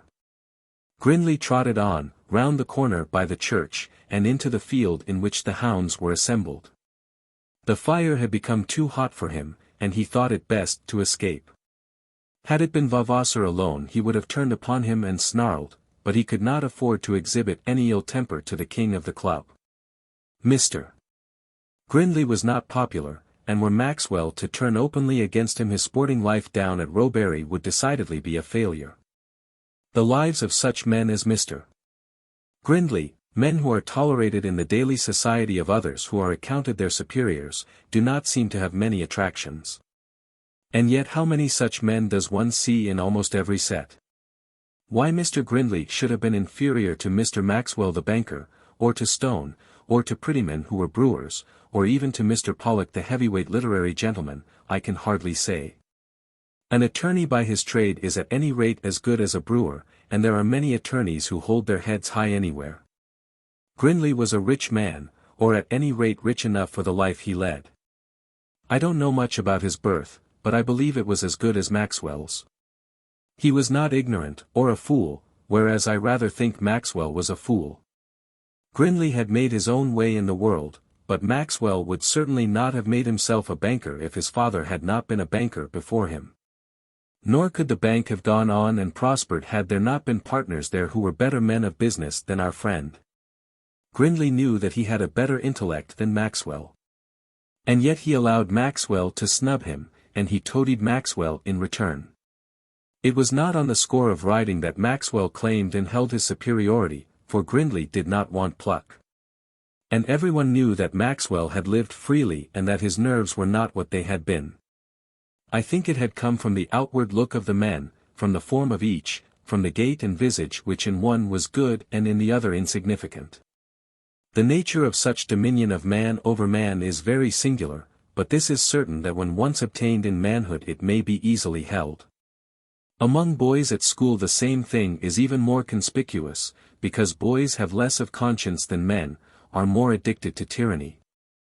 And when weak are less prone to feel the misery and disgrace of succumbing. Who has been through a large school and does not remember the Maxwells and Grindleys, the tyrants and the slaves, those who domineered and those who submitted? Nor was it, even then, personal strength, nor always superior courage, that gave the power of command. Nor was it intellect, or thoughtfulness, nor by any means such qualities as make men and boys lovable. It is said by many who have had to deal with boys, that certain among them claim and obtain ascendancy by the spirit within them. But I doubt whether the ascendancy is not rather thrust on them than claimed by them. Here again I think the outward gait of the boy goes far towards obtaining for him the submission of his fellows. But the tyrant boy does not become the tyrant man, or the slave boy the slave man, because the outward visage, that has been noble or mean in the one, changes and becomes so often mean or noble in the other. By George, there's Pollock, said Maxwell, as he rode into the field by the church. I'll bet half a crown that he's come down from London this morning, that he was up all night last night, and that he tells us so 3 times before the hounds go out of the paddock. Mr. Pollock was the heavyweight sporting literary gentleman. Chapter 17. Edgehill. Of all sights in the world there is, I think, none more beautiful than that of a pack of foxhounds seated, on a winter morning, round the huntsman. If the place of meeting has been chosen with anything of artistic skill, it should be in a grassy field, and the field should be small. It should not be absolutely away from all buildings, and the hedgerows should not have been clipped and pared, and made straight with reference to modern agricultural economy. There should be trees near, and the ground should be a little uneven, so as to mark some certain small space as the exact spot where the dogs and servants of the hunt should congregate. There are well-known grand meets in England, in the parks of noblemen, before their houses, or even on what are called their lawns. But these magnificent affairs have but little of the beauty of which I speak. Such assemblies are too grand and too ornate, and, moreover, much too far removed from true sporting proprieties. At them, equipages are shining, and ladies' dresses are gorgeous, and crowds of tradesmen from the neighboring town have come there to look at the grand folk. To my eye there is nothing beautiful in that. The meet I speak of is arranged with a view to sport, but the accident of the locality may make it the prettiest thing in the world. Such, in a special degree, was the case at Edgehill. At Edgehill the whole village consisted of 3 or 4 cottages.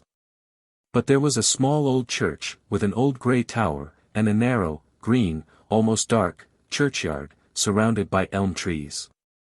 The road from Roebury to the meet passed by the church stile.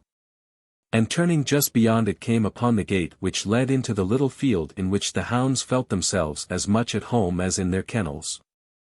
There might be 6 or 7 acres in the field, which was long and narrow, so that the huntsman had space to walk leisurely up and down with the pack clustering round him, when he considered that longer sitting might chill them. The church tower was close at hand, visible through the trees, and the field itself was green and soft, though never splashing with mud or heavy with holes. Edgehill was a favourite meet in that country, partly because foxes were very abundant in the great wood adjacent, partly because the whole country around is grassland, and partly, no doubt, from the sporting propensities of the neighbouring population. As regards my own taste, I do not know that I do like beginning a day with a great wood, and if not beginning it, certainly not ending it. It is hard to come upon the cream of hunting, as it is upon the cream of any other delight. Who can always drink Lafitte of the finest, can always talk to a woman who is both beautiful and witty, or can always find the right spirit in the poetry he reads. A man has usually to work through much mud before he gets his nugget. It is so certainly in hunting, and a big wood too frequently afflicts the sportsman, as the mud does the miner. The small gorse cover is the happy, much envied bit of ground in which the gold is sure to show itself readily. But without the woods the gorse would not hold the foxes, and without the mud the gold would not have found its resting place. But, as I have said, Edgehill was a popular meet, and, as regarded the meet itself, was eminently picturesque. On the present occasion the little field was full of horsemen, moving about slowly, chatting together, smoking cigars, getting off from their hacks and mounting their hunters, giving orders to their servants, and preparing for the day. There were old country gentlemen there, greeting each other from far sides of the county. Sporting farmers who loved to find themselves alongside their landlords, and to feel that the pleasures of the country are common to both. Men down from town, like our friends of the Roebury Club, who made hunting their chosen pleasure, and who formed, in number, perhaps the largest portion of the field. Officers from garrisons round about, a cloud of servants, and a few nondescript stragglers who had picked up horses, hither and thither, round the country. Outside the gate on the road were drawn up a variety of vehicles, open carriages, dog-carts, gigs, and wagonettes, in some few of which were seated ladies who had come over to see the meet. But Edgehill was, essentially, not a ladies' meet. The distances to it were long, and the rides in Cranby Wood, the big wood, were not adapted for wheels. There were 1 or 2 ladies on horseback, as is always the case, but Edgehill was not a place popular, even with hunting ladies. One carriage, that of the old master of the hounds, had entered the sacred precincts of the field, and from this the old baronet was just descending, as Maxwell, Calder Jones, and Vavasor rode into the field. "I hope I see you well, Sir William," said Maxwell, greeting the master. Calder Jones also made his little speech, and so did Vavasor. "Humph, well, yes, I'm pretty well, thank ye. Just move on, will you? My mare can't stir here." Then someone else spoke to him, and he only grunted in answer. Having slowly been assisted up onto his horse, for he was over 70 years of age, he trotted off to the hounds, while all the farmers round him touched their hats to him. But his mind was laden with affairs of import, and he noticed no one. In a whispered voice he gave his instructions to his huntsman, who said, "Yes, Sir William, no, Sir William, no doubt, Sir William." One long-eared, long-legged fellow, in a hunting cap and scarlet coat, hung listening by, anxious to catch something of the orders for the morning. "Who the devil's that fellow? That's all breeches and boots," said Sir William aloud to someone near him, as the huntsman moved off with the hounds. Sir William knew the man well enough, but was minded to punish him for his discourtesy. "Where shall we find first, Sir William?" said Calder Jones, in a voice that was really very humble. "How the mischief am I to know where the foxes are?" said Sir William, with an oath, and Calder Jones retired unhappy, and for the moment altogether silenced. And yet Sir William was the most popular man in the county, and no more courteous gentleman ever sat at the bottom of his own table. A mild man he was, too, when out of his saddle, and one by no means disposed to assume special supremacy.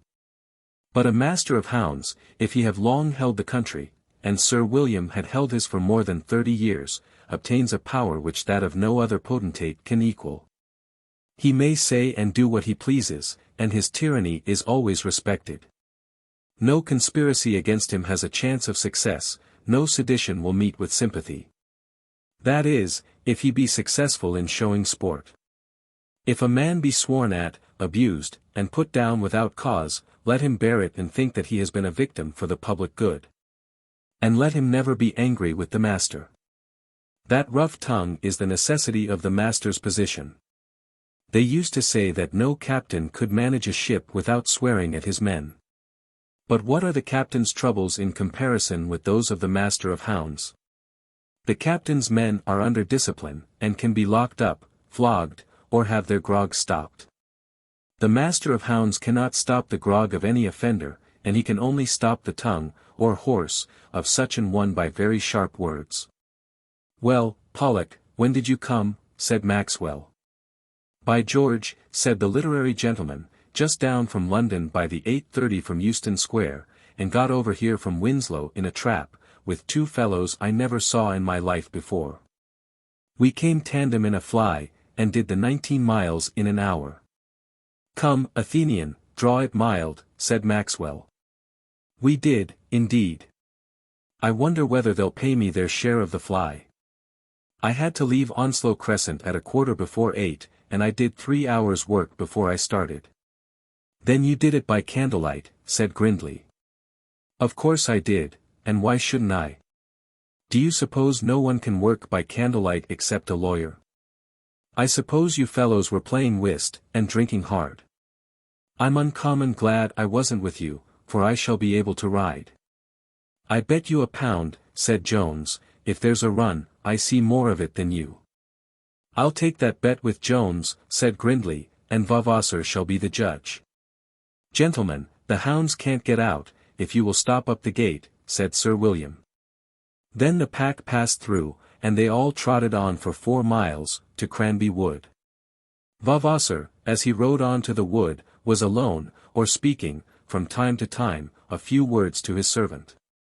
"I'll ride the chestnut mare in the wood," he said, "and do you keep near me."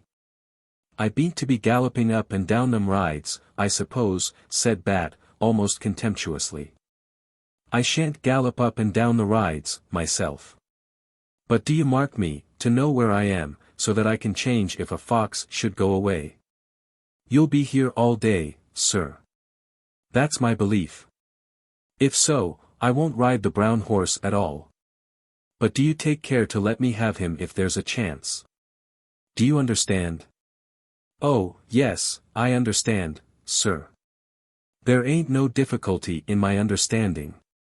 Only I don't think, sir, you'll ever get a fox out of that wood today." "Why, it stands to reason. The wind's from the northeast. Cranby Wood is very large, there being, in truth, 2 or 3 woods together. It was nearly 12 before they found. And then for an hour there was great excitement among the men, who rode up and down the rides as the hounds drove the fox from one end to another of the enclosure. Once or twice the poor animal did try to go away, and then there was great hallooing, galloping, and jumping over unnecessary fences. But he was headed back again, or changed his mind, not liking the northeast wind of which Bat Smithers had predicted such bad things. After one the crowd of men became rather more indifferent, and clustered together in broad spots, eating their lunch, smoking cigars, and chaffing each other. It was singular to observe the amazing quantity of ham sandwiches and of sherry that had been carried into Cranby Wood on that day. Grooms appeared to have been laden with cases, and men were as well armed with flasks at their saddlebows as they used to be with pistols. Maxwell and Pollock formed the center of one of these crowds, and chaffed each other with the utmost industry, till, tired of having inflicted no wounds, They turned upon Grindley and drove him out of the circle. "You'll make that man cut his throat, if you go on at that," said Pollock. "Shall I?" said Maxwell. "Then I'll certainly stick to him for the sake of humanity in general." During all this time Vavasor sat apart, quite alone, and Bat Smithers grimly kept his place, about 300 yards from him. "We shan't do any good today," said Grindley, coming up to Vavasor. "I'm sure I don't know," said Vavasor. "That old fellow has got to be so stupid, he doesn't know what he's about," said Grindley, meaning Sir William. "How can he make the fox break?" said Vavasor, and as his voice was by no means encouraging Grindley rode away. Lunch and cigars lasted till 2, during which hour the hounds, the huntsmen, the whips, and old Sir William were hard at work. As also were some few others who persistently followed every chance of the game. From that till 3 there were 2 or 3 flashes in the pan, and false reports as to foxes which had gone away, which first set men galloping, and then made them very angry. After 3, men began to say naughty things, to abuse Cranby Wood, to wish violently that they had remained at home or gone elsewhere, and to speak irreverently of their ancient master. "It's the cussedest place in all creation," said Maxwell. "I often said I'd not come here any more, and now I say it again." "And yet you'll be here the next meet," said Grindley, who had sneaked back to his old companions in weariness of spirit. "Grindums, you know a sight too much," said Maxwell, "you do indeed. An ordinary fellow has no chance with you." Grindley was again going to catch it, but was on this time saved by the appearance of the huntsman, who came galloping up one of the rides, with a lot of the hounds at his heels. "He isn't away, Tom, surely," said Maxwell. "He's out of the wood somewheres," said Tom, and off they all went. Vavasor changed his horse, getting on to the brown one, and giving up his chestnut mare to Bat Smithers, who suggested that he might as well go home to Roebury now. Vavasor gave him no answer, but, trotting on to the point where the rides met, stopped a moment and listened carefully. Then he took a path diverging away from that by which the huntsman and the crowd of horsemen had gone, and made the best of his way through the wood. At the end of this he came upon Sir William, who, with no one near him but his servant, was standing in the pathway of a little hunting gate. "Hold hard," said Sir William. "The hounds are not out of the wood yet." "Is the fox away, sir?" "What's the good of that if we can't get the hounds out?" "Yes, he's away. He passed out where I'm standing." And then he began to blow his horn lustily, and by degrees other men and a few hounds came down the ride. Then Tom, with his horse almost blown, made his appearance outside the wood, and soon there came a rush of men, nearly on the top of one another, pushing on, not knowing whither, but keenly alive to the fact that the fox had at last consented to move his quarters. Tom touched his hat, and looked at his master, inquiringly. "He's gone for Claydon's," said the master. "Try them up that hedgerow." Tom did try them up the hedgerow, and in half a minute the hounds came upon the scent. Then you might see men settling their hats on their heads, and feeling their feet in the stirrups. The moment for which they had so long waited had come, and yet there were many who would now have preferred that the fox should be headed back into cover. Some had but little confidence in their half-blown horses, with many the waiting, though so abused and anathematized, was in truth more to their taste than the run itself. With others the excitement had gone by, and a gallop over a field or 2 was necessary before it would be restored. With most men at such a moment there is a little nervousness, some fear of making a bad start, a dread lest others should have more of the success of the hunt than falls to them. But there was a great rush and a mighty bustle as the hounds made out their game, and Sir William felt himself called upon to use the rough side of his tongue to more than one delinquent. And then certain sly old stagers might be seen turning off to the left, instead of following the course of the game as indicated by the hounds. They were men who had felt the air as they came out, and knew that the fox must soon run down wind. Whatever he might do for the first half-mile or so, men who knew also which was the shortest way to Claydon's by the road. Ah, the satisfaction that there is when these men are thrown out, and their dead knowledge prove to be of no avail. If a fox will only run straight, heading from the cover on his real line, these very sagacious gentlemen seldom come to much honour and glory. In the present instance the beast seemed determined to go straight enough, for the hounds ran the scent along 3 or 4 hedgerows in a line. He had managed to get for himself full 10 minutes' start, and had been able to leave the cover and all his enemies well behind him before he bethought himself as to his best way to his purposed destination. And here, from field to field, there were little hunting gates at which men crowded lustily, poking and shoving each other's horses, and hating each other with a bitterness of hatred which is, I think, known nowhere else. No hunting man ever wants to jump if he can help it, and the hedges near the gate were not alluring. A few there were who made lines for themselves, taking the next field to the right, or scrambling through the corners of the fences while the rush was going on at the gates. And among these was George Vavasor. He never rode in a crowd, always keeping himself somewhat away from men as well as hounds. He would often be thrown out, and then men would hear no more of him for that day. On such occasions he did not show himself, as other men do, 20 minutes after the fox had been killed or run to ground, but betook himself home by himself, going through the byways and lanes, thus leaving no report of his failure to be spoken of by his compeers. As long as the line of gates lasted, the crowd continued as thick as ever, and the best man was he whose horse could shove the hardest. After passing some 4 or 5 fields in this way they came out upon a road, and, the scent holding strong, the dogs crossed it without any demurring.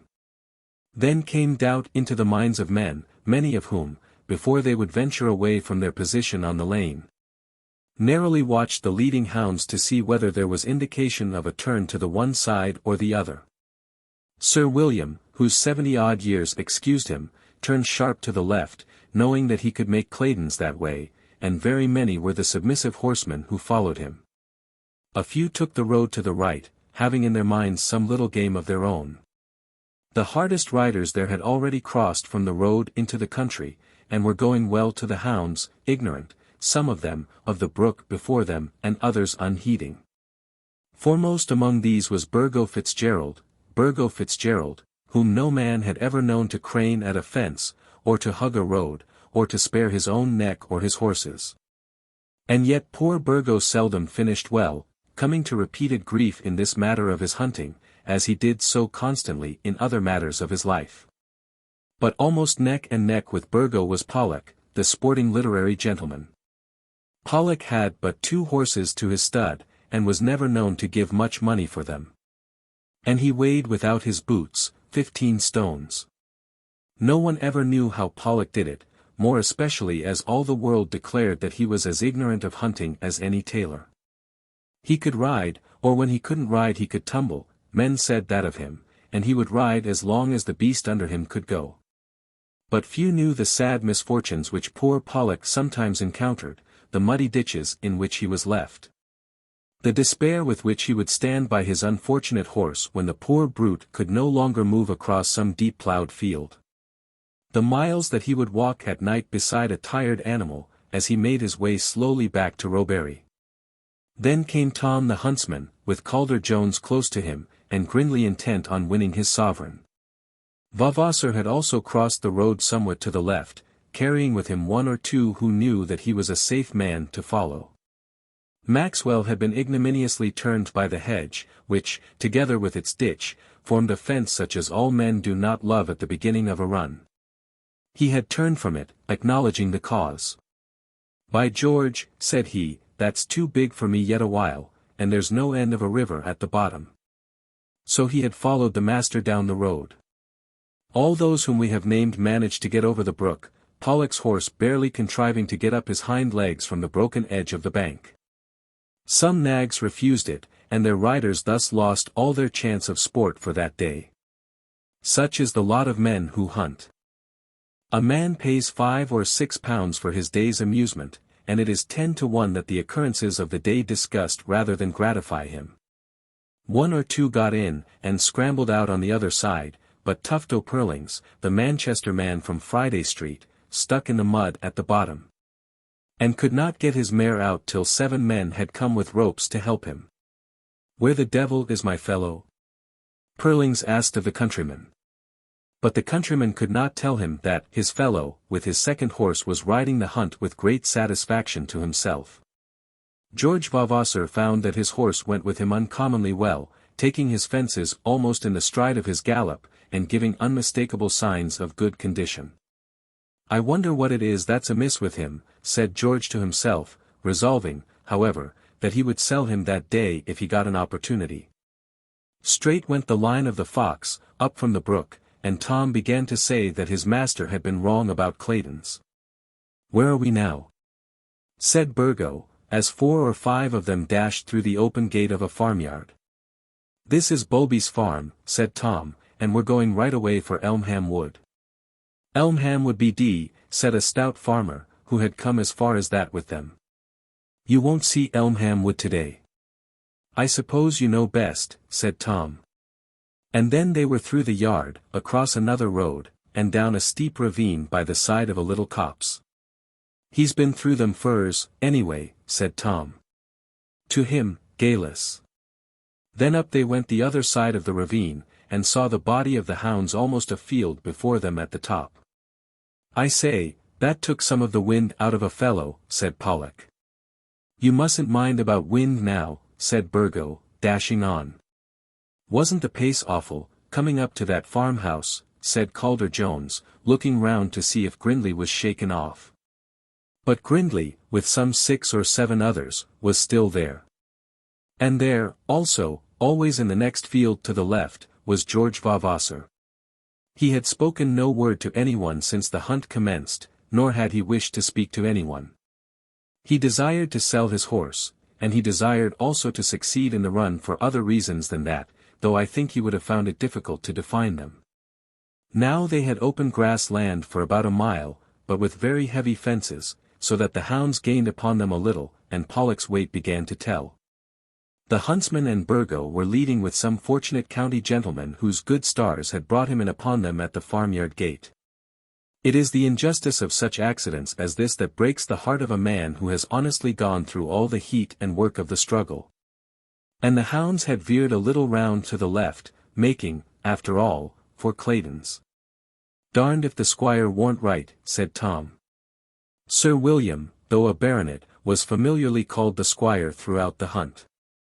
"We ain't going for Claydon's now?" asked Burgo. "Them's Claydon's beeches we sees over there," said Tom. "'Tain't often the squire's wrong." Here they came to a little double rail and a little quickset hedge. A double rail is a nasty fence always if it has been made any way strong, and one which a man with a wife and a family is justified in avoiding. They mostly can be avoided, having gates. And this could have been avoided. But Burgo never avoided anything, and went over it beautifully. The difficulty is to be discreet when the man before one has been indiscreet. Tom went for the gate, as did Pollock, who knew that he could have no chance at the double rails. But Calder Jones came to infinite grief, striking the top bar of the second rail, and going head foremost out of his saddle, as though thrown by a catapult. There we must leave him.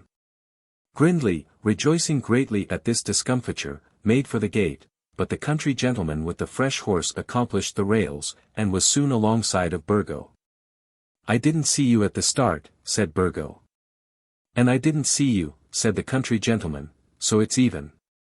Burgo did not see the thing in the same light, but he said no more. Grindley and Tom were soon after them, Tom doing his utmost to shake off the attorney. Pollock was coming on also. But the pace had been too much for him, and though the ground rode light his poor beast laboured and grunted sorely.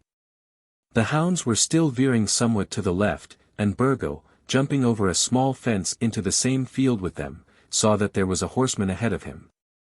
This was George Vavasor, who was going well, without any symptom of distress. And now they were at Claydon's, having run over some 7 miles of ground in about 35 minutes. To those who do not know what hunting is, this pace does not seem very extraordinary, but it had been quite quick enough, as was testified by the horses which had gone the distance. Our party entered Claydon's Park at back, through a gate in the park palings that was open on hunting days. But a much more numerous lot was there almost as soon as them, who had come in by the main entrance. This lot was headed by Sir William, and our friend Maxwell was with him. "A jolly thing so far," said Burgo to Maxwell, "about the best we've had this year." "I didn't see a yard of it," said Maxwell. "I hadn't nerve to get off the first road, and I haven't been off it ever since." Maxwell was a man who never lied about his hunting, or had the slightest shame in riding roads. "Who's been with you?" said he. "There've been Tom and I, and Calder Jones was there for a while. I think he killed himself somewhere. And there was Pollock, and your friend Grindley, and a chap whose name I don't know who dropped out of heaven about halfway in the run, and there was another man whose back I saw just now. There he is, by heavens, it's Vavasor. I didn't know he was here." They hung about the Claydon covers for 10 minutes, and then their fox went off again, their fox or another, as to which there was a great discussion afterwards. But he who would have suggested the idea of a new fox to Sir William would have been a bold man. A fox, however, went off, turning still to the left from Claydon's towards Roebury. Those 10 minutes had brought up some 50 men, but it did not bring up Calder Jones nor Tufto Purlings, nor some half-dozen others who had already come to serious misfortune. But Grindley was there, very triumphant in his own success, and already talking of Jones's sovereign. And Pollock was there also, thankful for the 10 minutes law, and trusting that wind might be given to his horse to finish the run triumphantly. But the pace on leaving Claydon's was better than ever. This may have come from the fact that the scent was keener, as they got out so close upon their game. But I think they must have changed their fox. Maxwell, who saw him go, swore that he was fresh and clean. Burgo said that he knew it to be the same fox, but gave no reason. Same fox. In course it was, why shouldn't it be the same, said Tom. The country gentleman who had dropped from heaven was quite sure that they had changed, and so were most of those who had ridden the road. Pollock confined himself to hoping that he might soon be killed, and that thus his triumph for the day might be assured. On they went, and the pace soon became too good for the poor author. His horse at last refused a little hedge, and there was not another trot to be got out of him. That night Pollock turned up at Roebury about 9 o'clock, very hungry, and it was known that his animal was alive, but the poor horse ate not a grain of oats that night, nor on the next morning. Vavasor had again taken a line to himself, on this occasion a little to the right of the meet, but Maxwell followed him and rode close with him to the end. Burgo for a while still led the body of the field, incurring at first much condemnation from Sir William, nominally for hurrying on among the hounds, but in truth because he got before Sir William himself. During this latter part of the run Sir William stuck to the hounds in spite of his 70-odd years. Going down into Marham Bottom, some 4 or 5 were left behind, for they feared the soft ground near the river, and did not know the pass through it. But Sir William knew it, and those who remained close to him got over that trouble. Burgo, who would still lead, nearly foundered in the bog. But he was light, and his horse pulled him through, leaving a 4-shoe in the mud. After that Burgo was contented to give Sir William the lead. Then they came up by Marham Pits to Cleshey Small Wood, which they passed without hanging there a minute, and over the grass lands of Cleshey Farm. Here Vavasor and Maxwell joined the others, having gained some 300 yards in distance by their course, but having been forced to jump the Marham stream which Sir William had forded. The pace now was as good as the horses could make it, and perhaps something better as regarded some of them. Sir William's servant had been with him, and he had got his second horse at Claydon's. Maxwell had been equally fortunate, Tom's second horse had not come up, and his beast was in great distress. Grindley had remained behind at Marham Bottom, being contented perhaps with having beaten Calder Jones, from whom by the by I may here declare that he never got his sovereign. Burgo, Vavasor, and the country gentleman still held on, but it was devoutly desired by all of them that the fox might soon come to the end of his tether. Ah!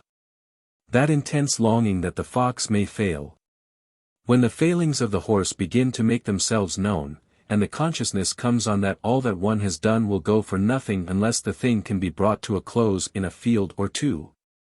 So far you have triumphed, leaving scores of men behind, but of what good is all that, if you also are to be left behind at the last? It was manifest now to all who knew the country that the fox was making for Thornton Deer Park, but Thornton Deer Park was still 2 miles ahead of them. And the hounds were so near to their game that the poor beast could hardly hope to live till he got there. He had tried a well-known drain near Cleshey Farm House, but it had been inhospitably, nay cruelly, closed against him. Soon after that he threw himself down in a ditch, and the eager hounds overran him, giving him a moment's law, and giving also a moment's law to horses that wanted it as badly. "I'm about done for," said Burgo to Maxwell. "Luckily for you," said Maxwell, "the fox is much in the same way." But the fox had still more power left in him than poor Burgo Fitzgerald's horse. He gained a minute's check and then he started again, being viewed away by Sir William himself. The country gentleman of whom mention has been made also viewed him, and Hollowed as he did so, "Yoicks, Tally, gone away. The unfortunate man. What the d are you roaring at?" said Sir William. "Do you suppose I don't know where the fox is?" Whereupon the country gentleman retreated, and became less conspicuous than he had been. Away they went again, off Cleshey and into Thornton parish, on the land of Sorrel Farm, a spot well to be remembered by one or two ever afterwards. Here Sir William made for a gate which took him a little out of the line, but Maxwell and Burgo Fitzgerald, followed by Vavasor, went straight ahead. There was a huge ditch and boundary bank there which Sir William had known and had avoided. Maxwell, whose pluck had returned to him at last, took it well. His horse was comparatively fresh and made nothing of it. Then came poor Burgo. "Oh, Burgo, hadst thou not have been a very child, thou shouldst have known that now, at this time of the day, after all that thy gallant horse had done for thee, it was impossible to thee or him." But when did Burgo Fitzgerald know anything? He rode at the bank as though it had been the first fence of the day, striking his poor beast with his spurs, as though muscle, strength, and new power could be imparted by their rowels.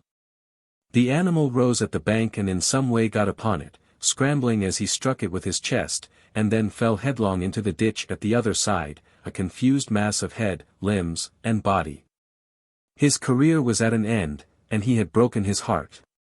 Poor noble beast, noble in vain.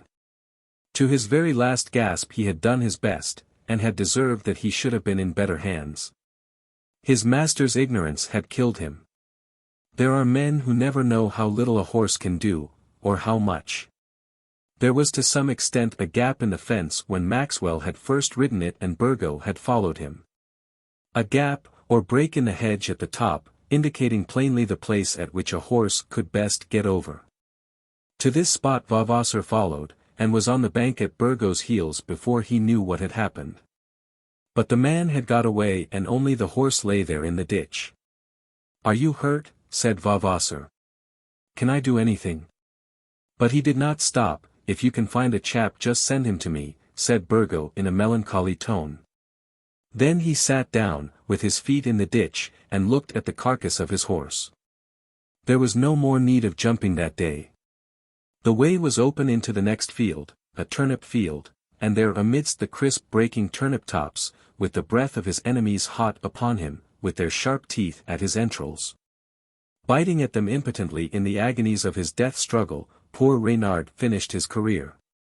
Maxwell was certainly the first there, but Sir William and George Vavasor were close upon him. That taking of brushes of which we used to hear is a little out of fashion. But if such honour were due to anyone it was due to Vavasor, for he and he only had ridden the hunt throughout. But he claimed no honour, and none was specially given to him. He and Maxwell rode homewards together, having sent assistance to poor Burgo Fitzgerald. And as they went along the road, saying but little to each other, Maxwell, in a very indifferent voice, asked him a question. "What do you want for that horse, Vavasor?" "150, said Vavasor. "He's mine," said Maxwell. So the brown horse was sold for about half his value, because he had brought with him a bad character. Chapter 18. Alice Vavasor's Great Relations. Burgo Fitzgerald, of whose hunting experiences something has been told in the last chapter, was a young man born in the purple of the English aristocracy. He was related to half the dukes in the kingdom, and had 3 countesses for his aunts. When he came of age he was master of a sufficient fortune to make it quite out of the question that he should be asked to earn his bread. And though that, and other windfalls that had come to him, had long since been spent, no one had ever made to him so ridiculous a proposition as that. He was now 30, and for some years past had been known to be much worse than penniless. But still he lived on in the same circles, still slept softly and drank of the best, and went about with his valet and his groom and his horses, and fared sumptuously every day. Some people said the countesses did it for him, and some said that it was the dukes, while others, again, declared that the Jews were his most generous friends. At any rate he still seemed to live as he had always lived, setting tradesmen at defiance, and laughing to scorn all the rules which regulate the lives of other men. About 18 months before the time of which I am now speaking, a great chance had come in this young man's way, and he had almost succeeded in making himself one of the richest men in England. There had been then a great heiress in the land, on whom the properties of half a dozen ancient families had concentrated. And Burgo, who in spite of his iniquities still kept his position in the drawing-rooms of the great, had almost succeeded in obtaining the hand and the wealth, as people still said that he had obtained the heart, of the Lady Glencora McCluskey. But sundry mighty magnates, driven almost to despair at the prospect of such a sacrifice, had sagaciously put their heads together, and the result had been that the Lady Glencora had heard reason. She had listened, with many haughty tossings indeed of her proud little head, with many throbbings of her passionate young heart, but in the end she listened and heard reason. She saw Burgo, for the last time, and told him that she was the promised bride of Plantagenet Palliser, nephew and heir of the Duke of Omnium. He had borne it like a man, never having groaned openly, or quivered once before any comrade at the name of the Lady Glencora. She had married Mr. Palliser at St. George's Square, and on the morning of the marriage he had hung about his club door in Pall Mall, listening to the bells, and saying a word or two about the wedding, with admirable courage. It had been for him a great chance, and he had lost it. Who can say, too, that his only regret was for the money? He had spoken once of it to a married sister of his, in whose house he had first met Lady Glencora. "I shall never marry now, that is all," he said, and then he went about, living his old reckless life, with the same recklessness as ever. He was one of those young men with dark hair and blue eyes, who wear no beard, and are certainly among the handsomest of all God's creatures. No more handsome man than Burgo Fitzgerald lived in his days, and this merit at any rate was his, that he thought nothing of his own beauty. But he lived ever without conscience, without purpose, with no idea that it behoved him as a man to do anything but eat and drink, or ride well to hounds till some poor brute, much nobler than himself, perished beneath him. He chiefly concerns our story at this present time because the Lady Glencora who had loved him, and would have married him had not those sagacious heads prevented it, was a cousin of Alice Vavasor's. She was among those very great relations with whom Alice was connected by her mother's side, being indeed so near to Lady Macleod, that she was first cousin to that lady only once removed. Lady Midlothian was aunt to the Lady Glencora, and our Alice might have called cousins, and not been forbidden, with the old Lord of the Isles, Lady Glencora's father, who was dead, however, some time previous to that affair with Burgo, and with the Marquis of Auld-Reekie, who was Lady Glencora's uncle, and had been her guardian. But Alice had kept herself aloof from her grand relations on her mother's side, choosing rather to hold herself as belonging to those who were her father's kindred. With Lady Glencora, however, she had for a short time, for some week or 10 days, been on terms of almost affectionate intimacy. It had been then, when the wayward heiress with the bright waving locks had been most strongly minded to give herself and her wealth to Burgo Fitzgerald. Burgo had had money dealings with George Vavasor, and knew him intimately, and had learned the fact of his cousinship between the heiress and his friend's cousin. Whereupon in the agony of those weeks in which the sagacious heads were resisting her love, Lady Glencora came to her cousin in Queen Anne Street, and told Alice all that tale. Was Alice, she asked, afraid of the marquises and the countesses, or of all the rank and all the money which they boasted? Alice answered that she was not at all afraid of them. Then would she permit Lady Glencora and Burgo to see each other in the drawing-room at Queen Anne Street, just once. Just once, so that they might arrange that little plan of an elopement. But Alice could not do that for her newly found cousin. She endeavoured to explain that it was not the dignity of the sagacious heads which stood in her way, but her woman's feeling of what was right and wrong in such a matter. "Why should I not marry him?" said Lady Glencora, with her eyes flashing. "He is my equal." Alice explained that she had no word to say against such a marriage. She counselled her cousin to be true to her love if her love was in itself true. But she, an unmarried woman, who had hitherto not known her cousin, might not give such help as that. "If you will not help me, I am helpless," said the Lady Glencora, and then she kneeled at Alice's knees and threw her wavy locks abroad on Alice's lap. "How shall I bribe you?" said Lady Glencora. "Next to him I will love you better than all the world." But Alice, though she kissed the fair forehead and owned that such reward would be worth much to her, could not take any bribe for such a cause. Then Lady Glencora had been angry with her, calling her heartless, and threatening her that she too might have sorrow of her own and want assistance. Alice told nothing of her own tale, how she had loved her cousin and had been forced to give him up, but said what kind words she could. And she of the waving hair and light blue eyes had been pacified. Then she had come again, had come daily while the sagacious heads were at work, and Alice in her trouble had been a comfort to her.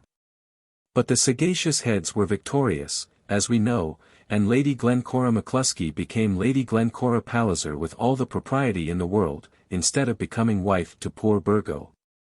With all imaginable impropriety. And then she wrote a letter to Alice, very short and rather sad, but still with a certain sweetness in it. She had been counselled that it was not fitting for her to love as she had thought to love, and she had resolved to give up her dream. Her cousin Alice, she knew, would respect her secret. She was going to become the wife of the best man, she thought, in all the world, and it should be the one care of her life to make him happy. She said not a word in all her letter of loving this newly found lord. She was to be married at once. Would Alice be one among the bevy of bridesmaids who were to grace the ceremony? Alice wished her joy heartily, she said, but had declined that office of bridesmaid.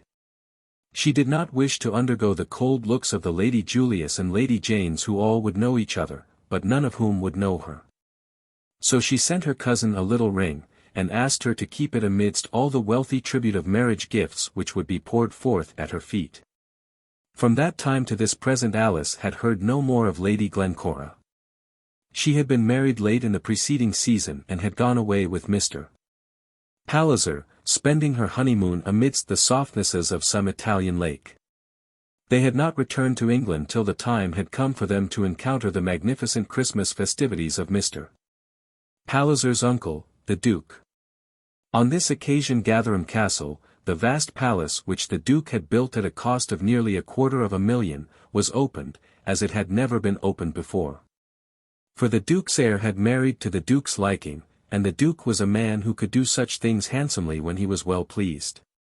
Then there had been a throng of bridal guests, and a succession of bridal gaieties which had continued themselves even past the time at which Mr. Palliser was due at Westminster, and Mr. Palliser was a legislator who served his country with the utmost assiduity. So the London season commenced, progressed, and was consumed.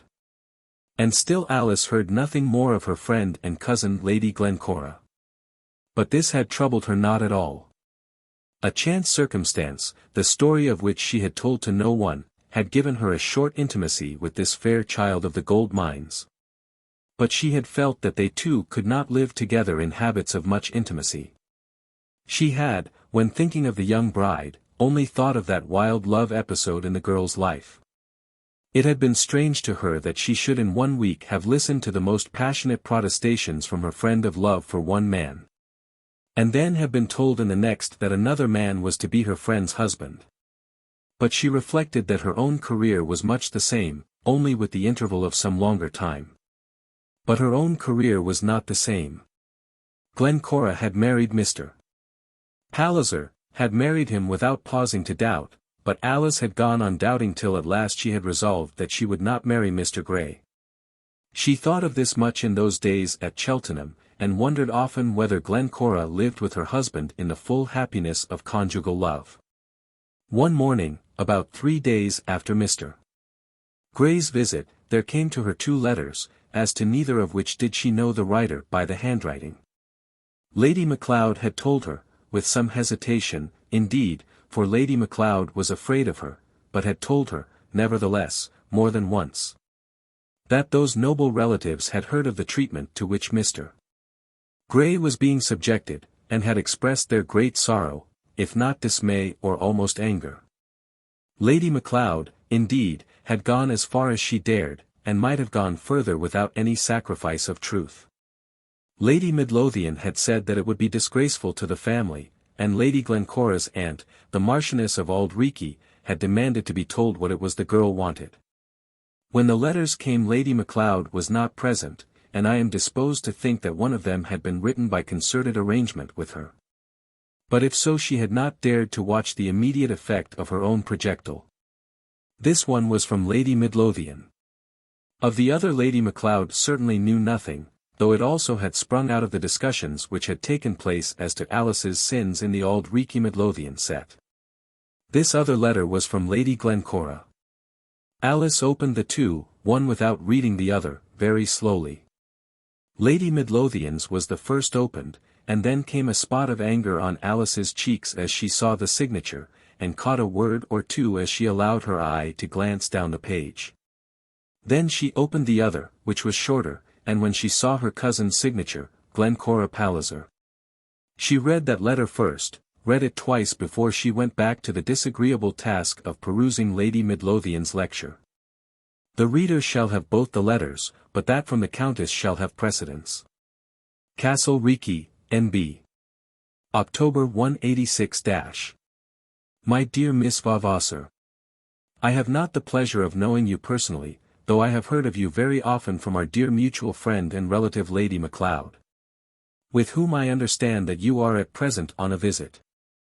Your grandmother, by the mother's side, Lady Flora Macleod, and my mother the Countess of Leith, were half-sisters. And those circumstances since that have prevented our seeing so much of each other as is desirable, I have always remembered the connection, and have ever regarded you as one in whose welfare I am bound by ties of blood to take a warm interest. Since that. What does she mean by since that? Said Alice to herself.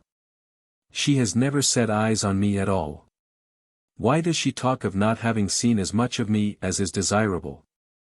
I had learned with great gratification that you were going to be married to a most worthy gentleman, Mr. John Grey of Nethercoats, in Cambridgeshire.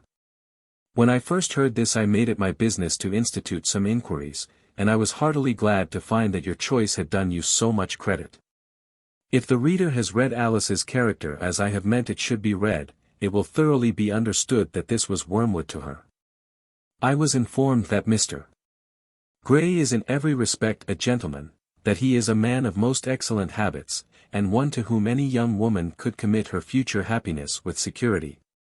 That his means are very good for his position, and that there was no possible objection to such a marriage.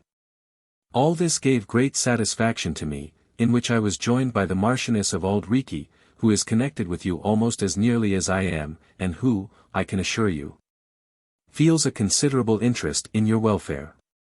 I am staying with her now, and in all that I say, she agrees with me.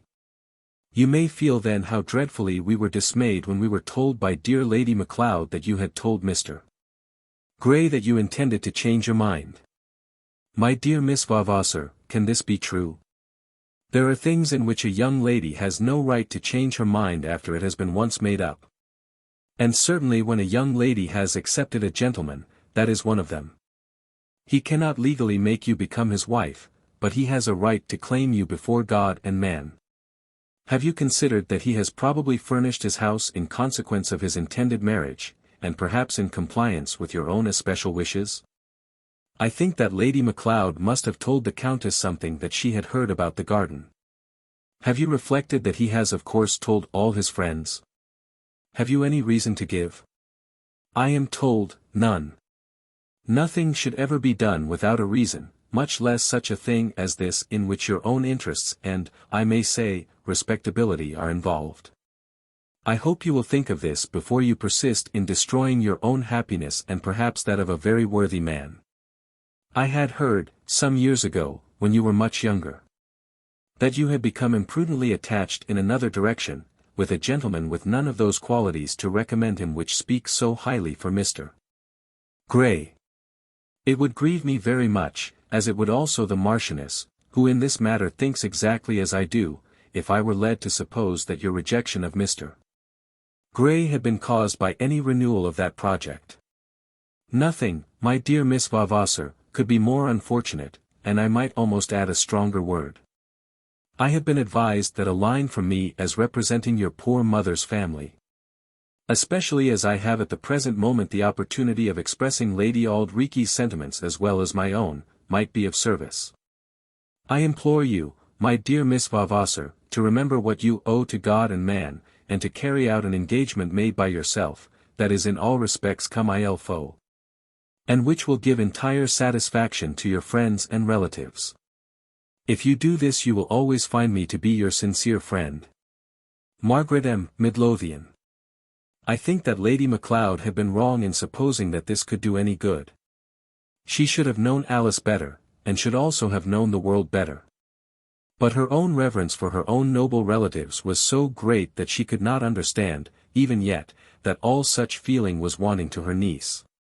It was to her impossible that the expressed opinion of such an one as the Countess of Midlothian, owning her relationship and solicitude, and condescending at the same time to express friendship, she could not, I say, understand that the voice of such an one, so speaking, should have no weight whatever.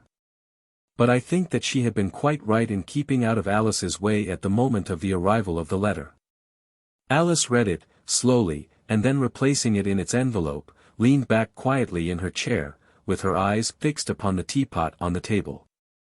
She had, however, the other letter on which to occupy her mind, and thus relieve her from the effects of too deep an animosity against the Countess. The Lady Glencora's letter was as follows. Matching Priory, Thursday. Dear Cousin, I have just come home from Scotland, where they have been telling me something of your little troubles. I had little troubles once too, and you were so good to me. Will you come to us here for a few weeks? We shall be here till Christmas time, when we go somewhere else. I have told my husband that you are a great friend of mine as well as a cousin, and that he must be good to you. He is very quiet, and works very hard at politics, but I think you will like him. Do come. There will be a good many people here, so that you will not find it dull. If you will name the day we will send the carriage for you at Matching Station, and I dare say I can manage to come myself. Yours affectionately, G. Palliser. P.S. I know what will be in your mind. You will say, why did not she come to me in London? She knew the way to Queen Anne Street well enough. Dear Alice, don't say that. Believe me, I had much to do and think of in London. And if I was wrong, yet you will forgive me. Mr. Palliser says I am to give you his love, as being a cousin, and say that you must come. This letter was certainly better than the other, but Alice, on reading it, came to a resolve that she would not accept the invitation. In the first place, even that allusion to her little troubles jarred upon her feelings, and then she thought that her rejection of Mr. Gray could be no special reason why she should go to Matching Priory. Was it not very possible that she had been invited that she might meet Lady Midlothian there, and encounter all the strength of a personal battery from the Countess? Lady Glencora's letter she would of course answer, but to Lady Midlothian she would not condescend to make any reply whatever. About 11 o'clock Lady Macleod came down to her. For half an hour or so Alice said nothing, nor did Lady Macleod ask any question. She looked inquisitively at Alice, eyeing the letter which was lying by the side of her niece's work-basket, but she said no word about Mr. Gray or the Countess. At last Alice spoke. Aunt, she said, I have had a letter this morning from your friend, Lady Midlothian. She is my cousin, Alice, and yours as much as mine. Your cousin then, Aunt. But it is of more moment that she is your friend. She certainly is not mine, nor can her cousinship afford any justification for her interfering in my affairs. Alice, from her position.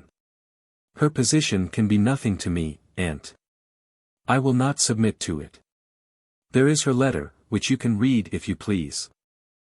After that you may burn it. I need hardly say that I shall not answer it. And what am I to say to her, Alice? Nothing from me, aunt, from yourself, whatever you please, of course. Then there was silence between them for a few minutes. And I have had another letter, from Lady Glencora, who married Mr. Palliser, and whom I knew in London last spring. And has that offended you, too? No, there is no offence in that. She asks me to go and see her at Matching Priory, her husband's house, but I shall not go. But at last Alice agreed to pay this visit, and it may be as well to explain here how she was brought to do so. She wrote to Lady Glencora, declining, and explaining frankly that she did decline, because she thought it probable that she might there meet Lady Midlothian. Lady Midlothian, she said, had interfered very unwarrantably in her affairs, and she did not wish to make her acquaintance. To this Lady Glencora replied, post haste, that she had intended no such horrid treachery as that for Alice, that neither would Lady Midlothian be there, nor any of that set. By which Alice knew that Lady Glencora referred specially to her aunt the Marchioness. That no one would be at Matching who could torment Alice either with right or without it, except so far as I myself may do so, Lady Glencora said. And then she named an early day in November, at which she would herself undertake to meet Alice at the Matching station. On receipt of this letter, Alice, after 2 days' doubt, accepted the invitation. Chapter 19. Tribute from Oileymead. Kate Vavasor, in writing to her cousin Alice, felt some little difficulty in excusing herself for remaining in Norfolk with Mrs. Greenow. She had laughed at Mrs. Greenow before she went to Yarmouth, and had laughed at herself for going there. And in all her letters since, she had spoken of her aunt as a silly, vain, worldly woman, weeping crocodile tears, for an old husband whose death had released her from the tedium of his company, and spreading lures to catch new lovers. But yet she agreed to stay with her aunt, and remain with her in lodgings at Norwich for a month. But Mrs. Greenow had about her something more than Kate had acknowledged when she first attempted to read her aunt's character. She was clever, and in her own way persuasive. She was very generous, and possessed a certain power of making herself pleasant to those around her. In asking Kate to stay with her she had so asked as to make it appear that Kate was to confer the favour. She had told her niece that she was all alone in the world. I have money, she had said, with more appearance of true feeling than Kate had observed before. I have money, but I have nothing else in the world. I have no home. Why should I not remain here in Norfolk, where I know a few people? If you'll say that you'll go anywhere else with me, I'll go to any place you'll name. Kate had believed this to be hardly true. She had felt sure that her aunt wished to remain in the neighborhood of her seaside admirers. But, nevertheless, she had yielded, and at the end of October the two ladies, with Jeanette, settled themselves in comfortable lodgings within the precincts of the Close at Norwich. Mr. Greenow at this time had been dead very nearly 6 months, but his widow made some mistakes in her dates and appeared to think that the interval had been longer. On the day of their arrival at Norwich it was evident that this error had confirmed itself in her mind. Only think, she said, as she unpacked a little miniature of the departed one, and sat with it for a moment in her hands, as she pressed her handkerchief to her eyes, only think. That it is barely 9 months since he was with me. 6, you mean, aunt, said Kate, unadvisedly. Only 9 months, repeated Mrs. Greenow, as though she had not heard her niece. Only 9 months. After that Kate attempted to correct no more such errors. It happened in May, Miss, Jeanette said afterwards to Miss Vavasor, and that, as we reckons, it will be just a 12-month come Christmas. But Kate paid no attention to this. And Jeanette was very ungrateful, and certainly should have indulged herself in no such sarcasms. When Mrs. Greenow made a slight change in her mourning, which she did on her arrival at Norwich, using a little lace among her crapes. Jeanette reaped a rich harvest in gifts of clothes. Mrs. Greenow knew well enough that she expected more from a servant than mere service, that she wanted loyalty, discretion, and perhaps sometimes a little secrecy. And as she paid for these things, she should have had them. Kate undertook to stay a month with her aunt at Norwich, and Mrs. Greenow undertook that Mr. Cheesacre should declare himself as Kate's lover, before the expiration of the month. It was in vain that Kate protested that she wanted no such lover, and that she would certainly reject him if he came. "That's all very well, my dear," Aunt Greenow would say. "A girl must settle herself some day, you know, and you'd have it all your own way at Oileymead."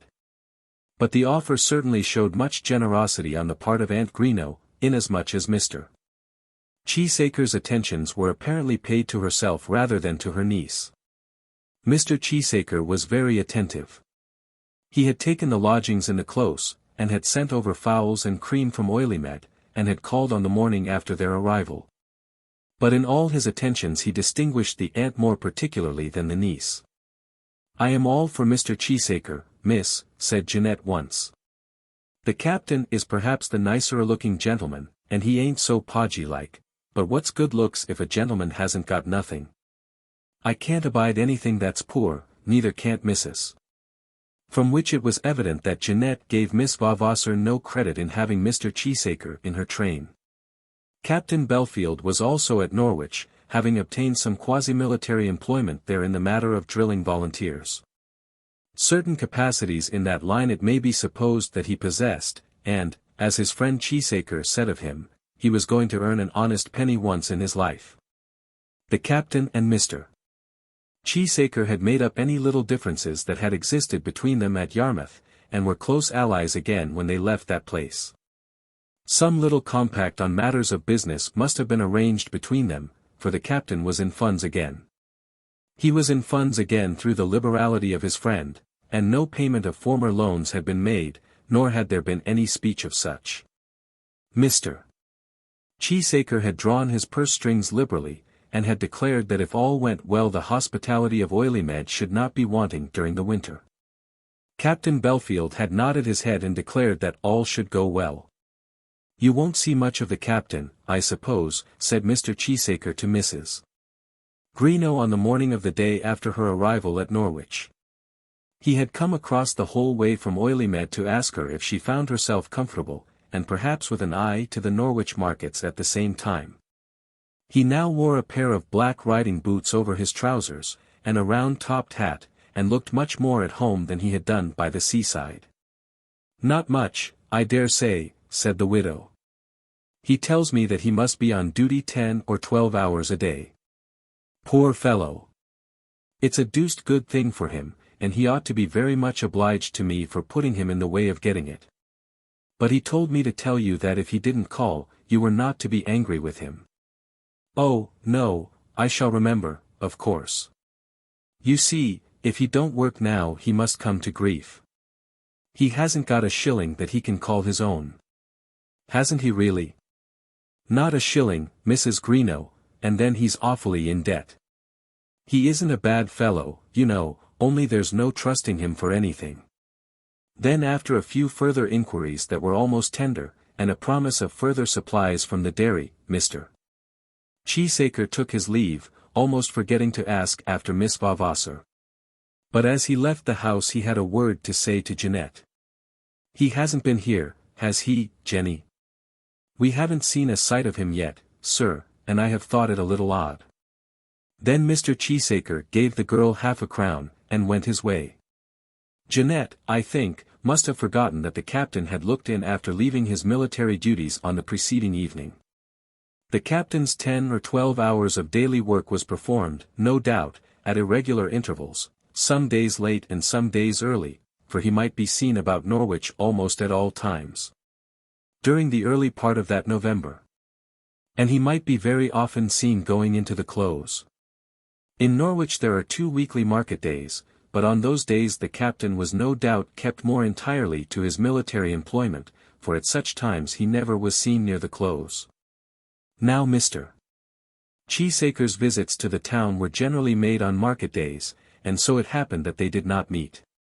On such occasions Mr. Cheesacre always was driven to Mrs. Greenow's door in a cab, for he would come into town by railway, and he would deposit a basket bearing the rich produce of his dairy. It was in vain that Mrs. Greenow protested against these gifts, for she did protest and declared that if they were continued, they would be sent back. They were, however, continued, and Mrs. Greenow was at her wits' end about them. Cheesacre would not come up with them, but leaving them, would go about his business, and would return to see the ladies. On such occasions he would be very particular in getting his basket from Jeanette. As he did so he would generally ask some question about the captain, and Jeanette would give him answers confidentially, so that there was a strong friendship between these two. "What am I to do about it?" said Mrs. Greenow, as Kate came into the sitting-room one morning, and saw on the table a small hamper lined with a clean cloth. "It's as much as Jeanette has been able to carry." "So it is, ma'am, quite, and I'm strong in the arm, too, ma'am." "What am I to do, Kate? He is such a good creature. And he do admire you both so much," said Jeanette. "Of course I don't want to offend him for many reasons," said the aunt, looking knowingly at her niece. "I don't know anything about your reasons, aunt, but if I were you, I should leave the basket just as it is till he comes in the afternoon. Would you mind seeing him yourself, Kate, and explaining to him that it won't do to get on in this way? Perhaps you wouldn't mind telling him that if he'll promise not to bring any more, you won't object to take this one." "Indeed, aunt, I can't do that. They're not brought to me." "Oh, Kate." "Nonsense, aunt, I won't have you say so, before Jeanette, too. I think it's for both, ma'am, I do indeed. And there certainly ain't any cream to be bought like it in Norwich, nor yet eggs. I wonder what there is in the basket." And the widow lifted up the corner of the cloth. "I declare if there isn't a turkey poult already." "My," said Jeanette. "A turkey poult? Why, that's worth 10 and 6 in the market if it's worth a penny." "It's out of the question that I should take upon myself to say anything to him about it," said Kate. "Upon my word I don't see why you shouldn't, as well as I," said Mrs. Greenow. "I'll tell you what, ma'am," said Jeanette, "let me just ask him who they're for, he'll tell me anything." "Don't do anything of the kind, Jeanette," said Kate. "Of course, aunt, they're brought for you. There's no doubt about that. A gentleman doesn't bring cream and turkeys to, I've never heard of such a thing. I don't see why a gentleman shouldn't bring cream and turkeys to you just as well as to me. Indeed, he told me once as much himself. Then, if they're for me, I'll leave them down outside the front door, and he may find his provisions there." And Kate proceeded to lift the basket off the table. "Leave it alone, Kate," said Mrs. Greenow, with a voice that was rather solemn, and which had, too, something of sadness in its tone. "Leave it alone. I'll see Mr. Cheesacre myself. And I do hope you won't mention my name. It's the most absurd thing in the world. The man never spoke 24 words to me in his life." "He speaks to me, though," said Mrs. Greenow. "I dare say he does," said Kate. "And about you, too, my dear. He doesn't come here with those big flowers in his buttonhole for nothing," said Jeanette, "not if I knows what a gentleman means." "Of course he doesn't," said Mrs. Greenow. "If you don't object, aunt," said Kate, "I will write to grandpapa and tell him that I will return home at once." "What, because of Mr. Cheesacre?" said Mrs. Greenow. "I don't think you'll be so silly as that, my dear." On the present occasion Mrs. Greenow undertook that she would see the generous gentleman, and endeavour to stop the supplies from his farmyard. It was well understood that he would call about 4 o'clock, when his business in the town would be over, and that he would bring with him a little boy, who would carry away the basket. At that hour Kate of course was absent, and the widow received Mr. Cheesacre alone. The basket and cloth were there, in the sitting-room, and on the table were laid out the rich things which it had contained. The turkey poult first, on a dish provided in the lodging-house, then a dozen fresh eggs in a soup plate, then the cream in a little tin can, which, for the last fortnight, had passed regularly between Oileymead and the house in the close, and as to which Mr.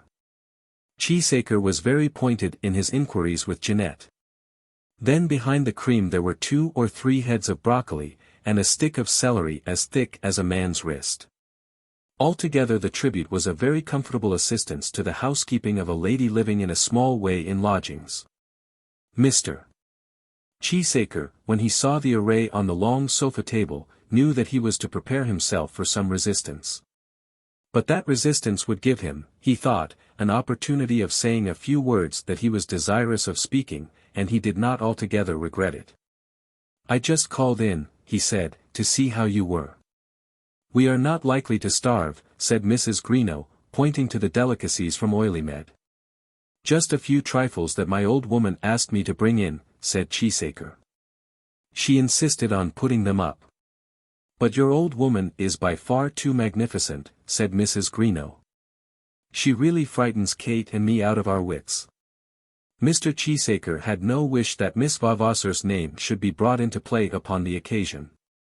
"Dear Mrs. Greenow," said he, "there is no cause for you to be alarmed, I can assure you. Mere trifles, light as air, you know. I don't think anything of such things as these. But I and Kate think a great deal of them, a very great deal, I can assure you.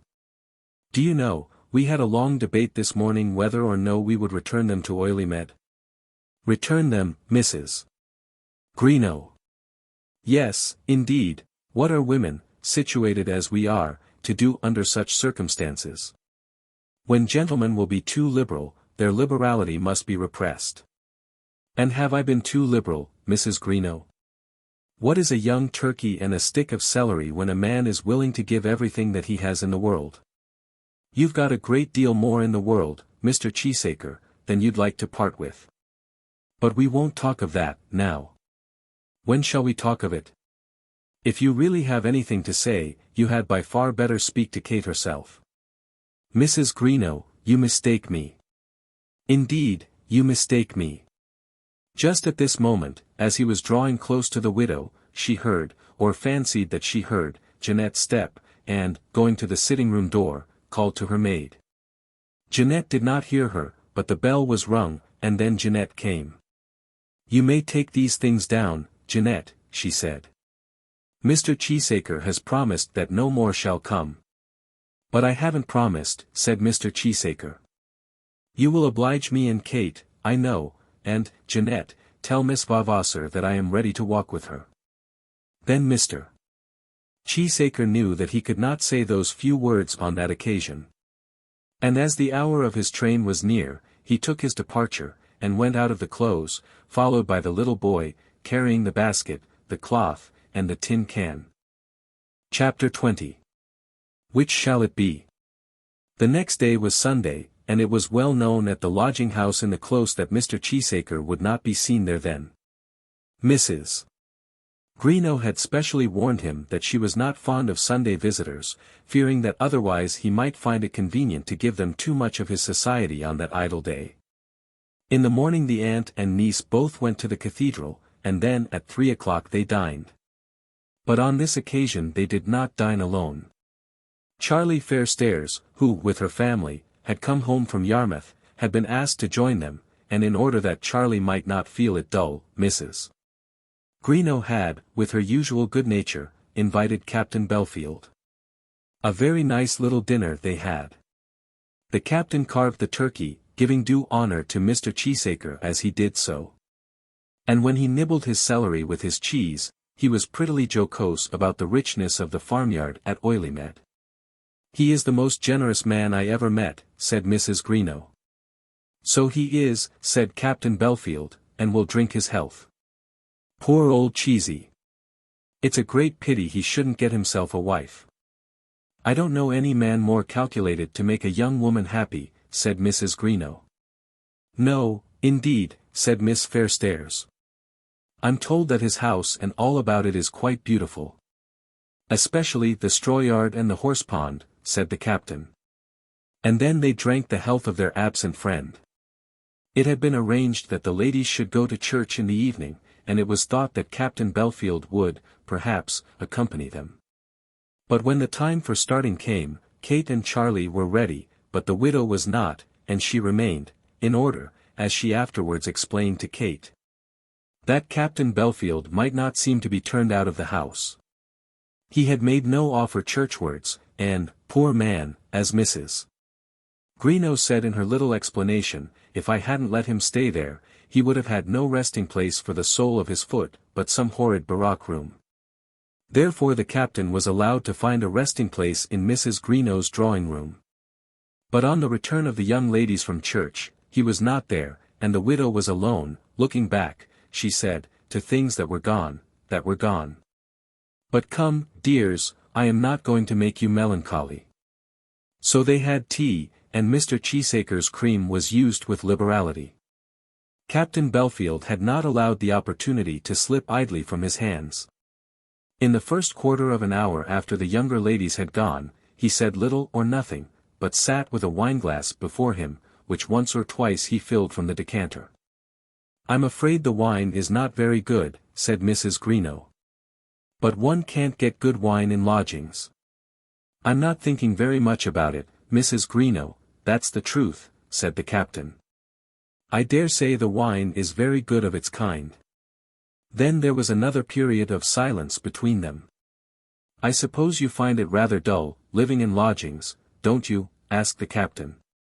I don't know quite what you mean by dull, Captain Belfield, but a woman circumstanced as I am, can't find her life very gay.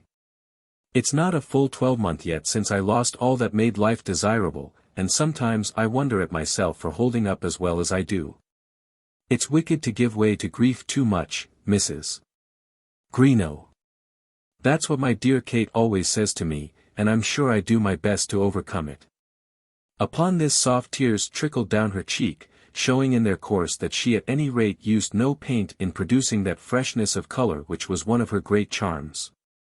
Then she pressed her handkerchief to her eyes, and removing it, smiled faintly on the captain.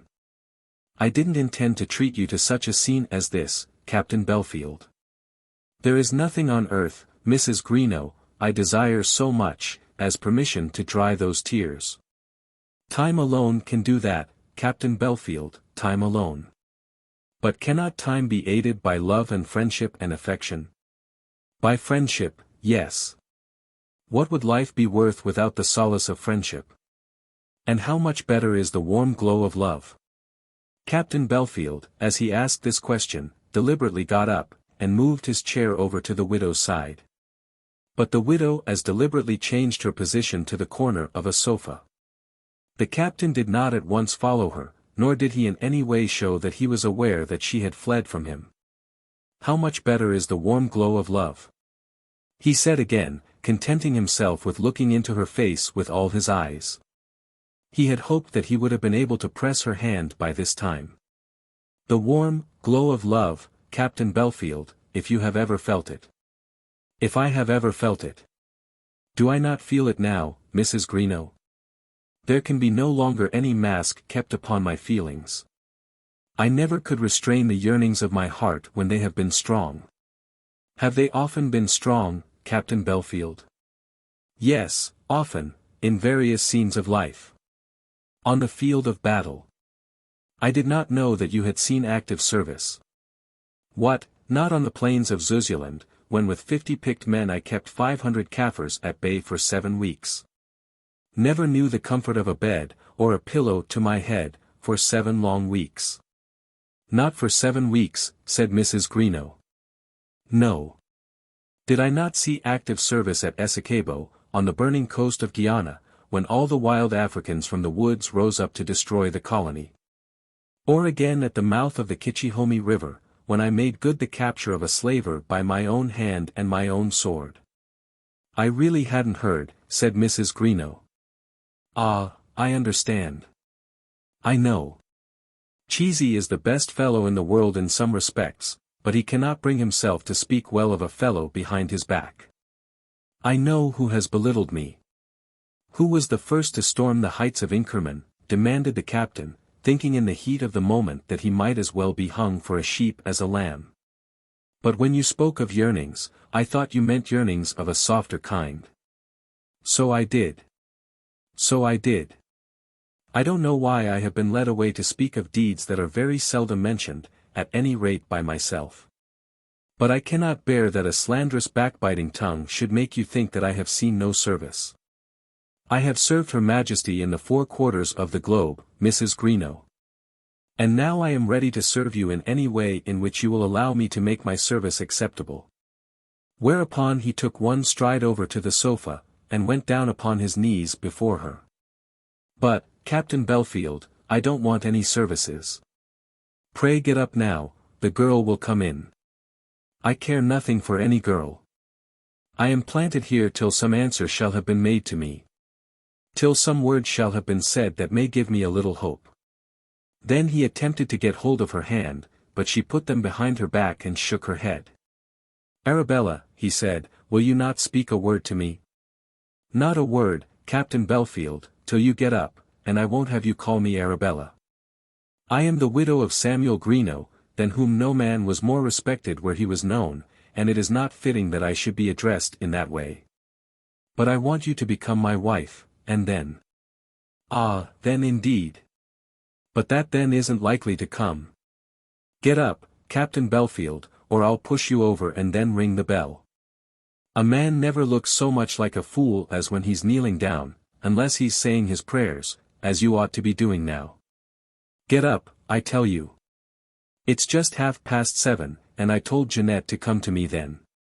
There was that in the widow's voice which made him get up, and he rose slowly to his feet. You've pushed all the chairs about, you stupid man, she said. Then in 1 minute she had restored the scattered furniture to their proper places, and had rung the bell. When Jeanette came she desired that tea might be ready by the time that the young ladies returned, and asked Captain Belfield if a cup should be set for him. This he declined, and bade her farewell while Jeanette was still in the room. She shook hands with him without any sign of anger, and even expressed a hope that they might see him again before long. He's a very handsome man, is the captain, said Jeanette, as the hero of the Kitchyhomy River descended the stairs. You shouldn't think about handsome men, child, said Mrs. Greenow. And I'm sure I don't, said Jeanette. Not no more than anybody else, but if a man is handsome, ma'am, why it stands to reason that he is handsome. I suppose Captain Belfield has given you a kiss and a pair of gloves. As for gloves and such like, Mr. Cheesacre is much better for giving than the captain, as we all know, don't we, ma'am? But in regard to kisses, they're presents as I never takes from anybody. Let everybody pay his debts. If the captain ever gets a wife, let him kiss her. On the following Tuesday morning Mr. Cheesacre as usual called in the close, but he brought with him no basket. He merely left a winter nosegay made of green leaves and laurustinus flowers, and sent up a message to say that he should call at 3:30, and hoped that he might then be able to see Mrs. Greenow, on particular business. That means you, Kate, said Mrs. Greenow. No, it doesn't mean me at all. At any rate he won't see me. I dare say it's me he wishes to see. It seems to be the fashionable plan now for gentlemen to make offers by deputy. If he says anything, I can only refer him to you, you know. Yes, you can. You can tell him simply that I won't have him. But he is no more thinking of me than he is of me, you were going to say. No, aunt, I wasn't going to say that at all. Well, we shall see. If he does mean anything, of course you can please yourself, but I really think you might do worse.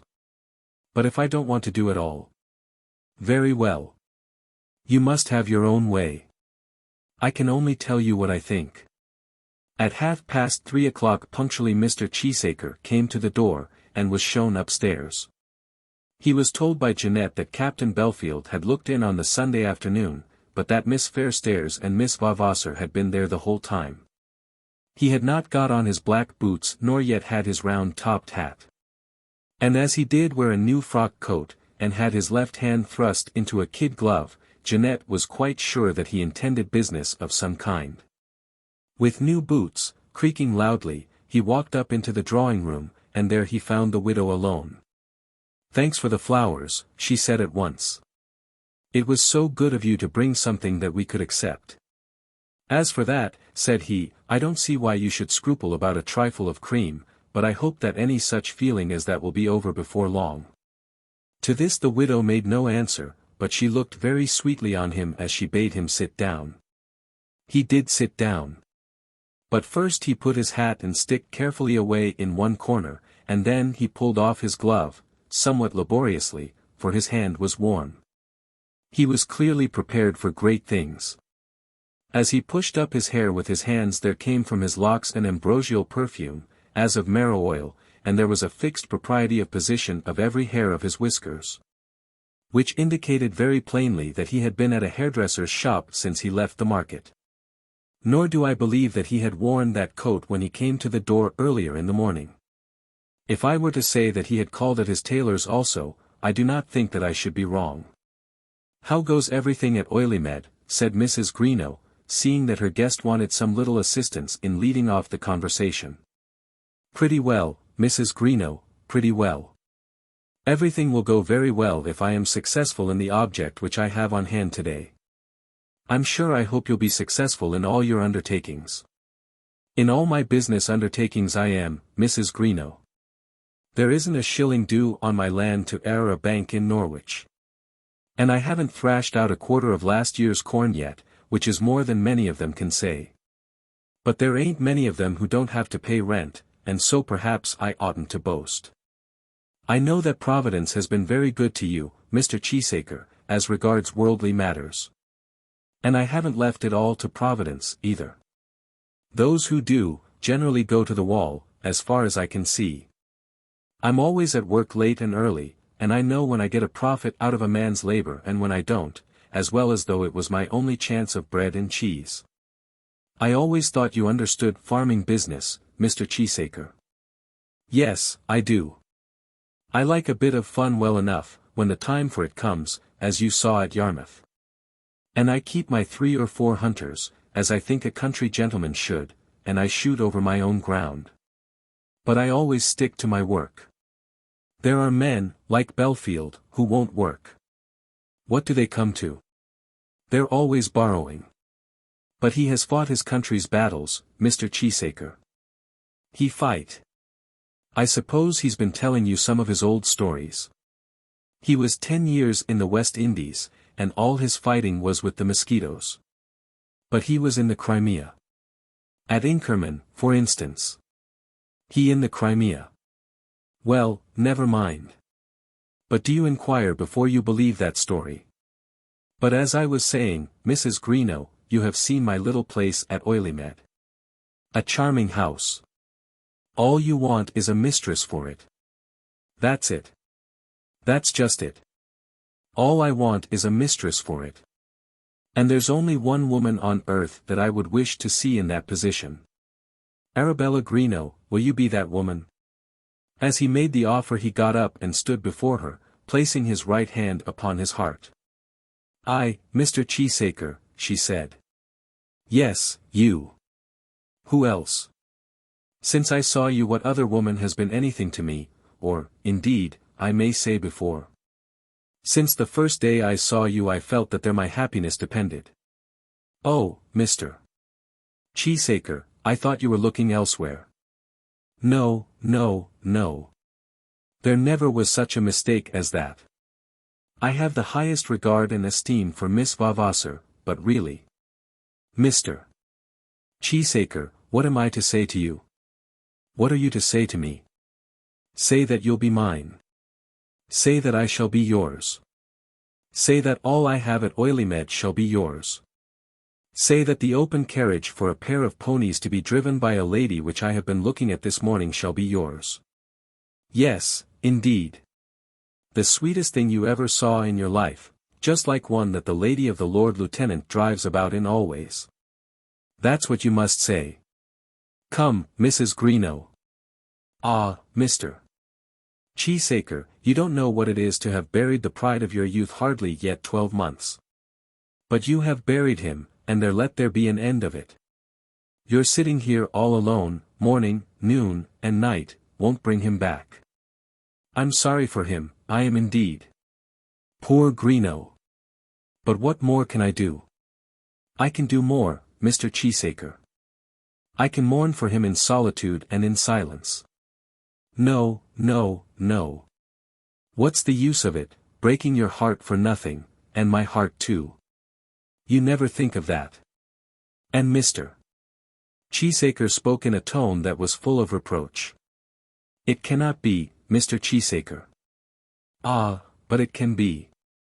Come, Mrs. Greenow. We understand each other well enough now, surely. Come, dearest. And he approached her as though to put his arm round her waist.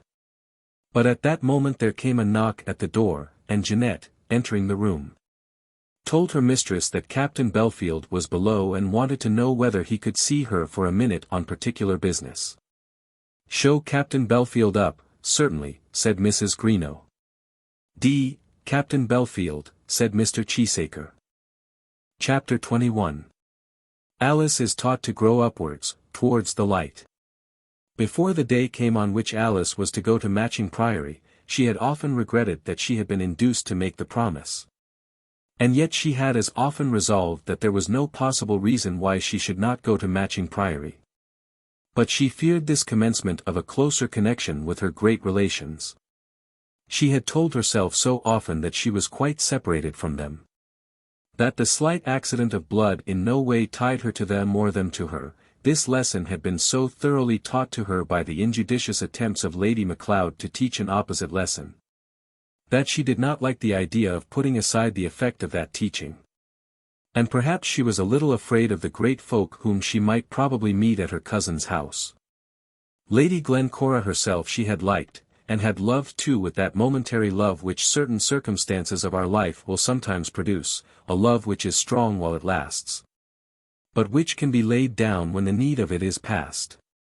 She had liked and loved Lady Glencora, and had in no degree been afraid of her during those strange visitings in Queen Anne Street. But she was by no means sure that she should like Lady Glencora in the midst of her grandeur and surrounded by the pomp of her rank. She would have no other friend or acquaintance in that house, and feared that she might find herself desolate, cold, and wounded in her pride. She had been tricked into the visit, too, or rather had tricked herself into it. She had been sure that there had been a joint scheme between her cousin and Lady Midlothian, and could not resist the temptation of repudiating it in her letter to Lady Glencora. But there had been no such scheme, she had wronged Lady Glencora, and had therefore been unable to resist her second request. But she felt unhappy, fearing that she would be out of her element, and more than once half made up her mind to excuse herself. Her aunt had, from the first, thought well of her going, believing that it might probably be the means of reconciling her to Mr. Grey. Moreover, it was a step altogether in the right direction. Lady Glencora would, if she lived, become a duchess, and as she was decidedly Alice's cousin, of course Alice should go to her house when invited. It must be acknowledged that Lady Macleod was not selfish in her worship of rank. She had played out her game in life, and there was no probability that she would live to be called cousin by a Duchess of Omnium.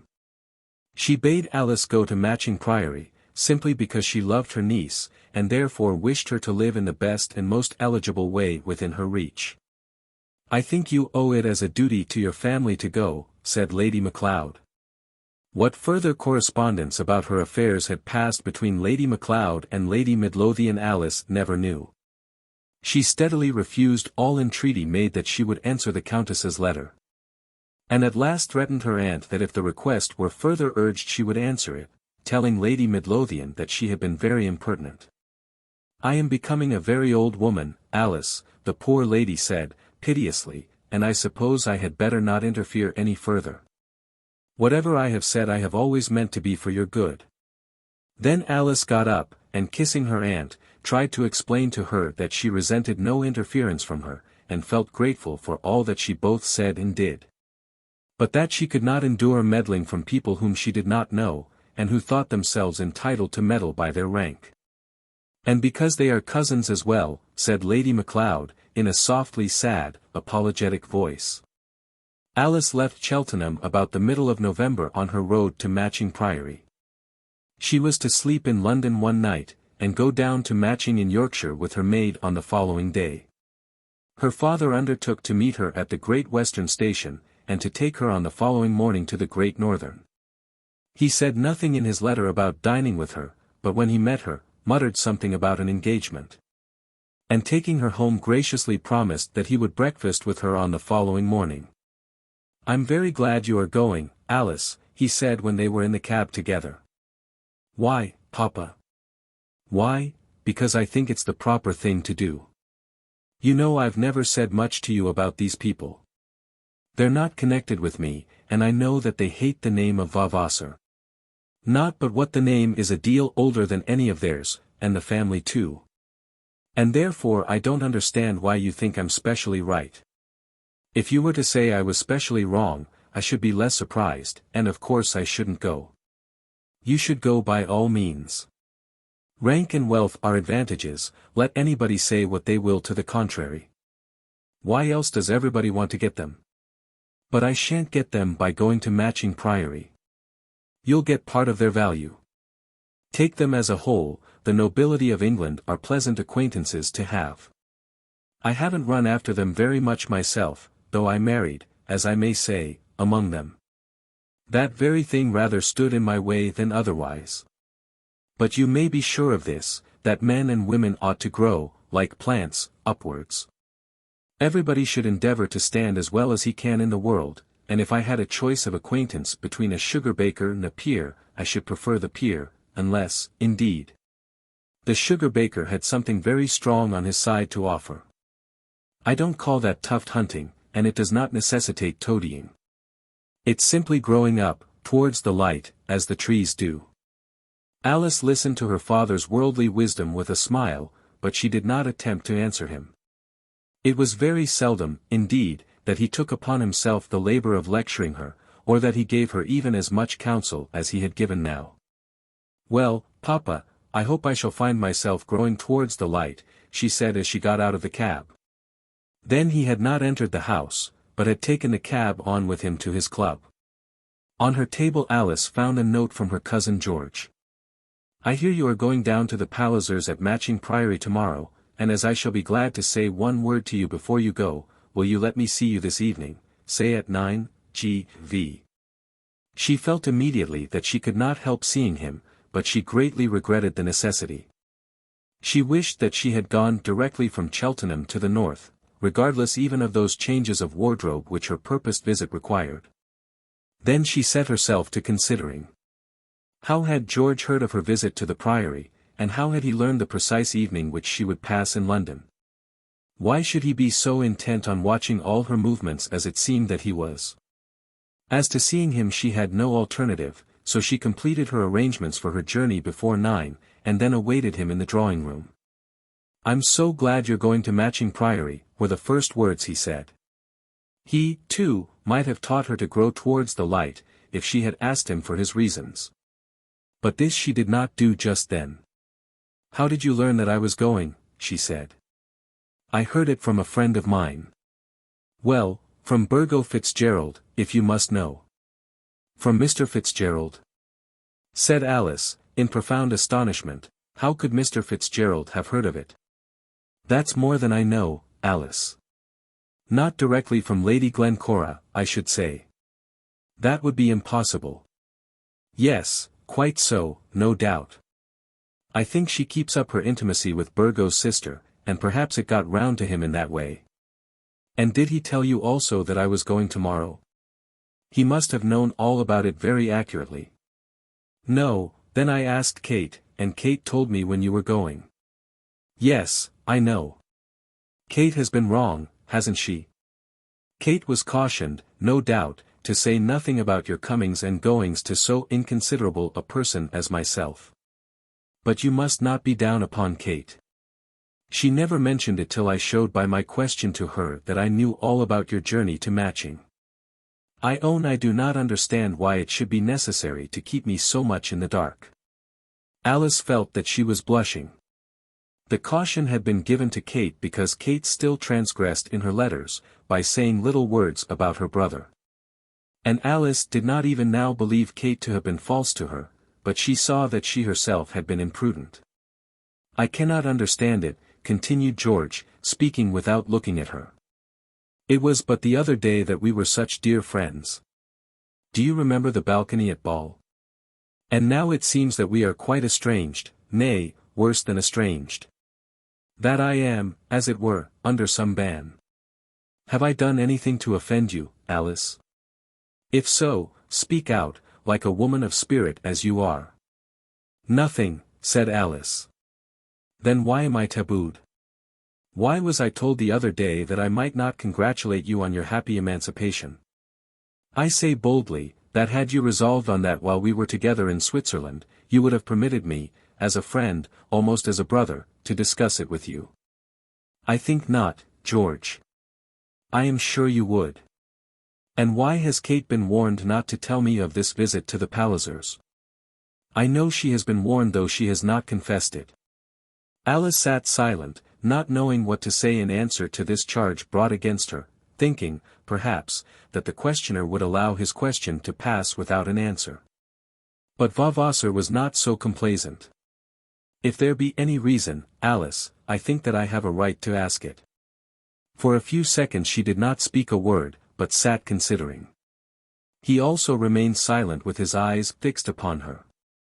She looked at him and saw nothing but his scar and the brightness of his eyes, which was almost fierce. She knew that he was in earnest, and therefore resolved that she would be in earnest also. "I think that you have such a right," she said at last. "Then let me exercise it." "I think that you have such a right, but I think also that you are ungenerous to exercise it." "I cannot understand that. By heavens, Alice, I cannot be left in this suspense. If I have done anything to offend you, perhaps I can remove the offense by apology." "You have done nothing to offend me. Or if there be any cause why our friendship should be dropped, why we should be on a different footing to each other in London than we were in Switzerland, I may acknowledge it. If it be explained to me. But I cannot put up with the doubt, when I am told that I have a right to demand its solution. Then I will be frank with you, George, though my being so will, as you may guess, be very painful."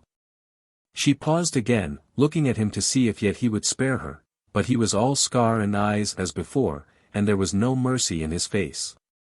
"Your sister, George, has thought that my parting with Mr. Grey might lead to a renewal of a purpose of marriage between you and me. You know her eagerness, and will understand that it may have been necessary that I should require silence from her on that head. You ought now to understand it all. I then am being punished for her sins," he said, and suddenly the scar on his face was healed up again, and there was something of the old pleasantness in his eyes. "I have said nothing about any sins, George, but I have found it necessary to be on my guard." "Well," he said, after a short pause, "you are an honest woman, Alice, the honestest I ever knew. I will bring Kate to order, and, now, we may be friends again, may we not?" And he extended his hand to her across the table. "Yes," she said, "certainly, if you wish it." She spoke doubtingly, with indecision in her voice, as though remembering at the moment that he had given her no pledge. "I certainly do wish it very much," said he, and then she gave him her hand. "And I may now talk about your new freedom?" "No," said she, "no. Do not speak of that. A woman does not do what I have done in that affair without great suffering. I have to think of it daily. But do not make me speak of it. But this other subject, this visit to Matching, surely I may speak of that?" There was something now in his voice so bright, that she felt the influence of it, and answered him cheerfully, "I don't see what you can have to say about it. But I have a great deal. I am so glad you are going. Mind you cement a close intimacy with Mr. Palliser." "With Mr. Palliser?" "Yes, with Mr. Palliser. You must read all the blue books about finance. I'll send them to you if you like it." "Oh, George. I'm quite in earnest. That is, not in earnest about the blue books, as you would not have time, but about Mr. Palliser. He will be the new Chancellor of the Exchequer without a doubt." "Will he indeed?" But why should I make a bosom friend of the Chancellor of the Exchequer? I don't want any public money. But I do, my girl. Don't you see? No, I don't. I think I shall get returned at this next election. I'm sure I hope you will. And if I do, of course it will be my game to support the ministry, or rather the new ministry, for of course there will be changes. I hope they will be on the right side. Not a doubt of that, Alice. I wish they might be changed altogether. Ah! That's impossible. It's very well as a dream. But there are no such men as you want to see, men really from the people, strong enough to take high office. A man can't drive 4 horses because he's a philanthropist, or rather a philanthropist, and is desirous that the team should be driven without any hurt to them. A man can't govern well, simply because he is genuinely anxious that men should be well governed. And will there never be any such men? I won't say that. I don't mind confessing to you that it is my ambition to be such a one myself. But a child must crawl before he can walk. Such a one as I, hoping to do something in politics, must spare no chance. It would be something to me that Mr. Palliser should become the friend of any dear friend of mine, especially of a dear friend bearing the same name. I'm afraid, George, you'll find me a bad hand at making any such friendship. They say he is led immensely by his wife, and that she is very clever.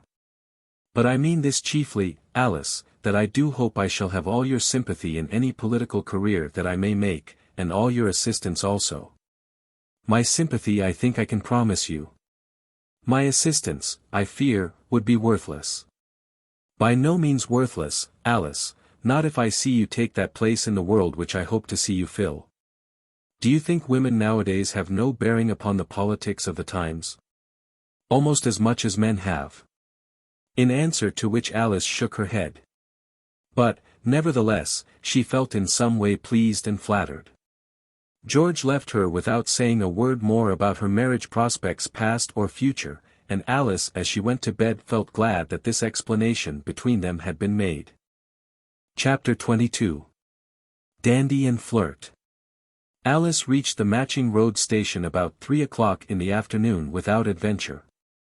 And immediately on the stopping of the train became aware that all trouble was off her own hands. A servant in livery came to the open window, and touching his hat to her, inquired if she were Miss Vavasor. Then her dressing bag and shawls and cloaks were taken from her, and she was conveyed through the station by the stationmaster on one side of her, the footman on the other, and by the railway porter behind. She instantly perceived that she had become possessed of great privileges by belonging even for a time to Matching Priory, and that she was essentially growing upwards towards the light.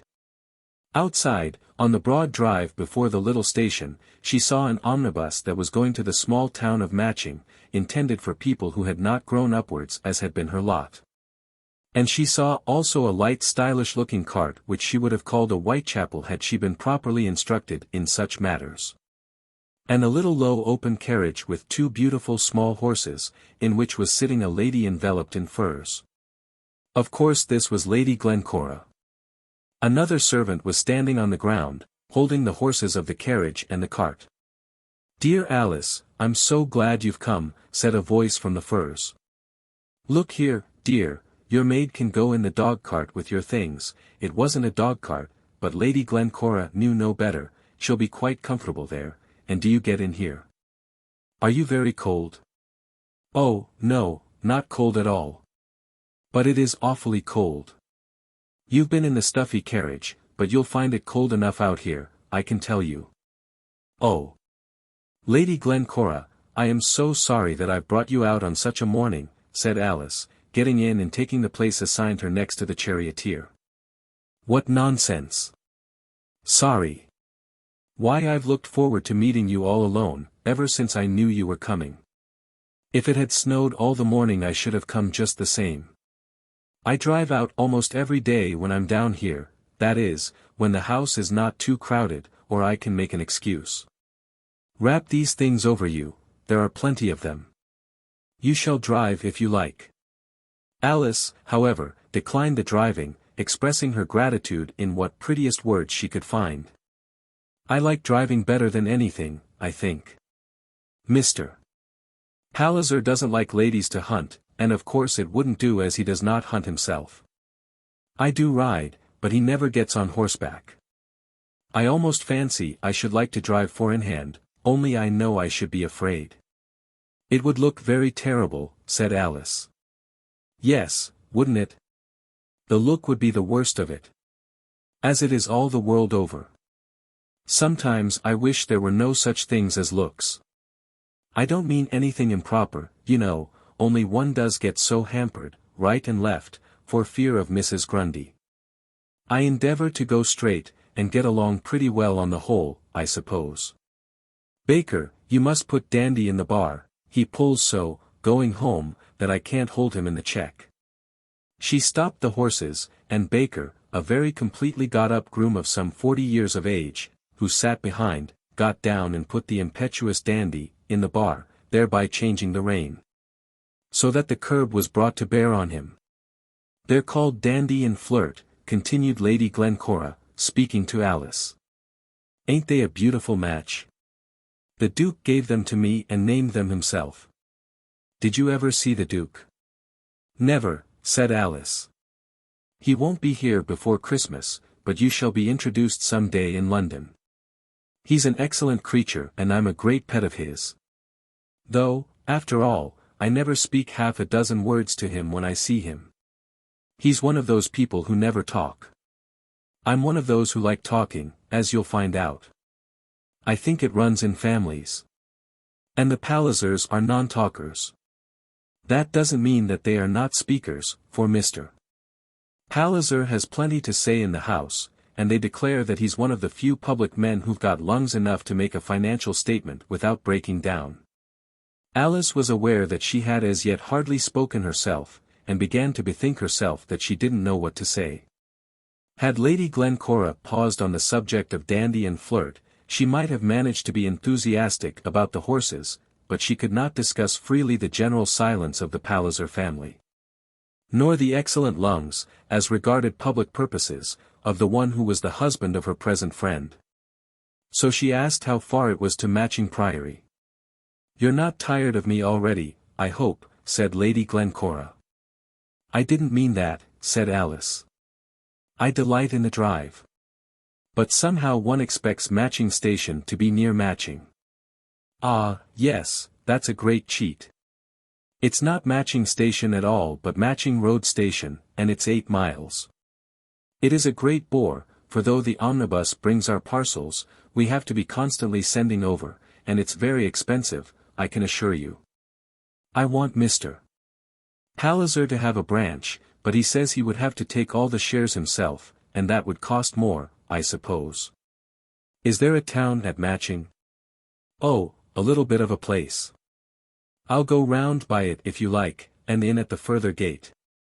"Oh, no," said Alice. "Ah, but I should like. It was a borough once, and belonged to the Duke, but they put it out at the Reform Bill. They made some kind of bargain, he was to keep either Silverbridge or Matching, but not both. Mr. Palliser sits for Silverbridge, you know. The Duke chose Silverbridge, or rather his father did, as he was then going to build his great place in Barsetshire, that's near Silverbridge. But the Matching people haven't forgiven him yet. He was sitting for Matching himself when the Reform Bill passed. Then his father died, and he hasn't lived there much since. It's a great deal nicer place than Gatherum Castle, only not half so grand. I hate grandeur, don't you? I never tried much of it, as you have. Come now, that's not fair. There's no one in the world less grand than I am. I mean that I've not had grand people about me. Having cut all your cousins, and Lady Midlothian in particular, like a naughty girl as you are. I was so angry with you when you accused me of selling you about that. You ought to have known that I was the last person in the world to have done such a thing. I did not think you meant to sell me, but I thought. Yes, you did, Alice. I know what you thought. You thought that Lady Midlothian was making a tool of me that I might bring you under her thumb, so that she might bully you into Mr. Grey's arms. That's what you thought. I don't know that I was at all entitled to your good opinion, but I was not entitled to that special bad opinion. I had no bad opinion, but it was so necessary that I should guard myself. You shall be guarded. I'll take you under my shield. Mr. Grey shan't be named to you, except that I shall expect you to tell me all about it. And you must tell me all about that dangerous cousin, too, of whom they were saying such terrible things down in Scotland. I had heard of him before. These last words Lady Glencora spoke in a lower voice and in an altered tone, slowly, as though she were thinking of something that pained her. It was from Burgo Fitzgerald that she had heard of George Vavasor. Alice did not know what to say. She found it impossible to discuss all the most secret and deepest of her feelings out in that open carriage, perhaps in the hearing of the servant behind. On this her first meeting with her cousin, of whom, in fact, she knew very little. She had not intended to discuss these things at all, and certainly not in such a manner as this. So she remained silent. "This is the beginning of the park," said Lady Glencora, pointing to a grand old ruin of an oak tree, which stood on the wide margin of the road, outside the rounded corner of the park palings. Propped up with a skeleton of supporting sticks all round it. "And that is Matching Oak, under which Coeur de Lion or Edward III, I forget which, was met by Sir Guy de Palliser as he came from the war, or from hunting, or something of that kind. It was the king, you know, who had been fighting or whatever it was, and Sir Guy entertained him when he was very tired. Geoffrey Palliser, who is my husband's cousin, says that old Sir Guy luckily pulled out his brandy flask. But the king immediately gave him all the lands of Matching, only there was a priory then and a lot of monks, and I don't quite understand how that was.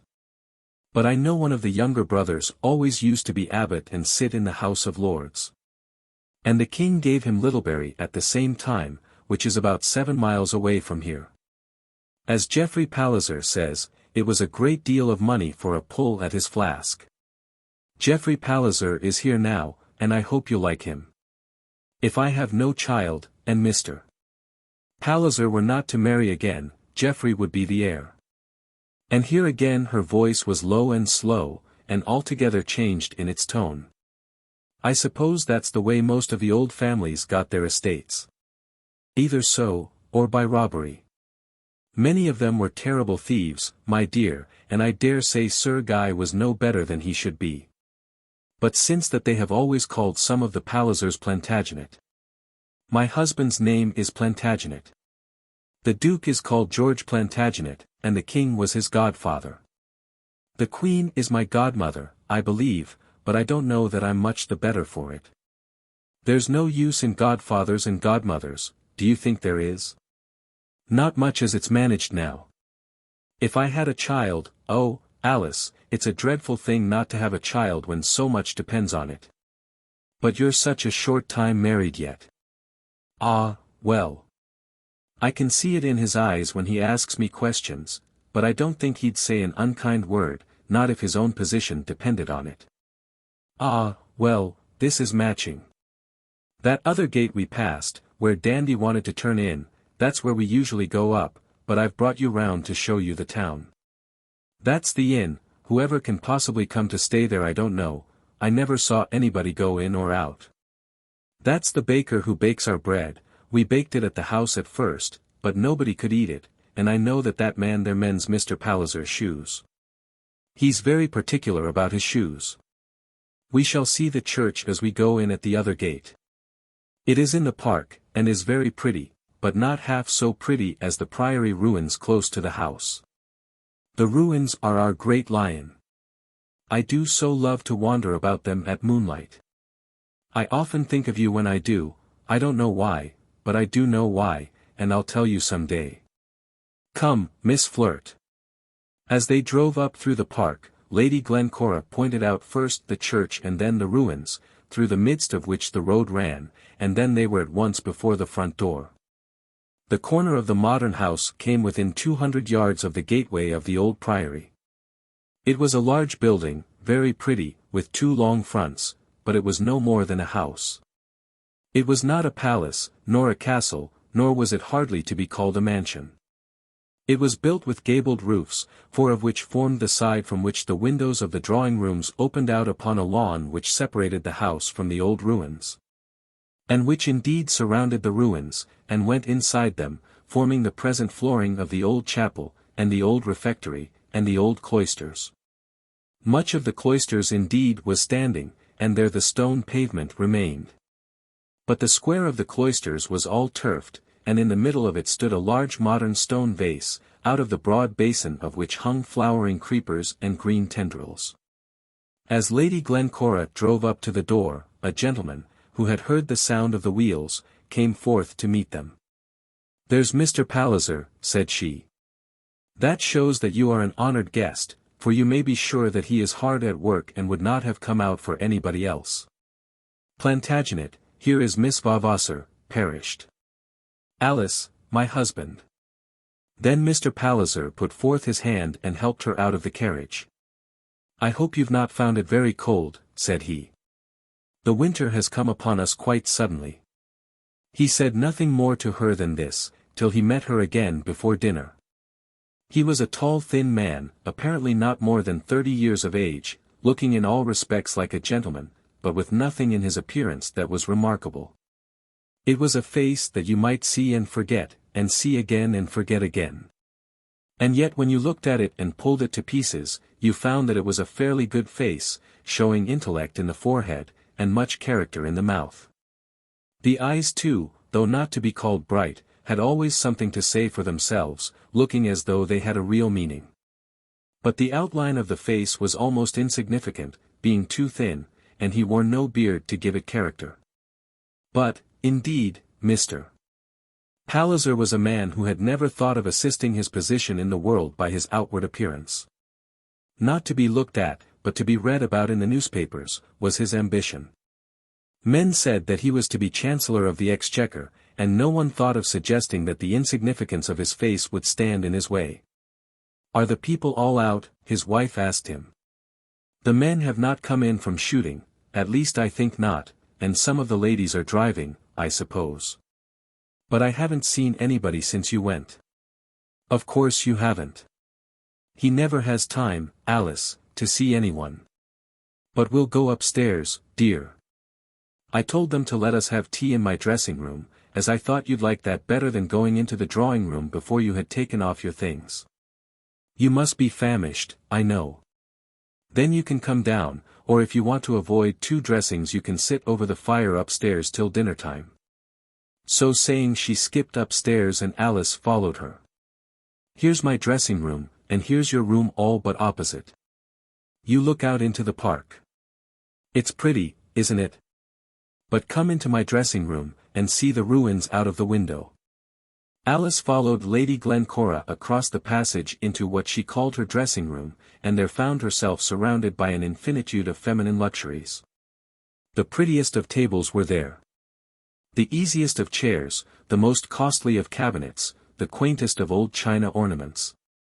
It was bright with the gayest colors, made pleasant to the eye with the binding of many books, having nymphs painted on the ceiling and little cupids on the doors. "Isn't it pretty?" she said, turning quickly on Alice. "I call it my dressing room because in that way I can keep people out of it, but I have my brushes and soap in a little closet there, and my clothes are everywhere I suppose. Only there are none of them here. Isn't it pretty? Very pretty. The Duke did it all. He understands such things thoroughly. Now to Mr. Palliser a dressing room is a dressing room, and a bedroom a bedroom. He cares for nothing being pretty, not even his wife, or he wouldn't have married me. You wouldn't say that if you meant it." "Well, I don't know. Sometimes when I look at myself, when I simply am myself, with no making up or grimacing, you know, I think I'm the ugliest young woman the sun ever shone on. And in 10 years' time I shall be the ugliest old woman. Only think, my hair is beginning to get grey, and I'm not 21 yet. Look at it," and she lifted up the wavy locks just above her ear. "But there's one comfort, he doesn't care about beauty." "How old are you?" "Over 25, said Alice. "Nonsense, then I oughtn't to have asked you. I am so sorry. That's nonsense at any rate. Why should you think I should be ashamed of my age? I don't know why, only somehow, people are, and I didn't think you were so old. 25 seems so old to me.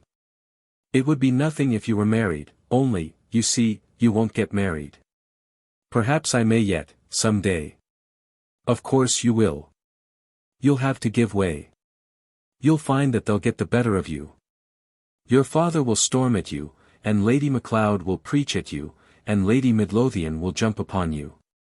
I'm not a bit afraid of Lady Midlothian. I know what it is, my dear, to be jumped upon. We talked with such horror of the French people giving their daughters in marriage, just as they might sell a house or a field, but we do exactly the same thing ourselves. When they all come upon you in earnest, how are you to stand against them? How can any girl do it? I think I shall be able. To be sure you're older, and you are not so heavily weighted. But never mind, I didn't mean to talk about that, not yet at any rate. Well, now, my dear, I must go down. The Duchess of St. Bungay is here, and Mr. Palliser will be angry if I don't do pretty to her. The Duke is to be the new President of the Council, or rather, I believe he is President now. I try to remember it all, but it is so hard when one doesn't really care twopence how it goes. Not but what I'm very anxious that Mr. Palliser should be Chancellor of the Exchequer. And now, will you remain here, or will you come down with me, or will you go to your own room, and I'll call for you when I go down to dinner? We dine at 8. Alice decided that she would stay in her own room till dinner time, and was taken there by Lady Glencora. She found her maid unpacking her clothes, and for a while employed herself in assisting at the work, but that was soon done, and then she was left alone. I shall feel so strange, ma'am, among all those people downstairs, said the girl. They all seem to look at me as though they didn't know who I was. You'll get over that soon, Jane. I suppose I shall, but you see, they're all like knowing each other, miss. Alice, when she sat down alone, felt herself to be very much in the same condition as her maid. What would the Duchess of St. Bungay or Mr. Geoffrey Palliser, who himself might live to be a duke if things went well for him, care for her? As to Mr. Palliser, the master of the house, it was already evident to her that he would not put himself out of his way for her. Had she not done wrong to come there? If it were possible for her to fly away, back to the dullness of Queen Anne Street, or even to the preachings of Lady Macleod, would she not do so immediately? What business had she asked herself, to come to such a house as that? Lady Glencora was very kind to her, but frightened her even by her kindness. Moreover, she was aware that Lady Glencora could not devote herself especially to any such guest as she was. Lady Glencora must of course look after her duchesses, and do pretty, as she called it, to her husband's important political alliances. And then she began to think about Lady Glencora herself. What a strange, weird nature she was, with her round blue eyes and wavy hair, looking sometimes like a child and sometimes almost like an old woman. And how she talked! What things she said, and what terrible forebodings she uttered of stranger things that she meant to say. Why had she at their first meeting made that allusion to the mode of her own betrothal, and then, checking herself for speaking of it so soon, almost declare that she meant to speak more of it hereafter? She should never mention it to anyone, said Alice to herself. If her lot in life has not satisfied her, there is so much the more reason why she should not mention it. Then Alice protested to herself that no father, no aunt, no Lady Midlothian should persuade her into a marriage of which she feared the consequences. But Lady Glencora had made for herself excuses which were not altogether untrue. She had been very young, and had been terribly weighted with her wealth. And it seemed to Alice that her cousin had told her everything in that hour and a half that they had been together. She had given a whole history of her husband and of herself. She had said how indifferent he was to her pleasures, and how vainly she strove to interest herself in his pursuits. And then, as yet, she was childless and without prospect of a child, when, as she herself had said, so much depended on it. It was very strange to Alice that all this should have been already told to her. And why should Lady Glencora think of Alice when she walked out among the priory ruins by moonlight? The 2 hours seemed to her very long, as though she were passing her time in absolute seclusion at Matching. Of course she did not dare to go downstairs. But at last her maid came to dress her. "How do you get on below, Jane?" her mistress asked her. "Why, miss, they are uncommon civil, and I don't think after all it will be so bad. We had our teas very comfortable in the housekeeper's room. There are 5 or 6 of us altogether, all ladies' maids, miss. And there's nothing on earth to do all the day long, only sit and do a little needlework over the fire." A few minutes before 8 Lady Glencora knocked at Alice's door, and took her arm to lead her to the drawing-room. Alice saw that she was magnificently dressed, with an enormous expanse of robe, and that her locks had been so managed that no one could suspect the presence of a grey hair. Indeed, with all her magnificence, she looked almost a child. "Let me see," she said, as they went downstairs together. "I'll tell Geoffrey to take you in to dinner. He's about the easiest young man we have here. He rather turns up his nose at everything, but that doesn't make him the less agreeable, does it, dear, unless he turns up his nose at you, you know. But perhaps he will." "No, he won't do that. That would be uncourteous, and he's the most courteous man in the world.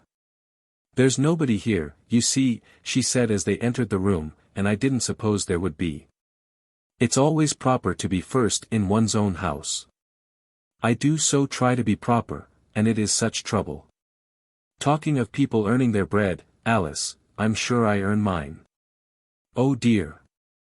What fun it would be to be sitting somewhere in Asia, eating a chicken with one's fingers, and lighting a big fire outside one's tent to keep off the lions and tigers. Fancy your being on one side of the fire and the lions and tigers on the other, grinning at you through the flames." Then Lady Glencora strove to look like a lion, and grinned at herself in the glass. "That sort of grin wouldn't frighten me," said Alice. "I dare say not. I have been reading about it in that woman's travels. Oh, here they are, and I mustn't make any more faces. Duchess, do come to the fire. I hope you've got warm again. This is my cousin, Miss Vavasor." The Duchess made a stiff little bow of condescension, and then declared that she was charmingly warm. "I don't know how you manage in your house, but the staircases are so comfortable. Now at Longroyston we've taken all the trouble in the world, put down hot water pipes all over the house, and everything else that could be thought of, and yet you can't move about the place without meeting with draughts at every corner of the passages." The Duchess spoke with an enormous emphasis on every other word, sometimes putting so great a stress on some special syllable, as almost to bring her voice to a whistle. This she had done with the word pipes to a great degree, so that Alice never afterwards forgot the hot water pipes of Longroyston. "I was telling Lady Glencora, Miss Palliser, that I never knew a house so warm as this, or, I'm sorry to say," and here the emphasis was very strong on the word sorry, "so cold as Longroyston." And the tone in which Longroyston was uttered would almost have drawn tears from a critical audience in the pit of a playhouse. The Duchess was a woman of about 40, very handsome, but with no meaning in her beauty, carrying a good fixed colour in her face, which did not look like paint, but which probably had received some little assistance from art. She was a well-built, sizable woman, with good proportions and fine health, but a fool. She had addressed herself to one Miss Palliser. But 2 Miss Pallisers, cousins of Plantagenet Palliser, had entered the room at the same time, of whom I may say, whatever other traits of character they may have possessed, that at any rate they were not fools.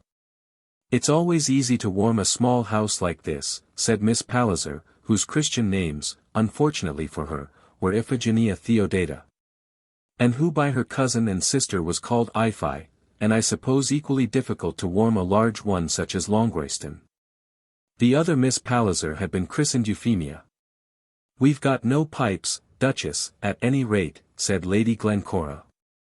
And Alice, as she sat listening, thought she discerned in Lady Glencora's pronunciation of the word pipes an almost hidden imitation of the Duchess's whistle. It must have been so, for at the moment Lady Glencora's eye met Alice's for an instant, and was then withdrawn. So that Alice was compelled to think that her friend and cousin was not always quite successful in those struggles she made to be proper. Then the gentlemen came in one after another, and other ladies, till about 30 people were assembled. Mr. Palliser came up and spoke another word to Alice in a kind voice, meant to express some sense of connection if not cousinship.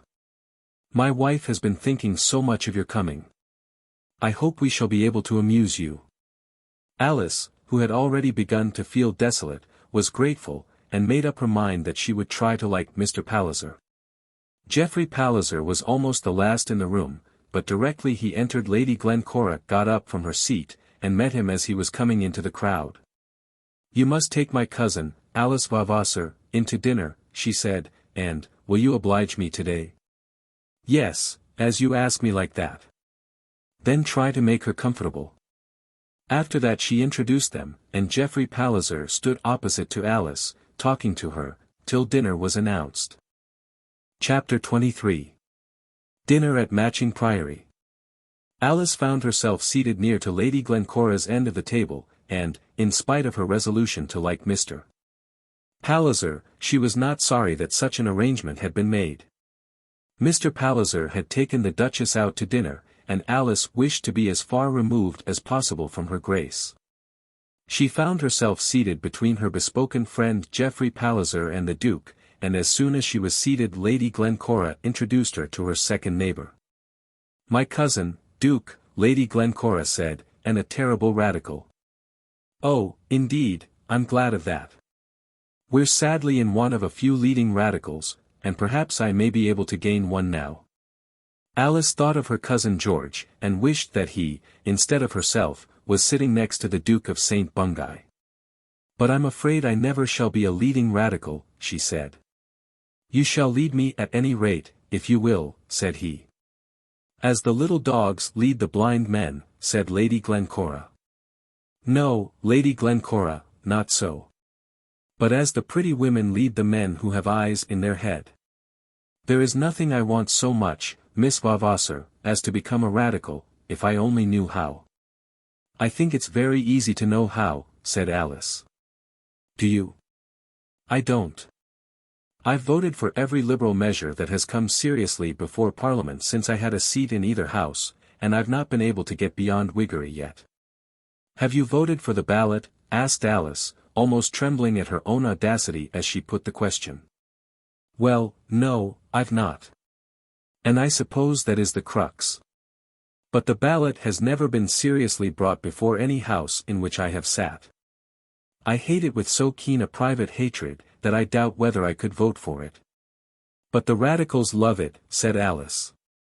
Palliser, said the Duke, speaking loudly from his end of the table, I'm told you can never be entitled to call yourself a radical till you've voted for the ballot. I don't want to be called a radical, said Mr. Palliser, or to be called anything at all. Except Chancellor of the Exchequer, said Lady Glencora in a low voice. And that's about the finest ambition by which a man can be moved, said the Duke. The man who can manage the purse strings of this country can manage anything. Then that conversation dropped and the Duke ate his dinner. I was especially commissioned to amuse you, said Mr. Geoffrey Palliser to Alice. But when I undertook the task I had no conception that you would be calling cabinet ministers over the coals about their politics. I did nothing of the kind, surely, Mr. Palliser. I suppose all radicals do vote for the ballot, and that's why I said it. Your definition was perfectly just, I dare say, only. Only what? Lady Glencora need not have been so anxious to provide specially for your amusement. Not but what I'm very much obliged to her, of course. But Miss Vavasor, unfortunately I'm not a politician. I haven't a chance of a seat in the House, and so I despise politics. Women are not allowed to be politicians in this country. Thank God, they can't do much in that way, not directly, I mean. Only think where we should be if we had a feminine House of Commons, with feminine debates, carried on, of course, with feminine courtesy. My cousins Ifi and Femi there would of course be members. You don't know them yet? No, not yet. Are they politicians? Not especially. They have their tendencies, which are decidedly liberal. There has never been a Tory Palliser known, you know. But they are too clever to give themselves up to anything in which they can do nothing. Being women they live a depressed life, devoting themselves to literature, fine arts, social economy, and the abstract sciences. They write wonderful letters. But I believe their correspondence lists are quite full, so that you have no chance at present of getting on either of them. I haven't the slightest pretension to ask for such an honor. Oh. If you mean because you don't know them, that has nothing to do with it. But I have no claim either private or public. That has nothing to do with it either. They don't at all seek people of note as their correspondents. Free communication with all the world is their motto, and Rowland Hill is the god they worship. Only they have been forced to guard themselves against too great an accession of paper and ink. Are you fond of writing letters, Miss Vavasor? Yes, to my friends, but I like getting them better. I shrewdly suspect they don't read half what they get. Is it possible anyone should go through 2 sheets of paper filled by our friend the Duchess there? No, their delight is in writing. They sit each at her desk after breakfast, and go on till lunch. There is a little rivalry between them, not expressed to each other, but visible to their friends. Ifi certainly does get off the greater number, and I'm told crosses quite as often as Femi, but then she has the advantage of a bolder and larger hand. Do they write to you? Oh, dear no. I don't think they ever write to any relative. They don't discuss family affairs and such topics as that. Architecture goes a long way with them, and whether women ought to be clerks in public offices. Ifi has certain American correspondents that take up much of her time, but she acknowledges she does not read their letters. Then I certainly shall not write to her.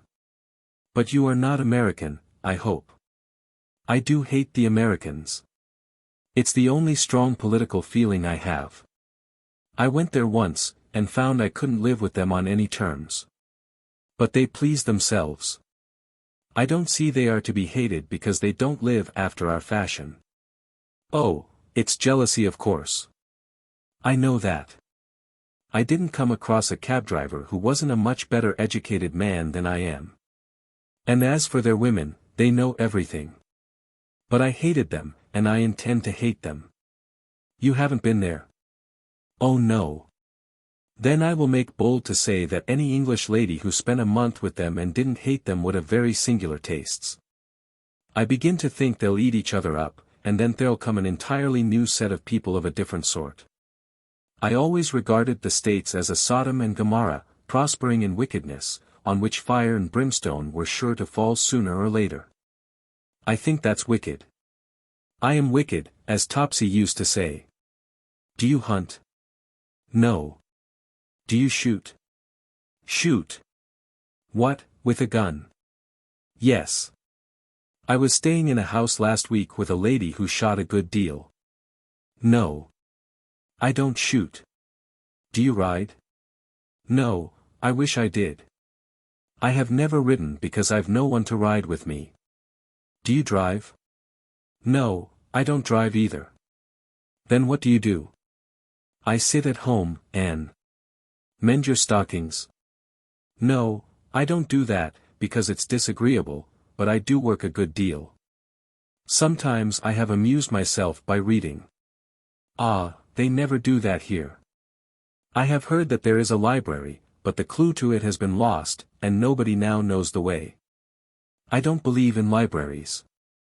Nobody ever goes into a library to read, any more than you would into a larder to eat. But there is this difference. The food you consume does come out of the larders, but the books you read never come out of the libraries. Except Moody's, said Alice. Ah, yes, he is the great librarian. And you mean to read all the time you are here, Miss Vavasor? I mean to walk about the Priory ruins sometimes. Then you must go by moonlight, and I'll go with you. Only isn't it rather late in the year for that? I should think it is, for you, Mr. Palliser. Then the Duke spoke to her again, and she found that she got on very well during dinner. But she could not but feel angry with herself in that she had any fear on the subject, and yet she could not divest herself of that fear. She acknowledged to herself that she was conscious of a certain inferiority to Lady Glencora and to Mr. Geoffrey Palliser, which almost made her unhappy. As regarded the Duke on the other side of her, she had no such feeling. He was old enough to be her father, and was a cabinet minister, therefore he was entitled to her reverence. But how was it that she could not help accepting the other people round her as being indeed superior to herself? Was she really learning to believe that she could grow upwards by their sunlight? "Geoffrey is a pleasant fellow, is he not?" said Lady Glencora to her as they passed back through the billiard-room to the drawing-room. "Very pleasant, a little sarcastic, perhaps. I should think you would soon find yourself able to get the better of that if he tries it upon you," said Lady Glencora, and then the ladies were all in the drawing-room together. "It is quite deliciously warm, coming from one room to another," said the Duchess, putting her emphasis on the one and the other. "Then we had better keep continually moving," said a certain Mrs. Conway Sparkes, a literary lady, who had been very handsome, who was still very clever, who was not perhaps very good-natured, and of whom the Duchess of St. Bungay was rather afraid. "I hope we may be warm here too," said Lady Glencora. "But not deliciously warm," said Mrs. Conway Sparkes. "It makes me tremble in every limb when Mrs. Sparkes attacks her," Lady Glencora said to Alice in Alice's own room that night, "for I know she'll tell the Duke. And he'll tell that tall man with red hair whom you see standing about, and the tall man with red hair will tell Mr. Palliser, and then I shall catch it." "And who is the tall man with red hair?" "He's a political link between the Duke and Mr. Palliser. His name is Bott, and he's a member of Parliament." "But why should he interfere?" "I suppose it's his business. I don't quite understand all the ins and outs of it. I believe he's to be one of Mr. Palliser's private secretaries if he becomes Chancellor of the Exchequer. Perhaps he doesn't tell. Only I think he does all the same. He always calls me Lady Glencora. He comes out of Lancashire, and made calico as long as he could get any cotton. But this happened in the bedroom, and we must go back for a while to the drawing-room." The Duchess had made no answer to Mrs. Sparkes, and so nothing further was said about the warmth. Nor, indeed, was there any conversation that was comfortably general. The number of ladies in the room was too great for that, and ladies do not divide themselves nicely into small parties, as men and women do when they are mixed. Lady Glencora behaved pretty by telling the Duchess all about her pet pheasants. Mrs. Conway Sparkes told ill-natured tales of someone to Miss Euphemia Palliser. One of the Duchess's daughters walked off to a distant piano with an admiring friend and touched a few notes, while Iphigenia Palliser boldly took up a book, and placed herself at a table. Alice, who was sitting opposite to Lady Glencora, began to speculate whether she might do the same, but her courage failed her, and she sat on, telling herself that she was out of her element. "Alice Vavasor," said Lady Glencora after a while, suddenly, and in a somewhat loud voice, "can you play billiards?" "No," said Alice, rather startled. "Then you shall learn tonight, and if nobody else will teach you, you shall be my pupil." Whereupon Lady Glencora rang the bell and ordered that the billiard table might be got ready. "You'll play, Duchess, of course," said Lady Glencora. "It is so nice and warm, that I think I will," said the Duchess, but as she spoke she looked suspiciously to that part of the room where Mrs. Conway Sparkes was sitting. "Let us all play," said Mrs. Conway Sparkes, "and then it will be nicer, and perhaps warmer, too." The gentlemen joined them just as they were settling themselves round the table, and as many of them stayed there, the billiard-room became full. Alice had first a cue put into her hand, and making nothing of that was permitted to play with a mace. The duty of instructing her devolved on Geoffrey Palliser, and the next hour passed pleasantly. Not so pleasantly, she thought afterwards, as did some of those hours in Switzerland when her cousins were with her. After all, she could get more out of her life with such associates as them, than she could with any of these people at Matching. She felt quite sure of that. Though Geoffrey Palliser did take great trouble to teach her the game, and once or twice made her laugh heartily by quizzing the Duchess's attitude as she stood up to make her stroke. "I wish I could play billiards," said Mrs. Sparks, on one of these occasions. "I do indeed." "I thought you said you were coming to play," said the Duchess, almost majestically, and with a tone of triumph evidently produced by her own successes. "Only to see your Grace," said Mrs. Sparks. "I don't know that there is anything more to see in me than in anybody else," said the Duchess. "Mr. Palliser, that was a cannon. Will you mark that for our side?" "Oh no, Duchess, you hit the same ball twice." "Very well, then I suppose Miss Vavasor plays now." "That was a miss." "Will you mark that, if you please?" This latter demand was made with great stress, as though she had been defrauded in the matter of the cannon, and was obeyed.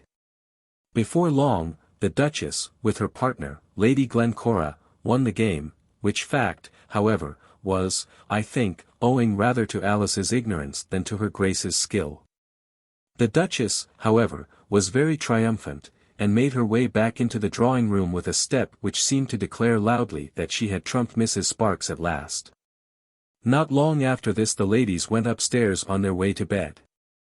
Many of them, perhaps, did not go to their pillows at once, as it was as yet not 11 o'clock, and it was past 10 when they all came down to breakfast. At any rate, Alice, who had been up at 7, did not go to bed then, nor for the next 2 hours.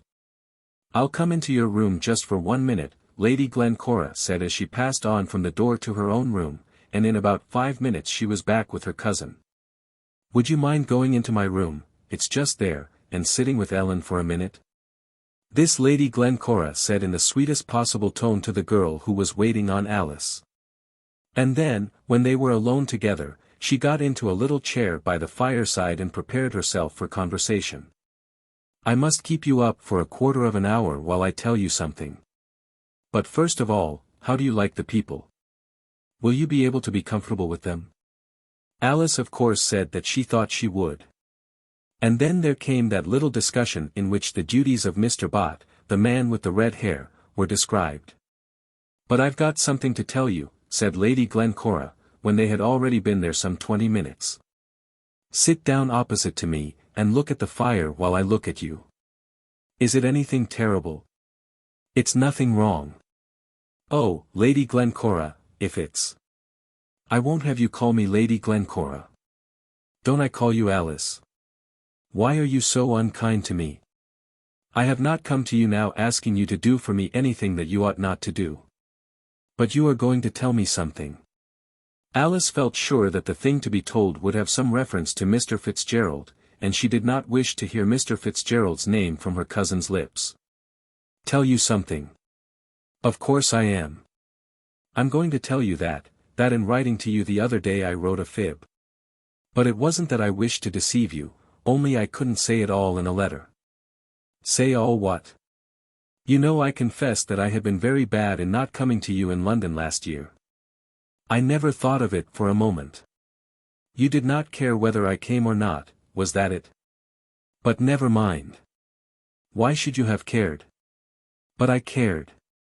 I told you in my letter that I didn't come because I had so many things on hand." "Of course that was a fib.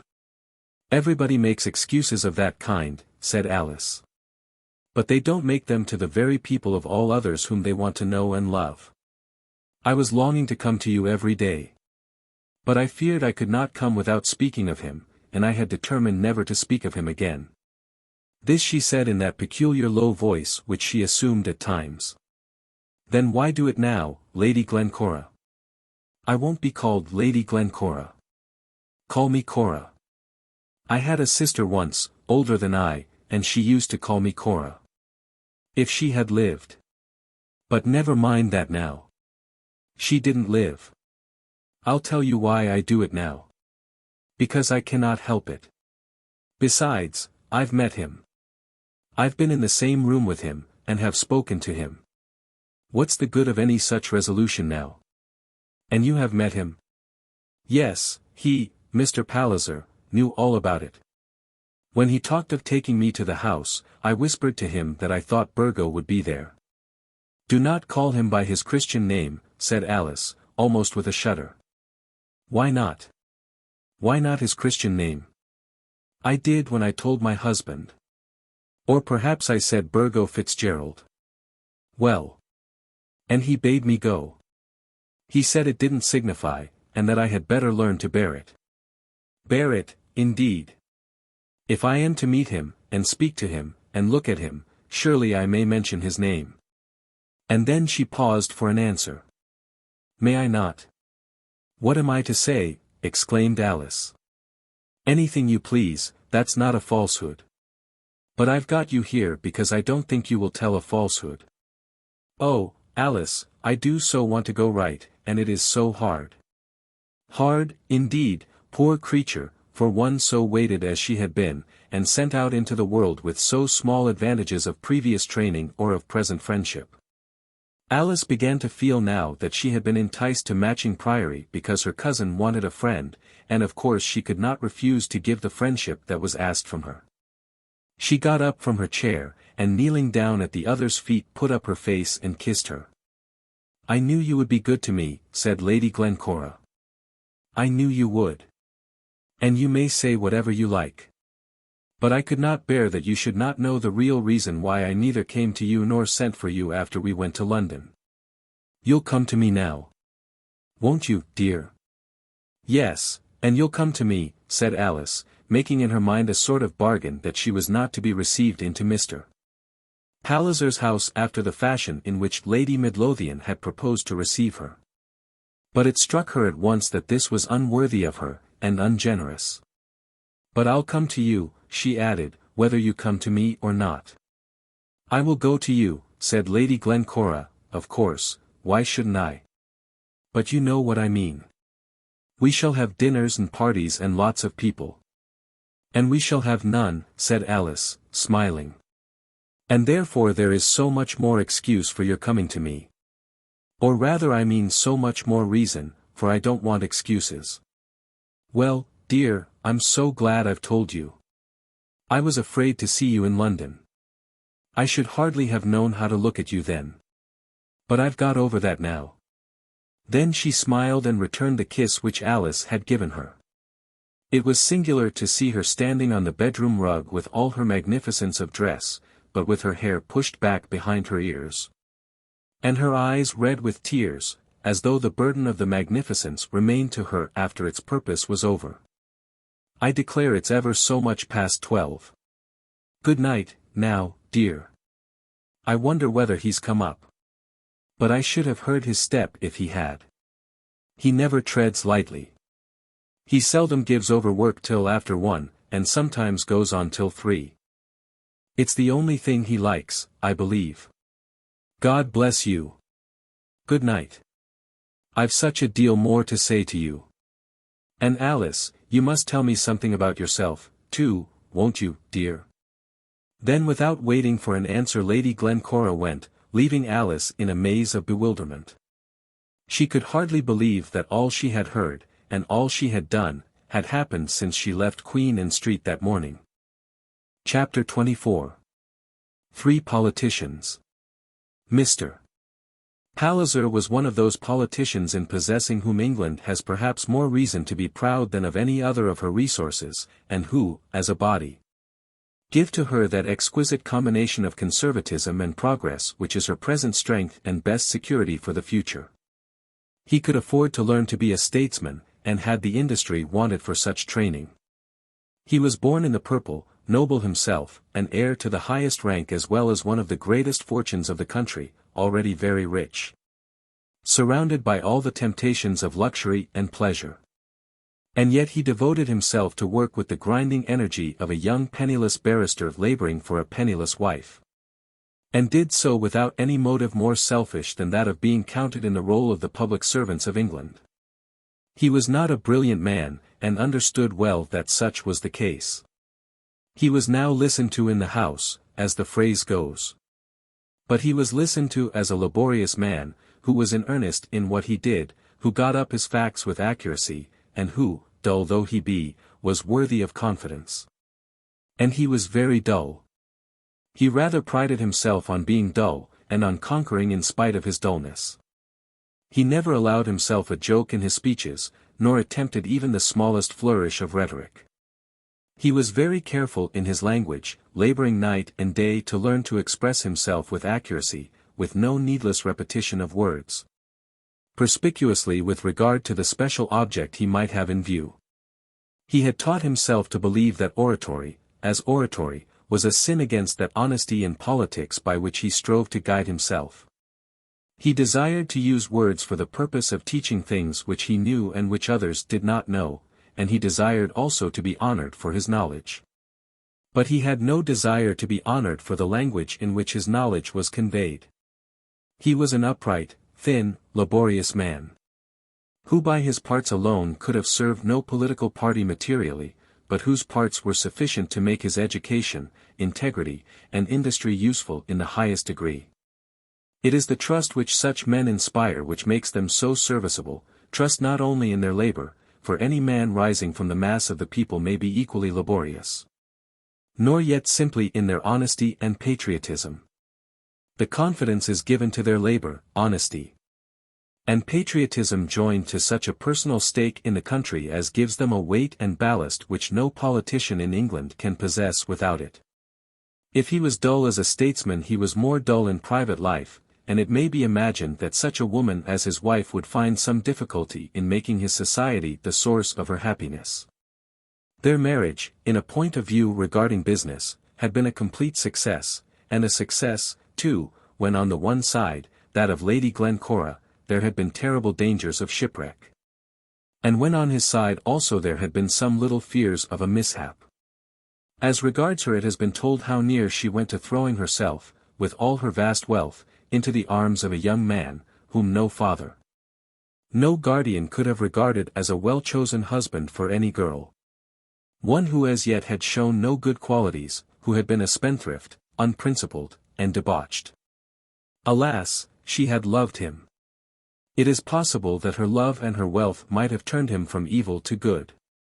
But who would have ventured to risk her, I will not say her and her vast inheritances, on such a chance? That evil, however, had been prevented, and those about her had managed to marry her to a young man, very steady by nature, with worldly prospects as brilliant as her own, and with a station than which the world offers nothing higher. His little threatened mischance, a passing fancy for a married lady who was too wise to receive vows which were proffered not in the most ardent manner, had, from special reasons, given some little alarm to his uncle, which had just sufficed at the time to make so very judicious a marriage doubly pleasant to that noble duke. So that all things and all people had conspired to shower substantial comforts on the heads of this couple, when they were joined together. And men and women had not yet ceased to declare how happy were both in the accumulated gifts of fortune.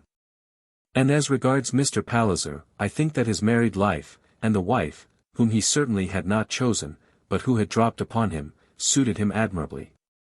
He wanted great wealth for that position at which he aimed. He had been rich before his marriage with his own wealth, so rich that he could throw thousands away if he wished it. But for him and his career was needed that colossal wealth which would make men talk about it, which would necessitate an expansive expenditure, reaching far and wide, doing nothing, or less than nothing, for his own personal comfort, but giving to him at once that rock-like solidity which is so necessary to our great aristocratic politicians. And his wife was, as far as he knew, all that he desired. He had not dabbled much in the fountains of Venus, though he had forgotten himself once, and sinned in coveting another man's wife. But his sin then had hardly polluted his natural character, and his desire had been of a kind which was almost more gratified in its disappointment than it would have been in its fruition. On the morning after the lady had frowned on him he had told himself that he was very well out of that trouble. He knew that it would never be for him to hang up on the walls of a temple a well-worn lute as a votive offering when leaving the pursuits of love. Idonius Puellis he never could have been. So he married Lady Glencora and was satisfied. The story of Burgo Fitzgerald was told to him, and he supposed that most girls had some such story to tell. He thought little about it, and by no means understood her when she said to him, with all the impressiveness which she could throw into the words, "You must know that I have really loved him." "You must love me now," he had replied with a smile, and then as regarded his mind, the thing was over. And since his marriage he had thought that things matrimonial had gone well with him, and with her too. He gave her almost unlimited power of enjoying her money, and interfered but little in her way of life. Sometimes he would say a word of caution to her with reference to those childish ways which hardly became the dull dignity of his position. And his words then would have in them something of unintentional severity, whether instigated or not by the red-haired radical member of Parliament, I will not pretend to say. But on the whole he was contented and loved his wife, as he thought, very heartily, and at least better than he loved anyone else. One cause of unhappiness, or rather one doubt as to his entire good fortune, was beginning to make itself felt, as his wife had to her sorrow already discovered. He had hoped that before this he might have heard that she would give him a child. But the days were young yet for that trouble, and the care had not become a sorrow. But this judicious arrangement as to properties, this well-ordered alliance between families, had not perhaps suited her as well as it had suited him.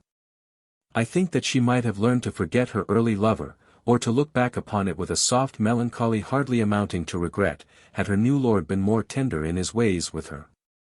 I do not know that Lady Glencora's heart was made of that stern stuff which refuses to change its impressions, but it was a heart, and it required food.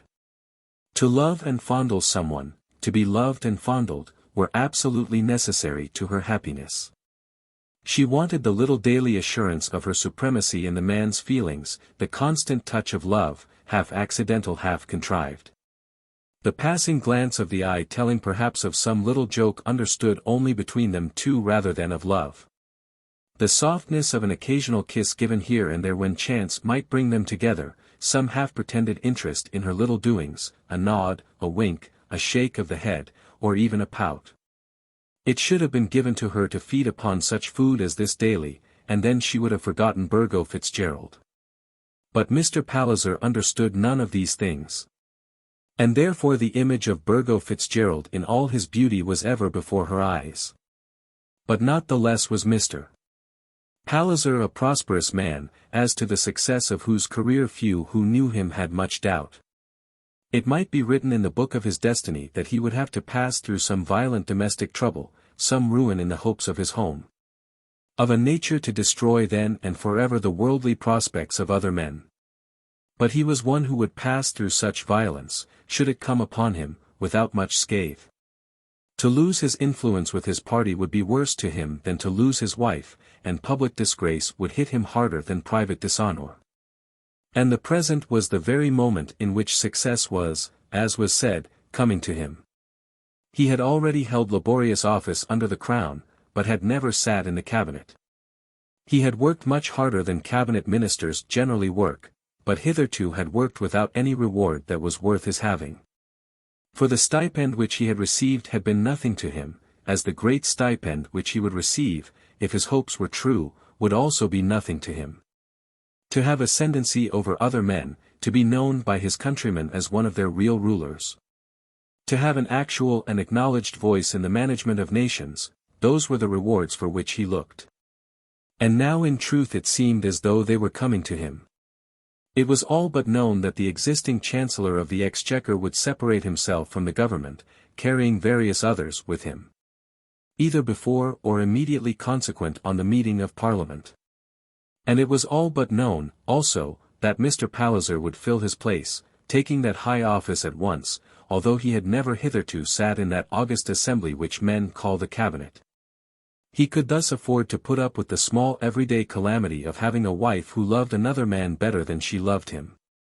The presence of the Duke of St. Bungay at Matching was assumed to be a sure sign of Mr. Palliser's coming triumph. The Duke was a statesman of a very different class, but he also had been eminently successful as an aristocratic pillar of the British constitutional republic. He was a minister of very many years' standing, being as used to cabinet sittings as other men are to their own armchairs, but he had never been a hard-working man. Though a constant politician, he had ever taken politics easy whether in office or out. The world had said before now that the Duke might be Premier, only that he would not take the trouble. He had been consulted by a very distinguished person, so the papers had said more than once, as to the making of Prime Ministers. His voice in council was esteemed to be very great. He was regarded as a strong rock of support to the Liberal cause, and yet nobody ever knew what he did, nor was there much record of what he said. The offices which he held, or had held, were generally those to which no very arduous duties were attached. In severe debates he never took upon himself the brunt of opposition oratory. What he said in the House was generally short and pleasant, with some slight, drolling, undercurrent of uninjurious satire running through it. But he was a walking miracle of the wisdom of common sense. He never lost his temper. He never made mistakes. He never grew either hot or cold in a cause. He was never reckless in politics, and never cowardly. He snubbed no man, and took snubbings from no man.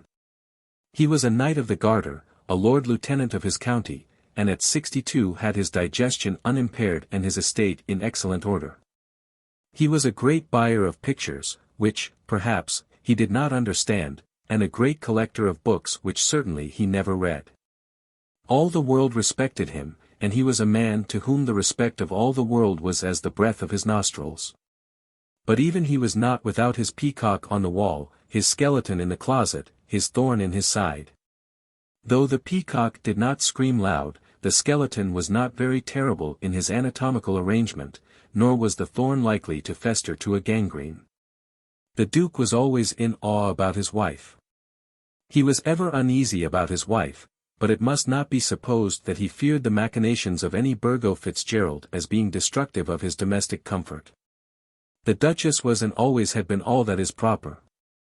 Ladies in high rank, when gifted with excelling beauty, have often been made the marks of undeserved calumny.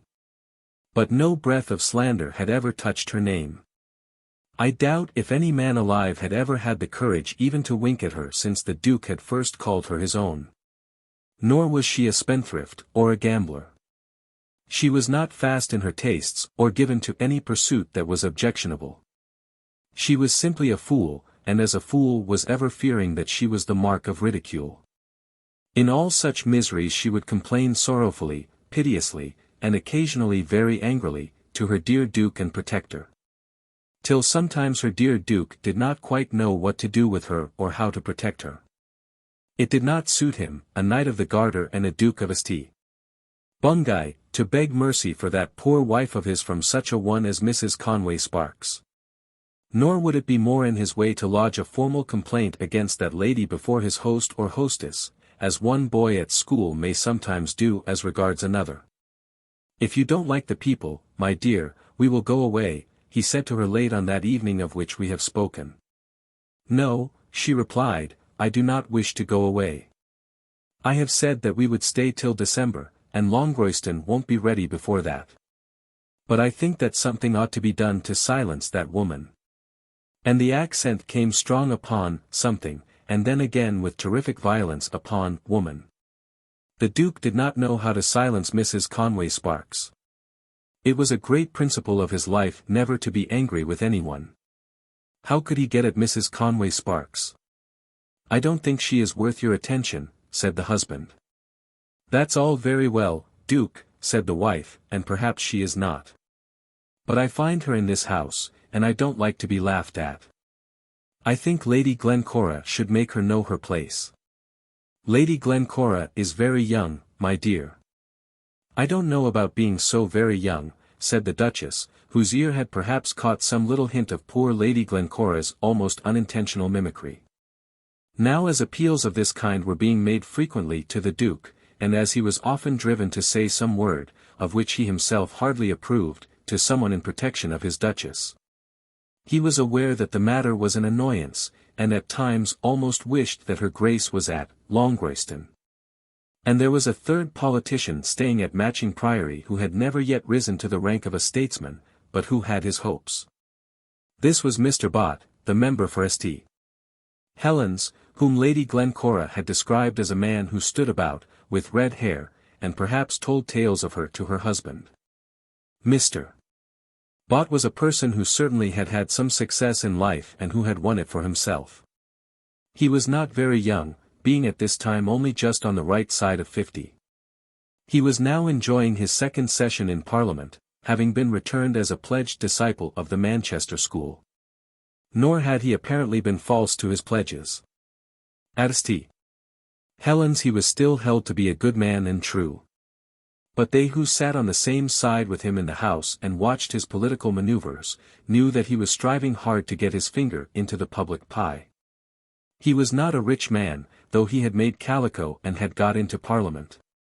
And though he claimed to be a thoroughgoing radical, he was a man who liked to live with aristocrats, and was fond of listening to the whispers of such as the Duke of St. Bungay or Mr. Palliser. It was supposed that he did understand something of finance. He was at any rate great in figures. And as he was possessed of much industry, and was obedient withal, he was a man who might make himself useful to a Chancellor of the Exchequer ambitious of changes. There are men who get into such houses as Matching Priory and whose presence there is a mystery to many. As to whom the ladies of the house never quite understand why they are entertaining such a guest. "And Mr. Bott is coming," Mr. Palliser had said to his wife. "Mr. Bott?" Lady Glencora had answered. "Goodness me! Who is Mr. Bott?" "He is member for St. Helens," said Mr. Palliser. "A very serviceable man in his way." "And what am I to do with him?" asked Lady Glencora. "I don't know that you can do anything with him. He is a man who has a great deal of business, and I dare say he will spend most of his time in the library." So Mr. Bott arrived. But though a huge pile of letters and papers came to him every morning by post, he unfortunately did not seem to spend much of his time in the library. Perhaps he had not found the clue to that lost apartment. Twice he went out shooting, but as on the first day he shot the keeper, and on the second very nearly shot the Duke, he gave that up. Hunting he declined, though much pressed to make an essay in that art by Geoffrey Palliser. He seemed to spend his time, as Lady Glencora said, in standing about, except at certain times when he was closeted with Mr. Palliser, and when, it may be presumed, he made himself useful. On such days he would be seen at the hour of lunch with fingers much stained with ink. And it was generally supposed that on those occasions he had been counting up taxes and calculating the effect of great financial changes. He was a tall, wiry, strong man, with a bald head and bristly red beard, which, however, was cut off from his upper and under lip.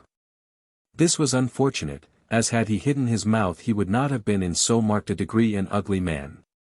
His upper lip was very long, and his mouth was mean. But he had found that without the help of a razor to these parts he could not manage his soup to his satisfaction, and preferring cleanliness to beauty had shaved himself accordingly. "I shouldn't dislike Mr. Bott so much," Lady Glencora said to her husband, "if he didn't rub his hands and smile so often, and seem to be going to say something when he really is not going to say anything." "I don't think you need trouble yourself about him, my dear," Mr. Palliser had answered. "But when he looks at me in that way, I can't help stopping, as I think he is going to speak. And then he always says, 'Can I do anything for you, Lady Glencora?'" She instantly saw that her husband did not like this.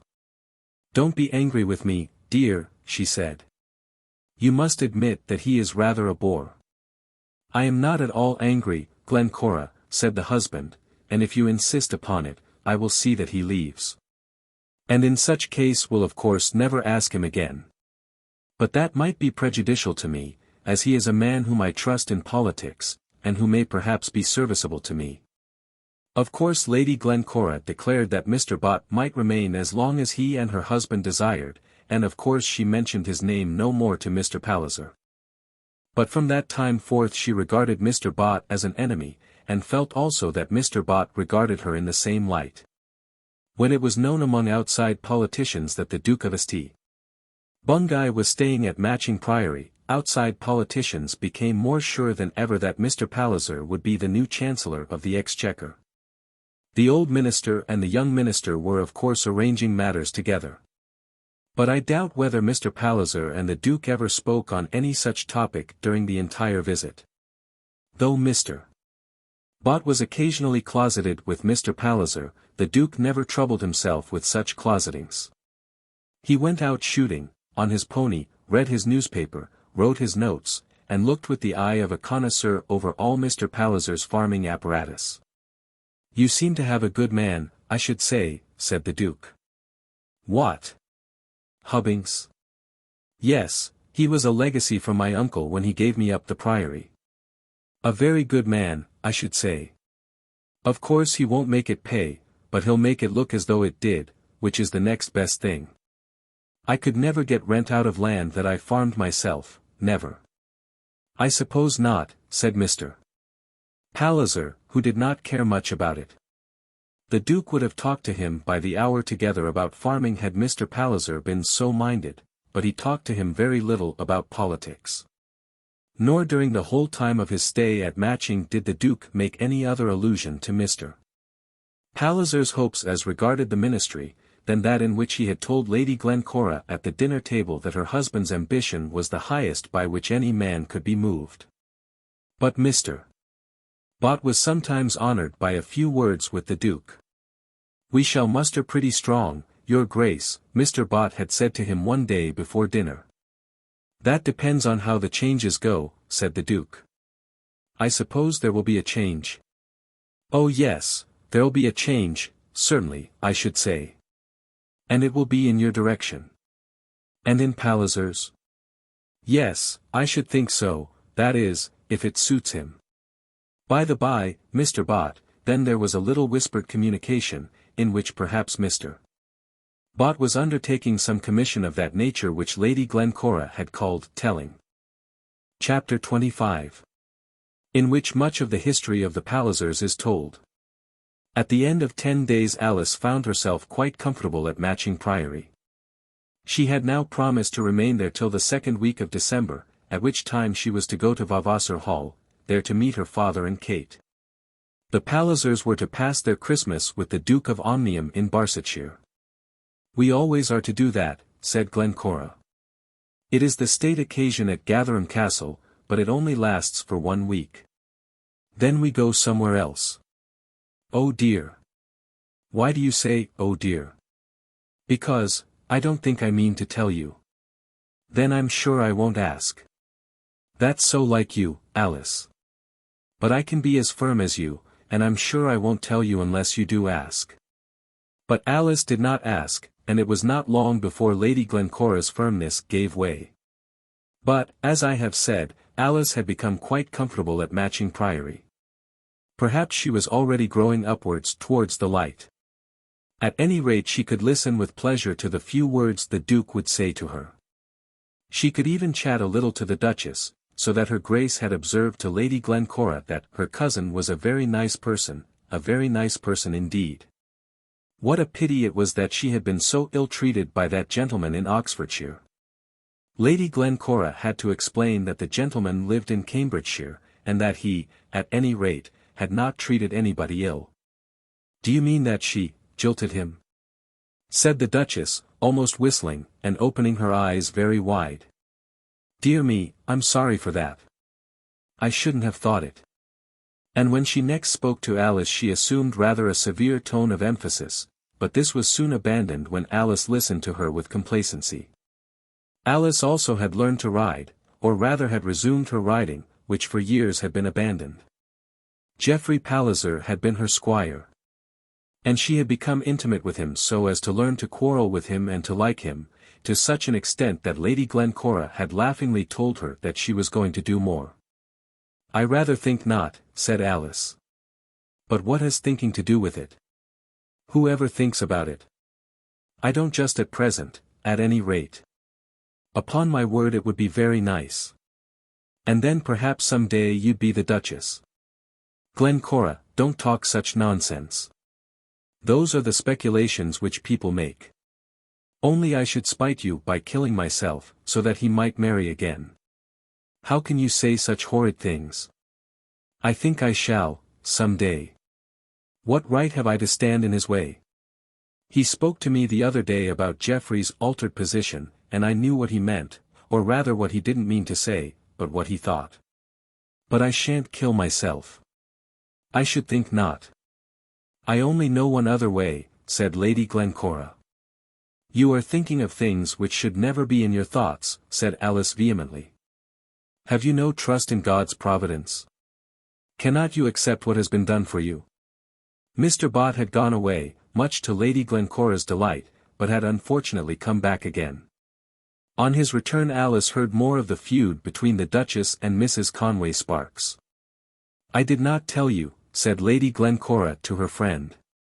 I did not tell you before he went that I was right about his tale-bearing. And did he bear tales? Yes, I did get the scolding, and I know very well that it came through him, though Mr. Palliser did not say so. But he told me that the Duchess had felt herself hurt by that other woman's way of talking. But it was not your fault. No, that's what I said.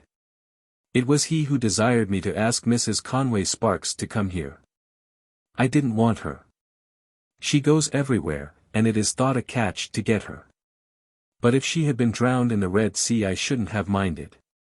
When I told him that, he said it was nonsense, which of course it was, and then he said I ought to make her hold her tongue.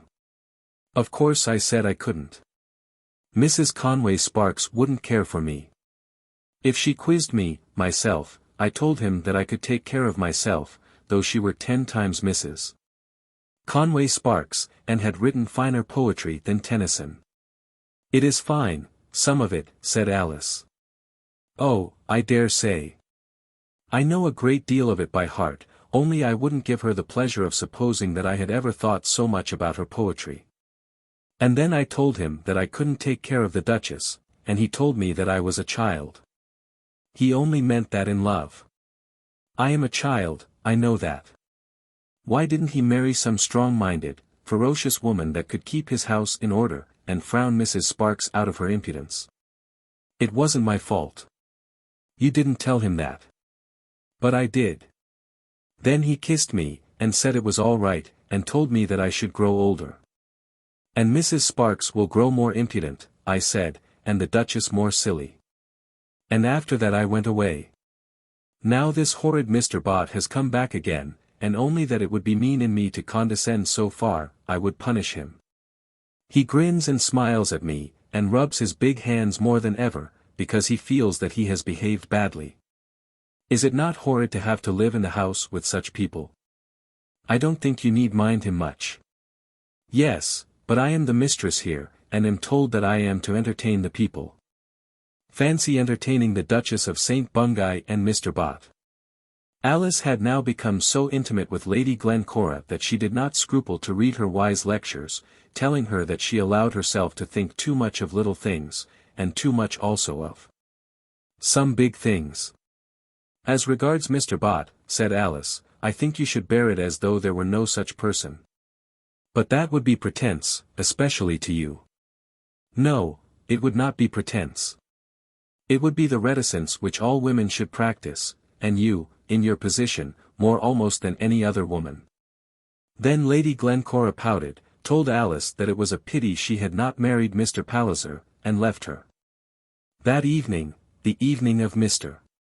Bott's return to Matching, that gentleman found a place near to Alice in the drawing-room. He had often come up to her, rubbing his hands together, and saying little words, as though there was some reason from their positions that they two should be friends. Alice had perceived this, and had endeavoured with all her force to shake him off, but he was a man, who if he understood a hint, never took it.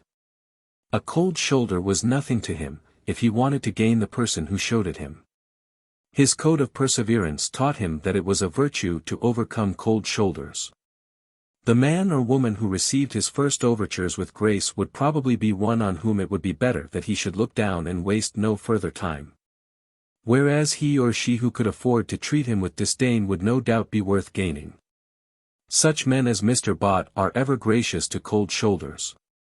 The colder the shoulders, the more gracious are the Mr. Botts. What a delightful person is our dear friend, Lady Glencora, said Mr. Bott, having caught Alice in a position from which she could not readily escape. Alice had half a mind to differ, or to make any remark that might rid her from Mr. Bott. But she did not dare to say a word that might seem to have been said playfully. Yes, indeed, she replied. How very cold it is tonight. She was angry with herself for her own stupidity as soon as the phrase was out of her mouth, and then she almost laughed as she thought of the Duchess and the hot water pipes at Longwayston. Yes, it is cold. You and her ladyship are great friends, I believe, Miss Vavasor. She is my cousin, said Alice. Ah. Yes, that is so pleasant. I have reason to know that Mr. Palliser is very much gratified that you should be so much with her. This was unbearable. Alice could not quite assume sufficient courage to get up from her chair and walk away from him, and yet she felt that she must escape further conversation. I don't know that I am very much with her, and if I were I can't think it would make any difference to Mr. Palliser. But Mr. Bott was not a man to be put down when he had a purpose in hand. I can assure you that those are his sentiments. Of course we all know that dear Lady Glencora is young. She is very young. Mr. Bott, I really would rather not talk about my cousin. But, dear Miss Vavasor, when we both have her welfare in view? I haven't her welfare in view, Mr. Bott, not in the least. There is no reason why I should. You must excuse me if I say I cannot talk about her welfare with a perfect stranger. Then she did get up, and went away from the Member of Parliament, leaving him rather astonished at her audacity. But he was a constant man, and his inner resolve was simply to the effect that he would try it again. I wonder whether Geoffrey Palliser did think much of the difference between his present position and that which would have been his had Lady Glencora been the happy possessor of a cradle upstairs with a boy in it. I suppose he must have done so.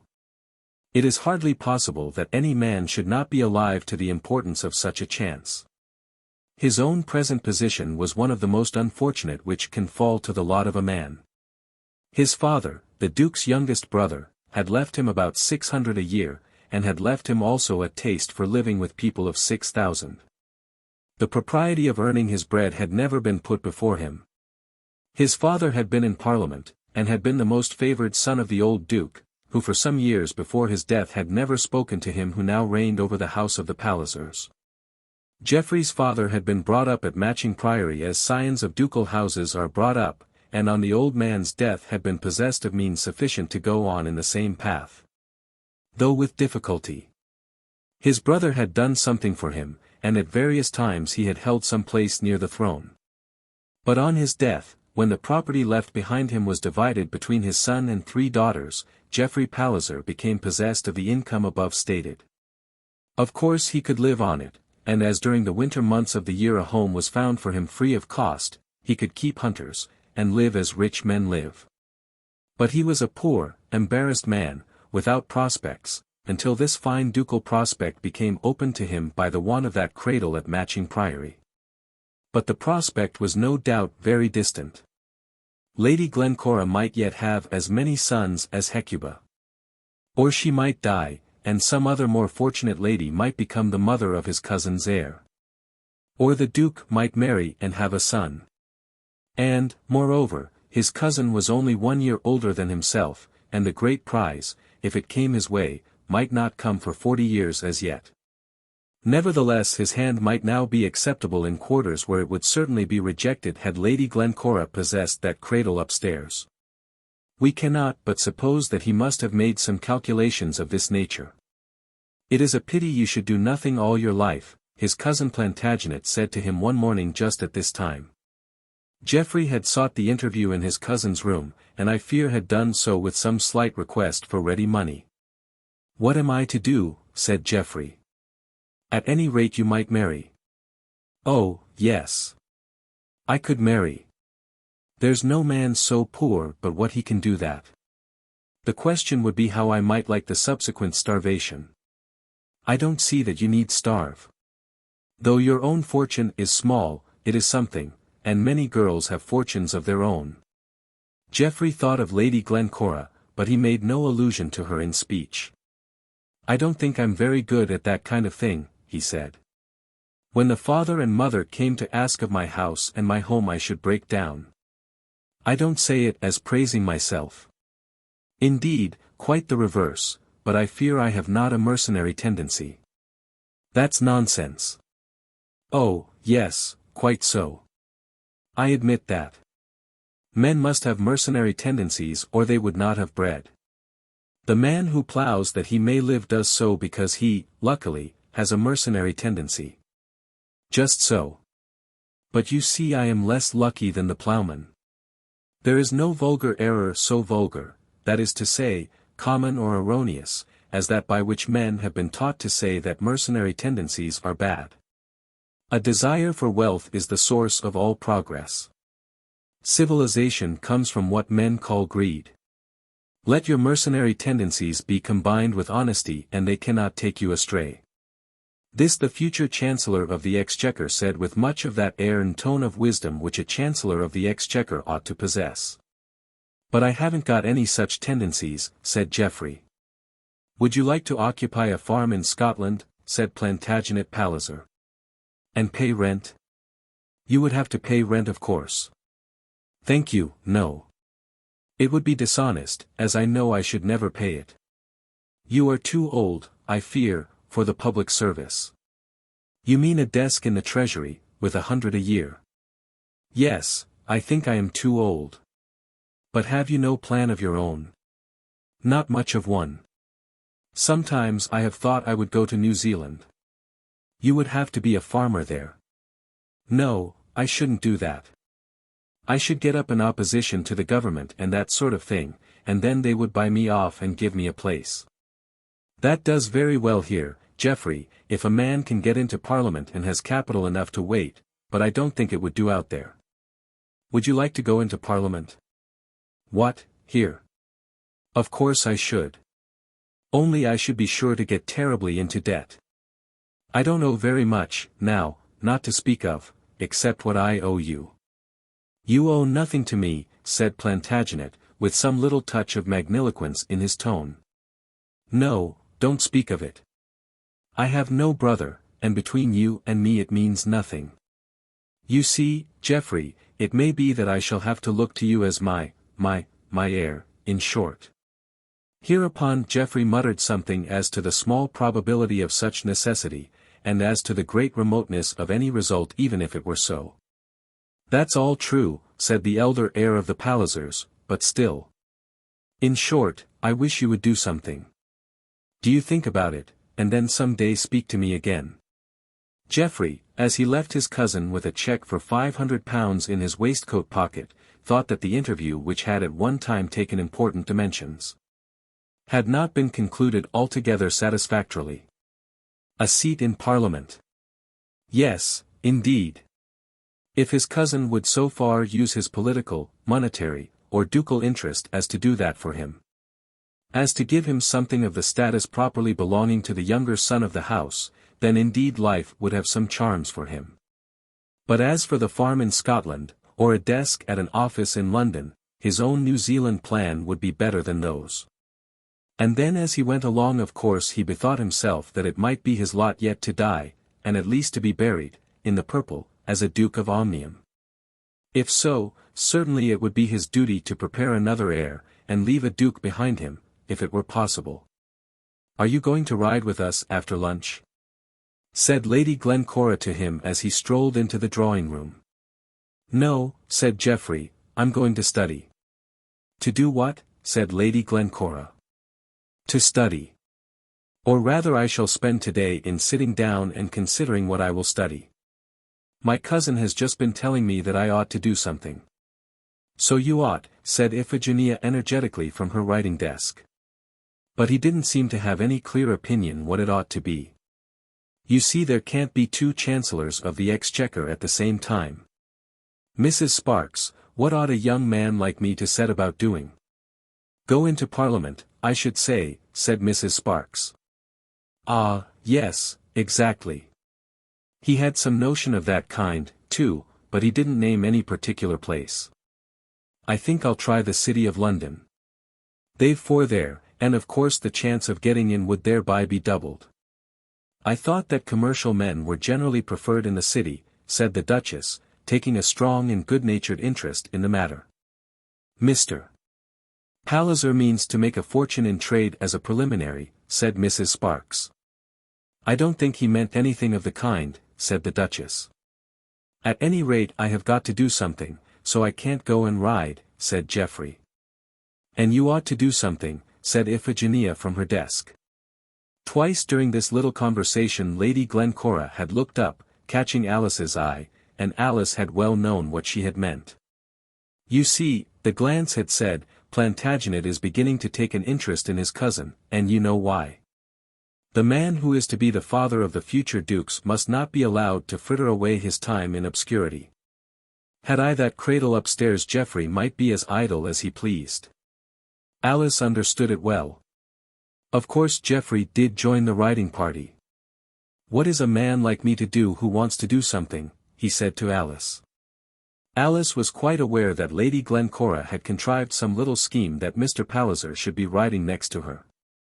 She liked Mr. Palliser, and therefore had no objection. But she declared to herself that her cousin was a goose for her pains. "Mrs. Sparks says you ought to go into Parliament." "Yes. And the dear Duchess would perhaps suggest a house in Belgrave Square. I want to hear your advice now." "I can only say ditto to Miss Palliser." "What?" "I about procrastination. But you see, the more of my time he steals the better it is for me. That's the evil you have got to cure. My cousin Plantagenet suggested marriage." "A very good thing too, I'm sure," said Alice, "only it depends something on the sort of wife you get." "You mean, of course, how much money she has." "Not altogether. Looking at it from my cousin's point of view, I suppose that it is the only important point." "Who are there coming up this year, in the way of heiresses?" "Upon my word I don't know. In the first place, how much money makes an heiress? For such a fellow as me, I suppose £10,000 ought to do." "That's not much," said Alice, who had exactly that amount of her own. "No, perhaps that's too moderate. But the lower one went in the money speculation, the greater would be the number to choose from, and the better the chance of getting something decent in the woman herself. I have something of my own, not much you know, so with the lady's £10,000 we might be able to live, in some second-rate French town perhaps. But I don't see what you would gain by that. My people here would have got rid of me. That seems to be the great thing. If you hear of any girl with about that sum, moderately good-looking, not too young so that she might know something of the world, decently born, and able to read and write, perhaps you will bear me in mind." "Yes, I will," said Alice, who was quite aware that he had made an accurate picture of her own position. "When I meet such a one, I will send for you at once." "You know no such person now?" "Well, no, not just at present. I declare I don't think he could do anything better," her cousin said to her that night. Lady Glencora was now in the habit of having Alice with her in what she called her dressing-room every evening, and then they would sit till the small hours came upon them. Mr. Palliser always burnt the midnight oil and came to bed with the owls. They would often talk of him and his prospects till Alice had perhaps inspired his wife with more of interest in him and them than she had before felt. And Alice had managed generally to drive her friend away from those topics which were so dangerous, those allusions to her childlessness, and those hints that Burgo Fitzgerald was still in her thoughts. And sometimes, of course, they had spoken of Alice's own prospects, till she got into a way of telling her cousin freely all that she felt. On such occasions Lady Glencora would always tell her that she had been right, if she did not love the man. "Though your finger were put out for the ring," said Lady Glencora on one such occasion, "you should go back, if you did not love him." "But I did love him," said Alice. "Then I don't understand it," said Lady Glencora, and, in truth, close as was their intimacy, they did not perfectly understand each other. But on this occasion they were speaking of Geoffrey Palliser. "I declare I don't think he could do any better," said Lady Glencora. "If you talk such nonsense, I will not stay," said Alice. "But why should it be nonsense? You would be very comfortable with your joint incomes. He is one of the best fellows in the world. It is clear that he likes you. And then we should be so near to each other." I am sure Mr. Palliser would do something for him if he married, and especially if I asked him. I only know of two things against it. And what are they? That he would not take me for his wife, and that I would not take him for my husband. Why not? What do you dislike in him? I don't dislike him at all. I like him very much indeed.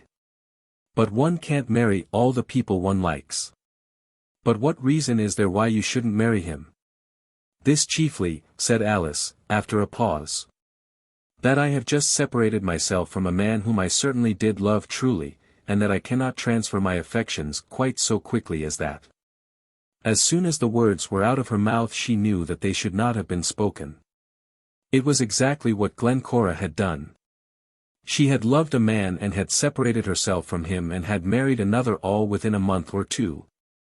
Lady Glencora first became red as fire over her whole face and shoulders, and Alice afterwards did the same as she looked up, as though searching in her cousin's eyes for pardon. It is an unmaidenly thing to do, certainly, said Lady Glencora very slowly, and in her lowest voice. Nay, it is unwomanly, but one may be driven. One may be so driven that all gentleness of womanhood is driven out of one. Oh, Glencora! I did not propose that you should do it as a sudden thing. Glencora! I did do it suddenly. I know it. I did it like a beast that is driven as its owner chooses. I know it. I was a beast. Oh, Alice, if you know how I hate myself. But I love you with all my heart, said Alice. Glencora, I have learned to love you so dearly. Then you are the only being that does. He can't love me. How is it possible? You, and perhaps another. There are many who love you. He loves you. Mr. Palliser loves you. It is impossible. I have never said a word to him that could make him love me. I have never done a thing for him that can make him love me. The mother of his child he might have loved, because of that. Why should he love me? We were told to marry each other and did it. When could he have learned to love me? But, Alice, he requires no loving, either to take it or to give it. I wish it were so with me. Alice said what she could to comfort her, but her words were but of little avail as regarded those marriage sorrows.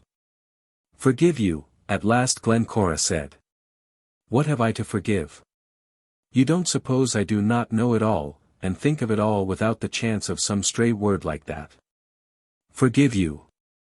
I am so grateful that you love me. Someone's love I must have found, or I could not have remained here. Chapter 26.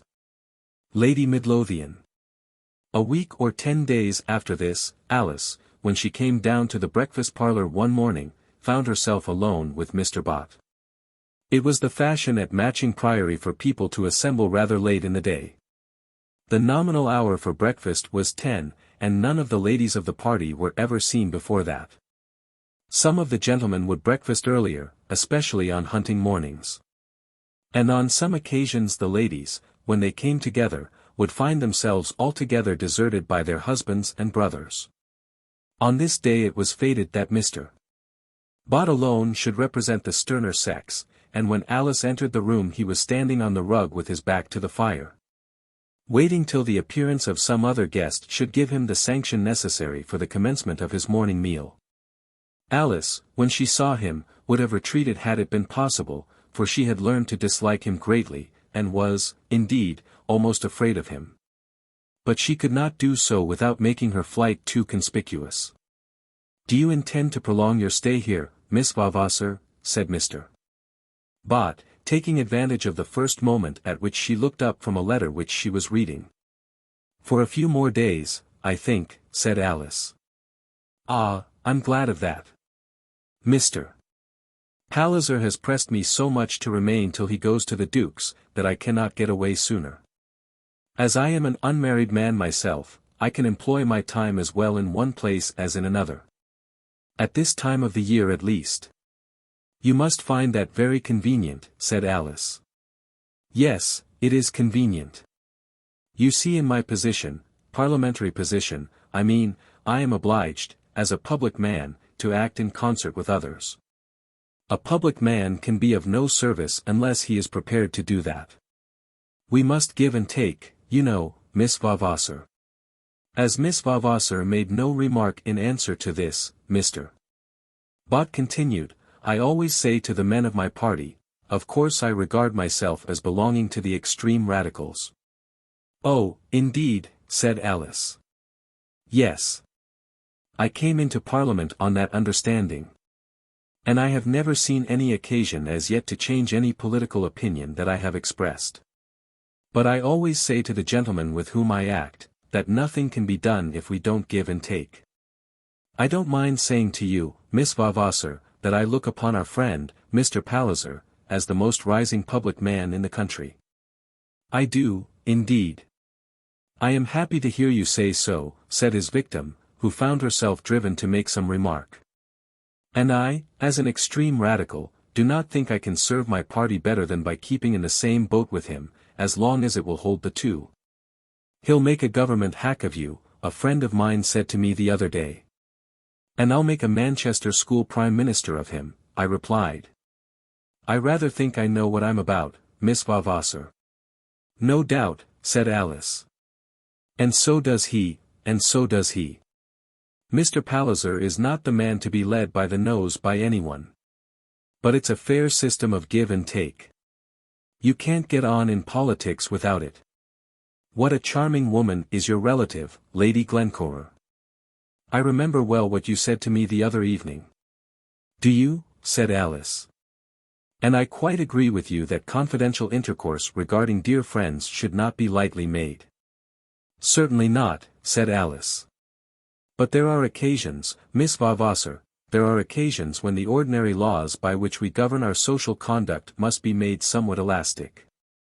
I don't think this one of them, Mr. Bott. Is it not? Just listen to me for one moment, Miss Vavasor. Our friend, Mr. Palliser, I am proud to say, relies much upon my humble friendship. Our first connection has, of course, been political. But it has extended beyond that, and has become pleasantly social, I may say, very pleasantly social. What a taste Mr. Palliser must have! Alice thought to herself. But I need not tell you that Lady Glencora is, very young, we may say, very young indeed. Mr. Bott, I will not talk to you about Lady Glencora Palliser. This Alice said in a determined voice, and with all the power of resistance at her command. She frowned too, and looked savagely at Mr. Bott. But he was a man of considerable courage, and knew how to bear such opposition without flinching. When I tell you, Miss Vavasor, that I speak solely with a view to her domestic happiness. I don't think that she wishes to have any such guardian of her happiness. But if he wishes it, Miss Vavasor. Now I have the means of knowing that he has the greatest reliance on your judgment. Hereupon Alice got up with the intention of leaving the room, but she was met at the door by Mrs. Conway Sparkes. Are you running from your breakfast, Miss Vavasor? Said she. No, Mrs. Sparkes. I am running from Mr. Bott, said Alice, who was almost beside herself with anger. Mr. Bott, what is this? Said Mrs. Sparkes. Ha, ha, ha, laughed Mr. Bott. Alice returned to the room, and Mrs. Sparkes immediately saw that she had in truth been running from Mr. Bott.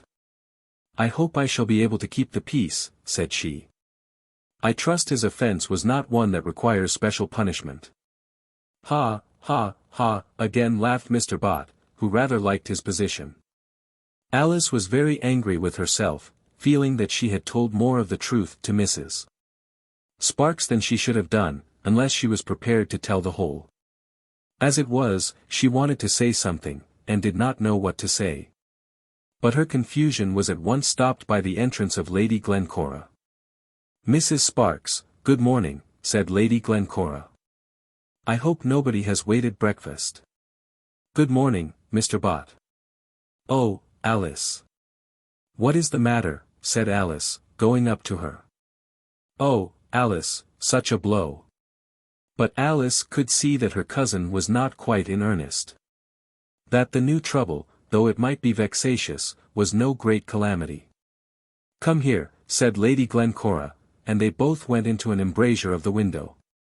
"Now I shall have to put your confidence in me to the test. This letter is from, whom do you think?" "How can I guess?" "From Lady Midlothian. And she's coming here on Monday, on her road to London. Unless you tell me that you are quite sure this is as unexpected by me as by you, I will never speak to you again." "I am quite sure of that." "Ah. Then we can consult. But first we'll go and have some breakfast." Then more ladies swarmed into the room, the Duchess and her daughter, and the two Miss Pallisers, and others, and Mr. Bott had his hands full in attending, or rather in offering to attend, to their little wants. The morning was nearly gone before Alice and her cousin had any further opportunity of discussing in private the approach of Lady Midlothian, but Mr. Palliser had come in among them, and had been told of the good thing which was in store for him. "We shall be delighted to see Lady Midlothian," said Mr. Palliser. "But there is somebody here who will not be at all delighted to see her," said Lady Glencora to her husband. "Is there, indeed?" said he. "Who is that?" "Her most undutiful cousin, Alice Vavasor." "But, Alice, Mr. Palliser knows nothing about it, and it is too long to explain." "I am extremely sorry," began Mr. Palliser. "I can assure you it does not signify in the least," said Alice. "It will only be taking me away 3 days earlier." Upon hearing this Mr. Palliser looked very serious. What quarrel could Miss Vavasor have had with Lady Midlothian which should make it impossible for them to be visitors at the same house? "It will do no such thing," said Lady Glencora. "Do you mean to say that you are coward enough to run away from her?" "I'm afraid, Miss Vavasor, that we can hardly bid her not come," said Mr. Palliser. In answer to this, Alice protested that she would not for worlds have been the means of keeping Lady Midlothian away from Matching. "I should tell you, Mr. Palliser, that I have never seen Lady Midlothian, though she is my faraway cousin. Nor have I ever quarrelled with her. But she has given me advice by letter, and I did not answer her because I thought she had no business to interfere. I shall go away, not because I am afraid of her, but because, after what has passed, our meeting would be unpleasant to her." "You could tell her that Miss Vavasor is here," said Mr. Palliser. "And then she need not come unless she pleased."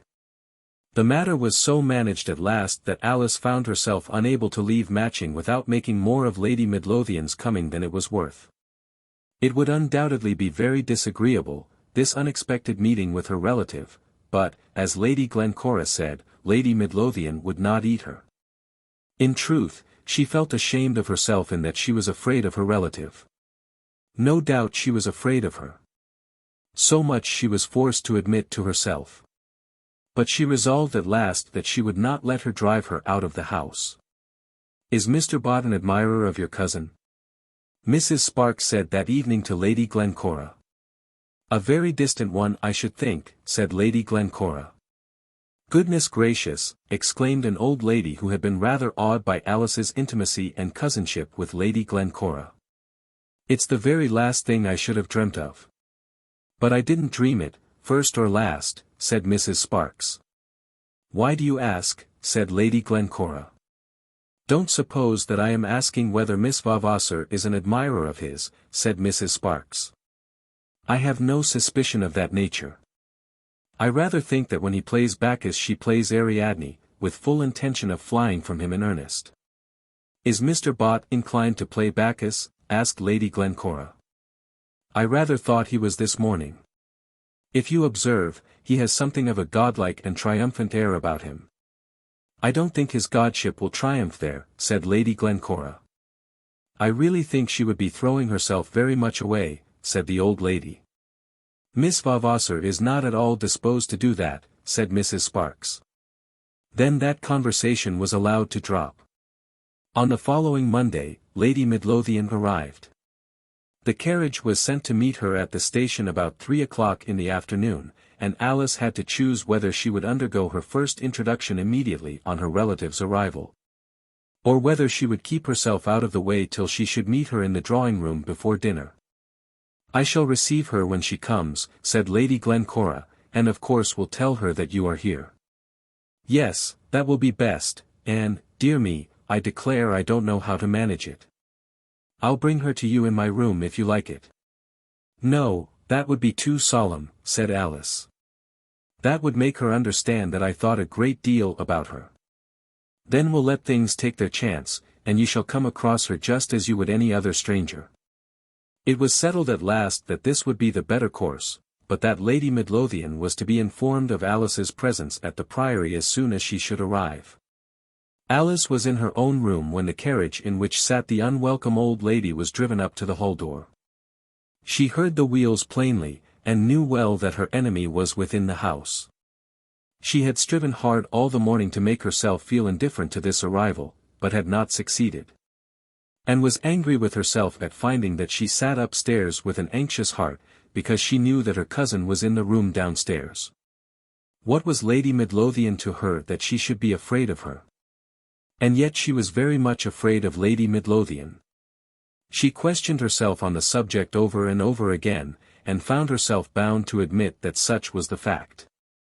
At last, about 5 o'clock, having reasoned much with herself, and rebuked herself for her own timidity, she descended into the drawing-room, Lady Glencora having promised that she would at that hour be there, and on opening the door became immediately conscious that she was in the presence of her august relative. There sat Lady Midlothian in a great chair opposite the fire, and Lady Glencora sat near to her on a stool. One of the Miss Pallisers was reading in a further part of the room, and there was no one else present in the chamber. The Countess of Midlothian was a very little woman, between 60 and 70 years of age, who must have been very pretty in her youth. At present she made no pretension either to youth or beauty, as some ladies above 60 will still do, but sat confessedly an old woman in all her external relations. She wore a round bonnet which came much over her face, being accustomed to continue the use of her bonnet till dinner time when once she had been forced by circumstances to put it on.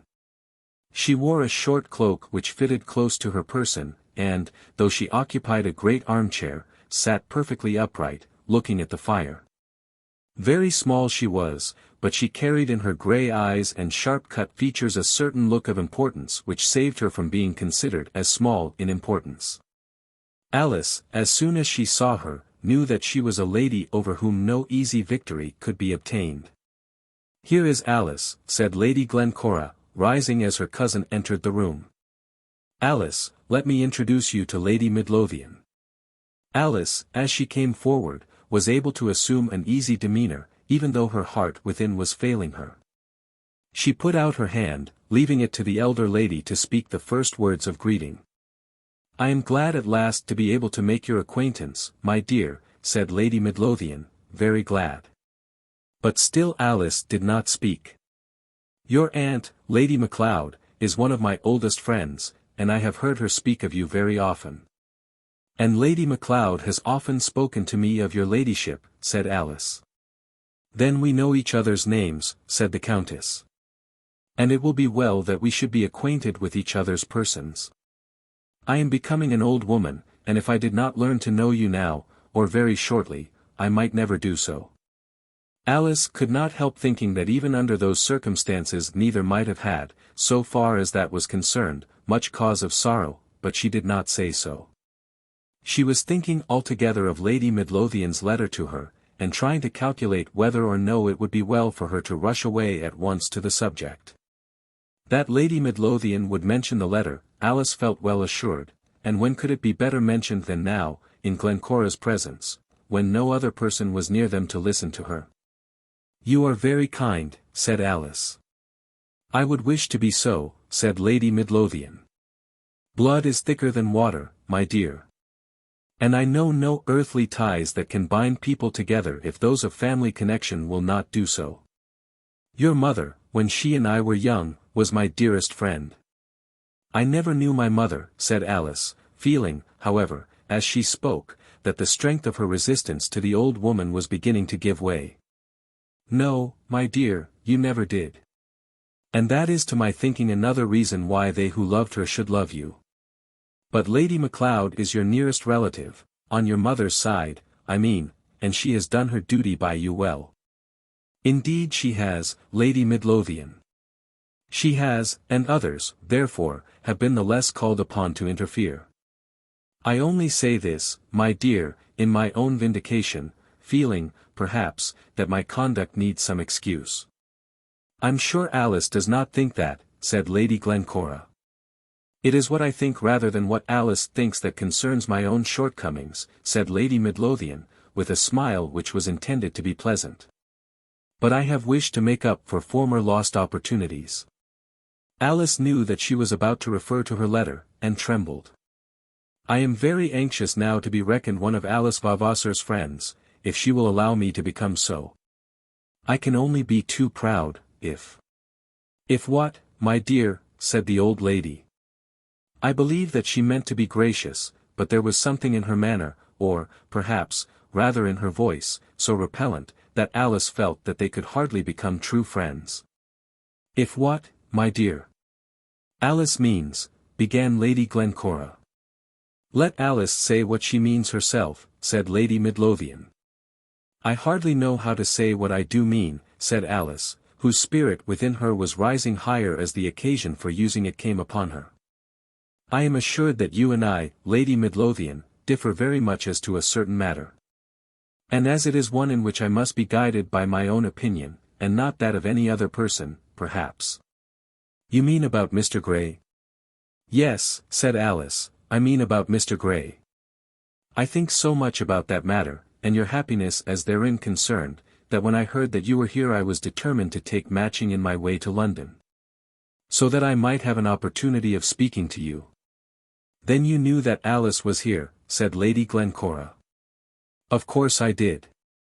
I suppose you have heard all the history, Glencora.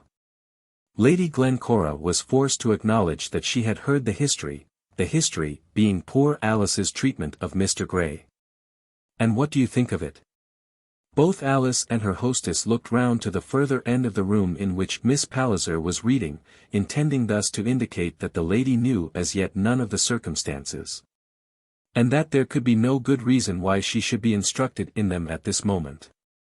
Perhaps another time and another place may be better, said Lady Midlothian, but I must go the day after tomorrow. Indeed, I thought of going tomorrow. Oh, Lady Midlothian! Exclaimed Lady Glencora. You must regard this as merely a passing visit, made upon business.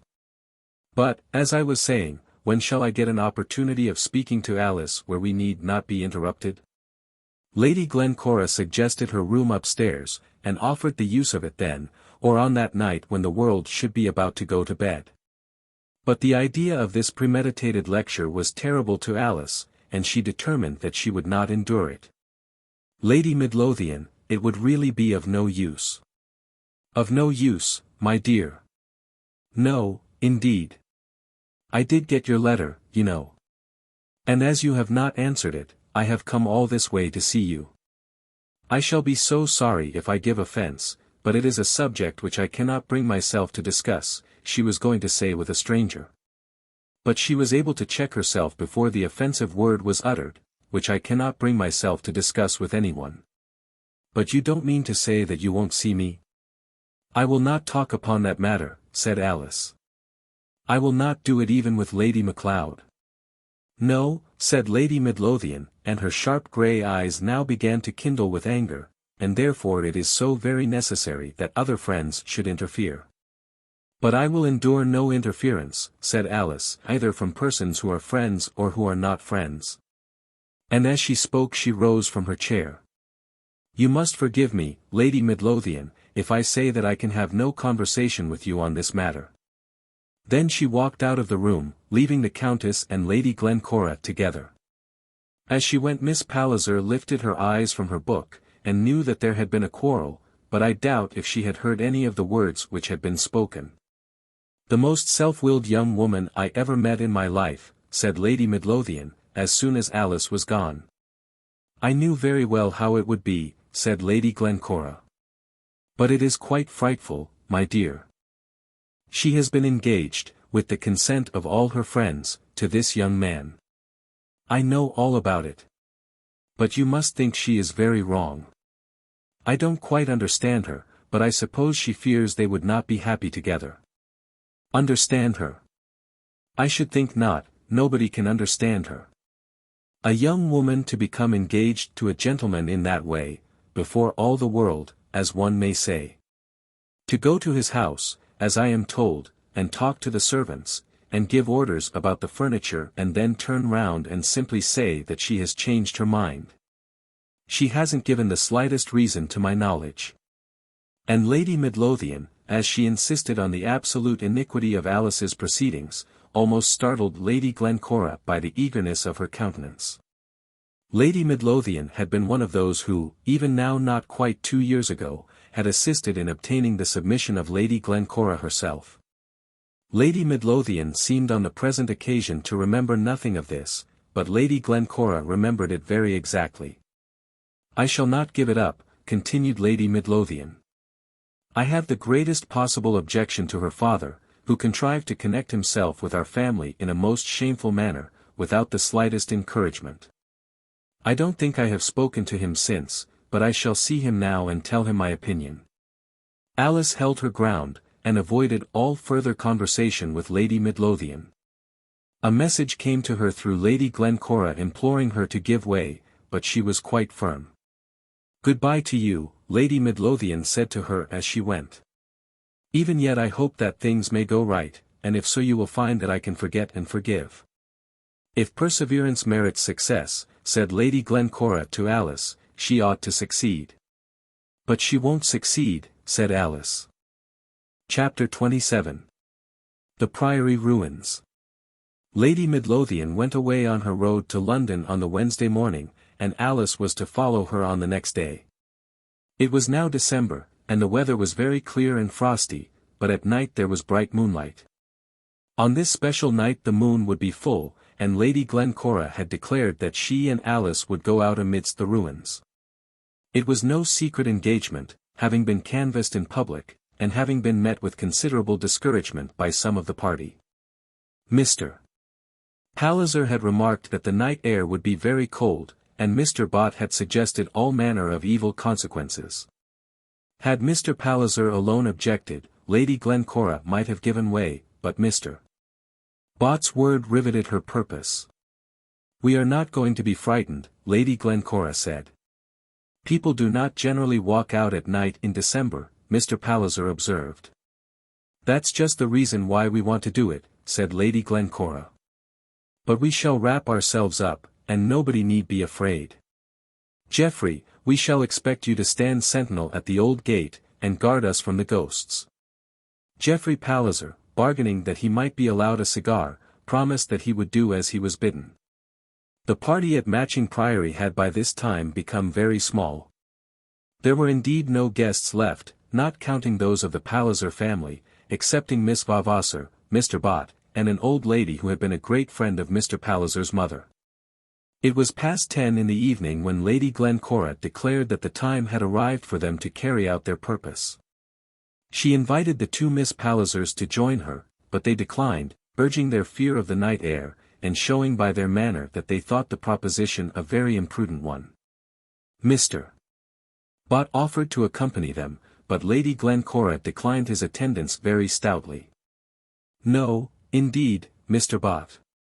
You were one of those who preached a sermon against my dissipation in the morning, and I'm not going to allow you to join it, now the time for its enjoyment has come." "My dear Lady Glencora, if I were you, indeed I wouldn't," said the old lady, looking round towards Mr. Palliser. "My dear Mrs. Marsham, if you were me, indeed you would," and Lady Glencora also looked at her husband. "I think it a foolish thing to do," said Mr. Palliser, sternly. "If you forbid it, of course we won't go," said Lady Glencora. "Forbid it, no, I shall not forbid it." "Allons donc," said Lady Glencora. She and Alice were already muffled in cloaks and thick shawls, and Alice now followed her out of the room. There was a door which opened from the billiard room out onto the grand terrace, which ran in front of the house, and here they found Geoffrey Palliser already armed with his cigar. Alice, to tell the truth, would much have preferred to abandon the expedition, but she had felt that it would be cowardly in her to desert Lady Glencora. There had not arisen any very close intimacy between her and Mr. Palliser, but she entertained a certain feeling that Mr. Palliser trusted her, and liked her to be with his wife. She would have wished to justify this supposed confidence, and was almost sure that Mr. Palliser expected her to do so in this instance. She did say a word or two to her cousin upstairs, urging that perhaps her husband would not like it. "Let him say so plainly," said Lady Glencora, "and I'll give it up instantly. But I'm not going to be lectured out of my purposes second-hand by Mr. Bott or old Mother Marsham. I understand all these people, my dear. And if you throw me over, Alice, I'll never forgive you," Lady Glencora added. After this Alice resolved that she would not throw her friend over. She was afraid to do so. But she was also becoming a little afraid of her friend, afraid that she would be driven some day either to throw her over, or to say words to her that would be very unpalatable. "Now, Geoffrey," said Lady Glencora as they walked abreast along the broad terrace towards the ruins. "When we get under the old gateway you must let me and Alice go round the dormitory and the chapel alone. Then we'll come back by the cloisters, and we'll take another turn outside with you. The outside is the finest by this light, only I want to show Alice something by ourselves. You're not afraid, I know, and if Miss Vavasor is not. Miss Vavasor, who, I think, would have allowed you to call her by her other name on such an occasion as this, is never afraid." "Glencora, how dare you say so," said Alice. "I really think we had better go back." She felt herself to be very angry with her cousin. She almost began to fear that she had mistaken her, and had thought better of her than she had deserved. What she had now said struck Alice as being vulgar, as being premeditated vulgarity, and her annoyance was excessive. Of course Mr. Palliser would think that she was a consenting party to the proposition made to him. "Go back," said Glencora. "No, indeed. We'll go on, and leave him here. Then he can call nobody anything." "Don't be angry with me," she said, as soon as they were out of hearing. "The truth is this, if you choose to have him for your husband, you may. But if I do not choose, then there can be no harm done, and I will tell him so. But, Alice, think of this. Whom will you meet that would suit you better? And you need not decide now. You need not say a word, but leave me to tell him, that if it is to be thought of at all, it cannot be thought of till he meets you in London. Trust me, you will be safe with me." "You shall tell him nothing of the kind," said Alice. "I believe you to be joking throughout, and I think the joke is a bad one." "No, there you wrong me. Indeed I am not joking.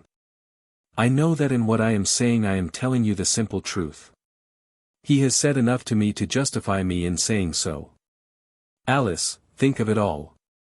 It would reconcile me to much, and it would be something to be the mother of the future Duke of Omnium." "To me it would be nothing," said Alice, "less than nothing. I mean to say that the temptation is one so easily resisted that it acts in the other way. Don't say anything more about it, Glencora. If you don't wish it, I will not." "No, I do not wish it. I don't think I ever saw moonlight so bright as this. Look at the lines of that window against the light. They are clearer than you ever see them in the day." They were now standing just within the gateway of the old cruciform chapel, having entered the transept from a ruined passage which was supposed to have connected the church with the dormitory. The church was altogether roofless, but the entire walls were standing. The small clerestory windows of the nave were perfect, and the large windows of the two transepts and of the west end were nearly so. Of the opposite window, which had formed the back of the choir, very little remained. The top of it, with all its tracery, was gone, and 3 broken upright mullions of uneven heights alone remained. This was all that remained of the old window, but a transom or crossbar of stone had been added to protect the carved stonework of the sides, and save the form of the aperture from further ruin. That this transom was modern was to be seen from the magnificent height and light grace of the workmanship in the other windows, in which the long slender mullions rose from the lower stage or foundation of the whole up into the middle tracery of the arch without protection or support. and then lost themselves among the curves, not running up into the roof or soffit, and their holding on as though unable to stand alone. Such weakness as that had not as yet shown itself in English church architecture when Matching Priory was built. "Is it not beautiful?" said Glencora. "I do love it so. And there is a peculiar feeling of cold about the chill of the moon, different from any other cold. It makes you wrap yourself up tight, but it does not make your teeth chatter. And it seems to go into your senses rather than into your bones. But I suppose that's nonsense," she added, after a pause. "Not more so than what people are supposed to talk by moonlight. That's unkind. I'd like what I say on such an occasion to be more poetical or else more nonsensical than what other people say under the same circumstances. And now I'll tell you why I always think of you when I come here by moonlight. But I suppose you don't often come." "Yes, I do. That is to say, I did come very often when we had the full moon in August. The weather wasn't like this, and I used to run out through the open windows and nobody knew where I was gone. I made him come once, but he didn't seem to care about it. I told him that part of the refectory wall was falling, so he looked at that, and had a mason sent the next day. If anything is out of order he has it put to rights at once. There would have been no ruins if all the Pallisers had been like him. So much the better for the world. No, I say no. Things may live too long. But now I'm going to tell you. Do you remember that night I brought you home from the play to Queen Anne Street? Indeed I do, very well. Alice had occasion to remember it, for it had been in the carriage on that evening that she had positively refused to give any aid to her cousin in that matter relating to Burgo Fitzgerald. And do you remember how the moon shone then? Yes, I think I do. I know I do. As we came round the corner out of Cavendish Square he was standing there, and a friend of yours was standing with him. What friend of mine? Never mind that, it does not matter now. Do you mean my cousin George? Yes, I do mean your cousin, and oh, Alice. Dear Alice. I don't know why I should love you, for if you had not been hard-hearted that night, stony cruel in your hard propriety, I should have gone with him then. And all this icy coldness would have been prevented. She was standing quite close to Alice, and as she spake she shook with shivering and wrapped her furs closer and still closer about her. You are very cold, said Alice. We had better go in. No, I am not cold, not in that way. I won't go in yet. Geoffrey will come to us directly. Yes, we should have escaped that night if you would have allowed him to come into your house. Ah, well. We didn't, and there's an end of it. But Glencora, you cannot regret it. Not regret it. Alice, where can your heart be? Or have you a heart? Not regret it. I would give everything I have in the world to have been true to him. They told me that he would spend my money. Though he should have spent every farthing of it, I regret it. Though he should have made me a beggar, I regret it. They told me that he would ill-use me, and desert me, perhaps beat me. I do not believe it, but even though that should have been so, I regret it. It is better to have a false husband than to be a false wife. Glencora, do not speak like that. Do not try to make me think that anything could tempt you to be false to your vows. Tempt me to be false. Why, child, it has been all false throughout. I never loved him. How can you talk in that way, when you know that I never loved him? They browbeat me and frightened me till I did as I was told, and now, what am I now? You are his honest wife. Glencora, listen to me. And Alice took hold of her arm. No, she said, no. I am not honest. By law I am his wife, but the laws are liars. I am not his wife. I will not say the thing that I am. When I went to him at the altar, I knew that I did not love the man that was to be my husband. But him, Burgo, I love him with all my heart and soul. I could stoop at his feet and clean his shoes for him, and think it no disgrace. Oh, Cora, my friend, do not say such words as those. Remember what you owe your husband and yourself, and come away. I do know what I owe him, and I will pay it him. Alice, if I had a child I think I would be true to him. Think. I know I would. Though I had no hour of happiness left to me in my life. But what now is the only honest thing that I can do? Why, leave him. So leave him that he may have another wife and be the father of a child. What injury shall I do him by leaving him? He does not love me, you know yourself that he does not love me. I know that he does. Alice, that is untrue. He does not, and you have seen clearly that it is so. It may be that he can love no woman. But another woman would give him a son, and he would be happy. I tell you that every day and every night, every hour of every day and of every night, I am thinking of the man I love. I have nothing else to think of. I have no occupation, no friends, no one to whom I care to say a word. But I am always talking to Burgo in my thoughts, and he listens to me. I dream that his arm is round me. Oh, Glencora! Well, do you begrudge me that I should tell you the truth? You have said that you would be my friend, and you must bear the burden of my friendship. And now, this is what I want to tell you. Immediately after Christmas, we are to go to Monkshade, and he will be there. Lady Monk is his aunt. You must not go. No power should take you there. That is easily said, child. But all the same I must go.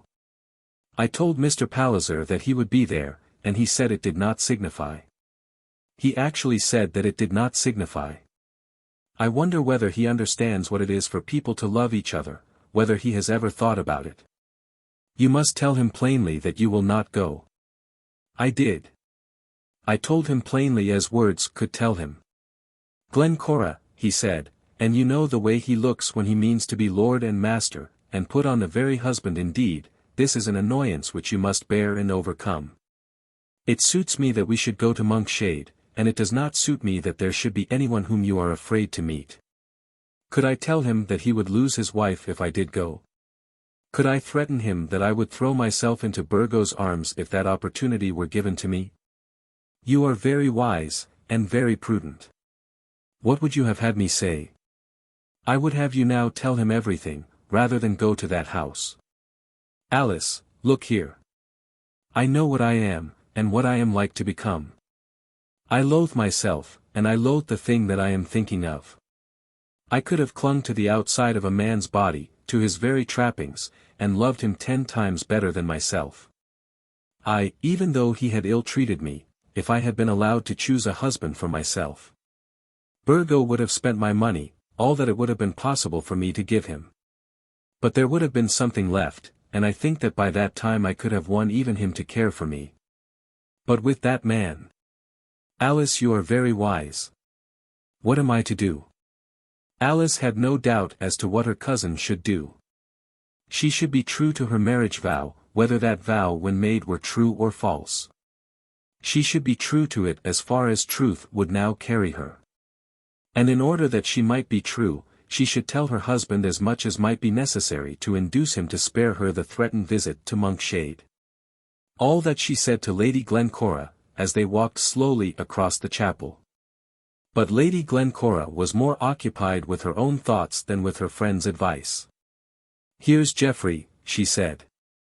What an unconscionable time we have kept him. Don't mention it, he said.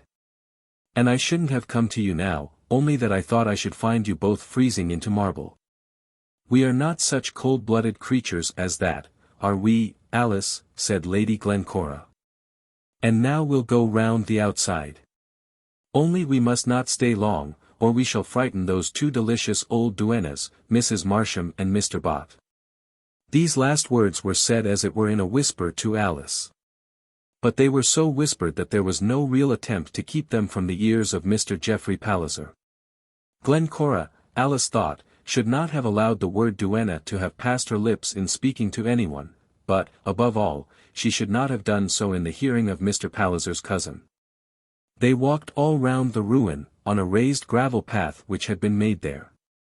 And Alice, who could hardly bring herself to speak, so full was her mind of that which had just been said to her, was surprised to find that Glencora could go on, in her usual light humour, chatting as though there were no weight within her to depress her spirits. Chapter 28. Alice leaves the Priory. As they came in at the billiard-room door, Mr. Palliser was there to meet them. "You must be very cold," he said to Glencora, who entered first. "No, indeed," said Glencora, but her teeth were chattering, and her whole appearance gave the lie to her words. "Geoffrey," said Mr. Palliser, turning to his cousin, "I am angry with you. You, at least, should have known better than to have allowed her to remain so long." Then Mr. Palliser turned away, and walked his wife off, taking no notice whatsoever of Miss Vavasor. Alice felt the slight, and understood it all. He had told her plainly enough, though not in words, that he had trusted his wife with her, and that she had betrayed the trust. She might have brought Glencora in within 5 or 6 minutes, instead of allowing her to remain out there in the freezing night air for nearly 3/4 of an hour. That was the accusation which Mr. Palliser made against her, and he made it with the utmost severity. He asked no question of her whether she were cold. He spoke no word to her, nor did he even look at her. She might get herself away to her bedroom as she pleased. Alice understood all this completely, and though she knew that she had not deserved such severity, she was not inclined to resent it. There was so much in Mr. Palliser's position that was to be pitied, that Alice could not find it in her heart to be angry with him. "He is provoked with us, now," said Geoffrey Palliser, standing with her for a moment in the billiard-room, as he handed her a candle. "He is afraid that she will have caught cold." "Yes. And he thinks it wrong that she should remain out at night so long. You can easily understand, Miss Vavasor, that he has not much sympathy for romance." "I dare say he is right," said Alice, not exactly knowing what to say, and not being able to forget what had been said about herself and Geoffrey Palliser when they first left the house. "Romance usually means nonsense, I believe. That is not Glencora's doctrine." "No, but she is younger than I am. My feet are very cold, Mr. Palliser, and I think I will go up to my room." "Good night," said Geoffrey, offering her his hand.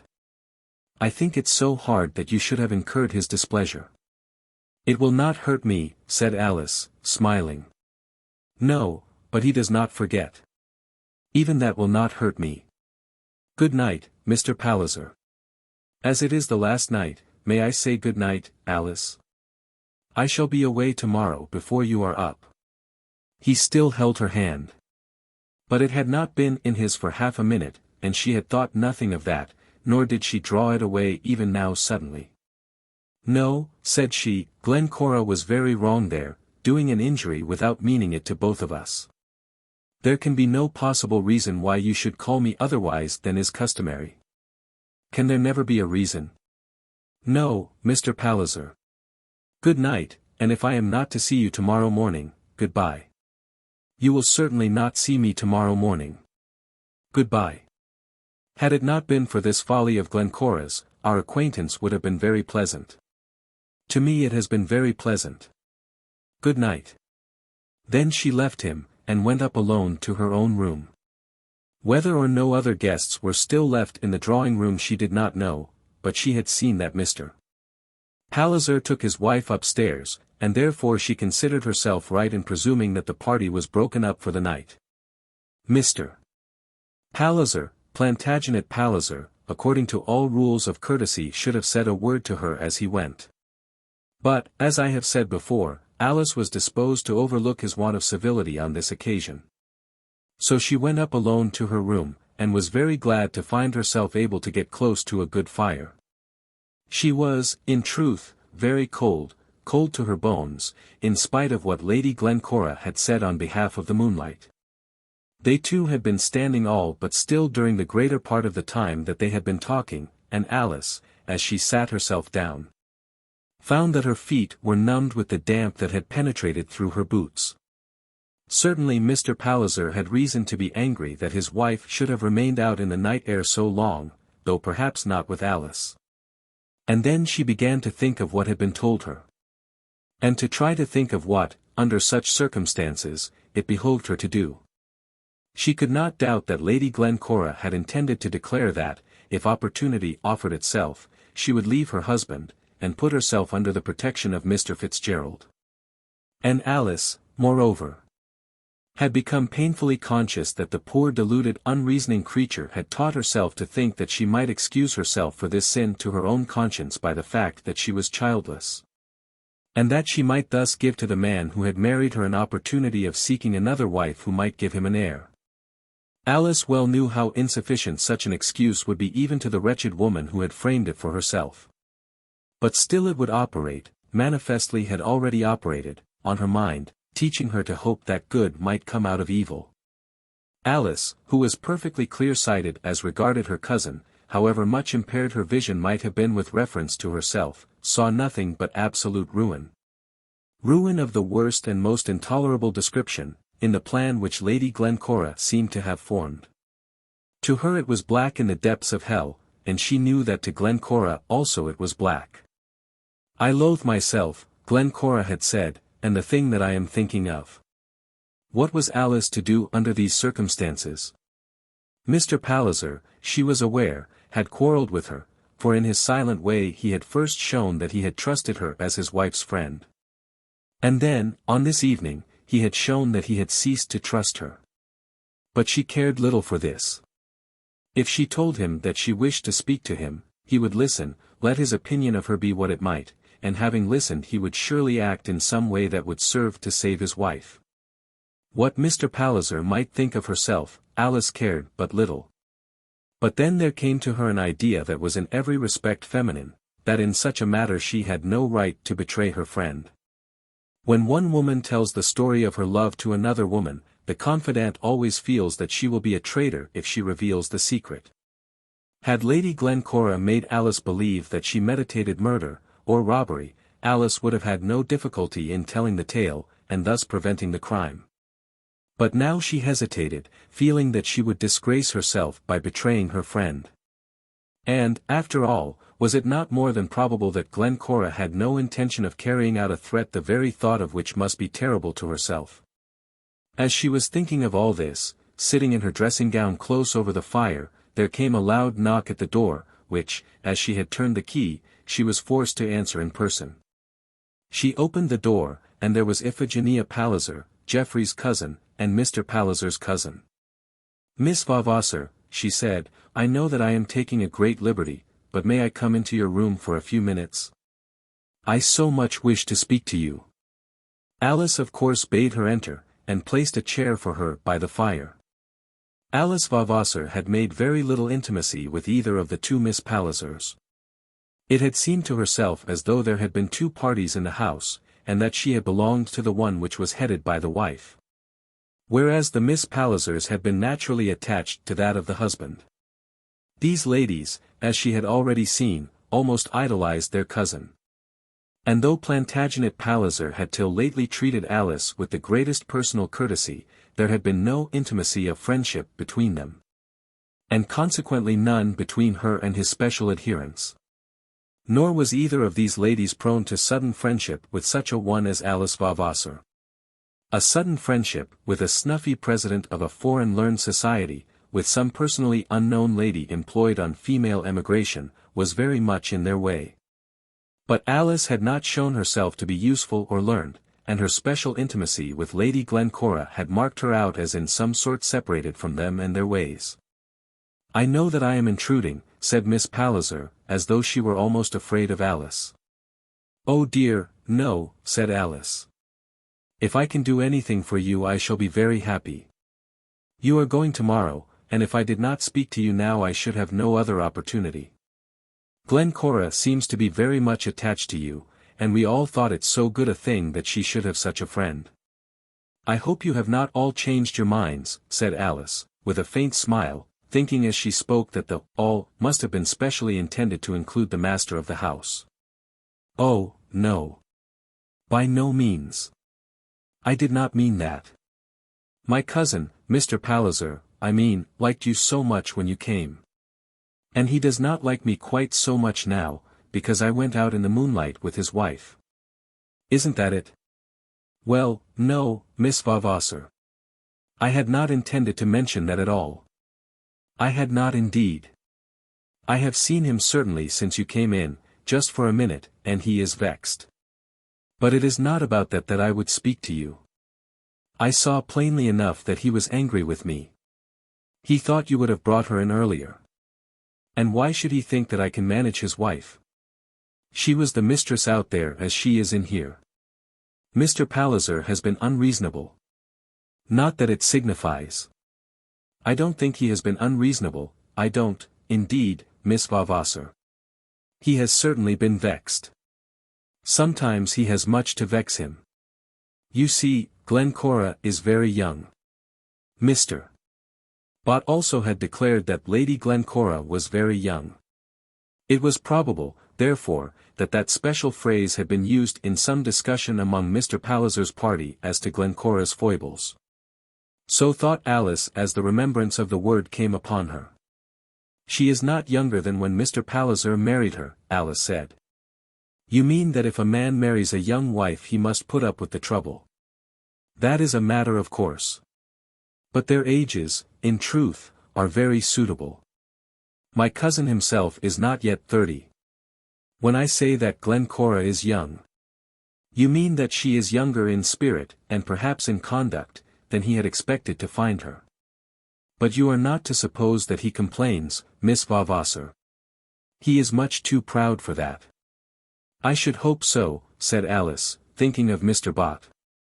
I hardly know how to explain to you what I wish to say, or how far I may be justified in supposing that you will believe me to be acting solely on Glencora's behalf. I think you have some influence with her, and I know no one else that has any.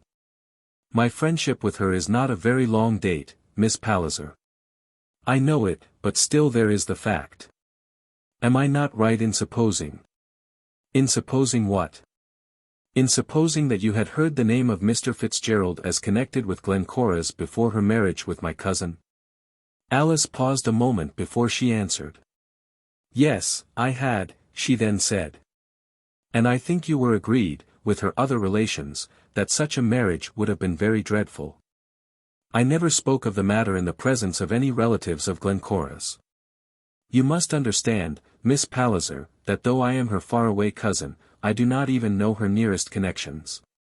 I never saw Lady Midlothian till she came here the other day. But you advised her to abandon Mr. Fitzgerald. Never. I know she was much with you, just at that time. I used to see her, certainly. Then there was a pause, and Miss Palliser, in truth, scarcely knew how to go on. There had been a hardness about Alice which her visitor had not expected, an unwillingness to speak or even to listen, which made Miss Palliser almost wish that she were out of the room. She had, however, mentioned Burgo Fitzgerald's name, and out of the room now she could not go without explaining why she had done so. But at this point Alice came suddenly to her assistance. Just then she was often with me, said Alice, continuing her reply, and there was much talk between us about Mr. Fitzgerald. What was my advice then can be of little matter. But in this we shall be both agreed, Miss Palliser, that Glencora now should certainly not be called upon to be in his company. She has told you, then? Yes, she has told me. That he is to be at Lady Monk's? She has told me that Mr. Palliser expects her to meet him at the place to which they are going when they leave the Duke's, and that she thinks it hard that she should be subjected to such a trial. It should be no trial, Miss Vavasor. How can it be otherwise? Come, Miss Palliser, if you are her friend, be fair to her. I am her friend, but I am, above everything, my cousin's friend. He has told me that she has complained of having to meet this man. He declares that it should be nothing to her, and that the fear is an idle folly. It should be nothing to her, but still the fear may not be idle. Is there any reason, any real reason, why she should not go? Miss Vavasor, I conjure you to tell me, even though in doing so you must cast so deep reproach upon her name. Anything will be better than utter disgrace and sin.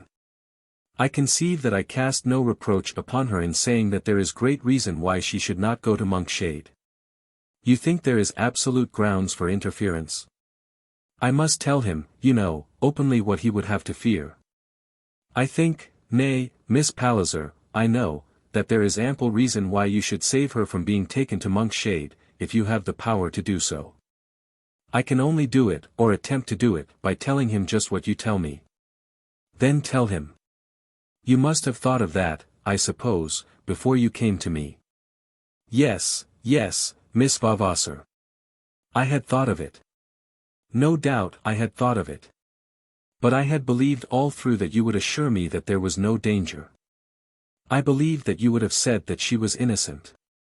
And she is innocent, said Alice, rising from her chair, as though she might thus give emphasis to words which she hardly dared to speak above a whisper. She is innocent. Who accuses her of guilt? You ask me a question on his behalf. On hers, and on his, Miss Vavasor. A question which I feel myself bound to answer truly, to answer with reference to the welfare of them both. But I will not have it said that I accuse her. She had been attached to Mr. Fitzgerald when your cousin married her. He knew that this had been the case. She told him the whole truth. In a worldly point of view her marriage with Mr. Fitzgerald would probably have been very imprudent. It would have been utterly ruinous. Perhaps so, I say nothing about that. But as it turned out, she gave up her own wishes and married your cousin. I don't know about her own wishes, Miss Vavasor. It is what she did. She would have married Mr. Fitzgerald, had she not been hindered by the advice of those around her. It cannot be supposed that she has forgotten him in so short a time. There can be no guilt in her remembrance. There is guilt in loving any other than her husband. Then, Miss Palliser, it was her marriage that was guilty, and not her love. But all that is done and past. It should be your cousin's object to teach her to forget Mr. Fitzgerald, and he will not do that by taking her to a house where that gentleman is staying. She has said so much to you herself. I do not know that I need declare to you what she has said herself. You have asked me a question, and I have answered it, and I am thankful to you for having asked it. What object can either of us have but to assist her in her position? And to save him from dishonor? I had so hoped that this was simply a childish dread on her part. It is not so. It is no childish dread. If you have the power to prevent her going to Lady Monk's, I implore you to use it. Indeed, I will ask you to promise me that you will do so. After what you have said, I have no alternative. Exactly. There is no alternative. Either for his sake or for hers, there is none. Thereupon Miss Palliser got up, and wishing her companion good night, took her departure. Throughout the interview there had been no cordiality of feeling between them. There was no pretense of friendship, even as they were parting. They acknowledged that their objects were different. That of Alice was to save Lady Glencora from ruin. That of Miss Palliser was to save her cousin from disgrace, with perhaps some further honest desire to prevent sorrow and sin. One loved Lady Glencora, and the other clearly did not love her. But, nevertheless, Alice felt that Miss Palliser, in coming to her, had acted well, and that to herself this coming had afforded immense relief. Some step would now be taken to prevent that meeting which she had so deprecated, and it would be taken without any great violation of confidence on her part. She had said nothing as to which Lady Glencora could feel herself aggrieved. On the next morning she was down in the breakfast-room soon after 9, and had not been in the room many minutes before Mr. Palliser entered. "The carriage is ordered for you at 10:15, he said, "and I have come down to give you your breakfast." There was a smile on his face as he spoke, and Alice could see that he intended to make himself pleasant. "Will you allow me to give you yours instead?" said she. But as it happened, no giving on either side was needed, as Alice's breakfast was brought to her separately. "Glencora bids me say that she will be down immediately," said Mr. Palliser. Alice then made some inquiry with reference to the effects of last night's imprudence, which received only a half-pronounced reply. Mr.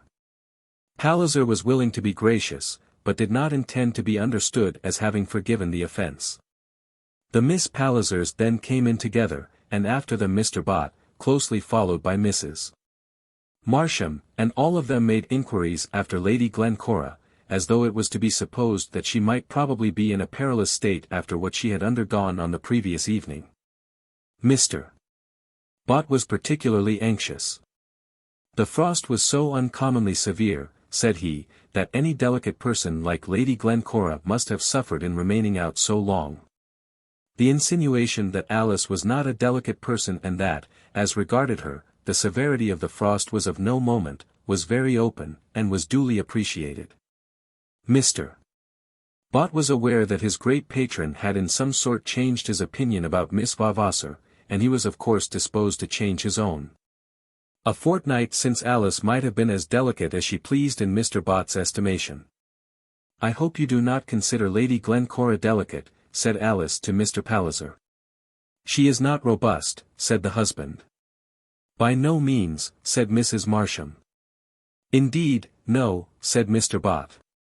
Alice knew that she was being accused of being robust herself, but she bore it in silence. Ploughboys and milkmaids are robust, and the accusation was a heavy one. Alice, however, thought that she would not have minded it, if she could have allowed herself to reply. But this at the moment of her going away she could not do.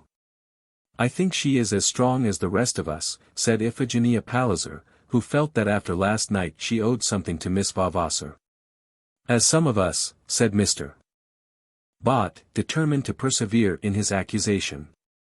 At this moment Lady Glencora entered, and encountered the eager inquiries of her two duennas. These, however, she quickly put aside, and made her way up to Alice. "The last morning has come, then," she said. "Yes, indeed," said Alice. "Mr. Palliser must have thought that I was never going. On the other hand," said he, "I have felt much obliged to you for staying." But he said it coldly, and Alice began to wish that she had never seen Matching Priory. "Obliged!" exclaimed Lady Glencora. "I can't tell you how much obliged I am. Oh, Alice, I wish you were going to stay with us." "We are leaving this in a week's time," said Mr. Palliser. "Of course we are," said Lady Glencora. "With all my heart I wish we were not. Dear Alice. I suppose we shall not meet till we are all in town." "You will let me know when you come up," said Alice. "I will send to you instantly, and, Alice, I will write to you from Gatherum, or from Monkshade." Alice could not help looking around and catching Miss Palliser's eye. Miss Palliser was standing with her foot on the fender, but was so placed that she could see Alice. She made a slight sign with her head, as much as to say that Lady Glencora must have no opportunity of writing from the latter place, but she said nothing. Then the carriage was announced, and Mr. Palliser took Alice out on his arm. "Don't come to the door, Glencora," he said. "I especially wish you not to do so." The two cousins then kissed each other, and Alice went away to the carriage.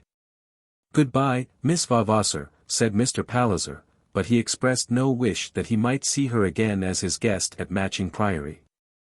Alice, as she was driven in solitary grandeur to the railway station, could not but wish that she had never gone there.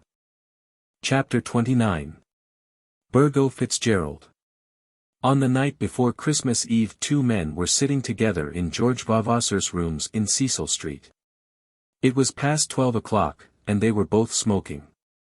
There were square bottles on the table containing spirits, with hot water and cold water in jugs, and one of the two men was using, and had been using, these materials for enjoyment.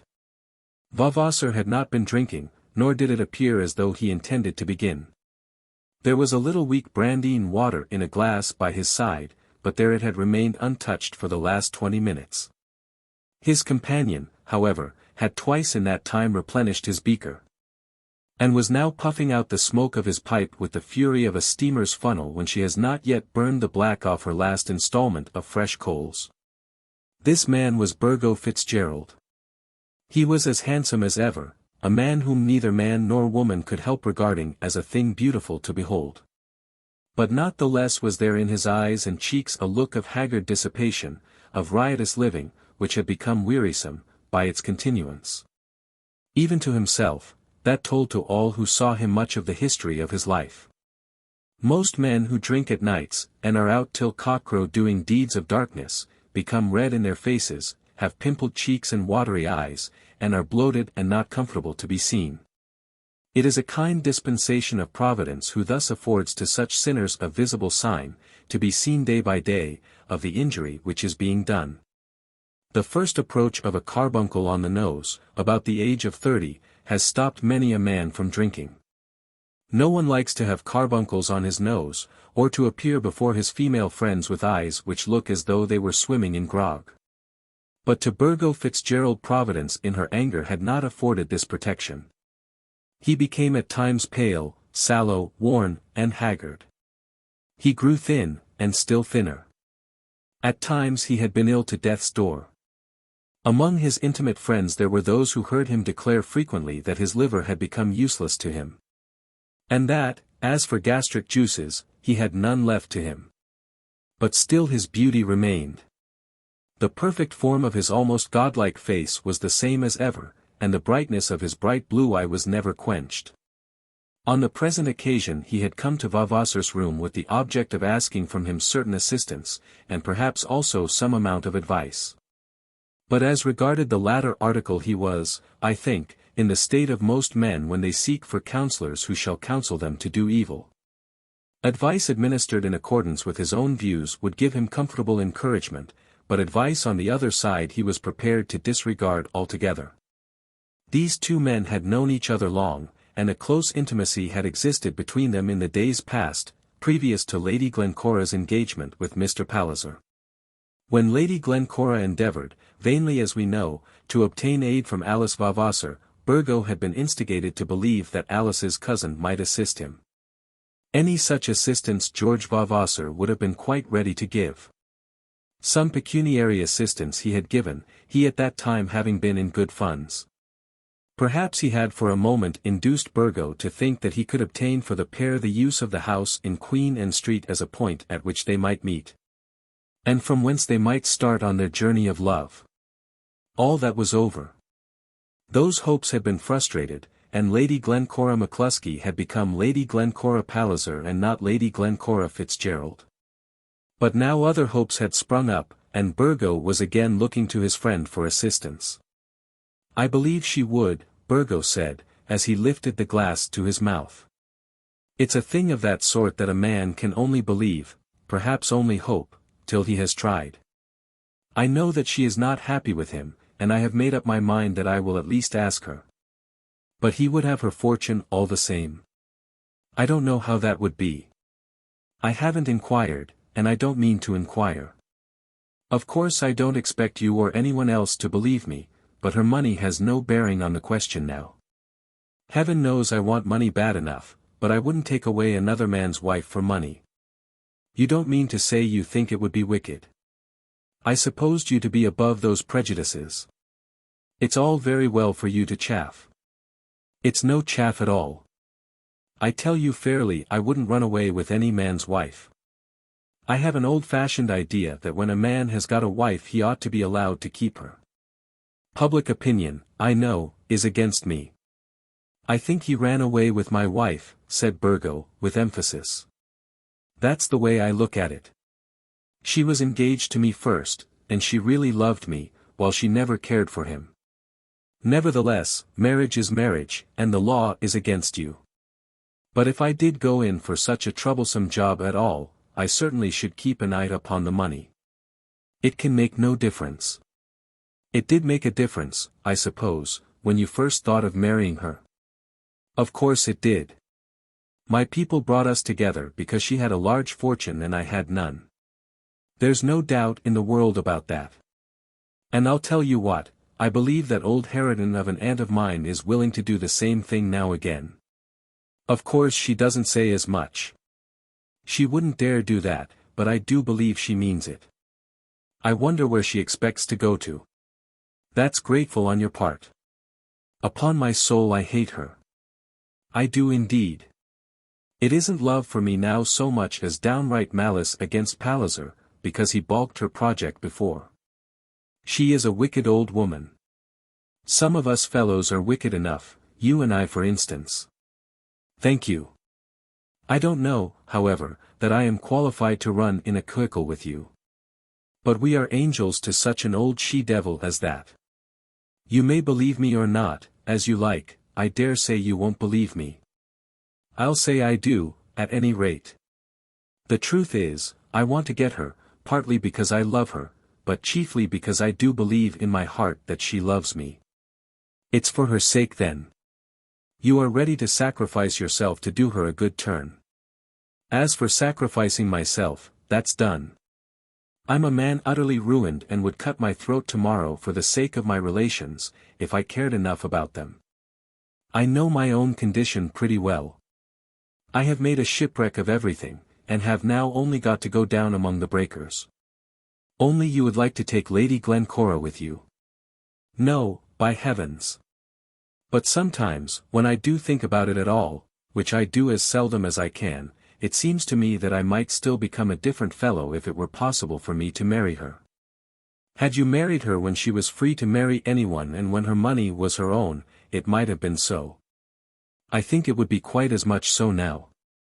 I do, indeed. If I could get her once, say to Italy, or perhaps to Greece, I think I could treat her well, and live with her quietly. I know that I would try. Without the assistance of brandy and cigars. Yes. And without any money. With only a little. I know you'll laugh at me. But I make pictures to myself of a sort of life which I think would suit us, and be very different from this hideous way of living, with which I have become so sick that I loathe it. Something like Juan and Haidee, with Planty Paul coming after you, like old Lambro. By the nickname of Planty Paul George Vavasor intended to designate Lady Glencora's present husband. He'd get a divorce, of course, and then we should be married. I really don't think he'd dislike it, when it was all done. They tell me he doesn't care for her. You have seen her since her marriage? Yes, twice. And have spoken to her? Once only, so as to be able to do more than ask her if she were well. Once, for about 2 minutes, I did speak to her. And what did she say? She said it would be better that we should not meet. When she said that, I knew that she was still fond of me. I could have fallen at her feet that moment, only the room was full of people. I do think that she is fond of me. Vavasor paused a few minutes. I dare say she is fond of you, he then said. But whether she has pluck for such a thing as this, is more than I can say. Probably she has not. And if she has, probably you would fail in carrying out your plan. I must get a little money first, said Burgo. And that's an operation which no doubt you find more difficult every day, as you grow older. It seems to be much the same sort of thing. I went to Mag Ruin this morning. He's the fellow that lives out near Gray's Inn Lane. Just beyond the Foundling Hospital. I went to him, and he was quite civil about it. He says I owe him over £3,000, but that doesn't seem to make any difference. How much did you ever have from him? I don't recollect that I ever absolutely had any money. He got a bill of mine from a tailor who went to smash, and he kept on renewing that till it grew to be ever so many bills. I think he did once let me have £24, but certainly never more than that. And he says he'll give you money now? I suppose you told him why you wanted it. I didn't name her, but I told him what would make him understand that I hoped to get off with a lady who had a lot of tin. I asked him for 250. He says he'll let me have 150 on a bill at 2 months for 500, with your name to it. With my name to it. That's kind on his part, and on yours too. Of course I can't take it up at the end of 2 months. I dare say not, said Vavasor. But he won't come upon you then, nor for a year or more afterwards. I did pay you what you lent me before. Yes, you did. I always thought that to be a special compliment on your part. And you'll find I'll pull you through now in some way. If I don't succeed in this I shall go off the hooks altogether soon, and if I were dead my people would pay my debts then. Before the evening was over Vavasor promised the assistance asked of him. He knew that he was lending his name to a man who was utterly ruined, and putting it into the hands of another man who was absolutely without conscience in the use he would make of it. He knew that he was creating for himself trouble, and in all probability loss, which he was ill able to bear. But the thing was one which came within the pale of his laws. Such assistance as that he might ask of others, and had asked and received before now. It was a reckless deed on his part, but then all his doings were reckless. It was consonant with his mode of life. "I thought you would, old fellow," said Burgo, as he got up to go away. "Perhaps, you know, I shall pull through in this. And perhaps, after all, some part of her fortune will come with her. If so, you'll be all right." "Perhaps I may. But look here, Burgo, don't you give that fellow up the bill till you've got the money into your fist. You may be quite easy about that. I know their tricks. He and I will go to the bank together, and we shall squabble there at the door about 4 or 5 odd sovereigns, and at last I shall have to give him up 2 or 3. Beastly old robber. I declare I think he's worse than I am myself." Then Burgo Fitzgerald took a little more brandy and water and went away. He was living at this time in the house of one of his relatives in Cavendish Square, north of Oxford Street. His uncles and his aunts, and all those who were his natural friends, had clung to him with a tenacity that was surprising. For he had never been true to any of them, and did not even pretend to like them. His father, with whom for many years he had not been on speaking terms, was now dead. But he had sisters whose husbands would still open their houses to him either in London or in the country. Would open their houses to him, and lend him their horses, and provide him with every luxury which the rich enjoy, except ready money. When the uttermost stress of pecuniary embarrassment would come upon him, they would pay something to stave off the immediate evil. And so Burgo went on. Nobody now thought of saying much to reproach him. It was known to be waste of words, and trouble in vain. They were still fond of him because he was beautiful and never vain of his beauty. Because in the midst of his recklessness there was always about him a certain kindliness which made him pleasant to those around him. He was soft and gracious with children, and would be very courteous to his lady cousins. They knew that as a man he was worthless, but nevertheless they loved him. I think the secret of it was chiefly in this, that he seemed to think so little of himself. But now as he walked home in the middle of the night from Cecil Street to Cavendish Square he did think much of himself. Indeed, such self-thoughts come naturally to all men, be their outward conduct ever so reckless. Every man to himself is the center of the whole world, the axle on which it all turns. All knowledge is but his own perception of the things around him. All love, and care for others, and solicitude for the world's welfare, are but his own feelings as to the world's wants and the world's merits. He had played his part as a center of all things very badly. Of that he was very well aware.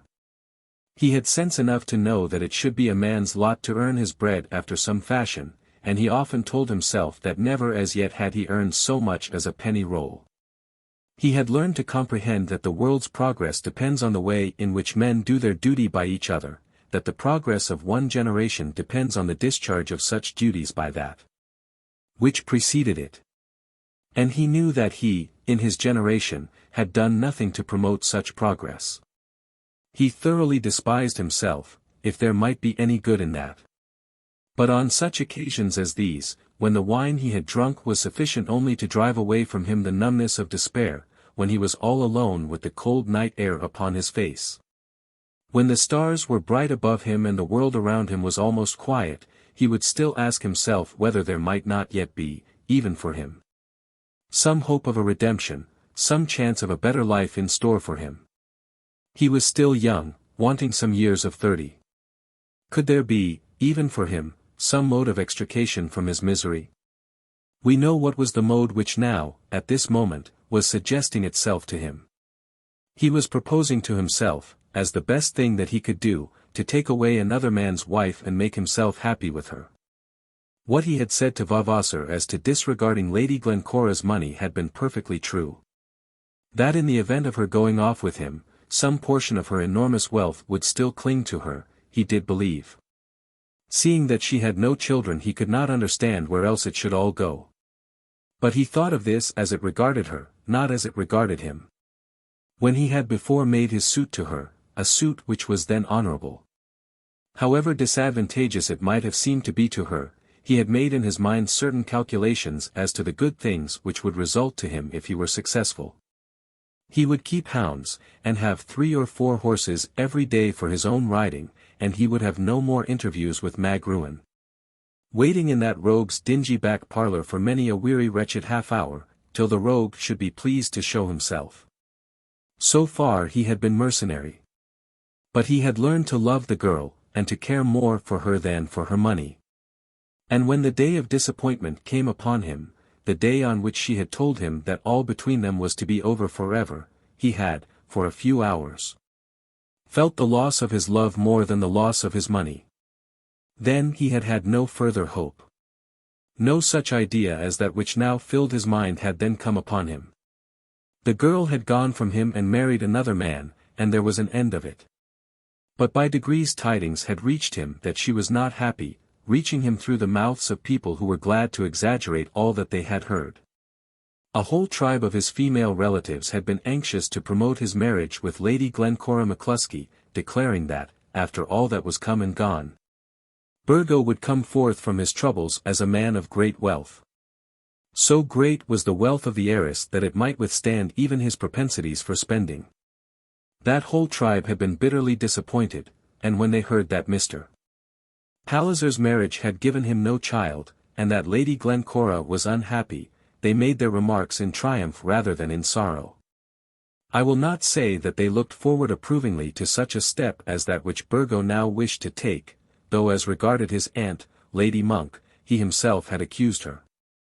But they whispered that such things had been done and must be expected, when marriages were made up as had been that marriage between Mr. Palliser and his bride. As he walked on, thinking of his project, he strove hard to cheat himself into a belief that he would do a good thing in carrying Lady Glencora away from her husband. Bad as had been his life, he had never before done aught so bad as that. The more fixed his intention became, the more thoroughly he came to perceive how great and grievous was the crime which he contemplated. To elope with another man's wife no longer appeared to him to be a joke at which such men as he might smile. But he tried to think that in this case there would be special circumstances which would almost justify him, and also her. They had loved each other and had sworn to love each other with constancy. There had been no change in the feelings or even in the wishes of either of them. But cold people had come between them with cold calculations, and had separated them. She had been, he told himself, made to marry a man she did not love. If they two loved each other truly, would it not still be better that they should come together? Would not the sin be forgiven on account of the injustice which had been done to them? Had Mr. Palliser a right to expect more from a wife who had been made to marry him without loving him? Then he reverted to those dreams of a life of love, in some sunny country, of which he had spoken to Vavasor, and he strove to nourish them. Vavasor had laughed at him, talking of Juan and Haidee. But Vavasor, he said to himself, was a hard cold man, who had no touch of romance in his character. He would not be laughed out of his plan by such as he, nor would he be frightened by the threat of any Lambro who might come after him. Whether he might come in the guise of indignant uncle or injured husband. He had crossed from Regent Street through Hanover Square, and as he came out by the iron gates into Oxford Street, a poor wretched girl, lightly clad in thin raiment, into whose bones the sharp freezing air was penetrating, asked him for money. Would he give her something to get drink, so that for a moment she might feel the warmth of her life renewed? Such midnight petitions were common enough in his ears, and he was passing on without thinking of her. But she was urgent, and took hold of him. "For love of God," she said, "if it's only a penny to get a glass of gin. Feel my hand, how cold it is." And she strove to put it up against his face. He looked round at her and saw that she was very young, 16, perhaps, at the most, and that she had once, nay very lately, been exquisitely pretty. There still lingered about her eyes some remains of that look of perfect innocency and pure faith which had been hers not more than 12 months since.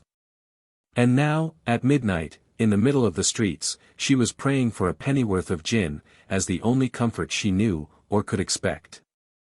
"You are cold," said he, trying to speak to her cheerily. "Cold," said she, repeating the word, and striving to wrap herself closer in her rags, as she shivered. "Oh God! If you knew what it was to be as cold as I am. I have nothing in the world, not one penny, not a hole to lie in." "We are alike then," said Burgo, with a slight low laugh. "I also have nothing. You cannot be poorer than I am." "You poor?"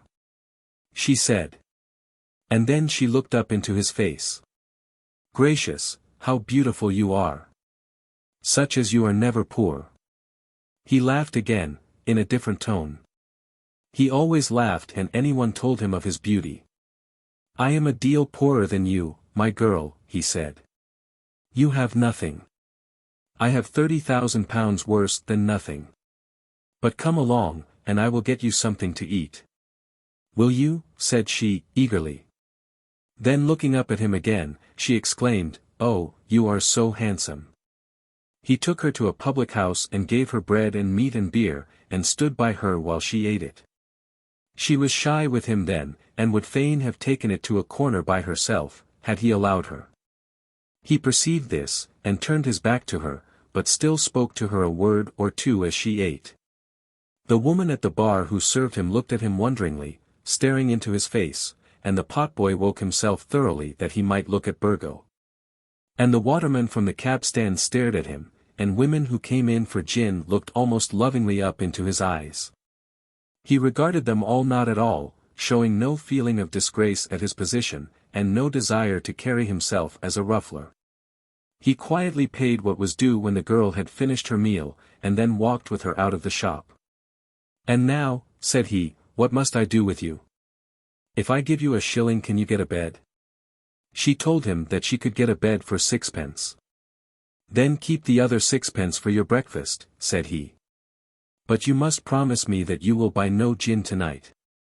She promised him, and then he gave her his hand as he wished her good night, his hand, which it had been the dearest wish of Lady Glencora to call her own. She took it and pressed it to her lips. "I wish I might once see you again," she said, "because you are so good and so beautiful." He laughed again cheerily, and walked on, crossing the street towards Cavendish Square. She stood looking at him till he was out of sight, and then as she moved away, "Let us hope to the bed which his bounty had provided. And not to a gin shop," she exclaimed to herself again and again. Gracious, how beautiful he was. "He's a good un," the woman at the public house had said as soon as he left it, but, my! Did you ever see a man's face handsome as that fellow's? Poor Burgo! All who had seen him since life had begun with him had loved him and striven to cherish him. And with it all, to what a state had he come! Poor Burgo! Had his eyes been less brightly blue, and his face less godlike in form, it may be that things would have gone better with him. A sweeter-tempered man than he never lived, nor one who was of a kinder nature. At this moment he had barely money about him to take him down to his aunt's house at Monkshade, and as he had promised to be there before Christmas Day, he was bound to start on the next morning. Before help from Mr. Mag ruin was possible. Nevertheless, out of his very narrow funds he had given £half-a-crown to comfort the poor creature who had spoken to him in the street. Chapter 30. Containing a love letter. Vavasor, as he sat alone in his room, after Fitzgerald had left him, began to think of the days in which he had before wished to assist his friend in his views with reference to Lady Glencora. Or rather he began to think of Alice's behaviour then, and of Alice's words. Alice had steadfastly refused to give any aid. No less likely assistant for such a purpose could have been selected. But she had been very earnest in declaring that it was Glencora's duty to stand by her promise to Burgo. "He is a desperate spendthrift," Kate Vavasor had said to her. "Then let her teach him to be otherwise," Alice had answered. That might have been a good reason for refusing his offer when he first made it. But it can be no excuse for untruth, now that she has told him that she loves him. If a woman, she had said again, won't venture her fortune for the man she loves, her love is not worth having. All this George Vavasor remembered now, and as he remembered it he asked himself whether the woman that had once loved him would venture her fortune for him still. Though his sister had pressed him on the subject with all the vehemence that she could use, he had hardly hitherto made up his mind that he really desired to marry Alice. There had grown upon him lately certain bohemian propensities, a love of absolute independence in his thoughts as well as actions, which were antagonistic to marriage. He was almost inclined to think that marriage was an old-fashioned custom. Fitted indeed well enough for the usual dull life of the world at large, as many men both in heathen and in Christian ages have taught themselves to think of religion, but which was not adapted to his advanced intelligence. If he loved any woman he loved his cousin Alice. If he thoroughly respected any woman he respected her. But that idea of tying himself down to a household was in itself distasteful to him. It is a thing terrible to think of, he once said to a congenial friend in these days of his life. That a man should give permission to a priest to tie him to another human being like a Siamese twin, so that all power of separate and solitary action should be taken from him forever. The beasts of the field do not treat each other so badly. They neither drink themselves drunk, nor eat themselves stupid. Nor do they bind themselves together in a union which both would have to hate. In this way George Vavasor, trying to imitate the wisdom of the brutes, had taught himself some theories of a peculiar nature. But, nevertheless, as he thought of Alice Vavasor on this occasion, he began to feel that if a Siamese twin were necessary for him, she of all others was the woman to whom he would wish to be so bound. And if he did it at all, he must do it now.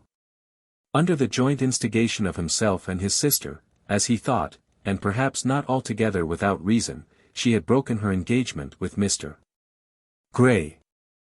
That she would renew it again if left to herself, he believed probable. And then, despite that advanced intelligence which had taught him to regard all forms and ceremonies with the eye of a philosopher, he had still enough of human frailty about him to feel keenly alive to the pleasure of taking from John Grey the prize which John Grey had so nearly taken from him. If Alice could have been taught to think as he did as to the absurdity of those indissoluble ties, that would have been better. But nothing would have been more impossible than the teaching of such a lesson to his cousin Alice.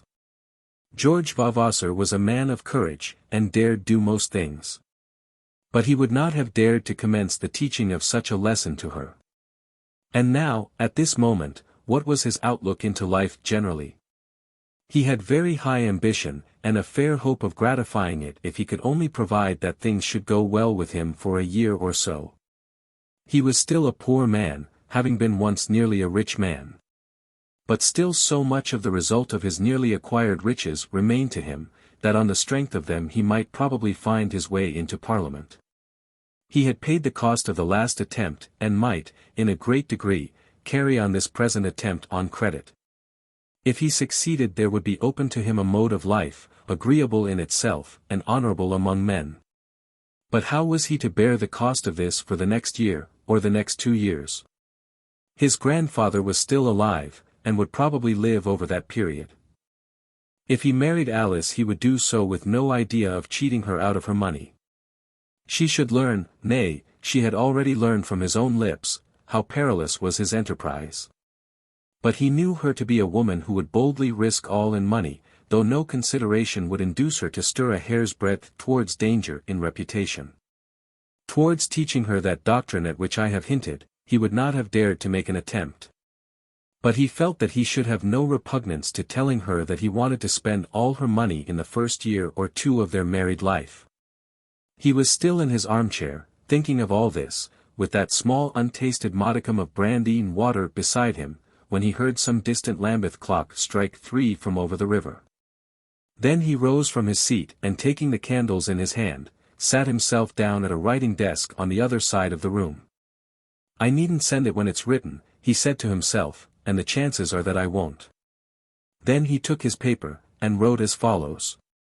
"Dear Alice, the time was when the privilege was mine of beginning my letters to you with a warmer show of love than the above word contains, when I might and did call you dearest. But I lost that privilege through my own folly, and since that it has been accorded to another. But you have found, with a thorough honesty of purpose than which I know nothing greater, that it has behoved you to withdraw that privilege also. I need hardly say that I should not have written as I now write, had you not found it expedient to do as you have done. I now once again ask you to be my wife. In spite of all that passed in those old days, of all the selfish folly of which I was then guilty, I think you know, and at the time knew, that I ever loved you. I claim to say for myself that my love to you was true from first to last, and I claim from you belief for that statement. Indeed, I do not think that you ever doubted my love.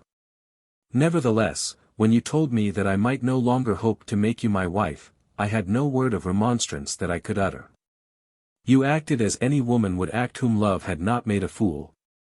Then came the episode of Mr. Grey, and bitter as have been my feelings whilst that engagement lasted, I never made any attempt to come between you and the life you had chosen.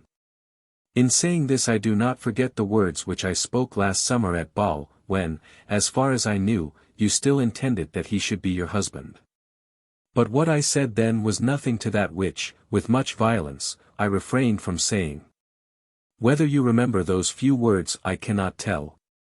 But certainly you would not have remembered them, would not even have noticed them, had your heart been at Nethercoats.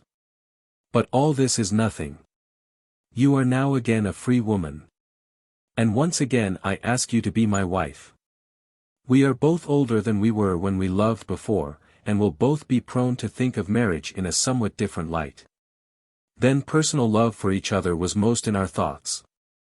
God forbid that it should not be much in our thoughts now. Perhaps I am deceiving myself in saying that it is not even now stronger in mind than any other consideration.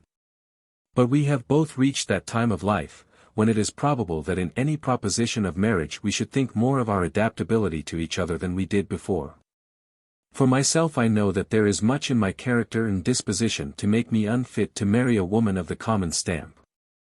You know my mode of life, and what are my hopes and my chances of success. I run great risk of failing. It may be that I shall encounter ruin where I look for reputation and a career of honor. The chances are perhaps more in favor of ruin than of success. But, whatever may be the chances, I shall go on as long as any means of carrying on the fight are at my disposal. If you were my wife tomorrow I should expect to use your money, if it were needed, in struggling to obtain a seat in Parliament and a hearing there. I will hardly stoop to tell you that I do not ask you to be my wife for the sake of this aid, but if you were to become my wife I should expect all your cooperation. With your money, possibly, but certainly with your warmest spirit. And now, once again, Alice, dearest Alice, will you be my wife? I have been punished, and I have kissed the rod, as I never kissed any other rod. You cannot accuse my love. Since the time in which I might sit with my arm round your waist, I have sat with it round no other waist. Since your lips were mine, no other lips have been dear to me. Since you were my counselor, I have had no other counselor, unless it be poor Kate, whose wish that we may at length be married is second in earnestness only to my own. Nor do I think you will doubt my repentance. Such repentance indeed claims no merit, as it has been the natural result of the loss which I have suffered. Providence has hitherto been very good to me in not having made that loss irremediable by your marriage with Mr. Grey. I wish you now to consider the matter well, and to tell me whether you can pardon me and still love me. Do I flatter myself when I feel that I doubt your pardon almost more than I doubt your love? Think of this thing in all its bearings before you answer me. I am so anxious that you should think of it that I will not expect your reply till this day week. It can hardly be your desire to go through life unmarried. I should say that it must be essential to your ambition that you should join your lot to that of some man the nature of whose aspirations would be like to your own. It is because this was not so as regarded him whose suit you had accepted, that you found yourself at last obliged to part from him. May I not say that with us there would be no such difference? It is because I believe that in this respect we are fitted for each other, as man and woman seldom are fitted, that I once again ask you to be my wife. This will reach you at Vavasor, where you will now be with the old squire and Kate. I have told her nothing of my purpose in writing this letter. If it should be that your answer is such as I desire, I should use the opportunity of our re-engagement to endeavour to be reconciled to my grandfather. He has misunderstood me and has ill-used me. But I am ready to forgive that, if he will allow me to do so. In such case you and Kate would arrange that, and I would, if possible, go down to Vavasor while you are there. But I am galloping on ahead foolishly in thinking of this, and am counting up my wealth while the crockery in my basket is so very fragile. One word from you will decide whether or no I shall ever bring it into market. If that word is to be adverse, do not say anything of a meeting between me and the squire. Under such circumstances it would be impossible. But, oh, Alice! Do not let it be adverse. I think you love me. Your woman's pride towards me has been great and good and womanly. But it has had its way, and, if you love me, might now be taught to succumb. Dear Alice, will you be my wife? Yours, in any event, most affectionately, George Vavasor. Vavasor, when he had finished his letter, went back to his seat over the fire, and there he sat with it close at his hand for nearly an hour. Once or twice he took it up with fingers almost itching to throw it into the fire.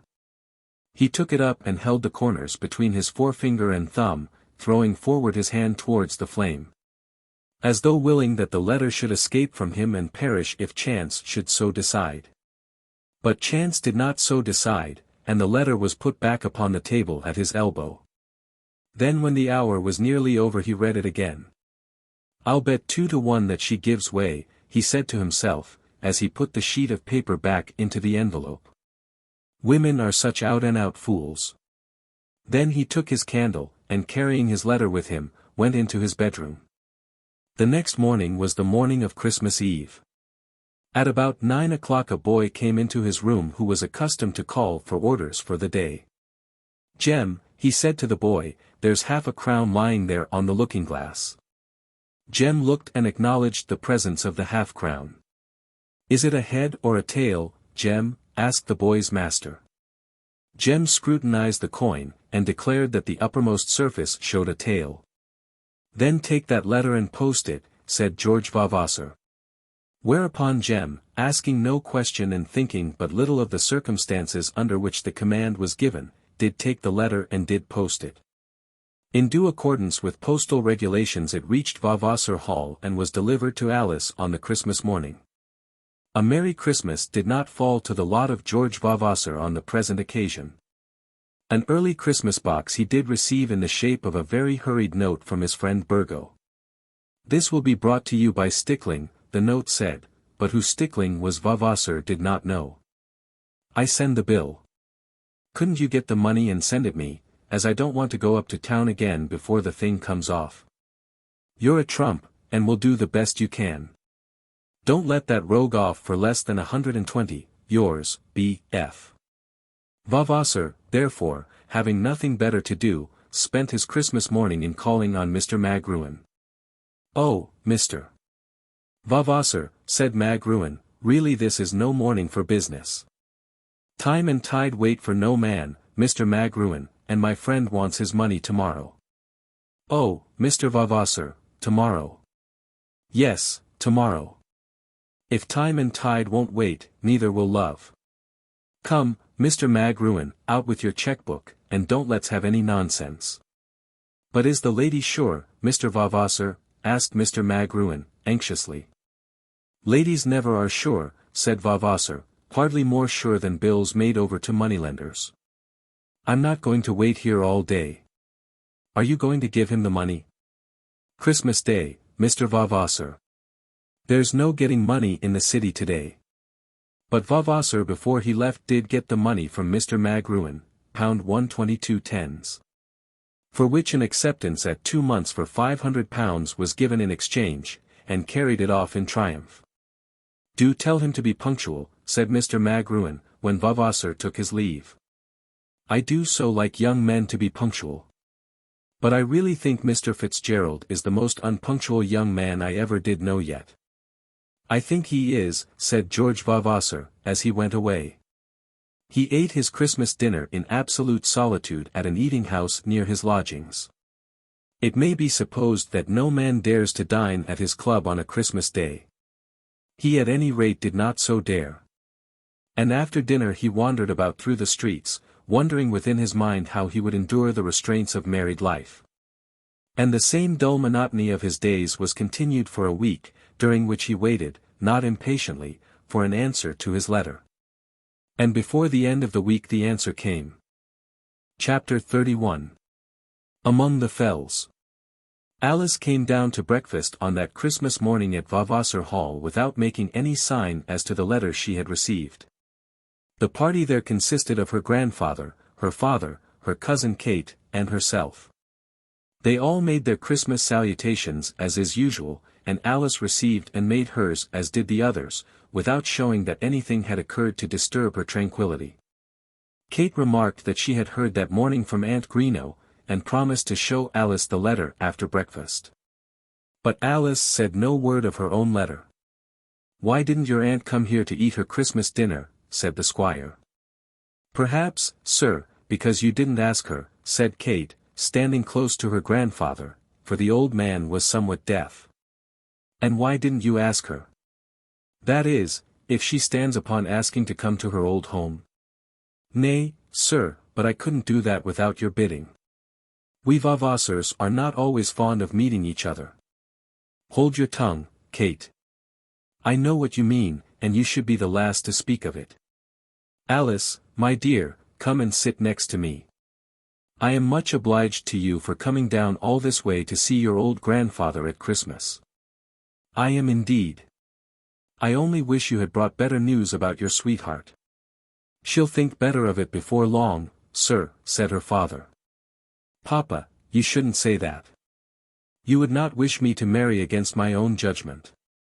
"I don't know much about ladies' judgments," said the old man.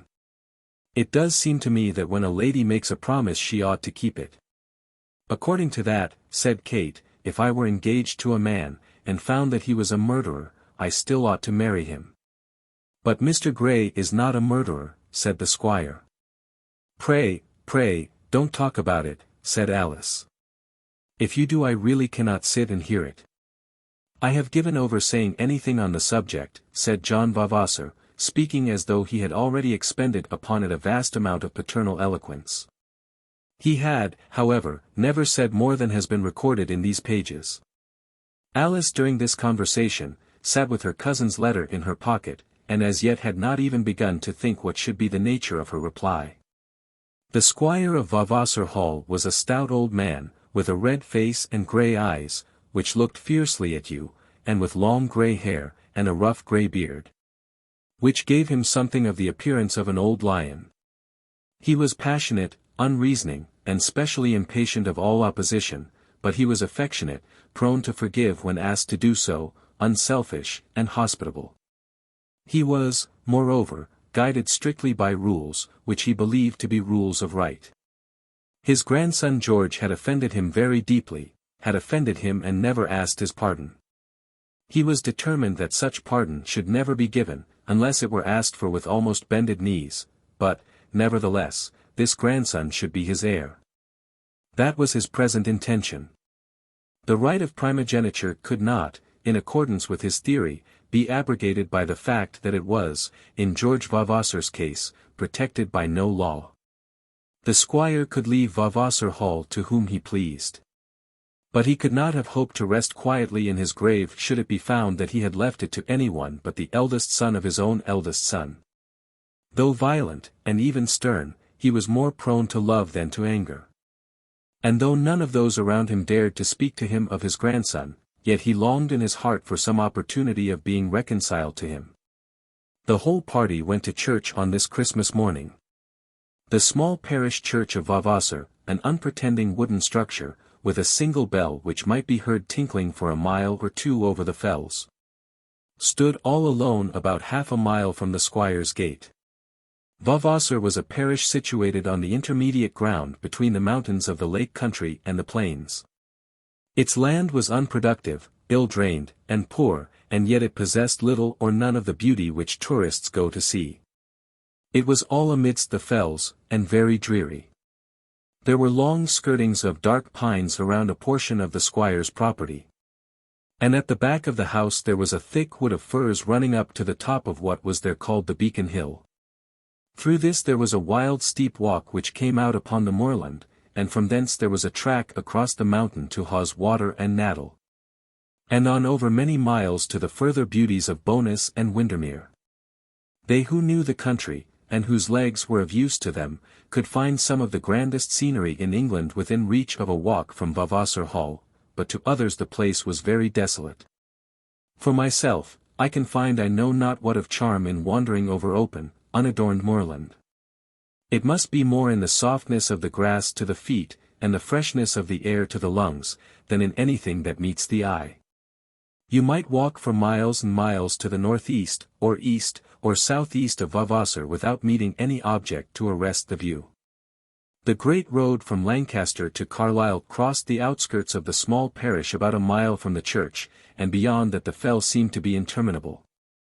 Towards the north it rose, and towards the south it fell, and it rose and fell very gradually. Here and there some slight appearance of a valley might be traced which had been formed by the action of the waters. But such breakings of ground were inconsiderable, and did not suffice to interrupt the stern sameness of the everlasting moorland. The daily life at Vavasor was melancholy enough for such a one as the squire's son, who regarded London as the only place on the earth's surface in which a man could live with comfort. The moors offered no charms to him. Nor did he much appreciate the homely comforts of the Hall. For the house, though warm, was old-fashioned and small, and the squire's cook was nearly as old as the squire himself. John Vavasor's visits to Vavasor were always visits of duty rather than of pleasure. But it was not so with Alice. She could be very happy there with Kate. For, like herself, Kate was a good walker and loved the mountains. Their regard for each other had grown and become strong because they had gone together o'er river and moor. And because they had together disregarded those impediments of mud and wet which frighten so many girls away from the beauties of nature. On this Christmas Day they all went to church, the squire being accompanied by Alice in a vehicle which in Ireland is called an inside jaunting car, and which is perhaps the most uncomfortable kind of vehicle yet invented. While John Vavasor walked with his niece. But the girls had arranged that immediately after church they would start for a walk up the Beacon Hill, across the fells, towards Hawes Water. They always dined at the Hall at the vexatious hour of 5. But as their church service, with the sacrament included, would be completed soon after 12, and as lunch was a meal which the squire did not himself attend, they could have full 4 hours for their excursion. This had all been planned before Alice received her letter, but there was nothing in that to make her change her mind about the walk. "Alice, my dear," said the old man to her when they were together in the jaunting car, "you ought to get married." The squire was hard of hearing, and under any circumstances an inside jaunting car is a bad place for conversation. As your teeth are nearly shaken out of your head by every movement which the horse makes. Alice therefore said nothing, but smiled faintly, in reply to her grandfather. On returning from church he insisted that Alice should again accompany him, telling her specially that he desired to speak to her. "My dear child," he said, "I have been thinking a great deal about you, and you ought to get married." "Well, sir, perhaps I shall some day." "Not if you quarrel with all your suitors," said the old man. "You quarrelled with your cousin George, and now you have quarrelled with Mr. Grey. You'll never get married, my dear, if you go on in that way." "Why should I be married more than Kate?" "Oh, Kate. I don't know that anybody wants to marry Kate. I wish you'd think of what I say. If you don't get married before long, perhaps you'll never get married at all. Gentlemen won't stand that kind of thing forever." The two girls took a slice of cake each in her hand, and started on their walk. "We shan't be able to get to the lake," said Kate. "No," said Alice. "But we can go as far as the big stone on Swindale Fell, where we can sit down and see it." "Do you remember the last time we sat there?" said Kate. "It is nearly 3 years ago, and it was then that you told me that all was to be over between you and George. Do you remember what a fool I was, and how I screamed in my sorrow. I sometimes wonder at myself and my own folly. How is it that I can never get up any interest about my own belongings? And then we got soaking wet through coming home. I remember that very well. And how dark it was. That was in September, but we had dined early. If we go as far as Swindale we shall have it very dark coming home today. But I don't mind that through the Beacon Wood, because I know my way so well. You won't be afraid of half an hour's dark? Oh, no, said Alice. Yes, I do remember that day. Well. It's all for the best, I suppose. And now I must read you my aunt's letter. Then, while they were still in the wood, Kate took out the letter from her aunt and read it, while they still walked slowly up the hill. It seemed that hitherto neither of her two suitors had brought the widow to terms. Indeed, she continued to write of Mr. Cheesacre as though that gentleman were inconsolable for the loss of Kate, and gave her niece much serious advice as to the expedience of returning to Norfolk, in order that she might secure so eligible a husband. You must understand all the time, Alice, said Kate, pausing as she read the letter, that the dear man has never given me the slightest ground for the faintest hope. And that I know to a certainty that he makes an offer to her twice a week, that is, on every market day. You can't enjoy half the joke if you won't bear that in mind. Alice promised that she would bear it all in mind, and then Kate went on with her reading. Poor Belfield was working very hard at his drill, Mrs. Greenow went on to say, so hard that sometimes she really thought the fatigue would be too much for his strength. He would come in sometimes of an evening and just take a cup of tea, generally on Mondays and Thursdays. These are not market days at Norwich, said Kate. And thus unpleasant meetings are avoided. He comes in, said Mrs. Greenow, and takes a little tea, and sometimes I think that he will faint at my feet. That he kneels there on every occasion, said Kate, and repeats his offer also twice a week, I have not the least doubt in the world. And will she accept him at last? Really I don't know what to think of it.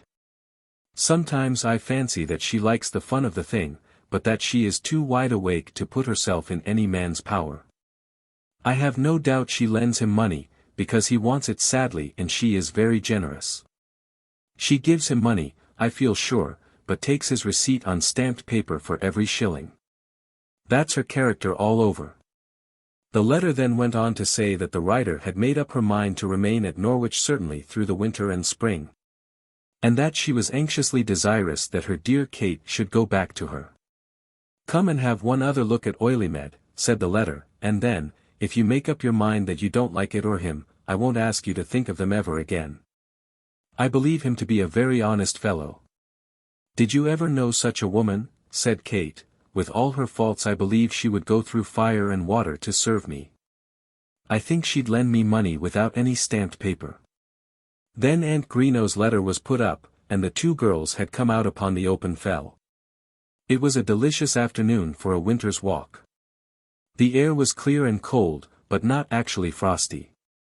The ground beneath their feet was dry, and the sky, though not bright, had that appearance of enduring weather which gives no foreboding of rain. There is a special winter's light, which is very clear though devoid of all brilliancy, through which every object strikes upon the eye with well-marked lines, and under which almost all forms of nature seem graceful to the sight if not actually beautiful. But there is a certain melancholy which ever accompanies it. It is the light of the afternoon, and gives token of the speedy coming of the early twilight.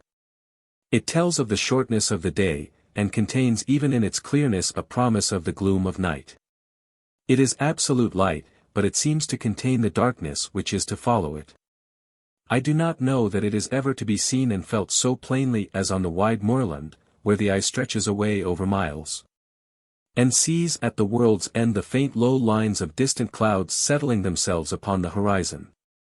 Such was the light of this Christmas afternoon, and both the girls had felt the effects of it before they reached the big stone on Swindale Fell, from which they intended to look down upon the loveliness of Hawes Water. As they went up through the wood there had been some laughter between them over Aunt Greenow's letter, and they had discussed almost with mirth the merits of Oileymead and Mr. Cheesacre. But as they got further on to the fell, and as the half-melancholy wildness of the place struck them, their words became less light, and after a while they almost ceased to speak. Alice had still her letter in her pocket. She had placed it there when she came down to breakfast, and had carried it with her since. She had come to no resolution as yet as to her answer to it, nor had she resolved whether or no she would show it to Kate. Kate had ever been regarded by her as her steadfast friend. In all these affairs she had spoken openly to Kate. We know that Kate had in part betrayed her, but Alice suspected no such treason. She had often quarrelled with Kate. But she had quarrelled with her not on account of any sin against the faith of their friendship. She believed in her cousin perfectly, though she found herself often called upon to disagree with her almost violently. Why should she not show this letter to Kate, and discuss it in all its bearings before she replied to it? This was in her mind as she walked silently along over the fell. The reader will surmise from this that she was already half inclined to give way, and to join her lot to that of her cousin George. Alas, yes. The reader will be right in his surmise. And yet it was not her love for the man that prompted her to run so terrible a risk. Had it been so, I think that it would be easier to forgive her. She was beginning to think that love, the love of which she had once thought so much, did not matter. Of what use was it, and to what had it led? What had love done for her friend Glencora? What had love done for her? Had she not loved John Grey, and had she not felt that with all her love life with him would have been distasteful to her? It would have been impossible for her to marry a man whom personally she disliked, but she liked her cousin George, well enough, as she said to herself almost indifferently. Upon the whole it was a grievous task to her in these days, this having to do something with her life. Was it not all vain and futile? As for that girl's dream of the joys of love which she had once dreamed, that had gone from her slumbers, never to return. How might she best make herself useful in some sort that might gratify her ambition? That was now the question which seemed to her to be of most importance. Her cousin's letter to her had been very crafty. He had studied the whole of her character accurately as he wrote it. When he had sat down to write it he had been indifferent to the result. But he had written it with that care to attain success which a man uses when he is anxious not to fail in an attempt. Whether or no he cared to marry his cousin was a point so little interesting to him that chance might decide it for him. But when chance had decided that he did wish it, it was necessary for his honor that he should have that for which he condescended to ask. His letter to her had been clever and very crafty. At any rate he does me justice, she said to herself, when she read those words about her money, and the use which he proposed to make of it. He is welcome to it all if it will help him in his career, whether he has it as my friend or as my husband. Then she thought of Kate's promise of her little mite, and declared to herself that she would not be less noble than her cousin Kate. And would it not be well that she should be the means of reconciling George to his grandfather? George was the representative of the family, of a family so old that no one now knew which had first taken the ancient titular name of some old Saxon landowner, the parish or the man. There had been in old days some worthy Vavasors, as Chaucer calls them, whose rank and bearing had been adopted on the moorland side. Of these things Alice thought much, and felt that it should be her duty so to act, that future Vavasors might at any rate not be less in the world than they who had passed away. In a few years at furthest, George Vavasor must be Vavasor of Vavasor. Would it not be right that she should help him to make that position honourable? They walked on, exchanging now and again a word or two, till the distant Cumberland mountains began to form themselves in groups of beauty before their eyes. "There's Helvellyn at last," said Kate. "I'm always happy when I see that." "And isn't that Kidsty Pike?" asked Alice. "No, you don't see Kidsty yet. But you will when you get up to the bank there. That scaw fell on the left. The round distant top. I can distinguish it, though I doubt whether you can." Then they went on again, and were soon at the bank from whence the sharp top of the mountain which Alice had named was visible. "And now we are on Swindale, and in 5 minutes we shall get to the stone." In less than 5 minutes they were there. And then, but not till then, the beauty of the little lake, lying down below them in the quiet bosom of the hills, disclosed itself. A lake should, I think, be small, and should be seen from above, to be seen in all its glory. The distance should be such that the shadows of the mountains on its surface may just be traced, and that some faint idea of the ripple on the waters may be present to the eye.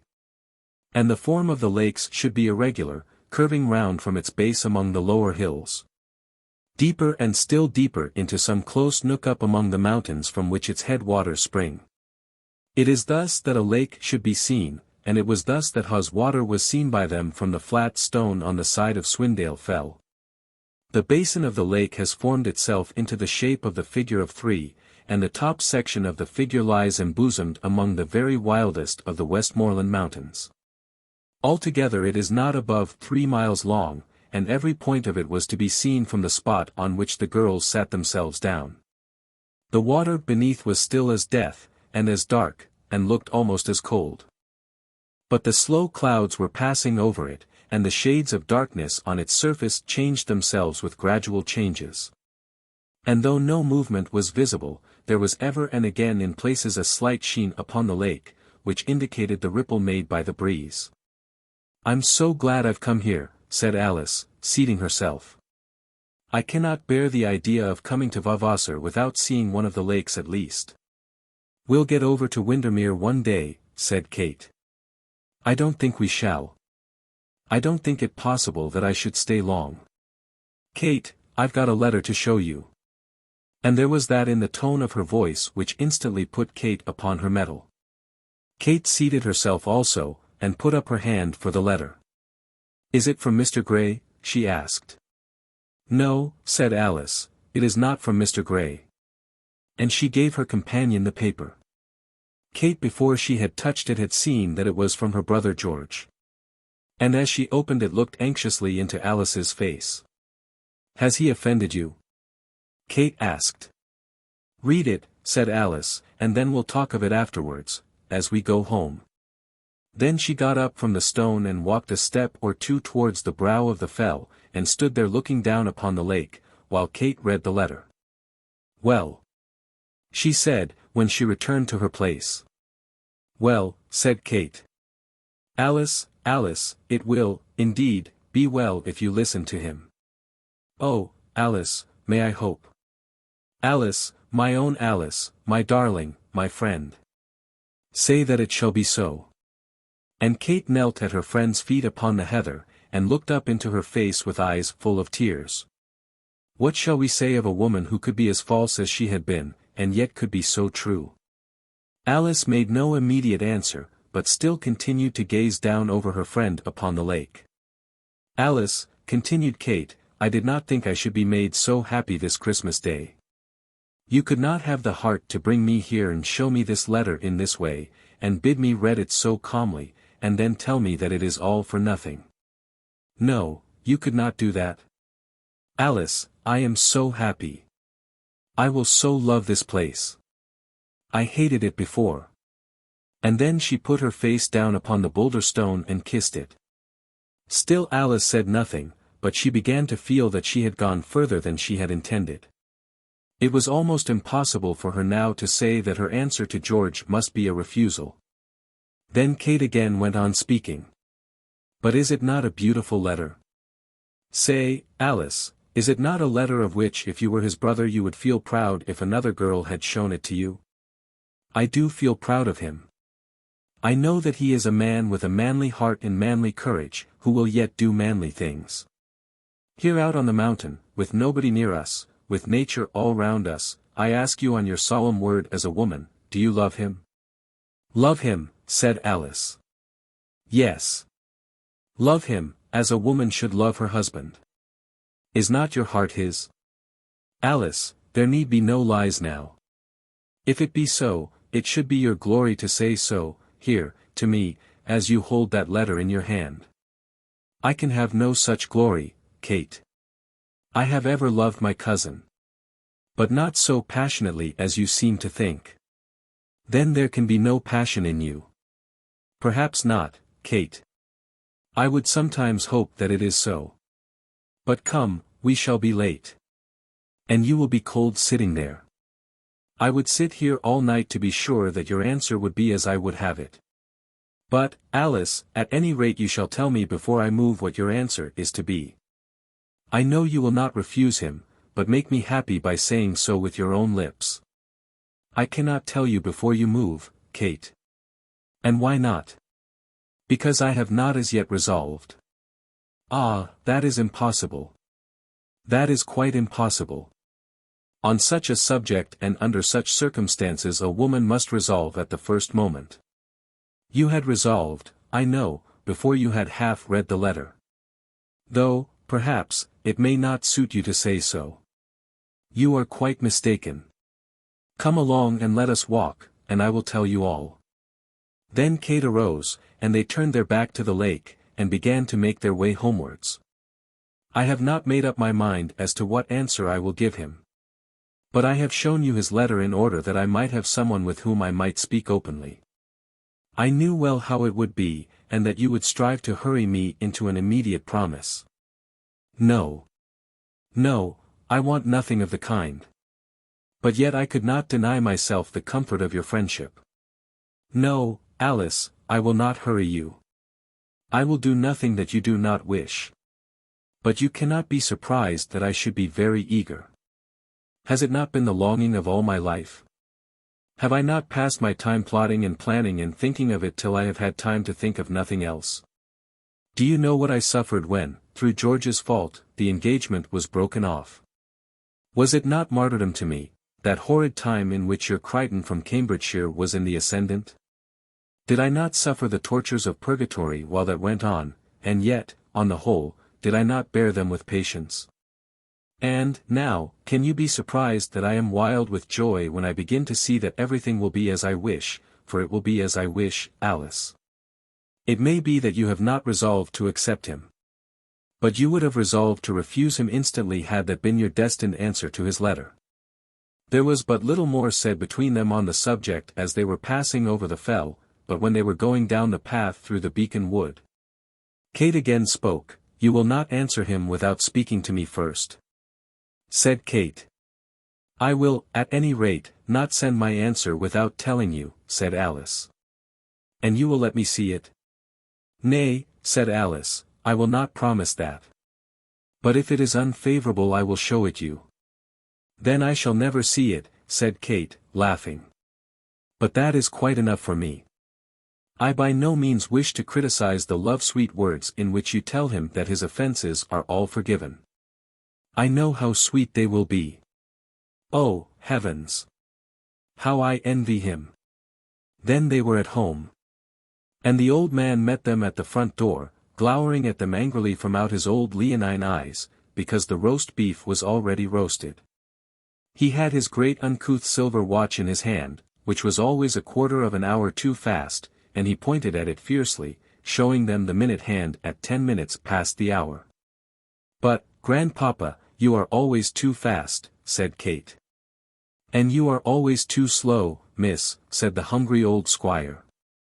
Indeed, it is not 5 yet. Is it, Alice? And how long are you going to be dressing? Not 10 minutes, are we, Alice? And, grandpapa, pray don't wait. Don't wait. That's what they always say, he muttered, peevishly. As if one would be any better waiting for them after the meat is on the table. But neither Kate nor Alice heard this, as they were already in their rooms. Nothing more was said that evening between Alice and Kate about the letter. But Kate, as she wished her cousin good night inside her bedroom door, spoke to her just one word, pray for him tonight, she said, as you pray for those you love best. Alice made no answer, but we may believe that she did as she was desired to do.